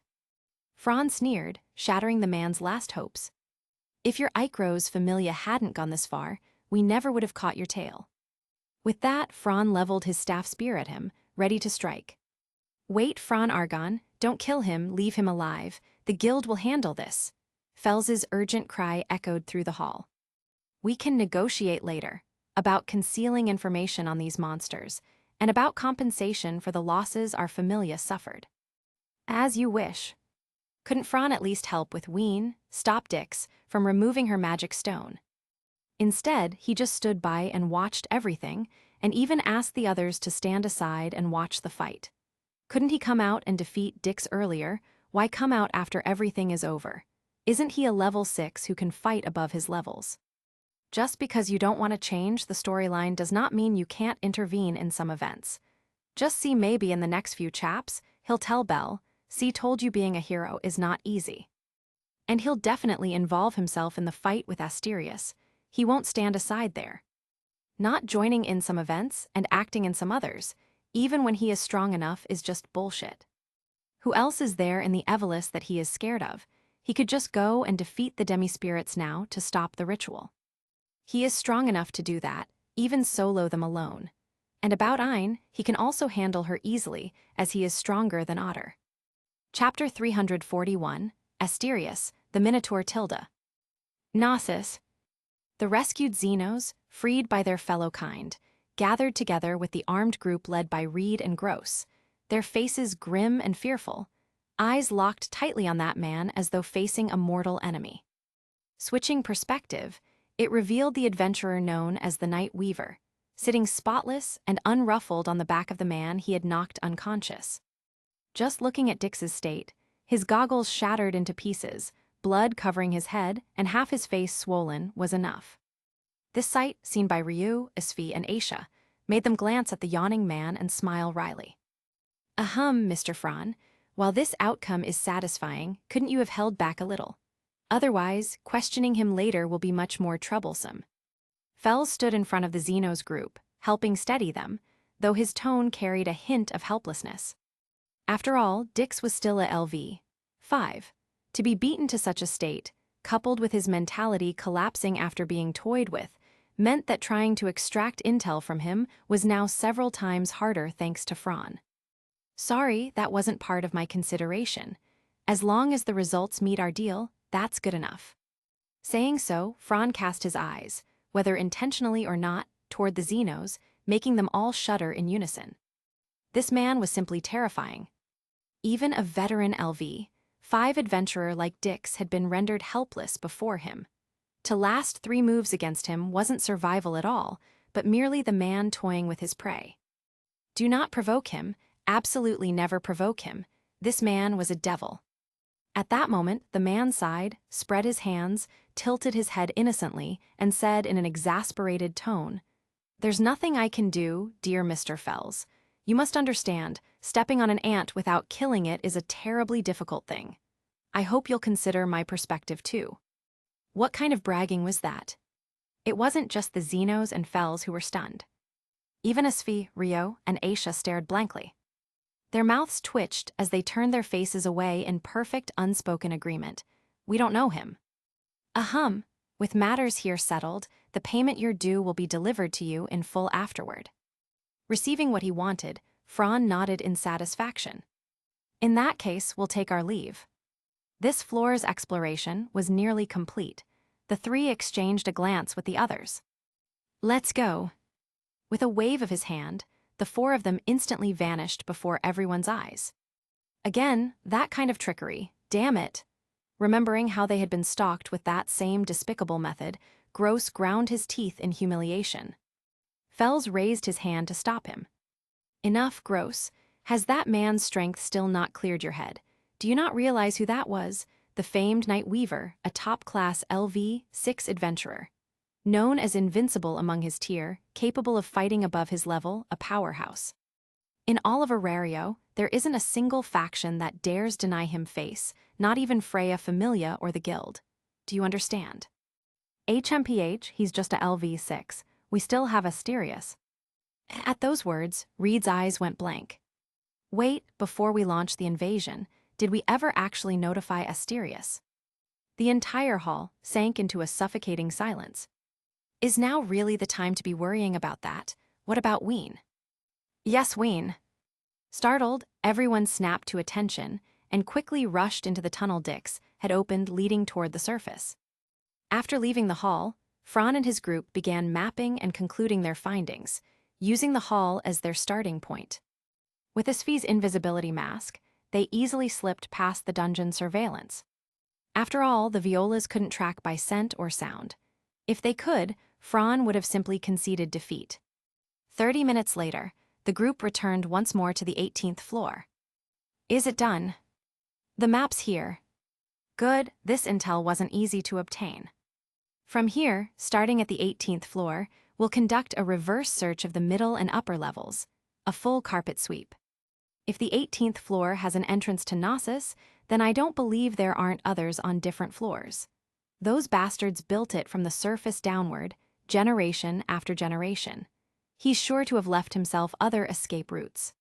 Hearing Asfi's analysis, Fran nodded. Agreed. For now, let's withdraw. The battle with Ganesha Familia seems to be dying down, which means their suppression mission must be concluding. We don't want to run into them. If Shakti were to see us, it would cause endless trouble later. Even though Fran had made a deal with Fells to keep their presence secret, the Ganesha Familia didn't know that. Any misunderstanding, without the guild's higher-ups stepping in to explain, would only lead that fat pig to stir up conflict. Just as they were about to leave, Ryu suddenly frowned. Fran froze, eyeing her curiously. Fran, don't you think something's off? What do you mean off? The battle has indeed ended, but isn't it too quiet? At that moment, Fran realized he had forgotten something important. No wonder, his focus had been on the Evelis and Gnosis.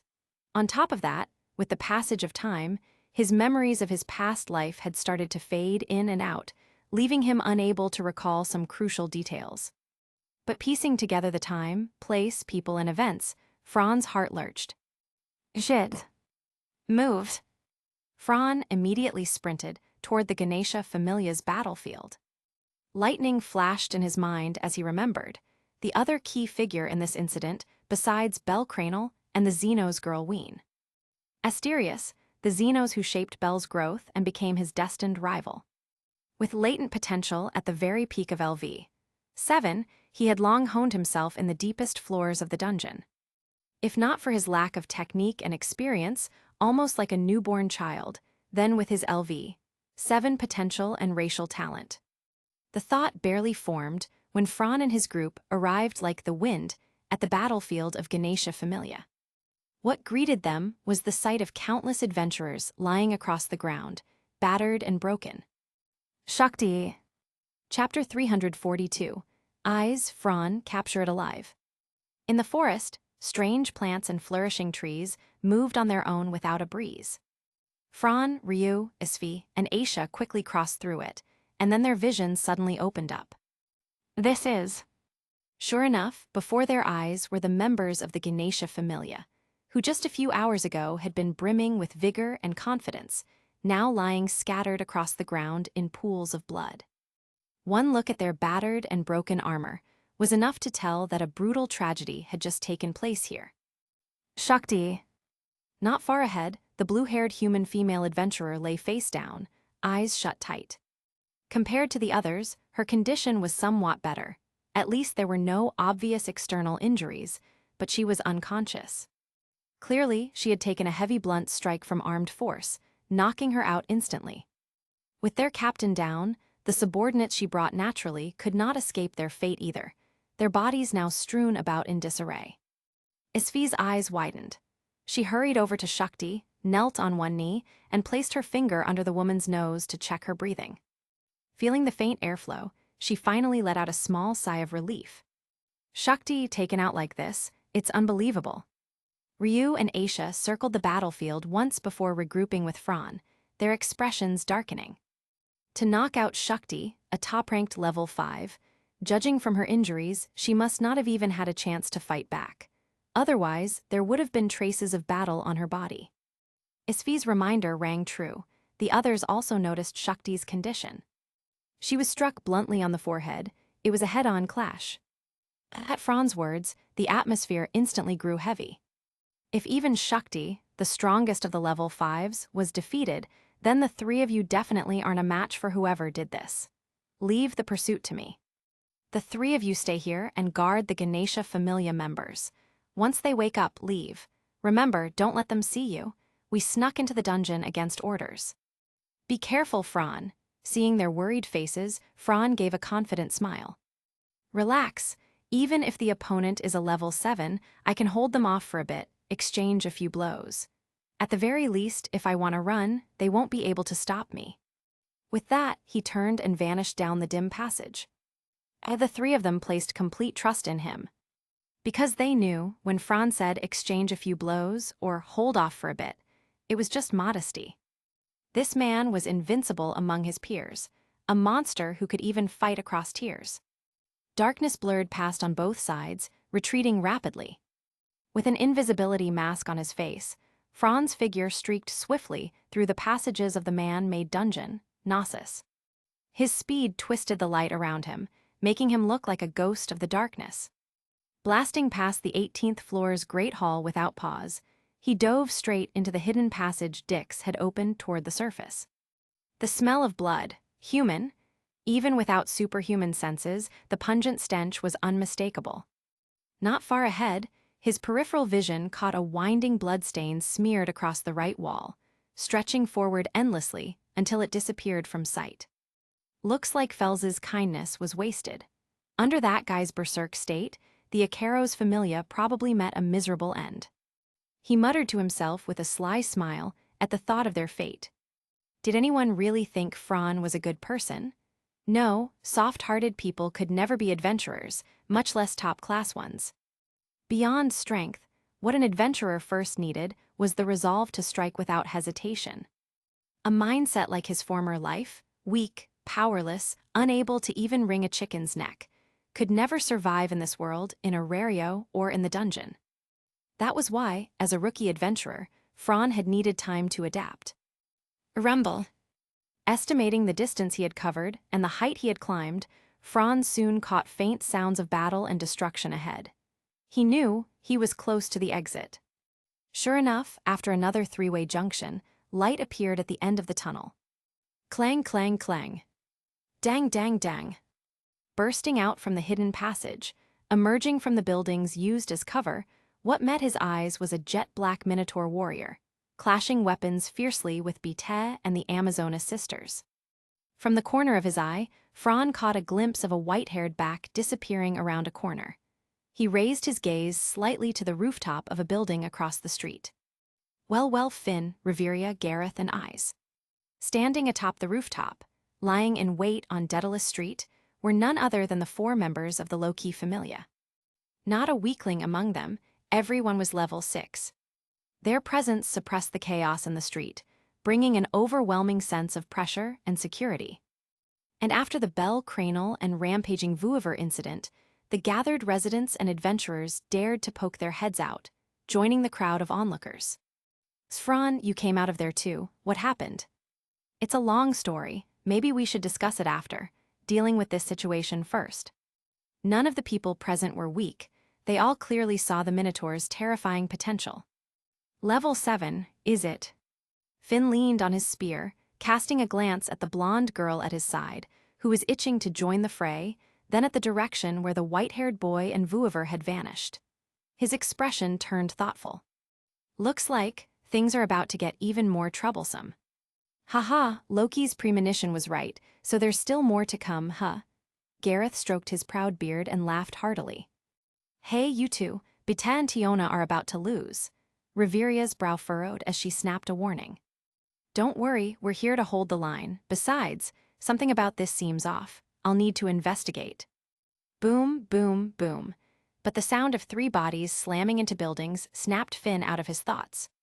On the battlefield, the Minotaur charged, ramming Beta away in one blow, then swung its arm with overwhelming might, smashing into Tiona and sending her flying after him. 3 versus 1, and still no match. In single combat, it was hopeless. Tiona couldn't even last 3 exchanges before she and her massive weapon were blasted away. Seeing the 3 downed adventurers, unable to rise for the moment, Finn spoke. Eyes Fran captured alive. Fran rubbed his nose helplessly, then pointed at the opponent's weapon already raised high, twitching his lips. Dear Captain Finn, if I'm not mistaken, that's one of those super magic swords forged by a top-class smith, right? A black market piece, no less. Finn. Reveria's. Gareth's. Eyes. Chapter 343. Could that be a god's arcanum? A god died. Zzz. Asterios raised high the axe-like magic sword in his hand. Lightning burst forth from it, stabbing the skin with pain. At that moment, even if Fran wanted to rush over and intervene, it was already too late. Roart. Rumble. An infinite storm of thunder erupted with Asterios at the center, engulfing the entire square in an instant, turning it into an ocean of lightning. The massive shockwave destroyed every building within sight, floor tiles shattered, houses collapsed, everything reduced to ruin. When Fran came back to his senses, all that remained before his eyes was rubble wrapped in a shroud of dust and smoke. The once headache-inducing, labyrinth-like streets had already become a wasteland. Bzzzt. Just as he was about to head to the battlefield to check on the Amazonas sisters and Beta's injuries, he realized that he too had been briefly paralyzed. Wawawawa. Fran felt as if his tongue was no longer under his control. His brain could react, but his body only spat out a confused. Fortunately, with his fully developed abilities and high level, the paralysis effect of the lightning quickly wore off. That Tsubaki actually forged something like this, practically a bug weapon. Truly, one can't underestimate people in this world. Fran wore a wary expression. He thought that the next time he went to the Hephaestos Familia to discuss cooperation, maybe he should lower his voice a little. While mulling over this thought, as the smoke cleared, he leapt lightly a few times over the ruined buildings and stood on the broken square. Only to find Tiona, Tioni, and Beta in rather sorry states. FFF Fran, help. Facing the Amazonas sisters' plea, Fran only shrugged helplessly. Sorry, Tiona, just endure for a few more minutes. Anyway, that monster's gone now, isn't it? Step. Just as Fran was teasing Beta with playful words while facing the group's irritation, a few footsteps slowly approached from behind them. Neither Beta and the others, who were facing the newcomers, nor Fran, who had his back to them, showed any signs of vigilance. Well, although we didn't manage to capture those strange monsters, it's good enough that everyone returned alive. Since the target has been confirmed as the Daedalus district, then Finn, how should we proceed next? Finn didn't respond to Reveria's words. Instead, he smiled at Fran. I think Fran will surprise me, like why he entered the dungeon but came out from here. Of course, dear Captain. Boom. An old man suddenly descended from the sky, landing as if he were casually carrying a sack over his shoulder, and that sack turned out to be a certain god. Fran was left dumbfounded. Well, kid, since you just popped out, you don't know yet. This god has been watching the show the whole time, enjoying himself. If I'm not mistaken, those adventurers who ran out earlier were all his children. Then Lord Icrose, my apologies. I have to admit, this play was entertaining to watch. But for us spectators, could you please not let the actors drop into the audience? I've always hated the feeling of something falling directly on me. For that, I truly regret it. The battlefield was tidied up, and Icrose and his followers, who were implicated in the incident, were captured and escorted to the guild headquarters. Afterward, the low-key Familia members who had been dispatched to investigate and gather intelligence regrouped once more at the scene. Unconsciously, everyone's gazes turned toward Fran. At that moment, silence spoke louder than words. Fran met Finn's eyes, shrugged, and spread his hands. All right then, I'll give the explanation. The gist of it is this. The culprit this time was the Icrose Familia. Under the twisted indulgence of their god Icrose, with Tgthegood at the lead, the group of Familia members used the hidden passage of the man-made dungeon, Gnosis, to capture rare monsters in the dungeon for their clients. These monsters were then smuggled and sold at exorbitant prices. Their clients included royalty, nobles, merchants, essentially anyone connected to the black market. Through this channel, they reaped massive profits, laundering the money through various means. During this, Fran also explained Tgthegood's special case, driven mad by the torment of his cursed bloodline. He described the situation in detail, showing everyone the full picture. The Icrose Familia, much like the Ishtar Familia, had acted as financiers behind the scenes. However, unlike Ishtar Familia, who reigned over the gray market of the pleasure district, the Icrose Familia, being weaker and more sensitive in status, could only rely on smuggling for enormous profit. In the end, though, both shared the same fate. The entire matter was not complicated. Fran laid everything out clearly, explaining the causes, the chain of events, and the Icrose Familia's role within the Evelis. The others finally understood this terrifying opponent with clarity. Finn, Reveria, Gareth, and the rest now saw why. After the events 7 years ago, this enemy still managed to grow in such an unreasonable way. I knew it, the Evelis had to be rich. Just look at the man-made dungeon, every door made of the orichalcum, even the inner layers built with adamantite. So, it turns out they had a major backer. Tyone clicked her tongue and spat. Bitesh shoved his hands into his pockets, leaning against a broken stone pillar with a sour expression. Gee, that's it. What about those bastards who were toying with us in the labyrinth earlier? Fran shook his head, then laughed darkly. My guess is, those who barely clung to life after the incident 7 years ago never expected both of their patrons to self-destruct and explode one after another, haha. When the others thought about it, they had to agree. Ishtar brought ruin upon herself by provoking the Loki Familia, and worse, by touching Belcranal. Naturally, she crashed and burned. Icrose's dicks grew obsessed with the Xenos, which dragged in Belcranal and drove the Xenos into despair, also ending in disaster. That boy was involved in both incidents. He truly is a promising junior, but still. Reveria, Finn, and the others exchanged glances, all recalling the scene they had witnessed earlier.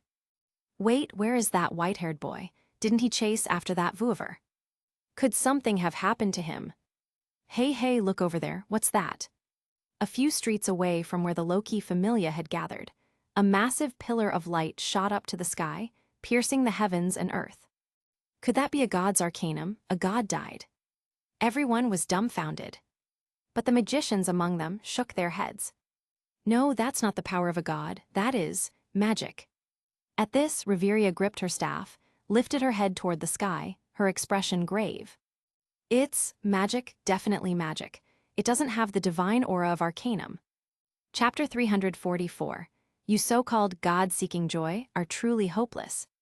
As the sun set in the west, the chaos, destruction, and casualties caused by the dungeon monsters that had poured out from the Daedalus district, combined with the daytime monster assault on the 18th floor of the dungeon, weighed heavily on the city's citizens. All these piled together, so that even though night had come, the city could not hide its noise and the undercurrents beneath it. Beneath the orange-red afterglow, along the ruined streets, the guild employees who had come to clean up and close the aftermath worked diligently. Bell Cranel stood there in a daze. Now that his mind had calmed and his eyes could take in the devastation around him, a trace of regret welled up in his heart, but it was fleeting. Finishing her work and hugging documents to her chest, Ina's expression was not pleasant. Bell Cranel, because of your selfish judgment, you put this city and its citizens in danger. You also caused other adventurers great losses. Worse still, because of you and that monster, many innocent people lost their lives. Is all of that true? A silence, self-reproach, regret. Facing Ina's questioning gaze, Bell lowered his head and struggled to speak. Yes. Slap. Her response was not words, but a look of disbelief, anger, and a resounding slap. Incredible that you could do such a thing, protecting a monster. Watching her storm away in fury, the boy was left without words. He couldn't possibly tell Ina that he had acted because that creature possessed reason, or because of a strange sense of compassion.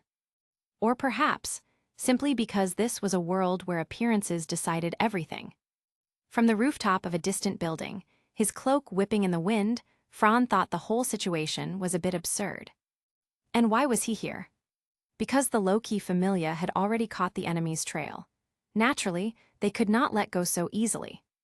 While they returned to their base to discuss strategy and make plans, they could not afford to relax their surveillance and vigilance over the Daedalus district. As someone who had been involved from the start, Fran was of course the best candidate. When Finn had asked, he had accepted without hesitation. Meanwhile, elsewhere, inside a ruined, half-collapsed abandoned house. No matter how you ask me, I don't know much more than you do. Don't look at me like that, Loki. The god Icrose showed no awareness of his position as a prisoner. With crimson hair and black-toned clothing, his upright face carried a carefree smile. It was the smile of a god who loved pleasure, indulgence, destruction, the hardest kind to deal with. Seeing that expression, Loki spat. In my children's words, you so-called pleasure gods are truly hopeless. Ah, pleasure gods, aren't we all like this? Not just the children below, even we in the heavens can't resist joy. Compared to suffering, pleasure is far easier to sink into. Seeking happiness, it's the nature of all living beings, you know. Loki sat on a shabby chair, legs crossed. Watching him prattle on endlessly, her face grew more and more impatient. Don't think I don't know, the sewer rats survived this long only because you and Ishtar were backing them. Otherwise, how could they afford to recruit manpower and expand that man-made dungeon? You think adamantite and orichalcum are scraps of junk. Hey now, Loki, don't slander me. There's no such thing as me supporting those people. It was all the choices of my own familia's children. I never ordered them to do it. Don't look at me like I'm some degenerate god. That's just their nature.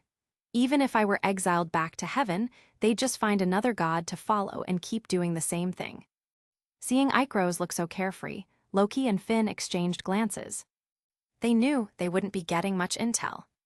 Which was expected. If Loki and Finn were the masterminds, they would never expose their collaborators either. Especially not a pleasure god like Icrose, who might hand enemy secrets over just for fun, simply for his own amusement. Loki knew gods' natures all too well. Hess, enjoy it while you can, your good days are almost over. When the guild takes you away, if you're permanently banished from Orario, that's one thing. But if you're sent back to heaven, heh. With a cold laugh, Loki couldn't be bothered to deal with him further. Oi, Loki, put in a word for me, would you? I'll die of boredom if I'm sent back to heaven. Oh, Loki narrowed her eyes, a sly grin curling on her lips. In the end, from Icrose they learned this much. The remnants of the Evelus faction had mostly joined the Thanatos familia, while the others were long gone. They also confirmed the origin of Knossos, the man-made dungeon, dreamed of by the famed craftsman Daedalus and constructed by his descendants over the centuries, until it reached its current scale. Hearing that, Loki's brows furrowed openly, while Finn sighed quietly in his chest. Thank you for your answers, God Icrose. Returning to their headquarters, Finn and Loki quickly convened a meeting. Meanwhile, Fran had just witnessed Ina slap Belle Cranel. Sticking around here isn't worth it. Evelis must have already pulled their tendrils back. Better to track down that notebook Dix had on him. In Fran's hazy memory, that notebook contained designs of the man-made dungeon Gnosis, an extremely important document. If their side found it, all would be fine. But if the enemy did, the coming labyrinth raids would become far more difficult, possibly costing them several times the price. His eyes glinted. Taking advantage of the falling night, Franz slipped into the hidden passages. In the following days, all sides worked to clean up the incident and restore the ruined streets and buildings. This axe, forged by Tsubaki, isn't it? Why was it in the hands of a monster? Even without Fran pointing it out, Finn could already guess. Through talks with Tsubaki, they learned that the buyer of the magic sword was Hashana of the Ganesha Familia. After his death, through certain channels, the weapon ended up in the hands of a monster. So the guild and the Ganesha Familia also have connections with those monsters. Glancing at the ever-unfazed Fran, everyone understood. This wasn't something that could be brought up openly. Since the guild was intentionally covering it up, there had to be a deeper reason. Until the truth was clear, it was best for both sides to maintain tacit silence. All right, after several days of work, we've cleared up most of the mysteries around this incident. The next question: how do we deal with the armed monsters rampaging on the surface, and with this so-called NEO? Chapter 345, Hermes schemes Tilda. In the past few days, the Loki Familia followed the secret passage that the dragon girl had escaped through and began exploring it in reverse. Naturally, the hall used to temporarily store hunted monsters, along with the destroyed cages, were all discovered. Cross-referencing with the intel brought back by Fran and the explanation provided by the god Ikros, the general outline of the incident, as well as the roles each party played, were all compiled into documents that now lay on Finn's desk. It was the morning of the 4th day since the incident. The location was still the Daedalus district. Compared to the last time they came here, thanks to 4 days of effort from the craftsmen, the ruins and simple pathways had already been somewhat stabilized. Attention, everyone. When carrying out the information-gathering mission later, you must stay sharp and heighten your vigilance. Based on our assumptions, the armed monsters that invaded the surface have not left. They will definitely appear again in the Daedalus district. In particular, be extra cautious of the hidden alleyways. At the declaration of their Palom leader, the members of the Loki Familia all nodded with serious expressions. As one of the 2 pillars carrying the banner of the labyrinth city Orario at the very center of the world, they had no choice but to step forward when faced with such a tremendous threat as monsters invading the surface. It wasn't just a matter of duty, it was also about the honor and reputation of the Loki Familia. Don't forget, their captain's title was Braver. Fran, wrapped in a cloak and hugging his staff in his arms, leaned against the wall at the rear of the formation, dozing off. In the past few days, he had been one of the main forces, together with Tiona, Gareth, Raoul, and the others, who destroyed the passages leading to the underground halls. Using pickaxes to dig tunnels, Fran almost coughed up blood, unable to tell whether it was Gareth's twisted sense of humor or just a dwarf's ingrained habit. As a human, he simply couldn't keep up with Gareth when it came to digging. They even broke several pickaxes in the process. Day after day of this work had left him completely drained. This was the end of Main Street, the avenue where they had once been caught completely off guard and let that minotaur escape.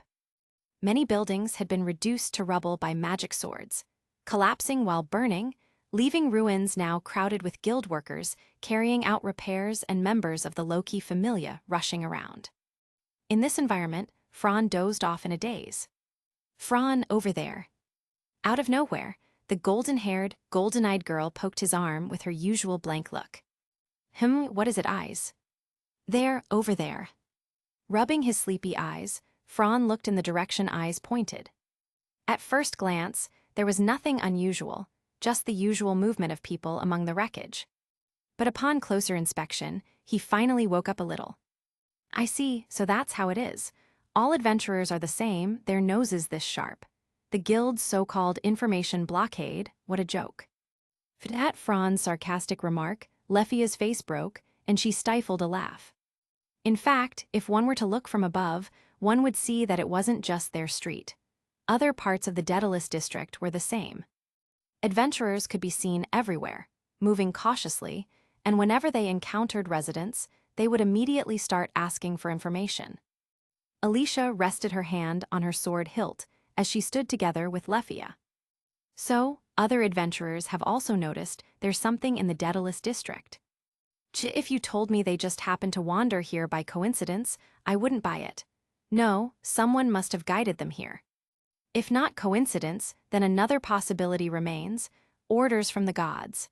It was Anakitty who spoke this calmly as she walked over. Lefia's eyes widened.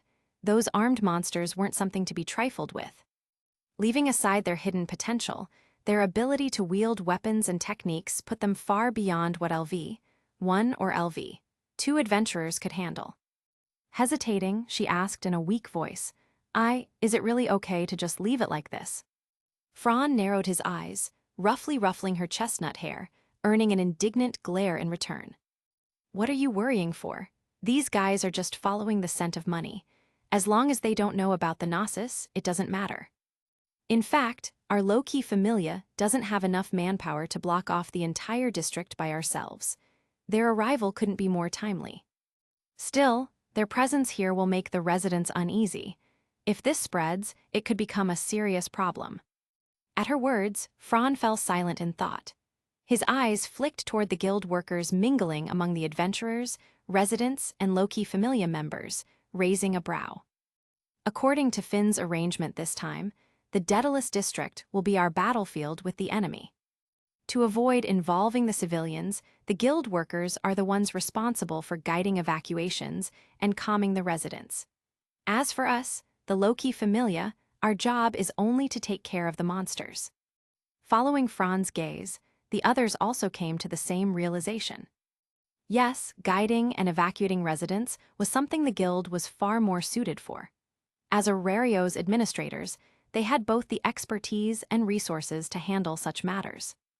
While the low-key familia methodically set up their operations, casting a wide net across the Daedalus district under the banner of eliminating monsters and protecting the city, but in truth carrying out a raid on the Evelus for the sake of conquering the Gnosis and taking revenge, other factions, constantly monitoring these developments, were also beginning to stir. Hestia familia.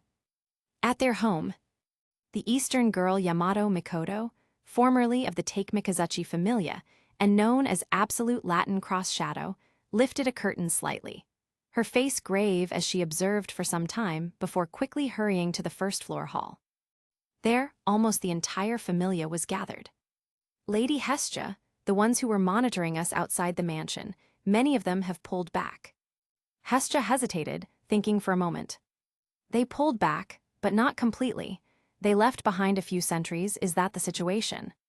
Yes, goddess, their surveillance of us has weakened, which is a good thing. This way, Fells and we will be able to move more freely. Contact Fells immediately. With that magician's help, unlike other familias, they didn't even need messengers. As long as they had a mirror crystal, they could communicate instantly through video calls. Belle, you really have let me down. Why did you choose to stand on their side? You are the hero we selected. You absolutely cannot walk down the wrong path. Right now, it's not too late. You must correct this. Standing slightly behind her own god, Isfi tilted her lips into a crooked smile. Are you certain that all the actors in this play will perform exactly as you've arranged? Isfi, oh Isfi, the schemes of gods are not something you children can hope to defy. Is that so? Chapter 346. I suppose, this really is the dungeon after all. Loki Familia had already begun their operation, but their large-scale movements inevitably attracted the attention of an ignorant guild official, Royman, who came questioning.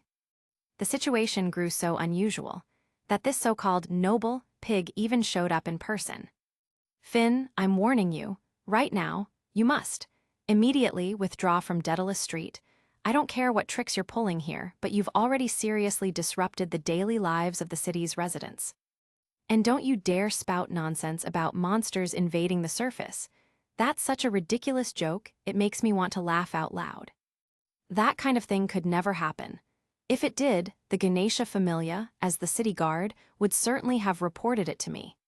Since I haven't heard a thing, that proves the city is safe. So, I order you to stop your activities and leave immediately. Looking at the blustering fat pig before him, Finn couldn't help but feel amused.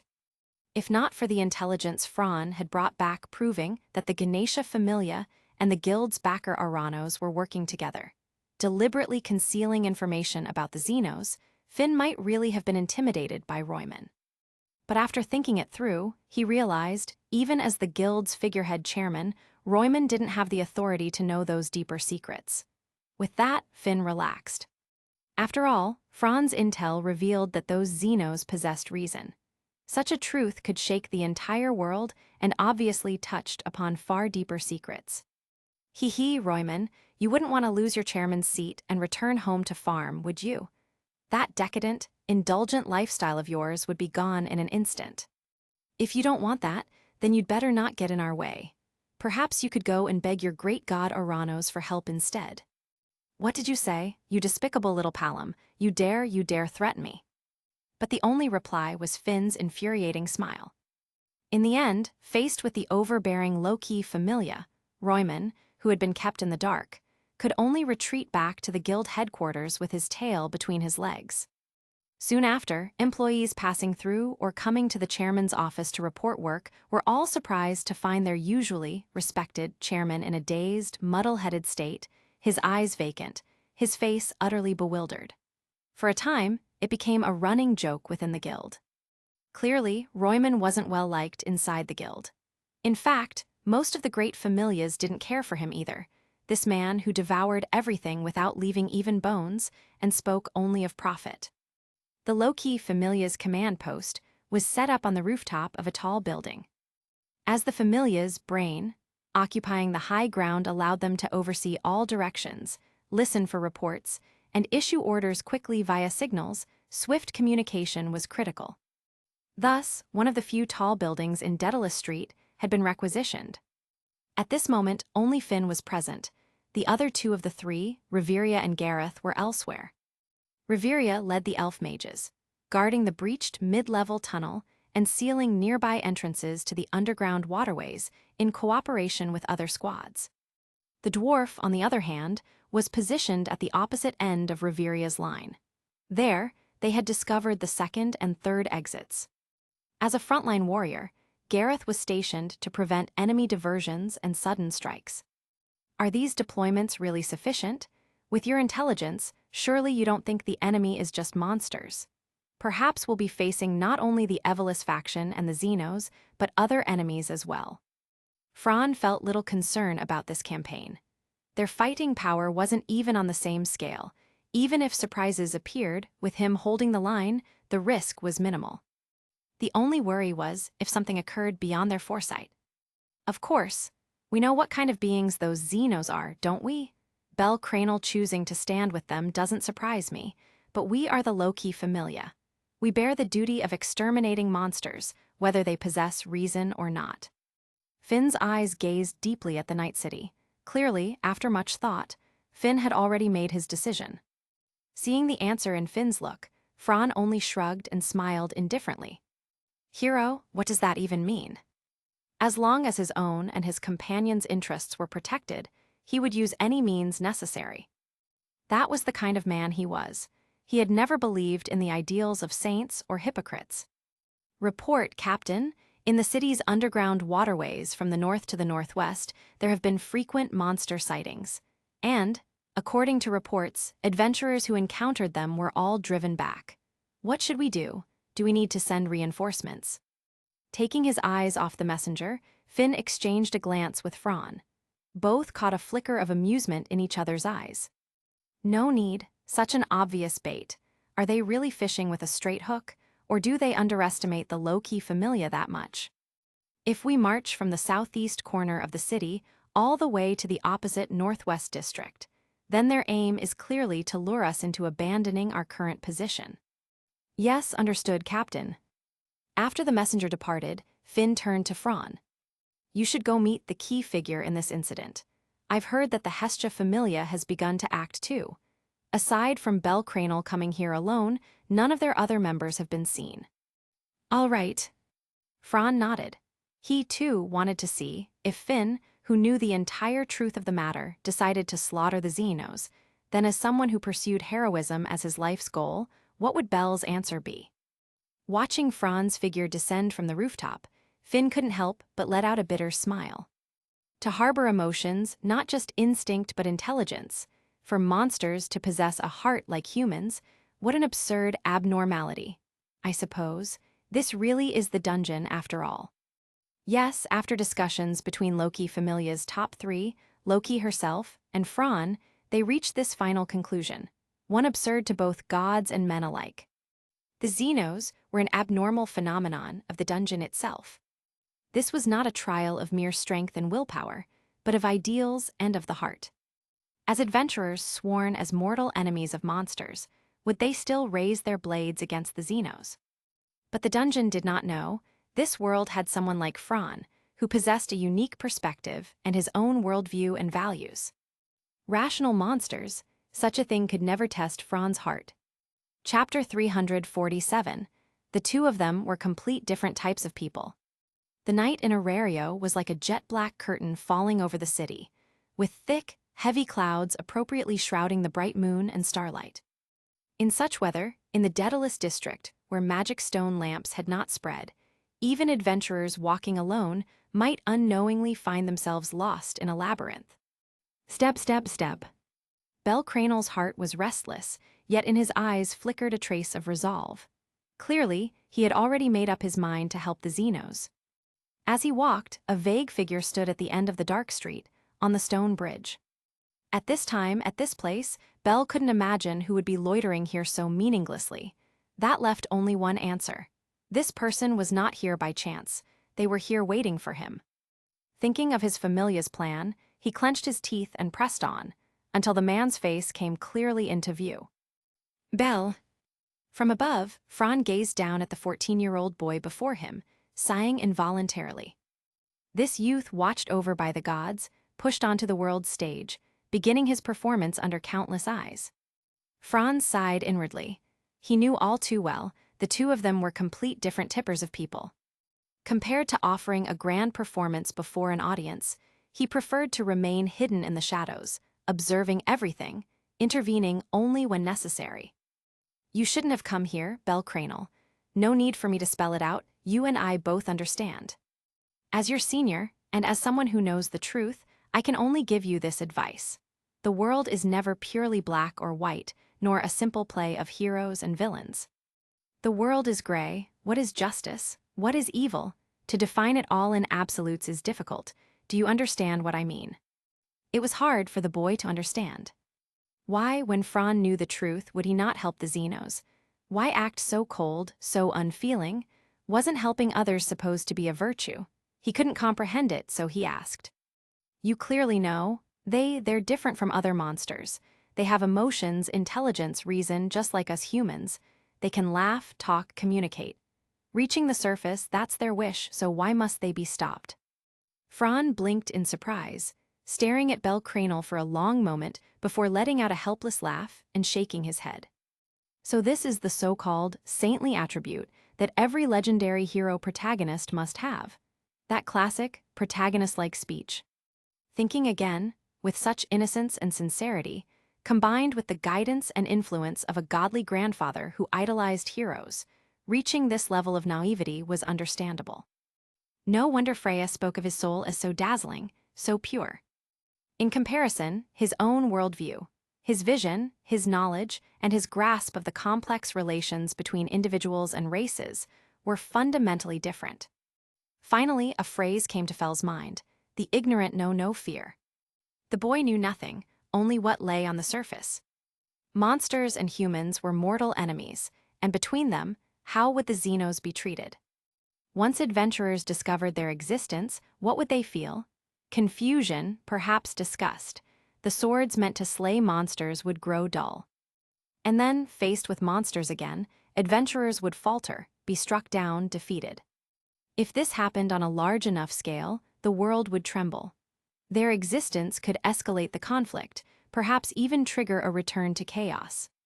Not to mention the oath between gods and the dungeon, and the fast-approaching time limit. Regrettably, such complicated relations were far beyond the comprehension of a 14-year-old boy. At least now, standing within the situation, he could neither see clearly, nor understand, nor choose. At that thought, Franz sighed. If this is your will, then there's nothing more to be said. Perhaps, through this incident, no matter the outcome, you will grow and see the world's true nature more clearly. Their stances and worldviews were utterly different. Explaining further would only be wasted breath, so Fels didn't bother. He turned away, then glanced toward a certain corner. Lord Hermes, you don't need to be so wary of me. If I wanted to keep Belcranel here, to be blunt, the strength you hold in your hands would not be enough to stop me. Heavy. At being named, the golden-haired god stepped out of the alley shadows with both hands raised in mock surrender, smiling wryly. His followers, hearing this, had no choice but to withdraw, embarrassed to linger any longer. As expected of you, little Fran, your perception is always so sharp. Nothing special, I just happened to pass by. A coincidence, a coincidence. Fran gave him a half-smile, and as the two brushed past one another, he leaned in to whisper softly into the god's ear. Lord Hermes, it seems the hero you chose has strayed from your script. Do you intend to pull the strings tighter and set your puppet back on the path you designed, or? Hermes' handsome face kept its smile, even his eyes unchanged, like a perfectly polished mask. But Fran wasn't concerned, for in his view, Hermes' so-called script was riddled with holes from the start. The god's silence was answer enough. Fran smirked faintly and lowered his hood. Surely Lord Hermes knows better than any of us, heroes are never manufactured. They are born from the wishes of turbulent times. With that, he drifted away. As he left, the suffocating pressure that had filled the air slowly faded. The narrow alley fell silent once more. Belcranel wiped the cold sweat from his brow, gasping for breath. Even standing still, Fran had given him crushing pressure, his instincts screaming danger, his body on the verge of springing into action. Only after the man left did the exhaustion crash down on him. Yo, Belle, you look wiped out. Was little Fran giving you too much pressure? Well, that's normal. After all, it's him. Even the braver has to take him seriously. Chapter 348, Filvis, track the low-key familia, carry out the mission. To ask whether he was nervous, Belcranel was certainly nervous. Especially since he had chosen to stand against a colossal force like the low-key familia. He had never seen Finn, Reveria, or Gareth in action, nor did he know the extent of their strength. But he understood the simple truth: there are no weaklings behind great fame. Just by looking at the might of the Sword Princess and the Night Weaver, one could grasp a glimpse of how unfathomable the others must be. The thought of becoming an opponent to such people shook the heart of the 14-year-old boy to its core. As for the god Hermes, he narrowed his eyes, taking in every reaction of the boy, and then considered why Fran had come here in the first place. Finally, some things became clear. Fran Argon, a frightening fellow. Not only did he come as a persuader and to flex his strength, but also to apply psychological pressure. No, wait, that doesn't fit Fran's personality. These methods must have been devised by that braver. Brilliant, even before the battle begins, they've already set the stage. Once again witnessing such tactics, even Hermes could not help but harbor some caution. But when he thought further, he realized that he wasn't the only one who had placed Belcranel on the stage and had expectations for him. Behind the boy were also the expectations of an ancient god and the gaze of a certain goddess. The guild, as administrator, could not directly clash with the Loki familia. But that other familia, one that could rival the Loki familia, could. For the sake of Orario's order, the guild would surely prohibit both sides from open combat. And within this scheme, Hermes, as one of the hands behind the curtain, saw things quite clearly. The other familia didn't even need to take action. Simply standing there as an obstacle, buying a little time for the boy's growth, would already be enough. Having sorted out the situation in an instant, Hermes once again put on his trademark sly smile. Leaving aside the undercurrents stirring in Daedalus Street, in the northwest and north street of the city, Adventurers and armed monsters had already begun tentative skirmishes. For a time, the citizens were gripped by fear, and the entire city grew restless under the chaotic situation. As the saying goes, troubled waters breed opportunity. The hidden Evelys group also moved into action. Concealing themselves, some mingled among ordinary citizens to gather information, while others spread rumors and false reports in adventure-populated areas, disrupting the low-key familia's arrangements. For them, this was instinct. The more chaotic the city became, the more advantageous it was to them. Weakening the low-key familia's influence, in effect, didn't that just strengthen their own? Fran, something's not right. Guarding his assigned sector, Fran listened as Cruz gave his report. But someone's mind was elsewhere. His thoughts were blank, pupils unfocused, like a man asleep with his eyes open. In truth, it wasn't much different. Fran hardly cared about the Xenos, nor about their influence, nor even about Bel Cranel's choice. In his view, these were trivial matters. Power was truth, a fist was authority, strength was influence. What of the Xenos? What of Bel Cranel with his so-called cheat? So what? As if no one else was a cheat. On another front, the key to Gnosis was already in hand. 2 of the enemy's financial backers had been rooted out. The secret passage to the outside world had been sealed. The whole situation was nothing less than trapping a dog in a cage. The Evelys could not stir up any true storm. At most, their mad tactics, self-detonation, labyrinth traps warranted a little caution. But if exposed, and if the major familias rallied, the Loki familia, the Ganesha familia, and others, then this so-called war would end in a complete, one-sided crushing. The enemy would be left to cling to life only by hiding within the Gnosis. No, the truly thorny problem before him was this. Hidden deep within Gnosis was the spirit's ritual. Its exact state was unknown, and that was what troubled him. Thankfully, so far the situation was still unfolding according to his expectations. Through the surface-level chaos of Orario, the undercurrents beneath, and his memories from a past life, Fran could more or less grasp the hand behind some of the schemes. But if the situation veered toward the unknown, who could say whether NEO might unleash something utterly beyond his calculations? It was for this reason that Fran had lowered his activity level, kept a low profile, and hidden himself from the enemy's sight. All to avoid forcing them into desperation, where, unprepared, he might face the sudden detonation of magic that could blow Orario sky-high. If they haven't entered our patrol zone, pretend you didn't see them. If they do enter, report it to the Ganesha familia. Isn't it their job as guards to deal with such people? As for us, our only target is the monsters. Understood. Once Cruz left to pass on the message, Fran remained alone on the rooftop. He tilted his head upward, revealing beneath his hood a pair of azure eyes. Night, heavy rain. Standing beneath a makeshift awning, Fran warmed his hands by the campfire. His gaze turned toward a certain direction, eyes deep with thought. In the depths of night, his passive mental focus had been amplified to its peak. His heightened perception faintly sensed it, eyes watching him from that direction. It was the instinct of a powerful adventurer. Even though darkness and rain obscured all vision, he knew. But just as he lifted his head to look, the feeling of being watched vanished. An illusion? Impossible. So, the one moving the pieces on the board is also watching this battle destined to become the turning point, eh? His lips curved upward at the thought. Campfire and a rainy night, I like this kind of white noise. The golden-haired god quietly withdrew his gaze. His expression, once serene, now carried a faint shadow. What keen insight and perception, truly worthy of the reputation of the Night Weaver, Fran Argon. Murmuring softly, the god did not look back. He simply gave a calm order.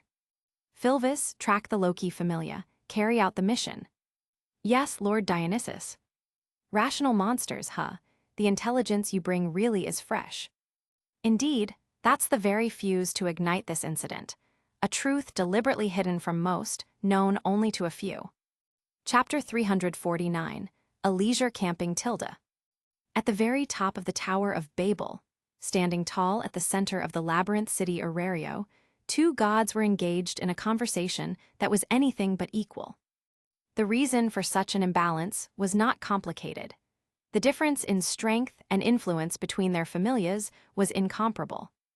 Of course, beyond their familias, the goddess herself was extremely dangerous, one of the few divine beings the blonde god truly feared.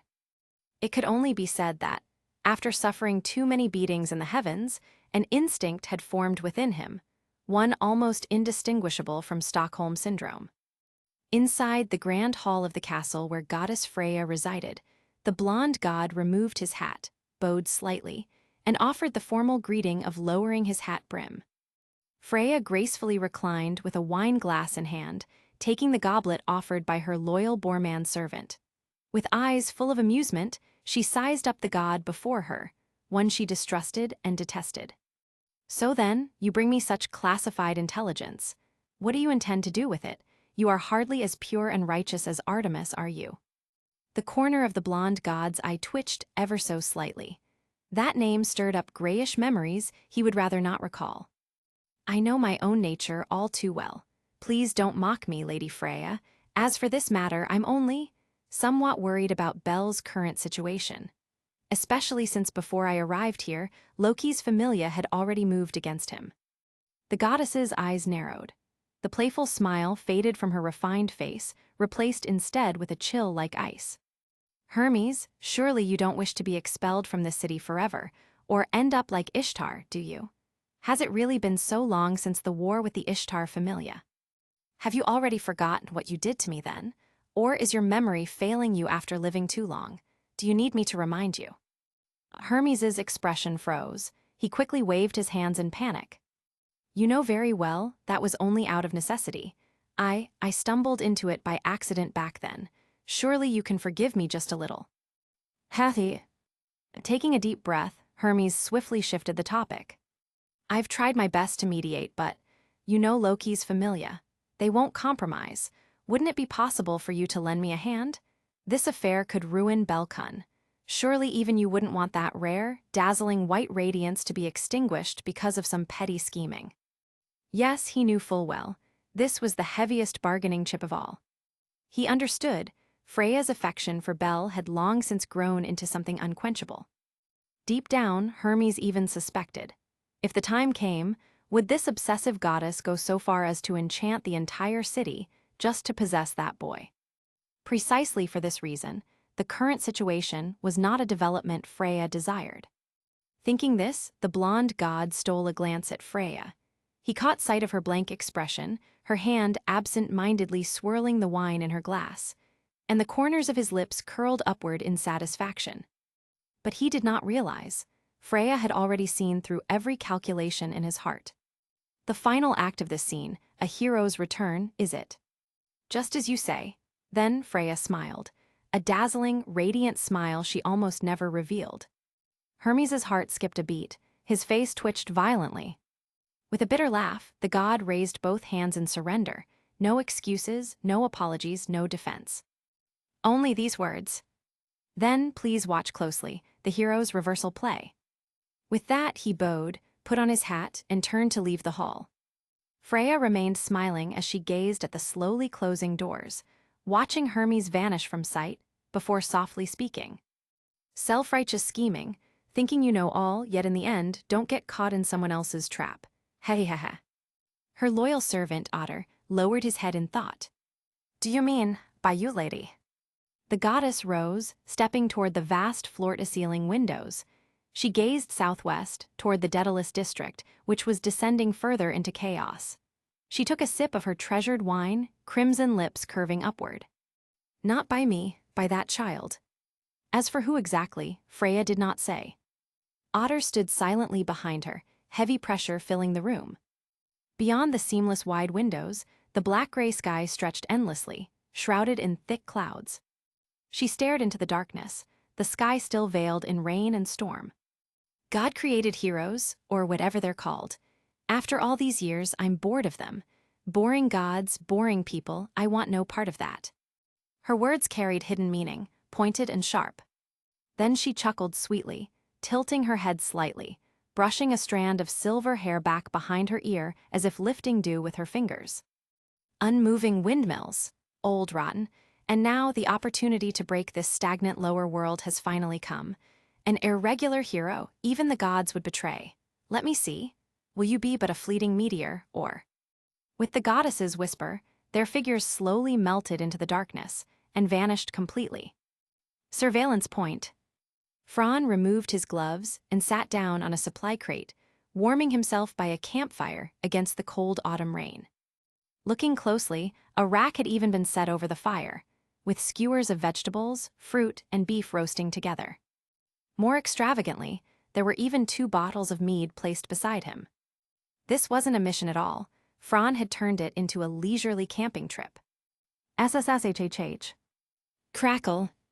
Fat and juices sizzled on the coals, filling the air with fragrance, while his companions cast uneasy glances at each other. Fran, isn't this a little inappropriate? Cruz, squatting nearby, sneaked a glance at Fran, who was gleefully grilling skewers, and offered a protest. The situation was so tense.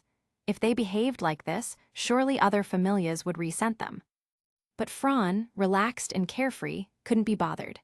As long as they killed off those rats from the Evelys when they appeared, the rest would sort itself out. Someone else would naturally step in to handle things. The outcome was already decided. Why worry about the process? What's there to fear?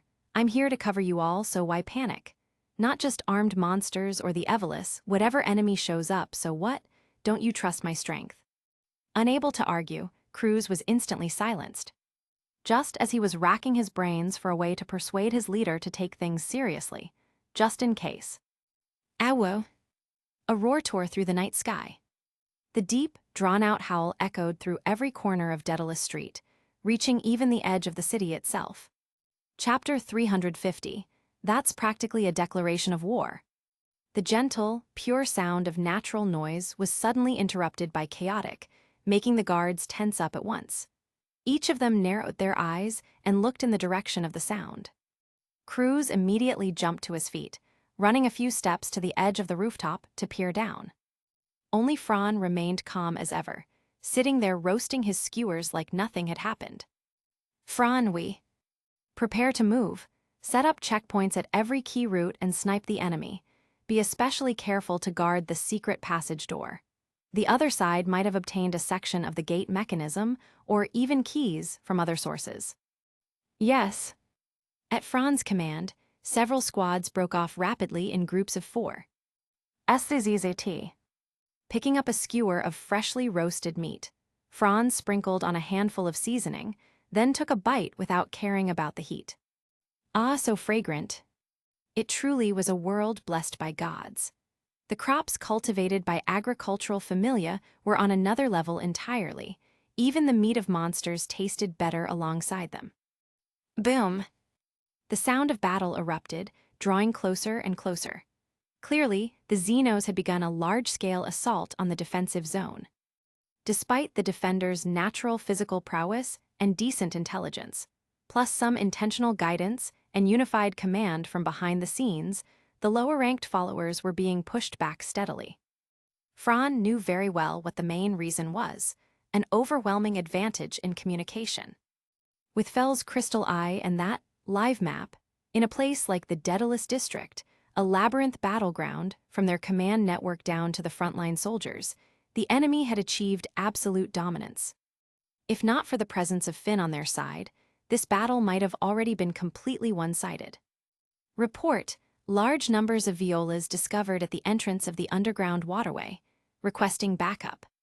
Finishing the last piece of meat, Fran chewed thoughtfully, stood up, and grabbed the staff resting beside him. Through the rain, he stared toward the distant flickers of fire and trembling ground. I'll handle it, hold the base. Remember our internal signal code. Okay. As someone practically seeing from a unique vision, Fran wasn't about to be careless. He nodded once, then leapt lightly off the towering rooftop. Landing smoothly, Fran quickly oriented himself and dashed forward, leaping from rooftop to rooftop. Following the roar of those violas, he easily found the battlefield where both sides clashed. Reinforcements are here. Fran has arrived. Standing at the rear of the formation, the cold wind whipped his black cloak, making it flutter sharply. He pulled back his hood, revealing short golden hair. Raindrops struck his calm face. In the dark night, blue eyes glowed faintly, and within seconds, Fran had analyzed the entire battlefield. 35 large violas, that's quite a number. Seems the Evelis really went all in for this war.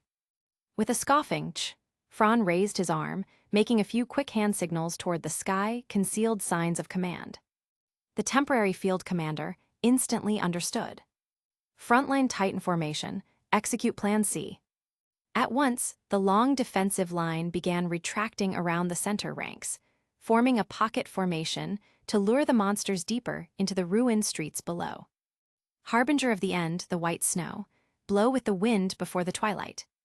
The steady patter of rain mixed with the roars of adventurers and monsters alike, until suddenly, a rhythmic, elegant chant rose above it all.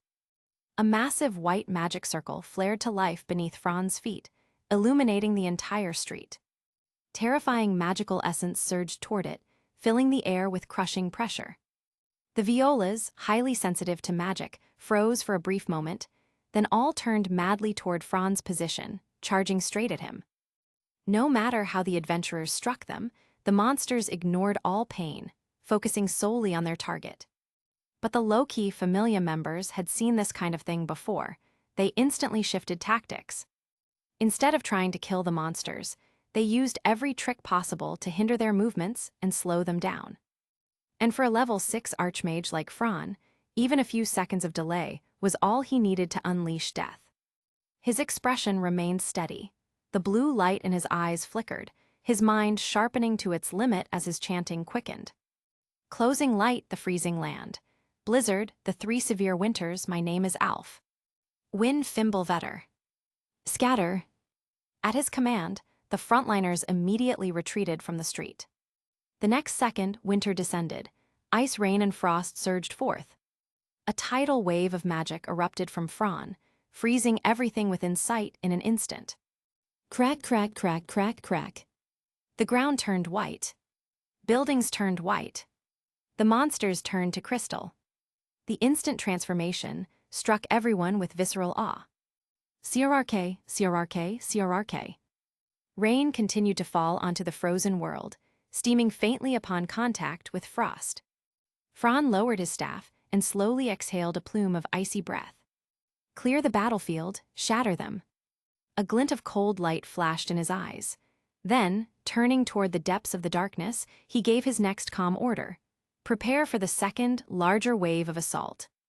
What is that? Amidst battles across the district, everyone turned to look in the same direction. From within the curtain of rain, crimson lotus flames surged upward. Some faces showed relief, others fear, awe, or gloom. Damn, a high-level magic attack.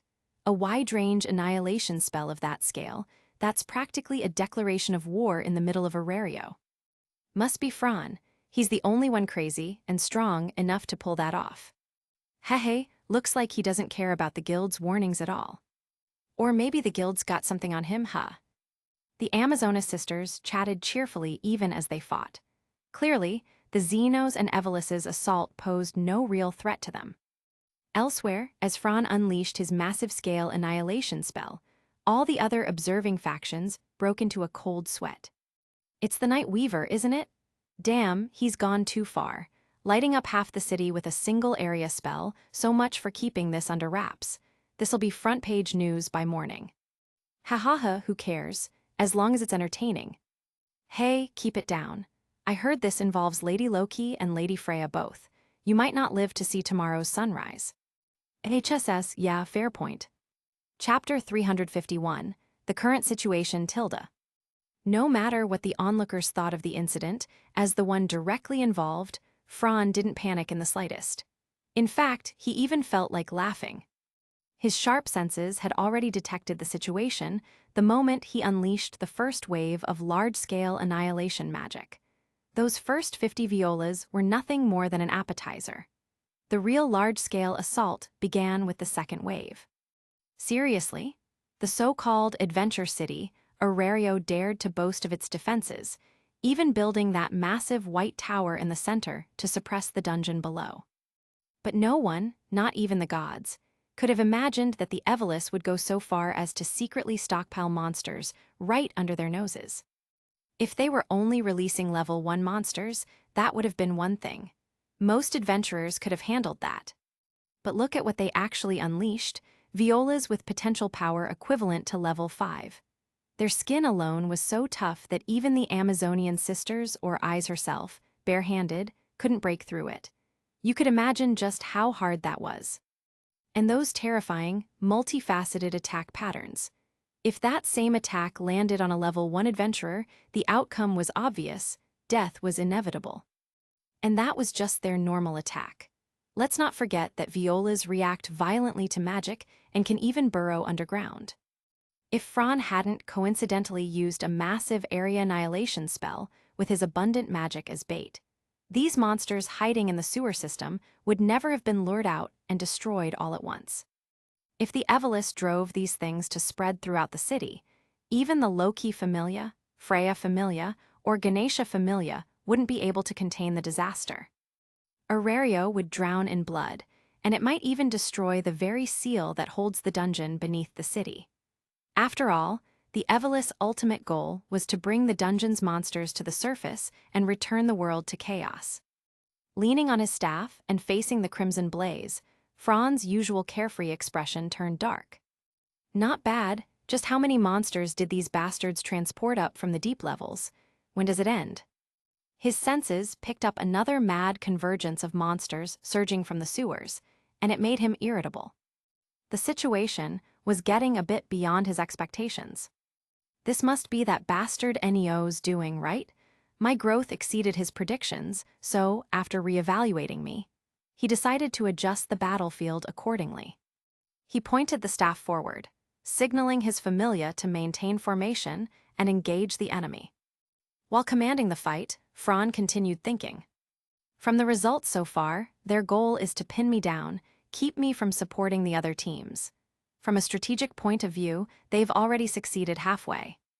Thinking about what further plans the enemy might be setting up next only made him bored. At that moment, Fran's eyes gleamed with disdain.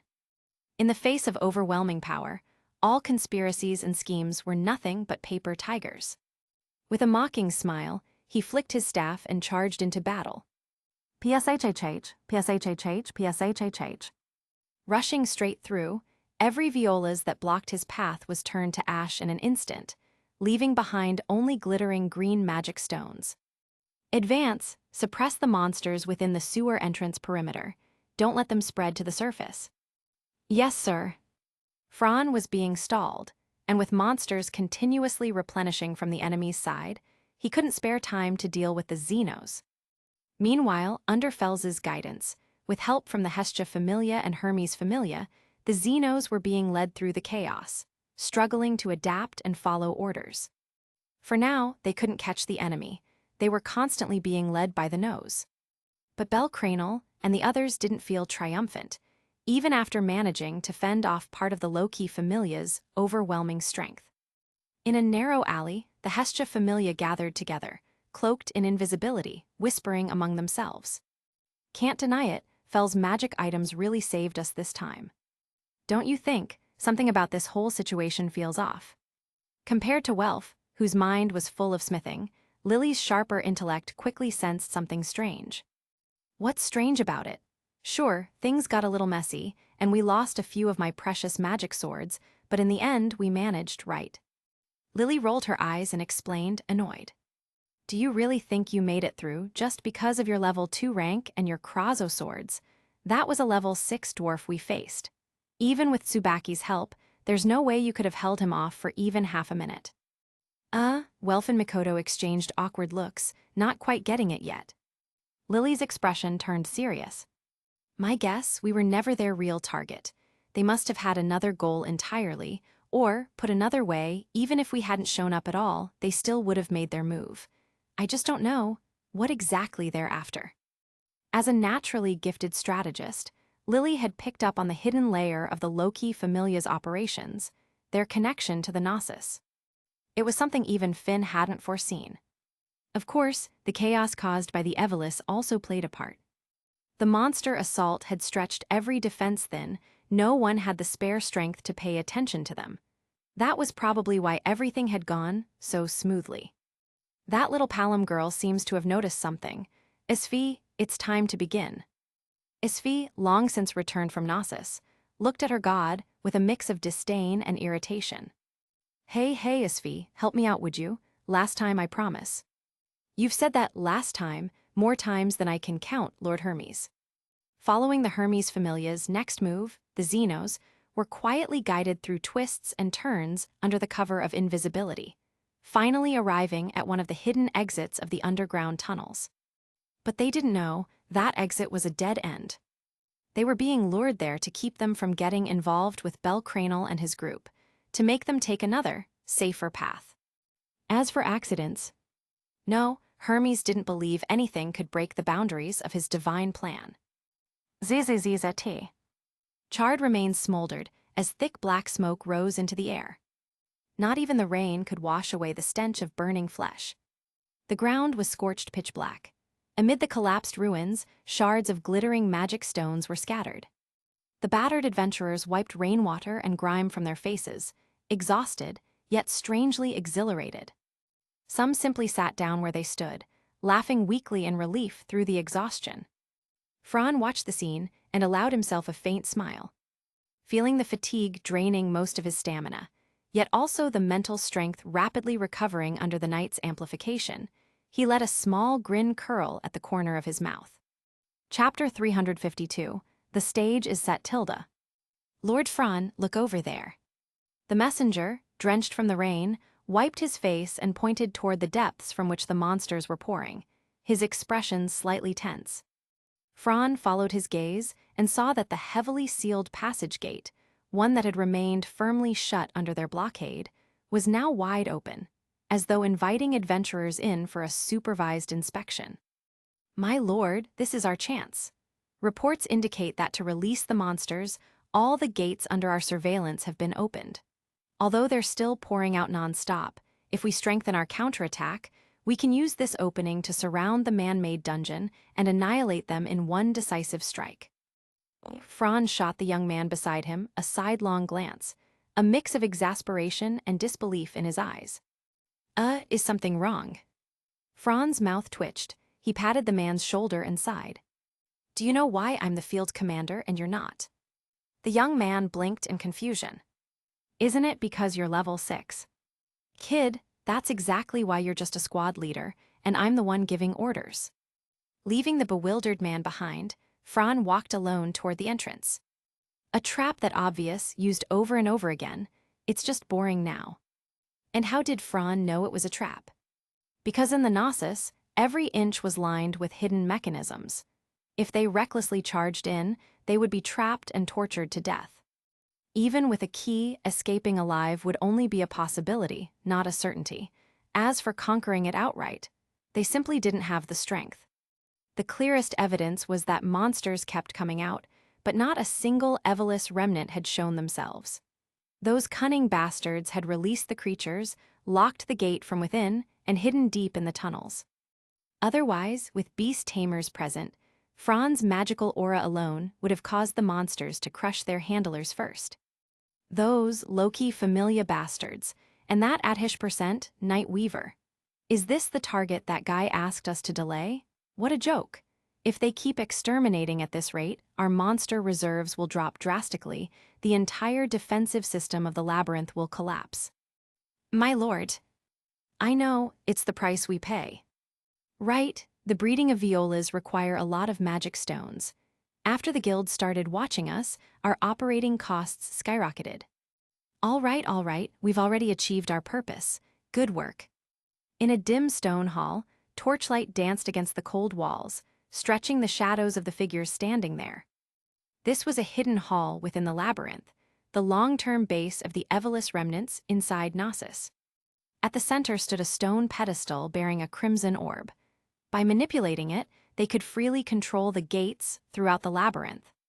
Combined with the omnipresent surveillance devices within, it gave them near total control, enough to toy even with the Loki Familia, keys or not.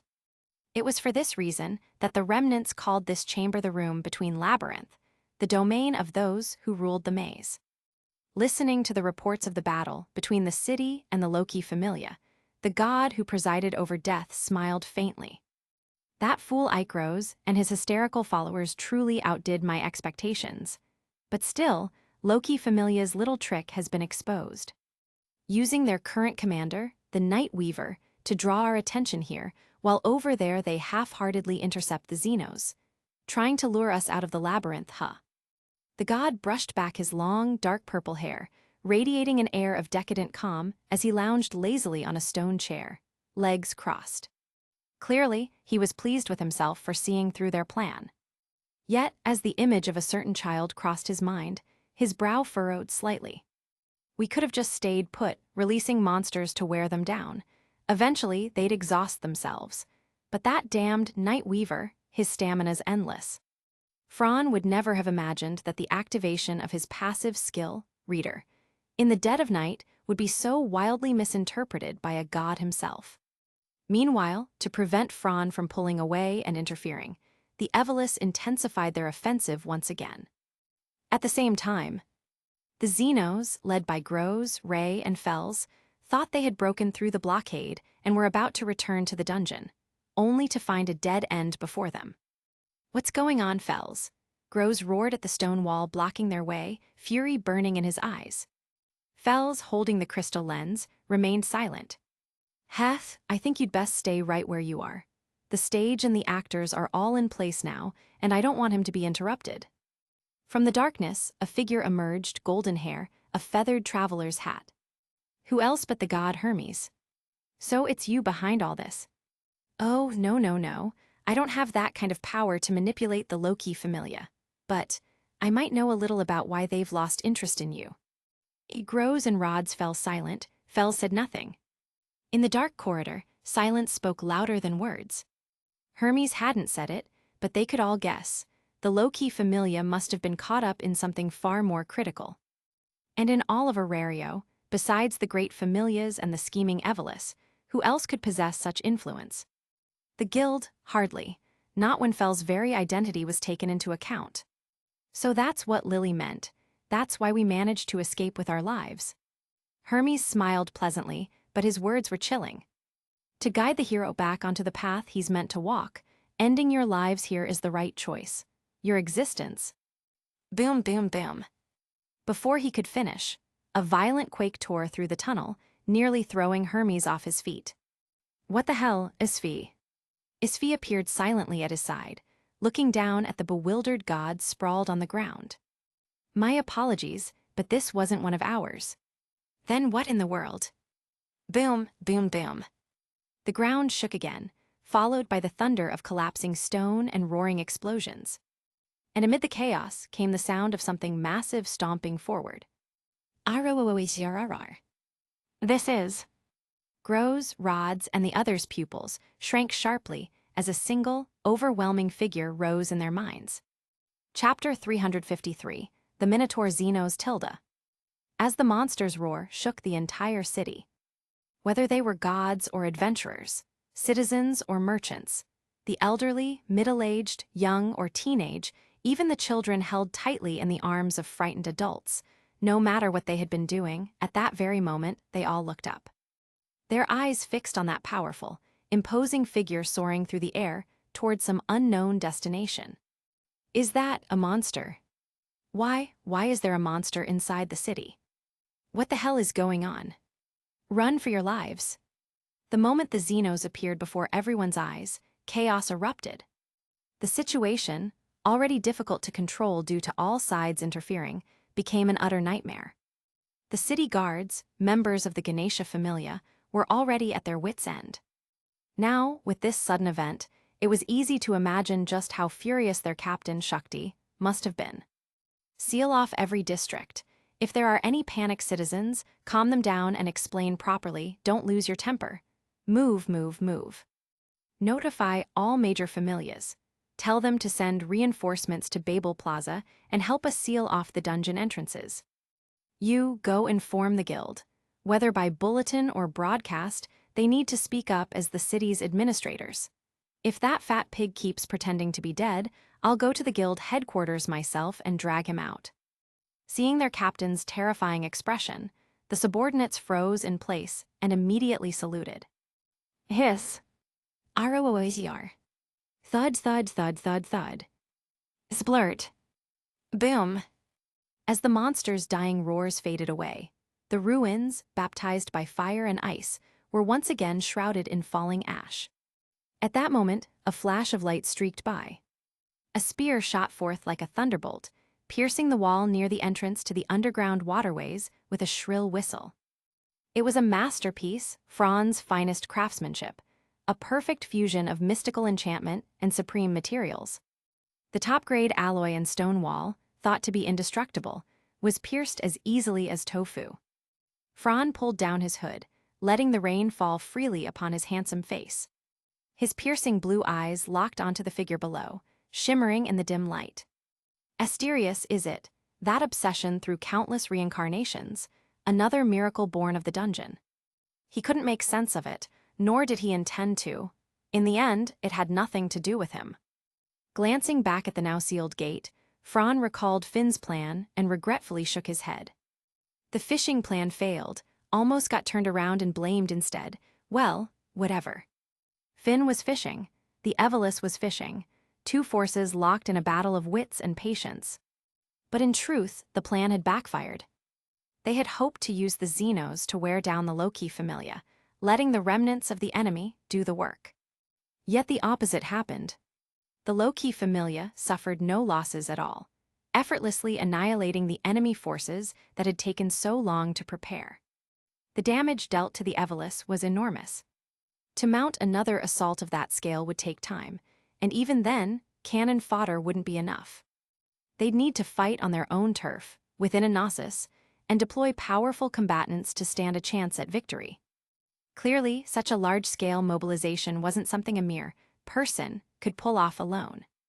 "I'll leave this area to you, crews. Stay alert no matter what happens."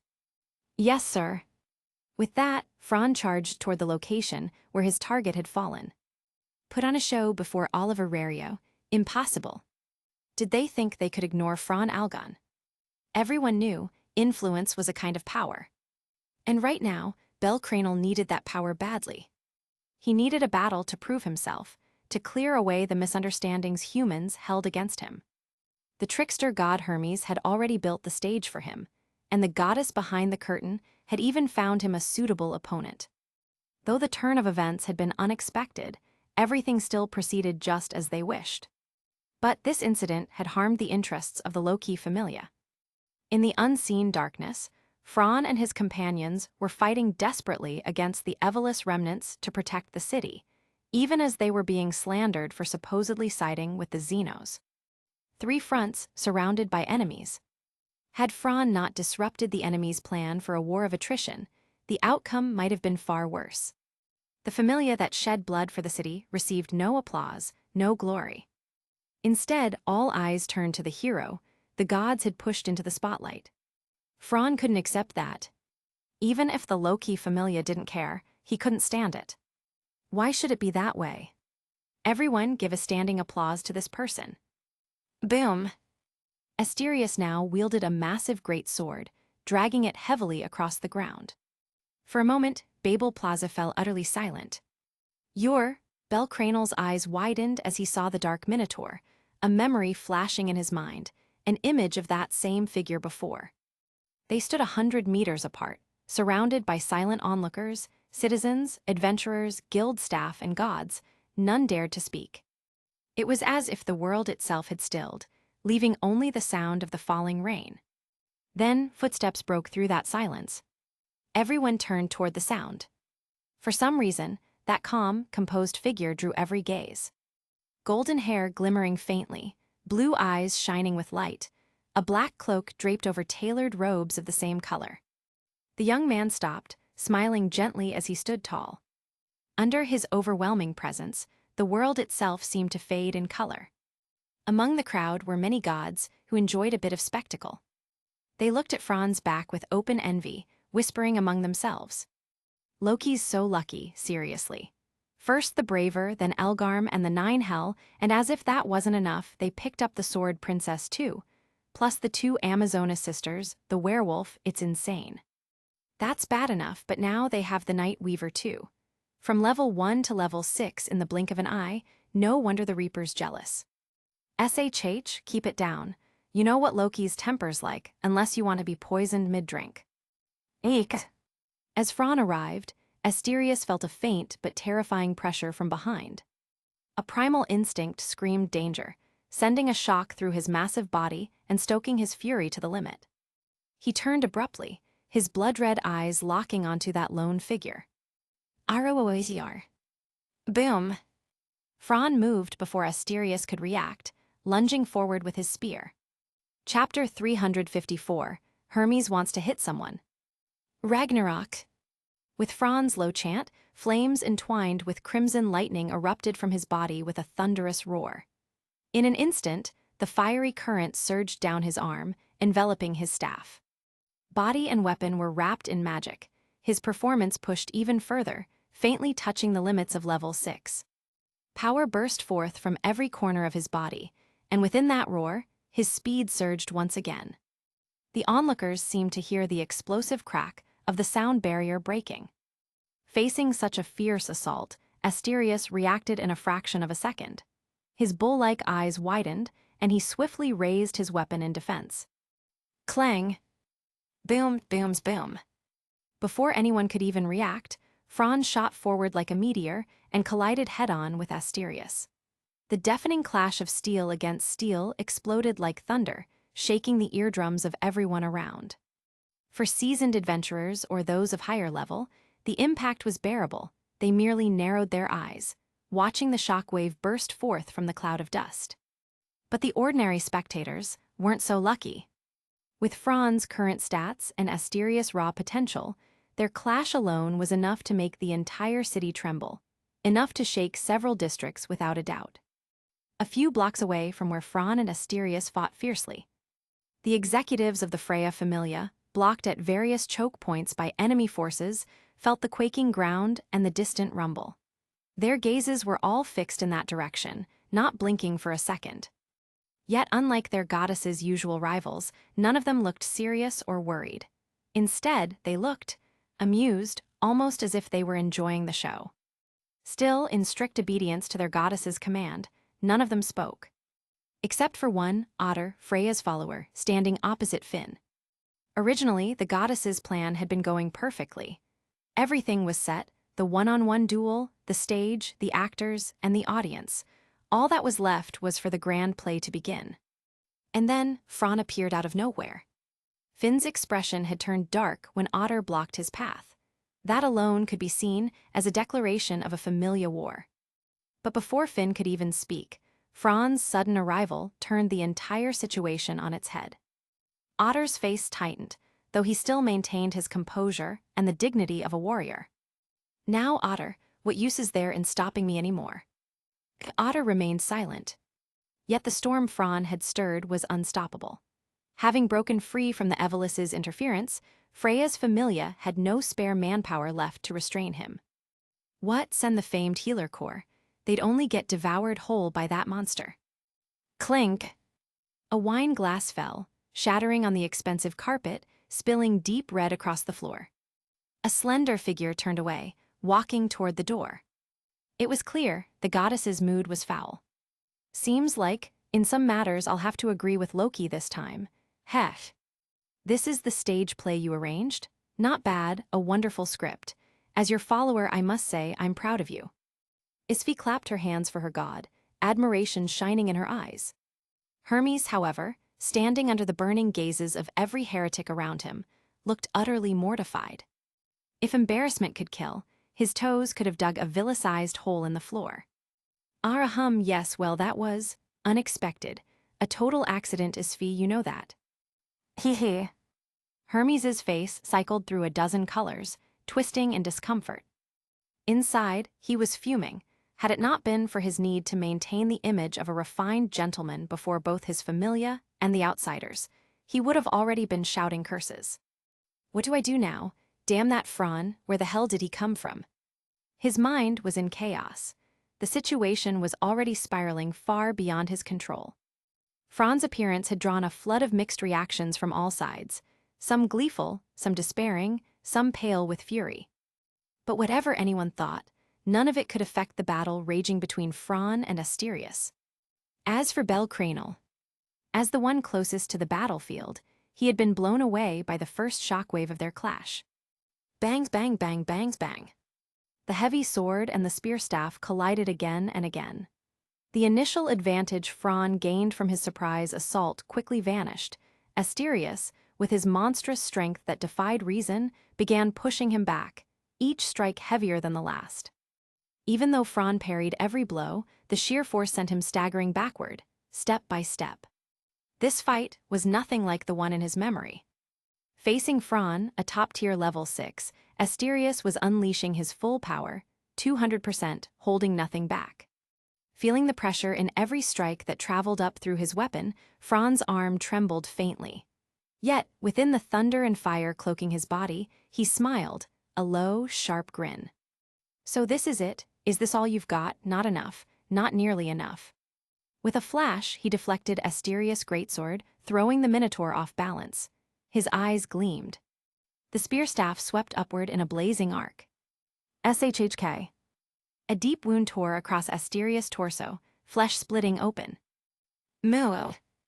The beast's roar of pain didn't slow his movements.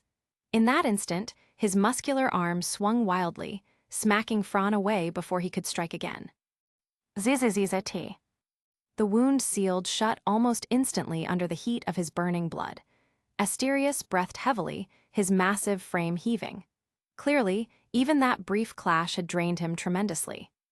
Realizing Fran's intent, he crouched low, four limbs braced against the ground, muscles coiling like drawn steel. So this will be the deciding blow, then. Fran, already drained from his previous battles, could feel the exhaustion weighing on him despite his rapid recovery. His body screamed in protest. Huh? Exhaling a deep breath, the young man's eyes sharpened. His left foot stepped forward, right leg braced behind him. He leaned low, left hand pressed to the ground, right hand gripping his spear behind him. The stance of a predator ready to strike. Both warriors' auras flared to their fullest. Even the air itself began to twist and distort between them. Chapter 355, Double Knockout. Babel Tower Central Plaza. A battle between one man and one monster had completely destroyed the stone-paved ground that had endured for hundreds of years, carrying with it the weight of history. The once intact plaza was now in ruins, uprooted plants scattered everywhere. Broken walls and shattered buildings told the story of how fierce their clash had been. Not to mention the Black Bull's terrifying latent power and overwhelming strength, each strike caused massive destruction. As an evenly matched opponent, Fran naturally refused to be outdone, pouring every ounce of his strength into the fight.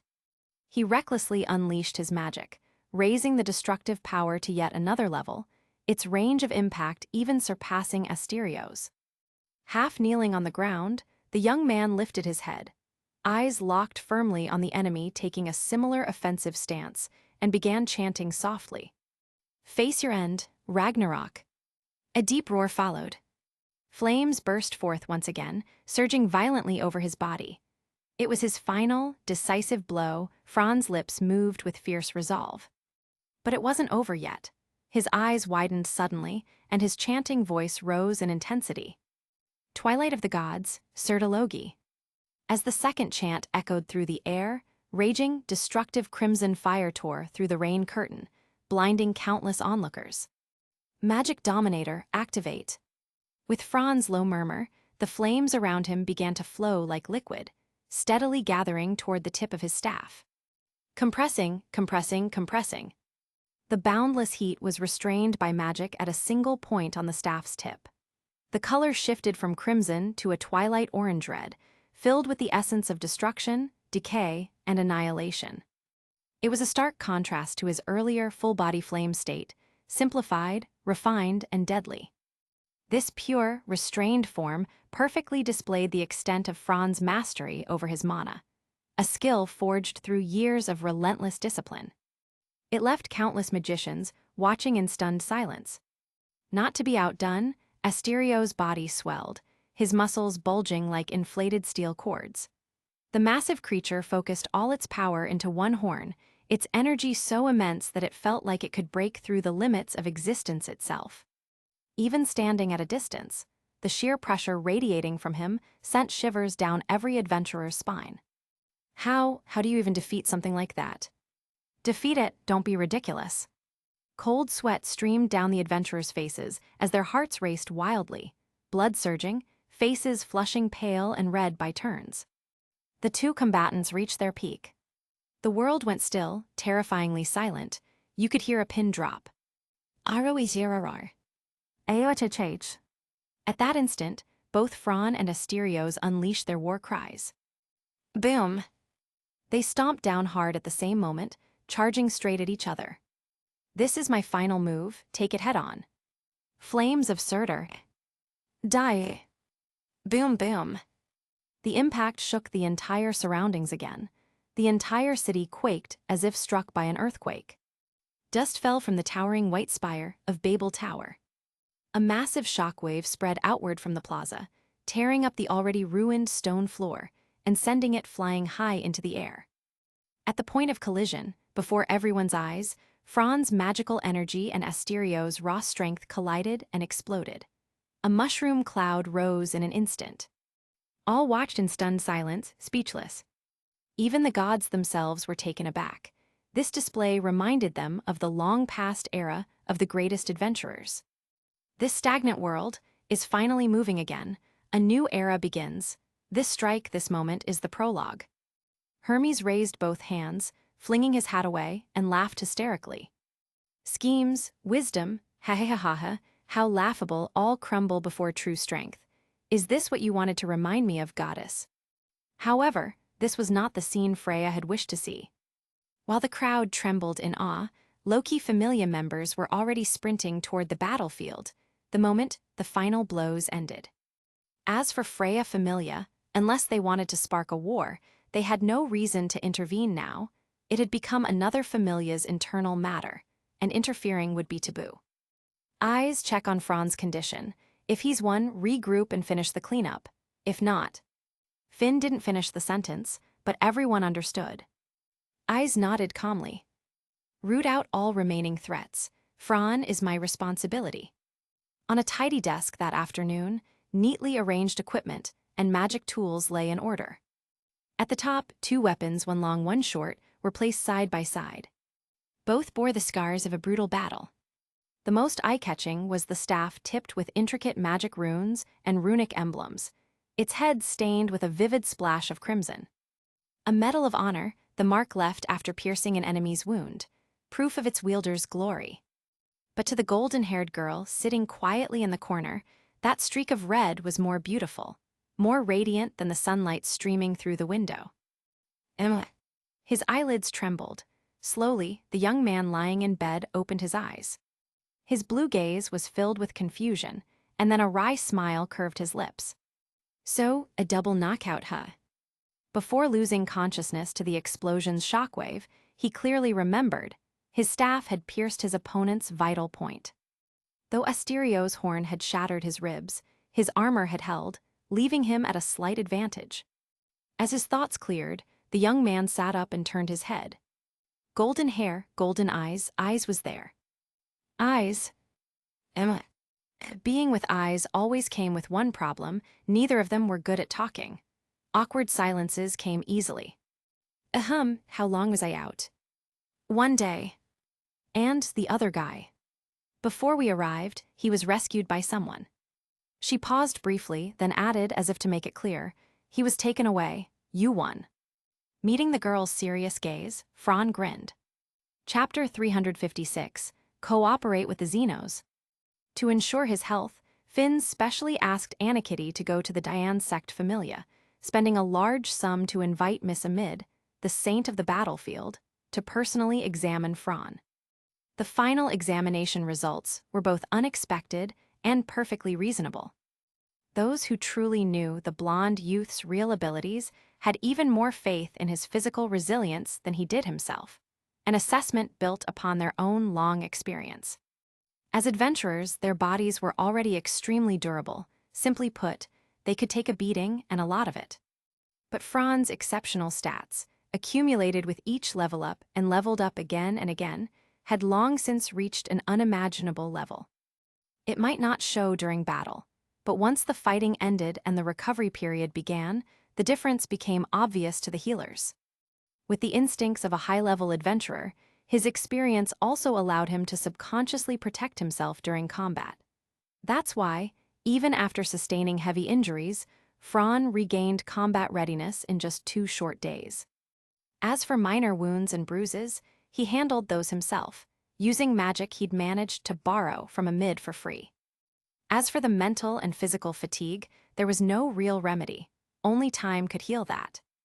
This time, fighting long and hard under harsh weather had once again proven just how formidable Fran's combat power was. Able to handle things alone, lead others, and stand tall even under immense pressure. Twilight Manor Conference Hall. The 3 executives, senior officers, and second-line members were all gathered. This was a full high-level meeting called by Finn after the battle. Multiple factions had been involved in this incident, an unprecedented, abnormal event had occurred, and the mastermind behind it all still hadn't been identified. From every perspective, this was something the low-key familia couldn't afford to take lightly. Having mostly recovered his strength and stamina, Fran made an appearance at the meeting, leaning leisurely in a corner, sipping tea from the latest insulated cup made by the Magic Stone Workshop. Normally, even though he'd been promoted to an officer, he rarely got involved in internal affairs or meetings. Whatever Finn arranged, he simply followed. Compared to administrative duties, he much preferred reading or tinkering with magical tools and trinkets. That was far more his style.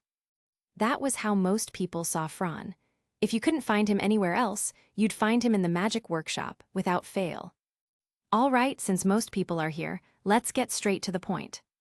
As soon as Finn spoke, everyone straightened up and focused, at least. The second-line members like Raoul, Cruz, Anakitty, Alicia did. As for the senior officers, their postures were somewhat more relaxed, though still proper enough. And the 2 problem children, Fran and Bite. One sat in a corner dozing off, while the other was baring his teeth in irritation, as if someone owed him a drink. Finn didn't bother commenting. Those 2 never listened anyway. Besides, what he was about to discuss, Bite wouldn't care, and Fran already knew. What I want to discuss is about the Xenos. I believe during the closing stages of the operation, Reveria, Alicia, and the rest of your elf magic team had direct contact with them. So, I'd like to hear everyone's thoughts. This is important because we'll soon begin the final assault on the Gnosis, and we must remain wary of the mastermind lurking in the shadows. After this battle, I think everyone has seen firsthand just how overwhelming their strength can be. With that, Finn fell silent. It was a sharp and delicate topic, given the very nature of the low-key familia, especially its officers. From Fran's perspective, every adventurer who came to Orario and managed to stand out from the rest carried some kind of obsession, regret, or lifelong wish. 99% of them bore deep hatred toward monsters, whether their homes were destroyed or loved ones slain by monster claws. Even blood-deep vengeance was too light a phrase to describe the weight of that emotion. The room fell silent, no one spoke. Finally, Anakitty stepped forward. She looked at Finn and asked in a voice completely devoid of emotion. Among us, there are those whose comrades were killed by monsters. Some have lost family or lovers. Captain, knowing all that, are you still saying you want to cooperate with them? Or should I understand it as you trust them? Finn nodded slightly. Trust, not quite. As for cooperation. He smiled faintly. As captain of the low-key familia, every move he made was for the familia's benefit. If he even mentioned cooperation, that alone proved the other party had value to him. At that point, Fran spoke up to answer in Finn's place. Anakitty, you underestimate Finn too much. Do you really think the great low-key familia would stoop to working with monsters, even if they're rational? No, what Finn means is that they have value to be used. On the surface, it's cooperation, but in truth, it's exploitation. For example, when exploring the Gnosis, wouldn't we need some cannon fodder? We can't have other familias take the lead for us, our reputation won't allow it. Once our name is tainted, it's almost impossible to wash it clean again. Fran said all this smoothly and openly, revealing Finn's cold strategic intentions without a hint of hesitation, leaving everyone momentarily stunned. "Come on, could you at least leave me some face, Fran?" Finn said with a wry smile. Fran just grinned, blew on his tea, and leaned back again, completely unbothered. "Gee, what's the point? It's just a man-made dungeon and a bunch of leftover trash. We can handle it ourselves," Beates scoffed, crossing one leg over the other. Most people seemed to agree with him. After all, the officers were all level 6, and with Fran, who could even defeat stronger opponents, they were confident enough on their own. Finn, Reveria, and Gareth exchanged glances, silently sharing their thoughts before Finn gave the final word. "Since everyone's in agreement, we'll scrap Plan B. My original intent was to use their help to reduce our own losses. But since everyone's confident, it seems that was unnecessary. And even if we did use them, we'd still end up bearing the stain of it afterward, something Orario would never forgive." "That's right," Gareth rumbled. "This matter could be small or huge, but if someone used it against us, it'd be a disaster. If word ever got out that the low-key familia cooperated with monsters, we'd be nailed to the pillar of shame." Chapter 357, Training. Through the full meeting, the low-key familia had more or less set the tone of their stance. Regarding the issue at hand, Loki herself sat quietly to the side throughout, with no intention of interfering. Clearly, she wanted her children to make their own choice. As their god, she didn't wish to make such an important decision for them, especially one involving a matter of principle. When they finally reached their conclusion, Loki showed clear satisfaction. Compared to Belle Cranel's dream of becoming a hero, Loki much preferred seeing her own children acting in unity for the good of the familia, thinking about themselves, not others. That, in her eyes, was what made a true leader, not someone acting out of selfish impulse. Fran was sitting quietly on the sidelines, sipping his hot tea, his eyes half-lidded. After that fierce battle, he was sure his own ability scores must have risen somewhat. Thanks to his unique skill, infinite super magic, he was confident that encountering such an entirely unknown race as the Xenos would trigger a skill feedback. After all, this was the first time such beings had appeared in the world. Combined with the life-or-death fight against the Minotaur and the earlier skirmish with the remnants of the Evelus, for someone like him, a monster, it would be stranger if his abilities didn't improve. Just as he was lost in thought, he felt a gentle tug on his sleeve. Turning his head, Fran saw a beautiful blonde girl, her usual emotionless face now carrying a mixture of determination and pleading in her eyes. Fran blinked, a big question mark practically floating above his head. "Help me." Fran was utterly confused. He gave Eyes a questioning look, silently urging her to explain herself more clearly. The girl, quick to understand, bit her lip. Her lovely face turned faintly red, whether from embarrassment or hesitation, it was hard to tell. "Help me train, I'm still not strong enough." Fran's face twitched, nearly falling flat. If Leffia, Alicia, or Anakitty had said that, he would have understood perfectly, because, well, they really weren't that strong yet. But Eyes. Still, he reminded himself, it's precisely because they're weaker and haven't hit their limits yet that they have a lot of room to grow. By his estimate, several of them already had enough great deeds for a level up. The reason they hadn't yet was likely because their stats weren't polished to their own satisfaction. As far as Fran knew, in the Loki familia, anyone who joined the main expedition usually earned plenty of top-grade experience points. As one of Orario's 2 great factions, the Loki familia had an excellent system for training talent, seniors teaching juniors, passing down techniques and battle knowledge, with the upper ranks actively promoting and giving opportunities to the younger ones. Aside from deep-level dungeon expeditions, most of the upper floors served as training grounds for newcomers. After all, facing endless hordes of monsters in the dungeon, as long as a person still feared death and their instincts for survival kept them moving, they'd naturally push their potential to the maximum. It was this carefully developed system, honed over years, that formed the true competitive edge of the Loki familia. As for Eyes, she had long since become a first-rate adventurer, a pillar of the familia. So when she said she wasn't strong enough and wanted to train, Fran could only stare in disbelief. "You're already level 6, he thought, and you're saying you're not strong enough?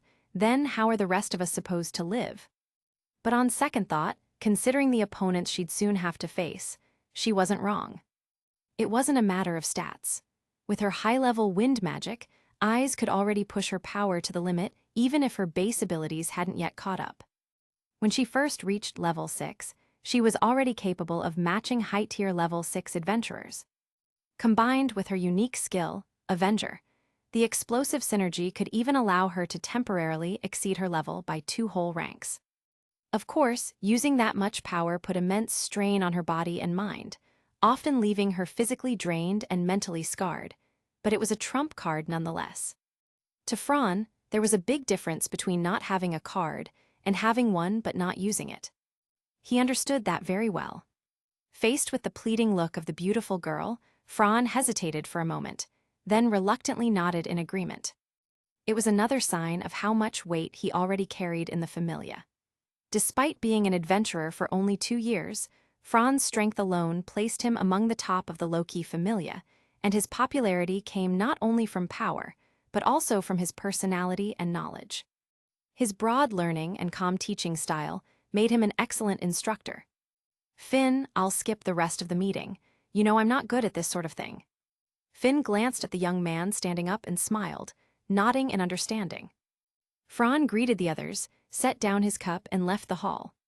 To everyone's surprise, Eyes, who usually stayed until the end even when zoning out, stood up right after him and followed. What's going on now?" someone murmured.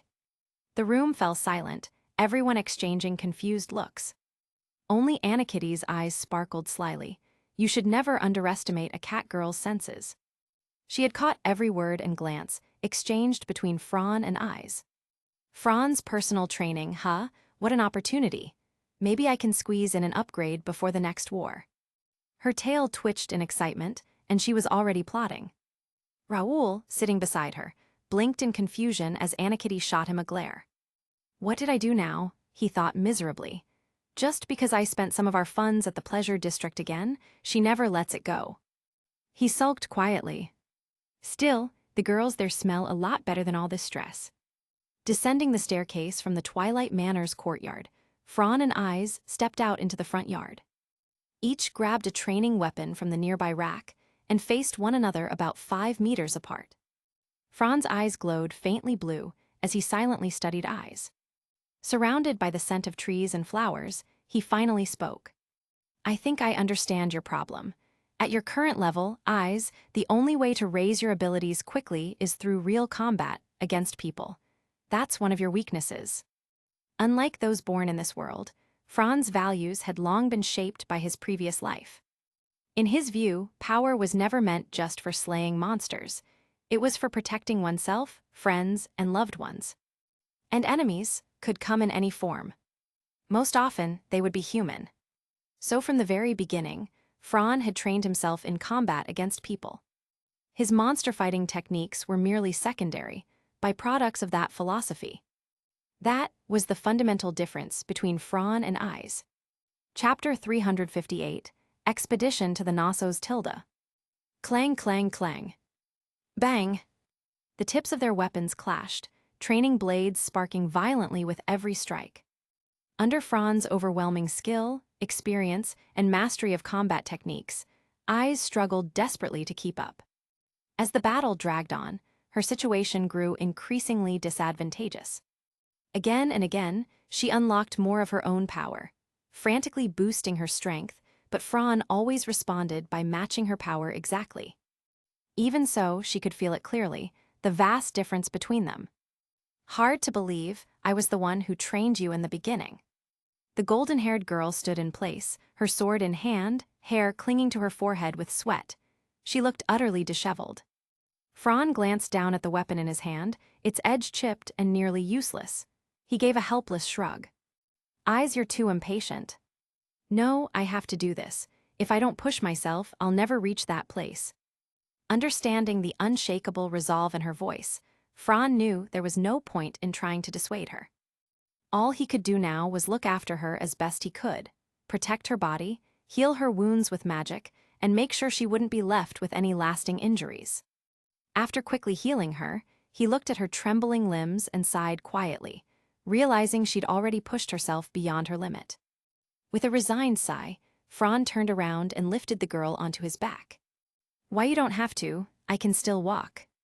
Even someone as expressionless and airheaded as Eyes couldn't help but blush when she felt Fran's broad back and the warmth coming from him. Carrying her like that, Fran headed toward the dining hall. That's. Along the way, a few girls froze in place, their eyes wide open in shock. When Fran passed by with Eyes on his back, their minds hadn't even caught up yet, their bodies stiff like statues until reality finally sank in. Creak! A slender, pale hand clenched around a metal cup so hard that the steel warped. The sharp sound startled the others, who turned to see Lefia's face twisted in frustration. It was both pitiful and strangely amusing. "Lefia, what's wrong?" Heh. Watching Fran and Eyes so close together, Lefia felt like a volcano was about to erupt in her chest. Why did Miss Eyes abandon me? For that stupid man. Eyes should be the one I'm carrying. Anger, sorrow, jealousy, and disbelief all swirled together inside her until her chest ached and tears filled her eyes. Her friends tried not to laugh. They wanted to, but they couldn't without hurting her pride. After all, everyone in the low-key familia knew how much Lefia wanted to be close with Eyes. And now, Eyes was being carried by someone else right before her eyes. No way, tomorrow I'm training too. With puffed cheeks and a furious pout, Lefia ran off, or rather, charged straight in the direction Fran and Eyes had gone. Meanwhile, the low-key familia was preparing for their second assault on the Gnosis. After some behind-the-scenes negotiations between Finn and the Guild, the upcoming expedition was a massive joint operation, gathering the best elites. Among them were allies like the Ganesha familia, guarding the surface routes, the Hephaestus familia and Diane sect familia, supplying weapons, armor, and potions, and even the Hermes familia, offering aid as an apology for past actions, though their true motives remained unclear. The Dionysus familia had also volunteered, claiming a desire for revenge for fallen comrades. Altogether, more than 10 familias of varying size were involved. Information about the Gnosis had not been made public. Only familias trusted by the Guild and Loki familia were allowed to participate. During this period, preparations were made with meticulous detail, from mapping and target identification, to attack routes, division of roles, and fallback paths. Every possible contingency had been considered. And their ultimate target, the ticking time bomb lurking within the artificial labyrinth, the corrupted spirit. A week later. After this period of intense training, whether due to mental growth or Fran's exceptional guidance, Ai's abilities had dramatically improved, surpassing her previous limits by nearly 500 points. Even Loki herself was stunned when she saw the updated status sheet. Before long, word spread among the familia, and rumors exaggerated the truth. Soon, everyone was saying Fran had maxed out Ai's level in one go. Like some sort of full level, every hit 999 cheat character. As a result, wherever he went, Fran could feel the burning stares of admiration or curiosity from his companions. Feeling awkward under all the attention, he hid himself away in the magic workshop, using the remaining time to repair and refine his weapons and armor. During the strategy meeting, Finn calmly presented his plan. First, reconnaissance and mapping of the mist zones will proceed simultaneously. Our main objective against the remnants of the Evelus is not extermination, but expulsion, driving them back rather than exhausting ourselves in battle. As the vanguard, conserving stamina is key. Next, once the signal is given, we'll launch a full assault. All executives and elites will participate. The top priority target, of course, is the fallen elf. This will be a blitz operation. We must strike swiftly and end the battle before the enemy can react. Time is of the essence. Finn's plan was bold, perhaps even reckless, but sound. Fran stood silently in a corner, arms crossed, stroking his chin as he considered his role. As expected, he'd likely lead the vanguard team. With him there, the margin for error in exploring unknown areas would increase dramatically. And just as he predicted, when Finn began assigning roles, he turned to him and said, "Fron, the vanguard will be in your hands. Protect them well." Fron nodded, expression steady. "Leave it to me. I'll bring them all back safely from that den of monsters." No one doubted his words, because he truly had that strength. Even if surrounded, he could carve open a path for his comrades to retreat, holding the line alone if needed. A true all-rounder, Fron was capable of handling any situation, whether in short bursts of intensity or prolonged endurance battles.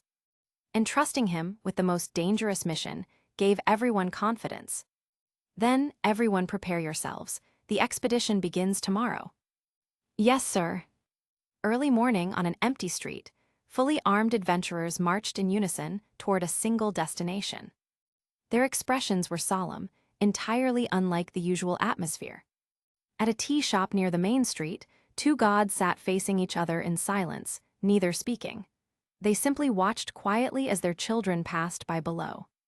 Chapter 359, Dionysus is a complete madman. Although I really want to say, happy cooperation, no matter what, those words shouldn't come out of my mouth. The blonde male god smiled. Faced with the red-haired goddess's complaint, he showed gentle tolerance. "Don't say that, Loki. I know I was a bit willful this time, but you can understand my urgent desire for the children's revenge, right?"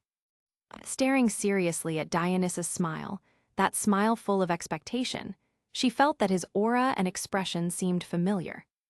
Then Loki shook her head, clearing the absurd thoughts from her mind. She downed the alcohol in her cup in one gulp, her gaze turning a bit fierce. "Dionysus, I don't object to you joining in, and I understand your feelings, but I hope you don't drag us down. Otherwise, I won't let you off." "Don't worry, Loki. The children want to go all out more than anyone." "It better be that way." After saying that, Loki left alone. At the table by the window. "Are you sure this won't be a problem? The Loki familia isn't what it used to be." "Heh, no mortal can escape the god's schemes." Daedalus District, Orario. Before they set out, Fron whispered something to Loki, which caused that scene earlier. "That brat Fron wants me to probe Dionysus. Does he think something is off about that guy? And he even wants me to ask that little dwarf Hestia about Dionysus's behavior in the Tenkai. Whatever. For Fron's sake, I'll go see the dwarf. HMPH. I heard her familia hasn't been doing too well recently, hee. Loki walked alone down the morning avenue. It was still early, but the shops on both sides had already begun opening. Some were doing daily cleaning, some were arranging goods. Everyone was busy, faces filled with energy and hopeful smiles. This was a place full of expectations and dreams for the future.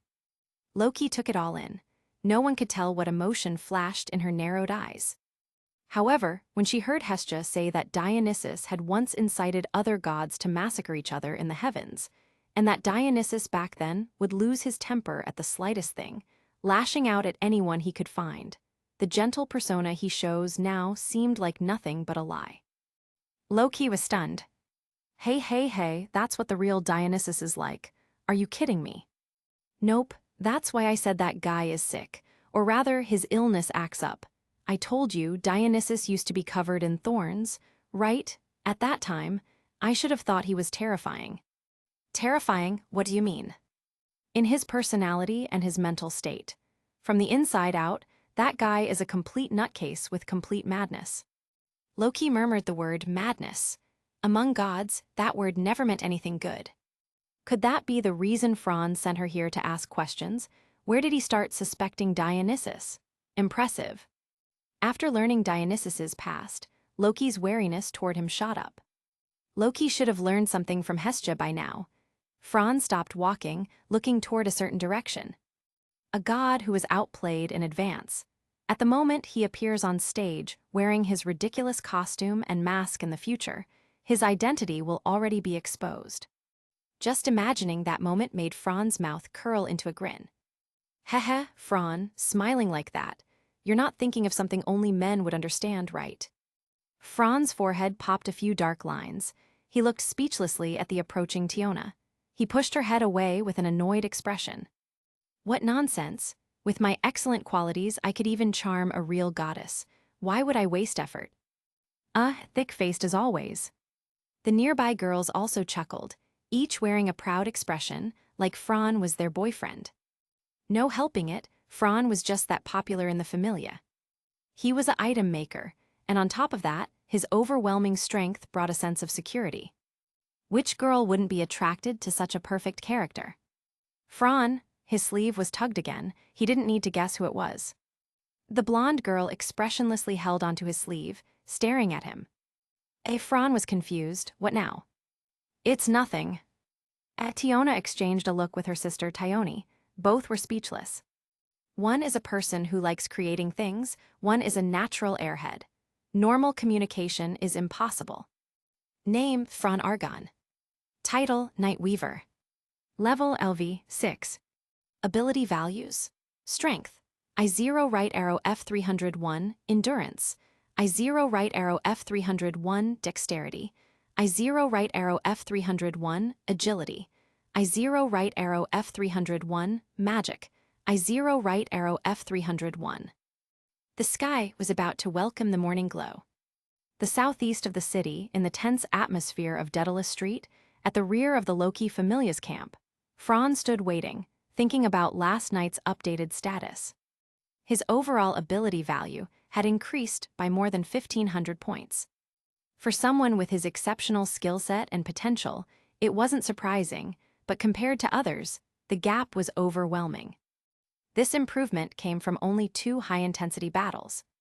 To gain over 1,500 points overnight, even during the Hera and Zeus eras, the strongest adventurers wouldn't even dare to imagine it. And don't forget, Fran's growth was all around. He was a perfectly balanced type, while Belle Cranel was a rapid growth specialist. Their styles were drastically different. At the same level, Fran's techniques, experience, and accumulated knowledge allowed him to display explosive power. It had become his greatest strength. Coming back to his senses, he looked around. All unrelated civilians had been evacuated.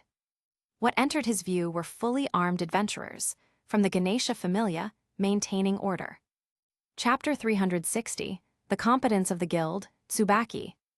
Everyone knows that the Daedalus Street District is the most infamous area of Orario. Because the streets here are complicated and the buildings densely packed, it has become the perfect gathering place for shady gray area businesses and outright black market industries. Therefore, besides the poor residents living here, this place could be called the most chaotic area in all of Orario, even messier than the busy marketplace with its constant flow of people. In such a difficult environment, the guild still managed to settle everything within just a week. Even Fran couldn't help but say, "Impressive as hell. Look at the former Loki Familia, those guys didn't even lift a finger." Of course, the guild's official reason was street restoration. Previously, due to the Xenos breaking onto the surface, Daedalus Street had turned into a battlefield. Under such a pretense, ordinary citizens were happy to cooperate. They wouldn't dare disobey the guild. That was also why, after the last battle ended, the Loki Familia and other factions immediately began non-stop repairs, all under a perfectly reasonable excuse. For the major factions and the guild, a city full of order is far better than a city in chaos. Thus, even if time was tight, they could only disperse the crowds naturally, afraid that panic would lead to a disaster none of them wished to see. If that happened, they'd fall straight into the enemy's trap. Don't forget, the primary purpose of the city of Orario is to serve as the lid sealing the dungeon below. In essence, it is a fortress city. Of course, some sharp-eyed people notice something off from bits and pieces of information. But faced with the power of the major familias and the guild, what could they do? Swish! Fran leaped onto a tall nearby building, placed his hand on his forehead to shade his eyes, and scanned the surroundings. In stark contrast to the tense, gloomy Daedalus Street, the surrounding districts were noisy as always, the vibrant and bustling Orario everyone knew. People's lives hadn't changed. Every face still carried hopeful smiles. Big Sis, that hateful little human midget, why won't he let us join the first wave of the attack? He's treating us as errand-running extras again and again. I'm so irritated I'm gonna explode. listening to the complaints of the red-haired Amazoness. The tall, blue-haired captain of the Ganesha Familia explained without changing her expression. In large-scale operations like this, every familia has its own role. Cooperation and division of labor are how we maximize efficiency. Our mission is to guard the entire district. In this area, I doubt any familia in Orario is more professional than us, the Ganesha Familia. Don't forget, once the attack begins, aside from citizens, there will be rats trying to sneak out from inside. Those are our primary targets. Not a single brainless idiot is allowed to escape. All right, this mission is a crucial part of the operation's encirclement net. We cannot afford any mistakes. You don't want to embarrass Lord Ganesha, do you? Hearing that, the red-haired Amazon instantly deflated. Guarding duty again, I've had enough. Fine, this is an honorable assignment. We are the city's security. Feeling the stabbing gazes from the squad members, the red-haired girl immediately straightened up. After correcting her subordinate's attitude, Shakti's tone softened slightly. You don't need to feel frustrated. Besides us, even the Hephaestos Familia was excluded from the first attack sequence by Finn. With Finn's wisdom, he's not looking down on us. He simply made the optimal decision after considering the entire situation. Just trust him, that's braver Finn. Oh right, big sis, what about the famous Tsubaki? Even if others aren't joining, she should be part of the attack unit, right? I've been looking everywhere and can't find her. Mentioning Tsubaki, Shakti's mouth twitched. Rumor has it that during the battle a few days ago, she obstructed the low-key Familia. She didn't lose credit entirely, but since Finn is the commander, he must consider other familias as well. After much deliberation, he removed her from the operation and assigned her as rear support instead. She's sulking about it. As she spoke, Shakti's expression turned awkward, like someone trying not to laugh. Meanwhile, Franz sat on the edge of a rooftop, overlooking the major familias gathering below, quietly waiting. Hey kid, hurry up and plead on my behalf. That damned midget Finn excluded me from the assault team. That's a magnificent man-made dungeon. The gates are forged from the hardest metals. I must personally. Before the woman even arrived, her nagging voice approached from behind. Having his carefully settled mood ruined, Franz stood up helplessly. I mean, Tsubaki, calm down. After they take care of the rats inside, your familia will still get your share of the materials. Why are you in such a rush? No way, as a blacksmith yourself, you of all people should understand how desperately I want to go. Please help me talk to him. Feeling Tsubaki getting closer, Franz quickly stepped back. Hey, men and women should keep some distance. The operation is about to start, there's no way to change the order now. Besides, why are you so sure this one battle will wipe out all of them? You don't think their spies haven't been watching us, do you? Tsubaki finally realized. Right, the Evelis was like rats in the sewer. Just because you can't see them doesn't mean they don't exist. They were constantly plotting to overthrow Orario. With an opponent that troublesome, how could they not have backup plans? After shaking off Tsubaki, Franz hurried back to his own team. This time, as the leader of the first assault unit, he carried a heavy burden. Because the lives of every member were in his hands. Thus, the leader needed not only strength and reputation, but competence. As for reputation, he practically had more achievements than he could carry. A true multi-talent, skill, experience, magic, knowledge, technique, trust, composure, all of it. Form up. Chapter 361, a huge win for the low-key familia. The adventurers of each familia began their battle preparations under the command of their respective captains. Of course, all logistical work was handled by the backup personnel of each faction. Any leader with a brain would never send their fresh blood for a mission this dangerous. Once a generation gap appears in talent, it's no laughing matter. Franz swept his gaze across the low-key familia's lineup for this expedition. Aside from the 3 leaders and the executive members, only the LV. 4 second unit, Raoul, Anakitty, Cruz, along with the LV, 3 squad leaders were present. Not a single LV, 2 member was assigned to the attack group. Compared to the overwhelmingly strong low-key familia in other familias, forget LV. 4, even LV, 3 members were considered captain class. Of course, some exceptions existed. People whose abilities or magic were so broken they were considered bugs in the system despite their lower level. While Tiona and Tyone were looking around, their eyes happened to land on a girl with long silver hair flowing behind her, dressed in pure white vestments. A doll-like face, a sacred aura, beauty equal to eyes, combined with the titles Orario's strongest healer and the healer of the battlefield, this girl drew attention anywhere she went. Ah, Amid, I didn't expect you to participate in this operation too. Did that old geezer DANMACHI seriously let you out? Amid was also very familiar with the members of Loki Familia. She looked over and walked toward them with a gentle smile. Today, Amid seemed wrapped in a soft, warm blue glow. She wasn't wearing her usual Familia uniform, nor was it the combat attire she'd worn during previous expeditions with the Loki Familia into the dungeon. Today's equipment was a white ceremonial robe, its precious and rare materials obvious at a glance. Without a doubt, this top-tier artifact was what Amid wore not as an ordinary healer, but as the D-Saint, prepared for a situation involving a floor boss battle. She held a crystal staff, and her belt and pouches were stocked with healing tools. Worth mentioning, this equipment was the result of an upgrade project done together by Amid and Fran, and its durability was among the best even among top-grade equipment. Especially its defensive capability, Fran had put serious effort into that. The holy attire of a saint left the members of Loki Familia staring in awe. In stark contrast, Tiona and Tyone muttered. Haven't seen her in this dress for a while. Different from her usual uniform, kinda feels awkward. Their reactions continued like that. Amid glanced briefly at Fran, who was standing beside the Amazonas sisters, her cheeks flushed for some reason. She tucked a strand of hair behind her ear, trying to hide her embarrassment. Yes, this matter is too important. Even DANMACHI couldn't stop me, and the Braver personally requested it, and I also chose this by my own will. Also, if Mr. Fran hadn't helped me these past few days, I never would have finished all my potion preparations before the operation.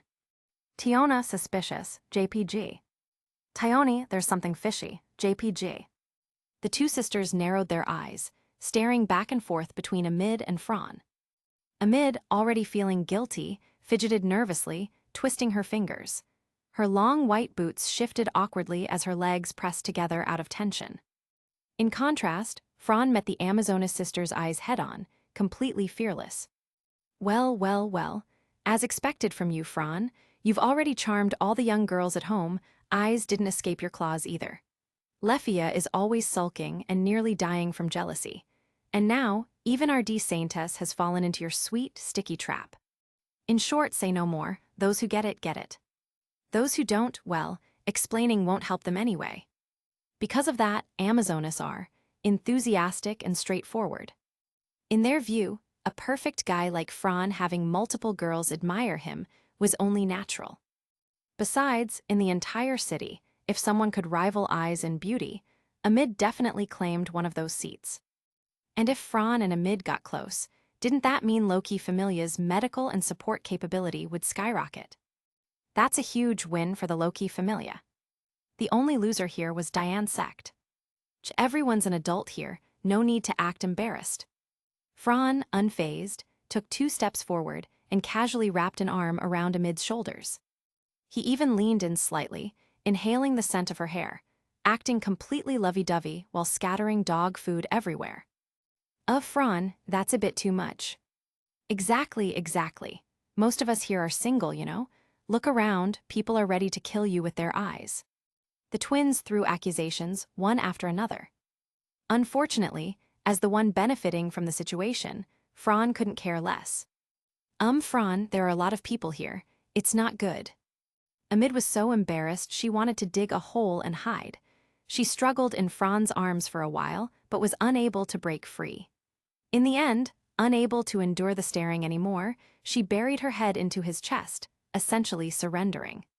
Someone tugged Fran's sleeve, and instinctively, an image surfaced in his mind. Fran, I want a hug too. The twins were left dumbfounded. Facing Isa's request, what could Fran even say? And so, on this serious pre-war preparation plaza, a bizarre scene unfolded, making countless people grit their teeth. The dream girls of countless adventurers, their objects of admiration and secret affection. Die Saintess amid Tezenair and Sword Princess Eyes Wallenstein were both clinging to Fran. Even worse, their expressions were full of happiness. The doll-like airhead Eyes was smiling. Can you believe that? And the pure, sacred, untouchable Amid was blushing, her smile packed with so much sweetness it exceeded legal limits. Damn it, couldn't the two of you at least fight over him? All the onlookers had one shared thought: why does someone like Fran get all of this? After analyzing it for a long time, people finally concluded: a mystery of the century with no answer. Hehehehe, good job, my little Fran. On the other side, Loki finally arrived and witnessed everything. Her whole face twisted into a complicated expression. I am Ganesha. Hearing that eternal catchphrase, Loki instantly turned to the newcomer. Chapter 362, Charge Forward Tilda. As the gods appeared one after another, it signaled that preparations for battle were nearly complete. Among them, the figure that most drew Fran's attention was the golden-haired god, who looked every bit the elegant nobleman. Noticing Fran's gaze, Eyes and Amid also turned to look at that particular faction, one they rarely had contact with. That god, that's Dionysus and his familia. From what I know, they're not very active in Orario. The only famous member they have is their captain, Filvis Chalia, known as the Maenads. As the city's best healer, Amid was naturally familiar with powerful adventurers who had earned a title, even more so with a figure like Filvis. Especially after the nightmare incident on the 27th floor some years ago, that name had left an unforgettable impression.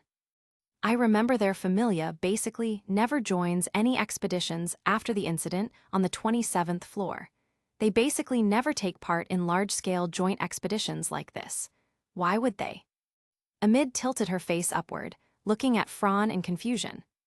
Fran gently ran his fingers through her soft, silvery hair before withdrawing his gaze. His eyes narrowed slightly, his expression calm.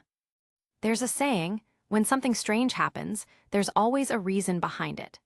There must be circumstances we don't yet understand that made him break his usual rules. And that god gives me a bad feeling. You two should stay away from him. I'll say it plainly, he and his familia are dangerous, especially that Maenads. Eyes, Amid, and Fran were all human. To expect Filvis to develop goodwill toward them at a time like this, let alone change her deeply rooted views, was impossible. Elves were already a stubborn race, and Filvis's particular past only made things worse. Thinking of that, Fran sighed softly. Fran, it's time to gather. Coming. Amid was assigned to the Eastern unit, while Eyes was a main attacker in the second wave. The three would be separated here. In your Vanguard unit, there are some of my familia members. I hope you can. Look after them for my sake. Before parting, Amid hesitated, her voice soft and shy. Hearing that, Fran's lips curved upward. He looked at her blushing face, his fingers idly playing with the tips of her hair, amusement glinting in his eyes. Who would have thought that behind Amid's strong and capable exterior was a shy, passionate girl, especially when they were alone together? Her demeanor changed completely. So when Eyes left first, Fran decided to tease her a little. Is that a request? If you want to think of it that way, then, fine. Then how will you thank me? The moment he said that, Amid immediately recalled their private encounters in the workshop, and her mind went straight to the wrong place. Her cheeks puffed up as she looked away, her neck and ears flushing bright red. And when she noticed Fran's amused gaze lingering on her long legs wrapped in white stockings and knee-high boots, she realized exactly what that shameless man was thinking. Overwhelmed by a dizzying mix of embarrassment and nervous heat, Amid struggled to find her voice. What kind of thanks do you want? There was no denying it. The combination of Amid's pure aura and her shy expression was enough to make Fran's heart melt. His eyes gleamed mischievously as he leaned close, his breath brushing against her ear. Just a word of thanks. At the rally point, the gathered adventurers wore serious, grim expressions, all except for Fran, who looked relaxed, cheerful, and positively radiant. a clear contrast that left his comrades puzzled. Standing tall without a care, he stood out so much that even Finn, from atop a raised crate, couldn't help but notice. After a flicker of confusion, the commander quickly dismissed it, though he couldn't help glancing again, especially at Amid. After all, he had gone to great lengths to recruit Orario's top healer as the expedition's strongest line of defense. And yet, are you two here for a war or a spring picnic? Even behind his mask, Finn's lips twitched uncontrollably, and the other members looked just as speechless. Ahem. Everyone, take your positions. Prepare yourselves. Finn's orders were brief and sharp, the mark of a capable commander. Before the man-made dungeon's gate, Franz stood ready, cloaked, armed with his staff lance. Around him, the members of various familia radiated fierce tension, blood surging with battle fervor. This was nothing like a regular expedition. The environment, the enemy, everything was different. There was no need for morale-boosting speeches. Everyone already knew the gravity of the coming battle. Franz turned his focus briefly to the magic tool in his left hand, a crystal orb seized during the previous Xenos operation, originally belonging to an Xenos. It was one of Fels's proud creations, an eye crystal. Naturally, when Loki Familia obtained a sample, they immediately handed it to Franz. And Franz, with his innate talent for crafting and reverse engineering, didn't even need a week. Between training eyes and the others, he had already deciphered the eye crystal's principles and developed a working prototype. Now, every squad leader held one. Of course, something that powerful didn't come free, he'd charged for it. Thanks to that, Franz had earned enough to repair weapons, restore magic swords, and replenish equipment across the board.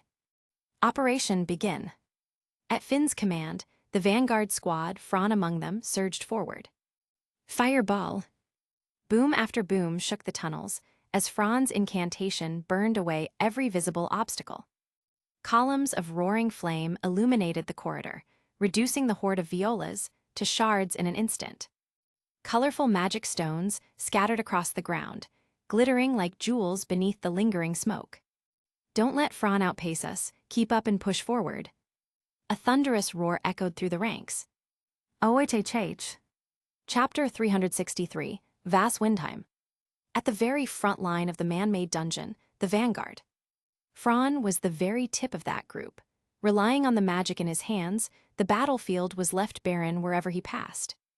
During this type of rapid advance, high-frequency movement battle, magic that required chanting was inferior to the swift-cast fireball he learned from Bel Cranel.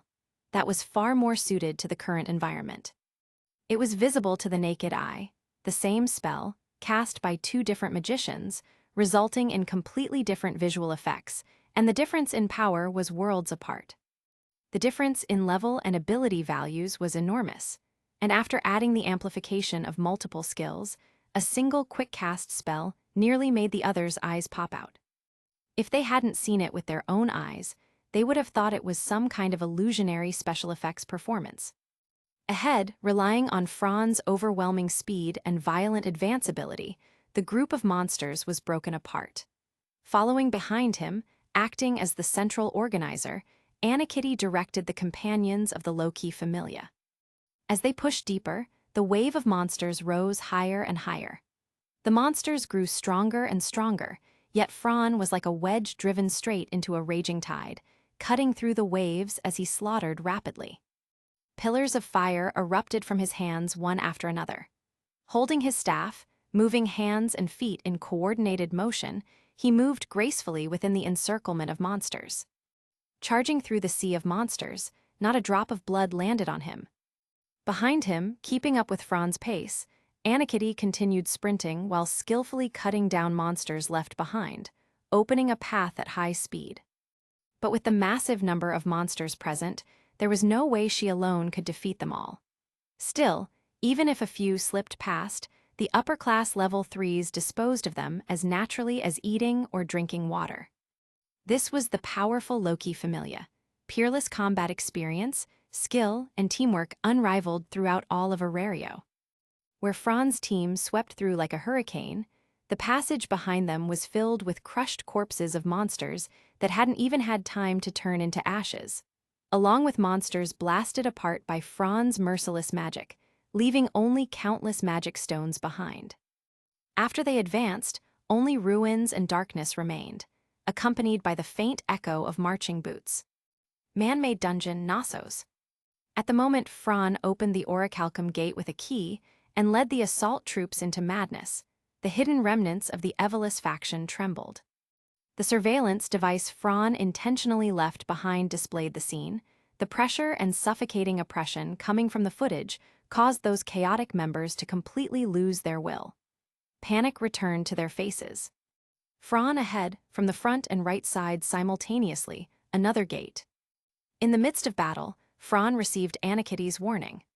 Swinging his staff, the sharp tip cut into a monster's vital point with ease. After weakening the encirclement, he glanced over briefly. After sensing the direction and what was on the other side of the door, he issued a calm order. Open the gate on the right first.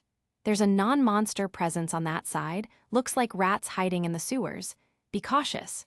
They'll use extreme measures, including explosives. After reminding Anakity to be careful, Fran returned his focus to the monsters. As for safety, he wasn't bragging. Even if Anakity lost half her life, even if she were down to her last breath, as long as he was here, he could pull her back. Of course, not missing arms or legs. Anakity acknowledged and activated the Daedalus, without hesitation, to unlock the door. Just as Fran predicted, the Evelys remnants were waiting. The moment the door rose and the two sides made eye contact, the enemies glared fiercely, then unleashed a volley of bombardment fire. Wah! Faced with a sudden ambush, even someone as skilled as Anakity could not defend in time. Cursing under his breath, Fran retreated while activating ultrafast chant casting to erect a barrier. Everyone gather on me. With a loud shout, Fran's expression hardened, and his powerful chant echoed through the chaotic battlefield. Dance, O spirits of the air, luminous lords of light. I form a pact with the guardian of the forest. Let the song of the earth resound, shelter us, protect us. Become a great wall of forest light and defend us. My name is Alf, dimensional barrier. Without pause, without breath, he sang the entire incantation in one go. A massive barrier instantly wrapped around the entire formation. A blinding flash, ear-shattering explosions. Boom, boom, boom, boom. The explosion's shockwave compressed within the narrow tunnel, multiplying its force several times over. Fran staggered, almost losing balance. Behind him, Anakity instinctively reached forward to steady his back. Damn it, these sewer rats have no honor. Setting off fireworks inside an artificial man-made dungeon? That's like holding a lantern while taking a dump, just asking to die. A certain handsome young man, covered in dust, wiped his face angrily and cursed. That's the kind of people they are, willing to do anything to achieve their objective. Clashing head-on with the Evelys faction again, it awakened memories of that insane era 7 years ago for Anakity. Form up the formation, I'll hit them with something big. Fran sneered, tossing the staff to his left hand, his right hand forming a claw toward the front. Skill, Magic Dominator, activate. Skill, Thought Acceleration, activate. With both skills amplifying him, Fran's attributes surged. Magic roared through his body and gathered in his palm. A wide area annihilation spell, instant cast. Bet you've never seen this before. You think you're the only ones allowed to set off fireworks. Die. Vas Windheim. The world turned completely white. Darkness was swallowed by the radiance. Under that light, everything decomposed, melted, vanished. Normally, this spell required an extremely long chant, deep concentration, and an enormous amount of mana and mental strength. Even Reveria herself couldn't chant this spell in parallel. Any distraction risked magic turbulence and instant death. The third stage strongest wide area annihilation spell, Vas Windheim. Silently, without resistance, every enemy, monsters included, dissolved into ash. The entire passage became empty in an instant. The drastic contrast left everyone frozen in place, bodies stiff, cold sweat running down their backs. Chapter 364, Amid is amazing. Hey, isn't that Lady Reveria's? Gulp. The sound of throats gulping loudly rose one after another. Everyone was stunned by Fran's actions. Anakitty was no exception. The cat girl was completely dumbfounded. What kind of hatred do you have against them? The battle has barely started for even an hour. It hasn't even reached the heated phase, and he almost blew open the enemy's base from the start. Looking again at the erased walls and ground, the hidden passage had already been turned into a football field. Anakitty tightly squeezed the Daedalus eye in her palm. She had no idea how she was going to report this to Finn. To resolve the crisis, Fran continuously released large-scale barriers and ultra-wide-area annihilation magic. Without hesitation, he took 2 potions of dual-attribute recovery potions from his leg pouch and downed them. They restored stamina and mental strength, and also warmed and relieved the dryness of his throat. After such a long and intense fight, plus the pressure on him, even he had consumed a lot, though most of it had gone into that magic earlier. Whew! After drinking the potion, he slowly let out a breath, glanced at the conflicted expression of the catgirl, and smiled. Well then, Anakitty, although there was a tiny accident, it doesn't affect the overall plan. May just report it truthfully. Okay. Seeing that Fran himself didn't care, Anakitty reluctantly walked to the side to report the situation to Finn. Compared to their team acting as the forward unit, from the surface and performing firepower scouting, the 2 teams invading from the 18th and 12th floors had it much harder. Everyone faced similar levels of defensive strength, but their team's fighting vitality was on a completely different level, especially because of Fran. His presence and advanced speed had reached a realm individual skills could never reach. He treated artillery bombardment like a normal attack, forcibly raising the efficiency and advanced speed to a level the others could never hope to match. A short distance behind the vanguard, closely following them, was the support unit. Unlike Fran's team, which focused on fire suppression, scouting terrain, and handling traps, this team was responsible for cleaning up the mess Fran's group didn't have time for. For example, collecting magic stones to prevent special monsters from reacting to them and disrupting their layout, reinforcing open doors to prevent enemies from sneaking in and performing a second encirclement, correcting the map, and transmitting detailed intel to the rear. All sorts of tedious work. Hurry, jam, and reinforce the gate quick. Don't lose sight of the advance group. Under the urging of Team Commander Raoul, adventurers with powerful strength carried metal pillars forged by the Hephaestus Familia and wedged them into the floor, walls, and door frame. 1 pole wasn't enough. They used 3 to lock the massive metal gate firmly in place. Even if it was a metal gate, if it couldn't close, it was useless. But once wedged shut, not even its own weight could break those metal support pillars. This was part of the tactic called pillar. During the 10-day preparation period, the Loki Familia gathered materials precisely for tackling the man-made dungeon. Aside from Fran's team, on the western side of the man-made dungeon, this team was led by Gareth. Following Fran's advance and forced defensive compression from the enemy, they too began installing pillars on the gate.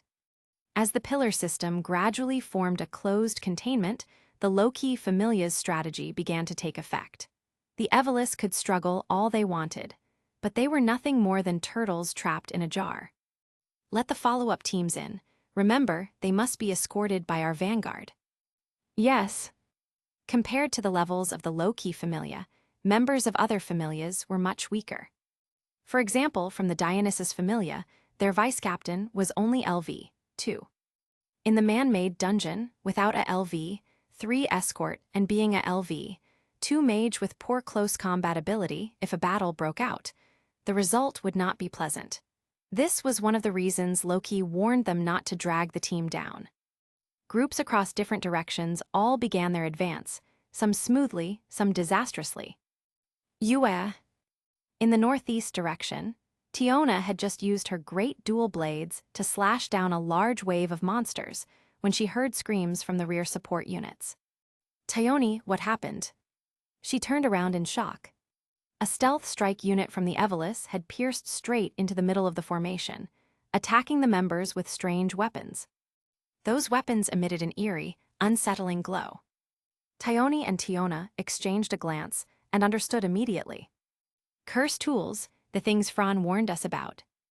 Damn it. According to intel from Fran's earlier encounter and follow-up investigation, the lower-rank remnants of the Evelis were weak.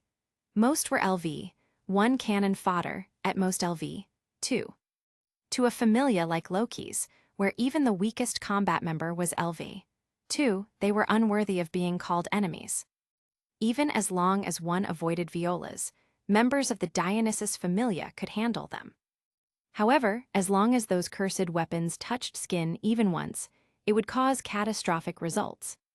Inside the curse tool flowed a powerful curse that blocked healing. The wounds inflicted by that weapon could not stop bleeding. People would bleed to death, and because the enemy could mass-produce such weapons, everyone feared them. Of course, since the intel was known beforehand, there were countermeasures, and preparations were already made. Drop of healing. At the very rear of the formation, protected by adventurers, a silver-haired girl in white priest robes opened her arms. A massive pure white magic circle bloomed. Range, 25 meters, no blind spots. Diaphragtal. One of the 3 biggest bugs in Orario, the city's strongest healer. A girl who mastered ultra-wideria all-purpose healing magic. As her chant grew stronger, magical light burst forth, her silver hair waving in the air. Amid released her magic. In the deep passageway, a pure white, complicated, mysterious rhombus magic circle spread across the stone tiles.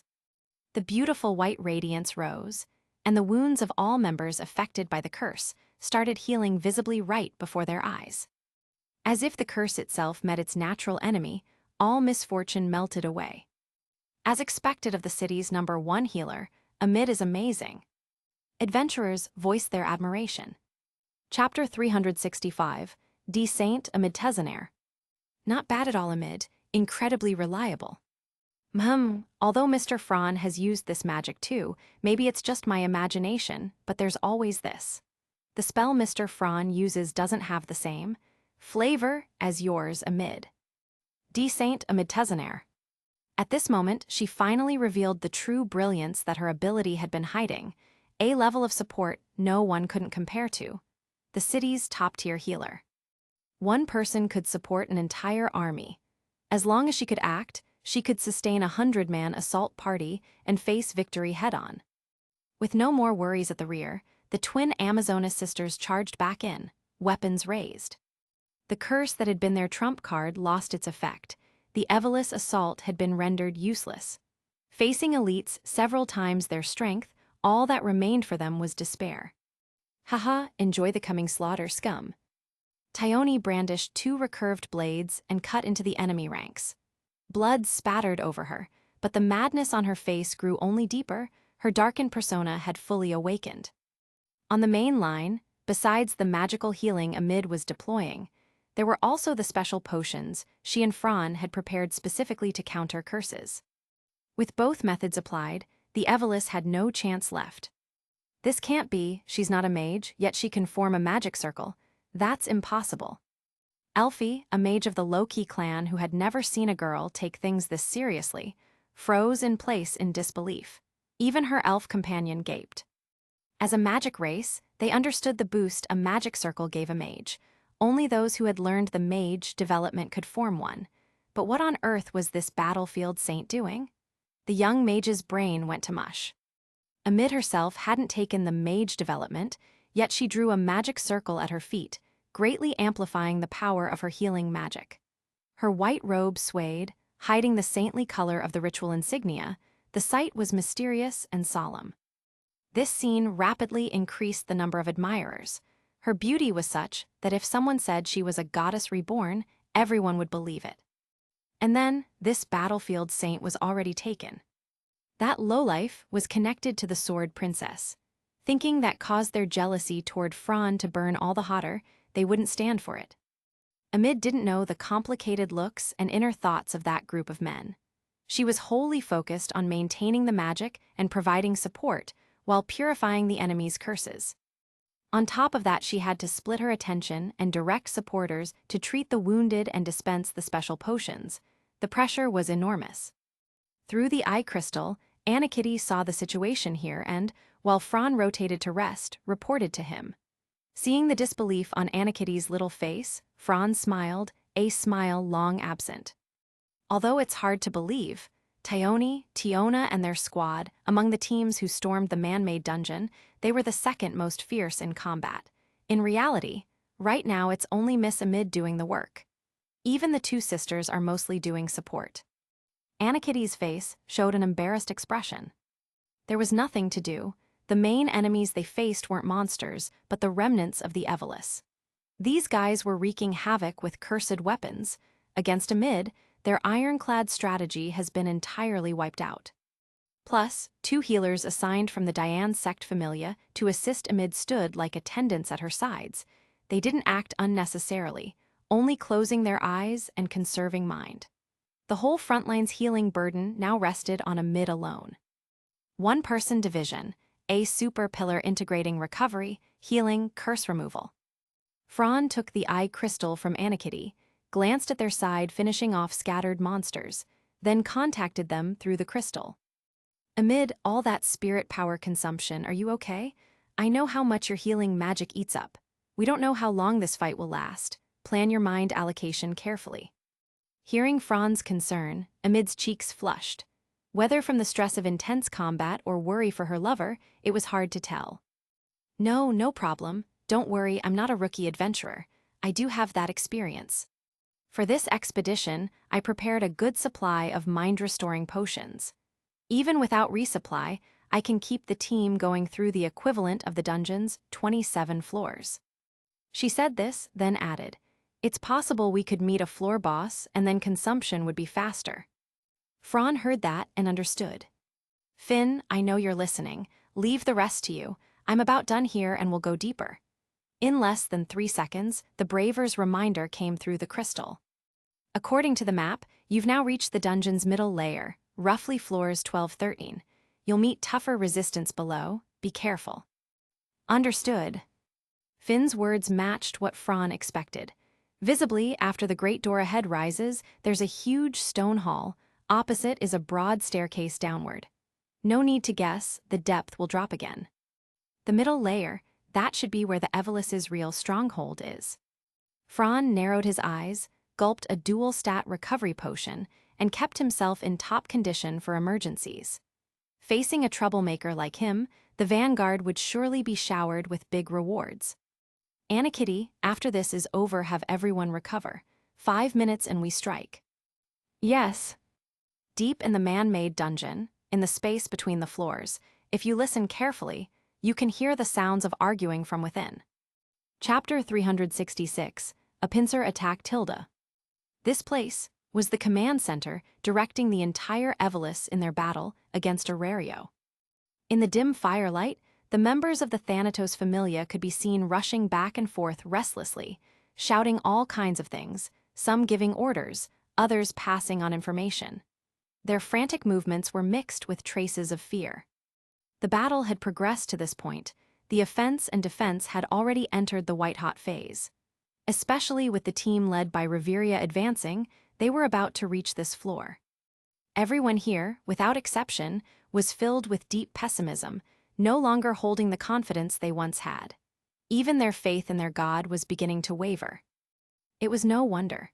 The speed of the coalition's assault was simply too fast. Not even 2 hours had passed since the battle began, and the defensive lines they had built were being shattered like rotten wood, forcing them to retreat at high speed. Even their home base had been breached. Anyone with half a brain had finally realized it. This time, the Loki Familia and the faction coalition weren't performing reconnaissance or strategic probing like before. They were launching a full-scale assault. This was entirely beyond their expectations. In their thinking, the enemy didn't have detailed maps or diagrams of the traps. With what exactly did they believe they could clear Knossos? Unfortunately for them, they never imagined that due to the outbreak of the Xenos incident, the direct descendant of Daedalus, Dix, had fallen into their enemy's hands. Naturally, the small notebook he always carried was also taken by Reveria. That notebook was none other than the design blueprint of the man-made dungeon, Knossos. With that and the replicated Daedalus eye, the conditions for an assault were essentially complete. My lord, what do we do? The low-key familia has already reached the 12th floor. A frantic believer questioned the figure seated on the stone chair.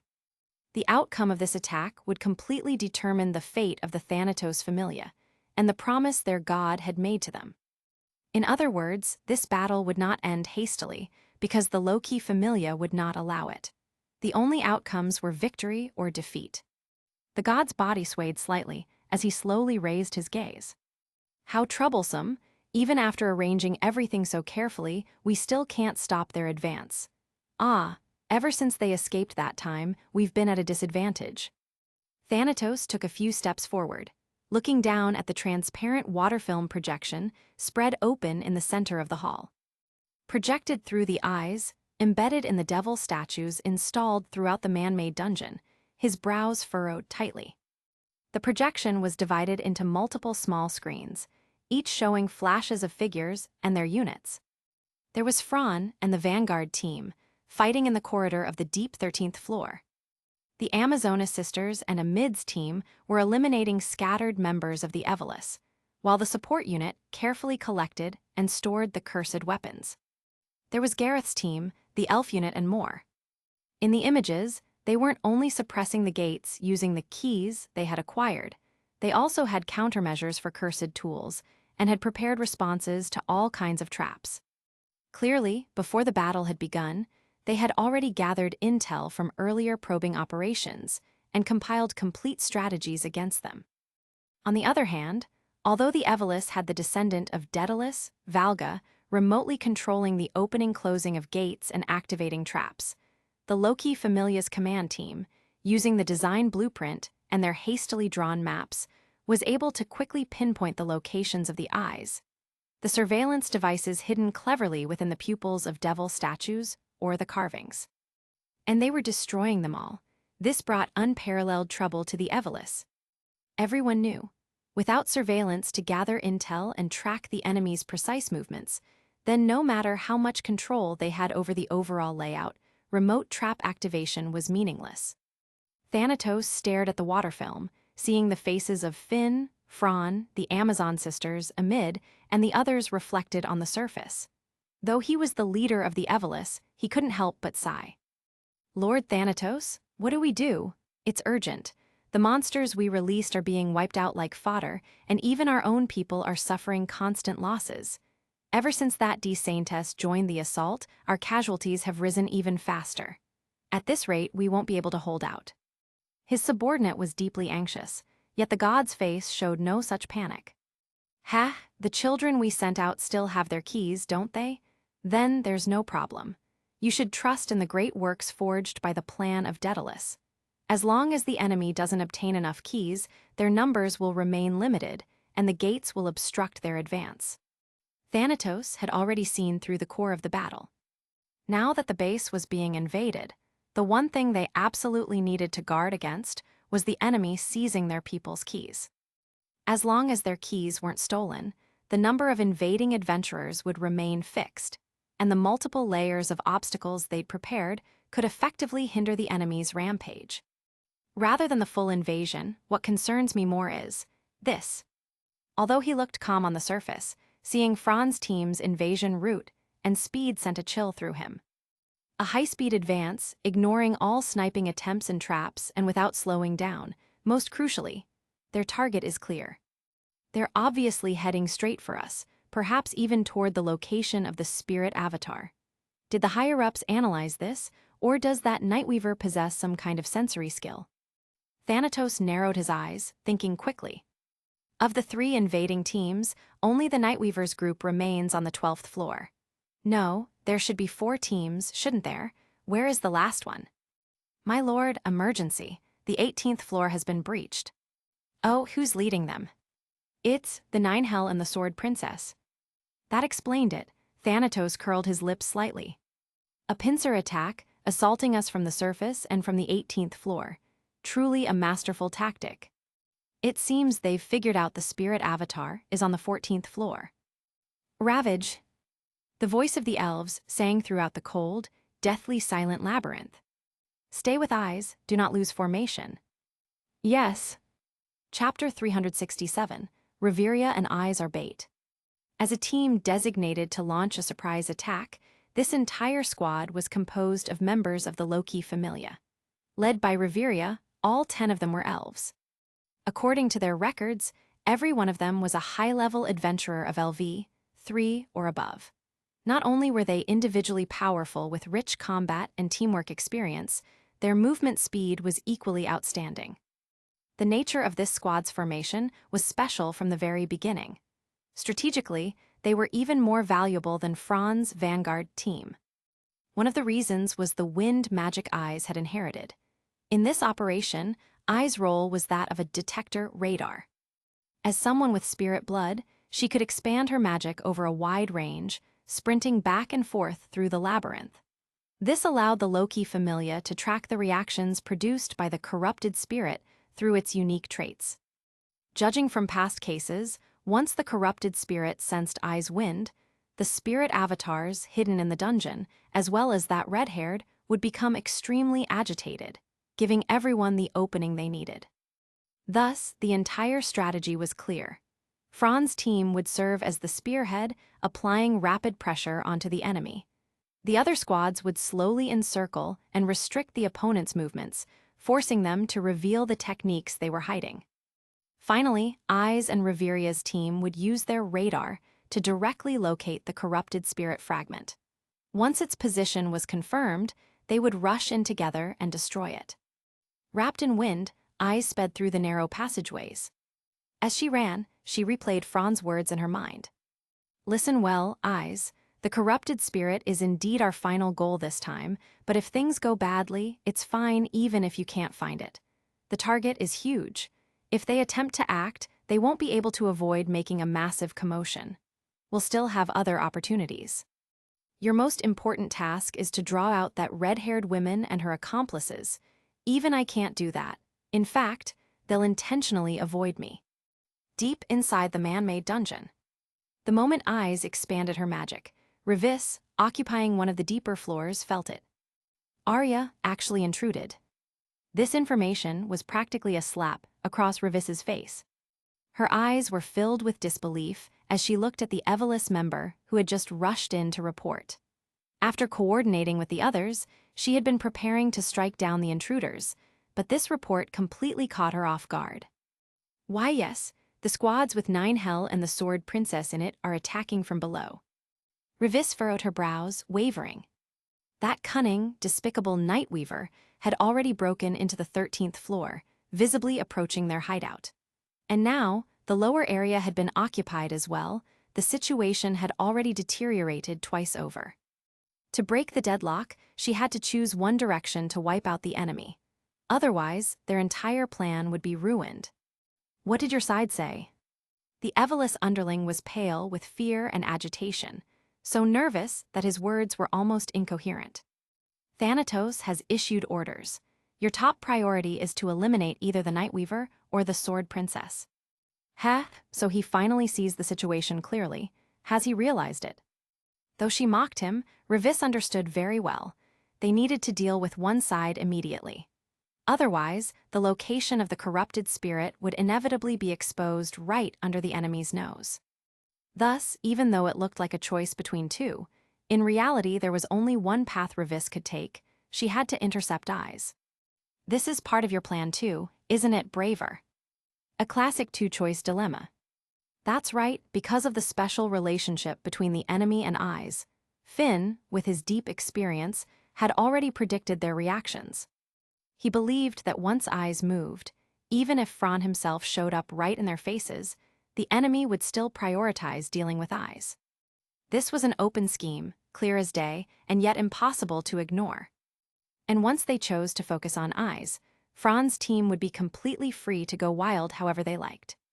You mean, Eyes and Reveria's team is actually bait? Anakitty's small face was filled with shock, her eyes wide with disbelief as she stared at the utterly calm Fran, who was drinking a healing potion. Already aware of the full plan, Fran glanced at the catgirl and smacked his lips. Relax, when it comes to dealing with monsters, even I'm not as specialized as Eyes. You haven't forgotten that, right? Against monsters and creatures, Ice's unique ability left even Fran unable to compare. The Avenger, that unreasonable exclusive skill, came with severe drawbacks, but as a trump card, who wouldn't be envious? Understood, please give the command. Fran looked over the team. Everyone seemed mostly recovered, so he decided to move deeper. Everyone move out. Yes. Gripping his staff, Fran stepped toward the staircase leading downward, holding his torch high as he charged ahead without hesitation. They're here. It's the Nightweaver. We have to stop them. Stop them? With what? Did you forget what happened to the ones ahead of us? This guy isn't like the other low-key familia adventurers. When it comes to us, he's truly ruthless. He leaves no survivors. None of the people we sent before even mentioned Fran's name afterward. Terror filled the eyes of the Eveless members. The impression carved into them by Fran had long since rooted itself deeply. The moment his name was spoken, they instinctively trembled. Seeing the complete lack of fighting spirit, the leader's eyes suddenly blazed with fanaticism. Everyone, do not forget our vow. Do not forget Lord Thanatos. Hi. That's right. With Lord Thanatos watching over us, what does death matter? Offer your bodies and fulfill our vow. The moment Fran stepped onto the 13th floor passage, before he could even take in the surroundings, the gate at the fork ahead rumbled upward. Immediately after, what awaited him was the suffocating, frenzied presence of countless Eveless members hidden in the shadows. Seeing their numbers, Fran's pupils contracted sharply. Anna Kitty, don't come down, turn back.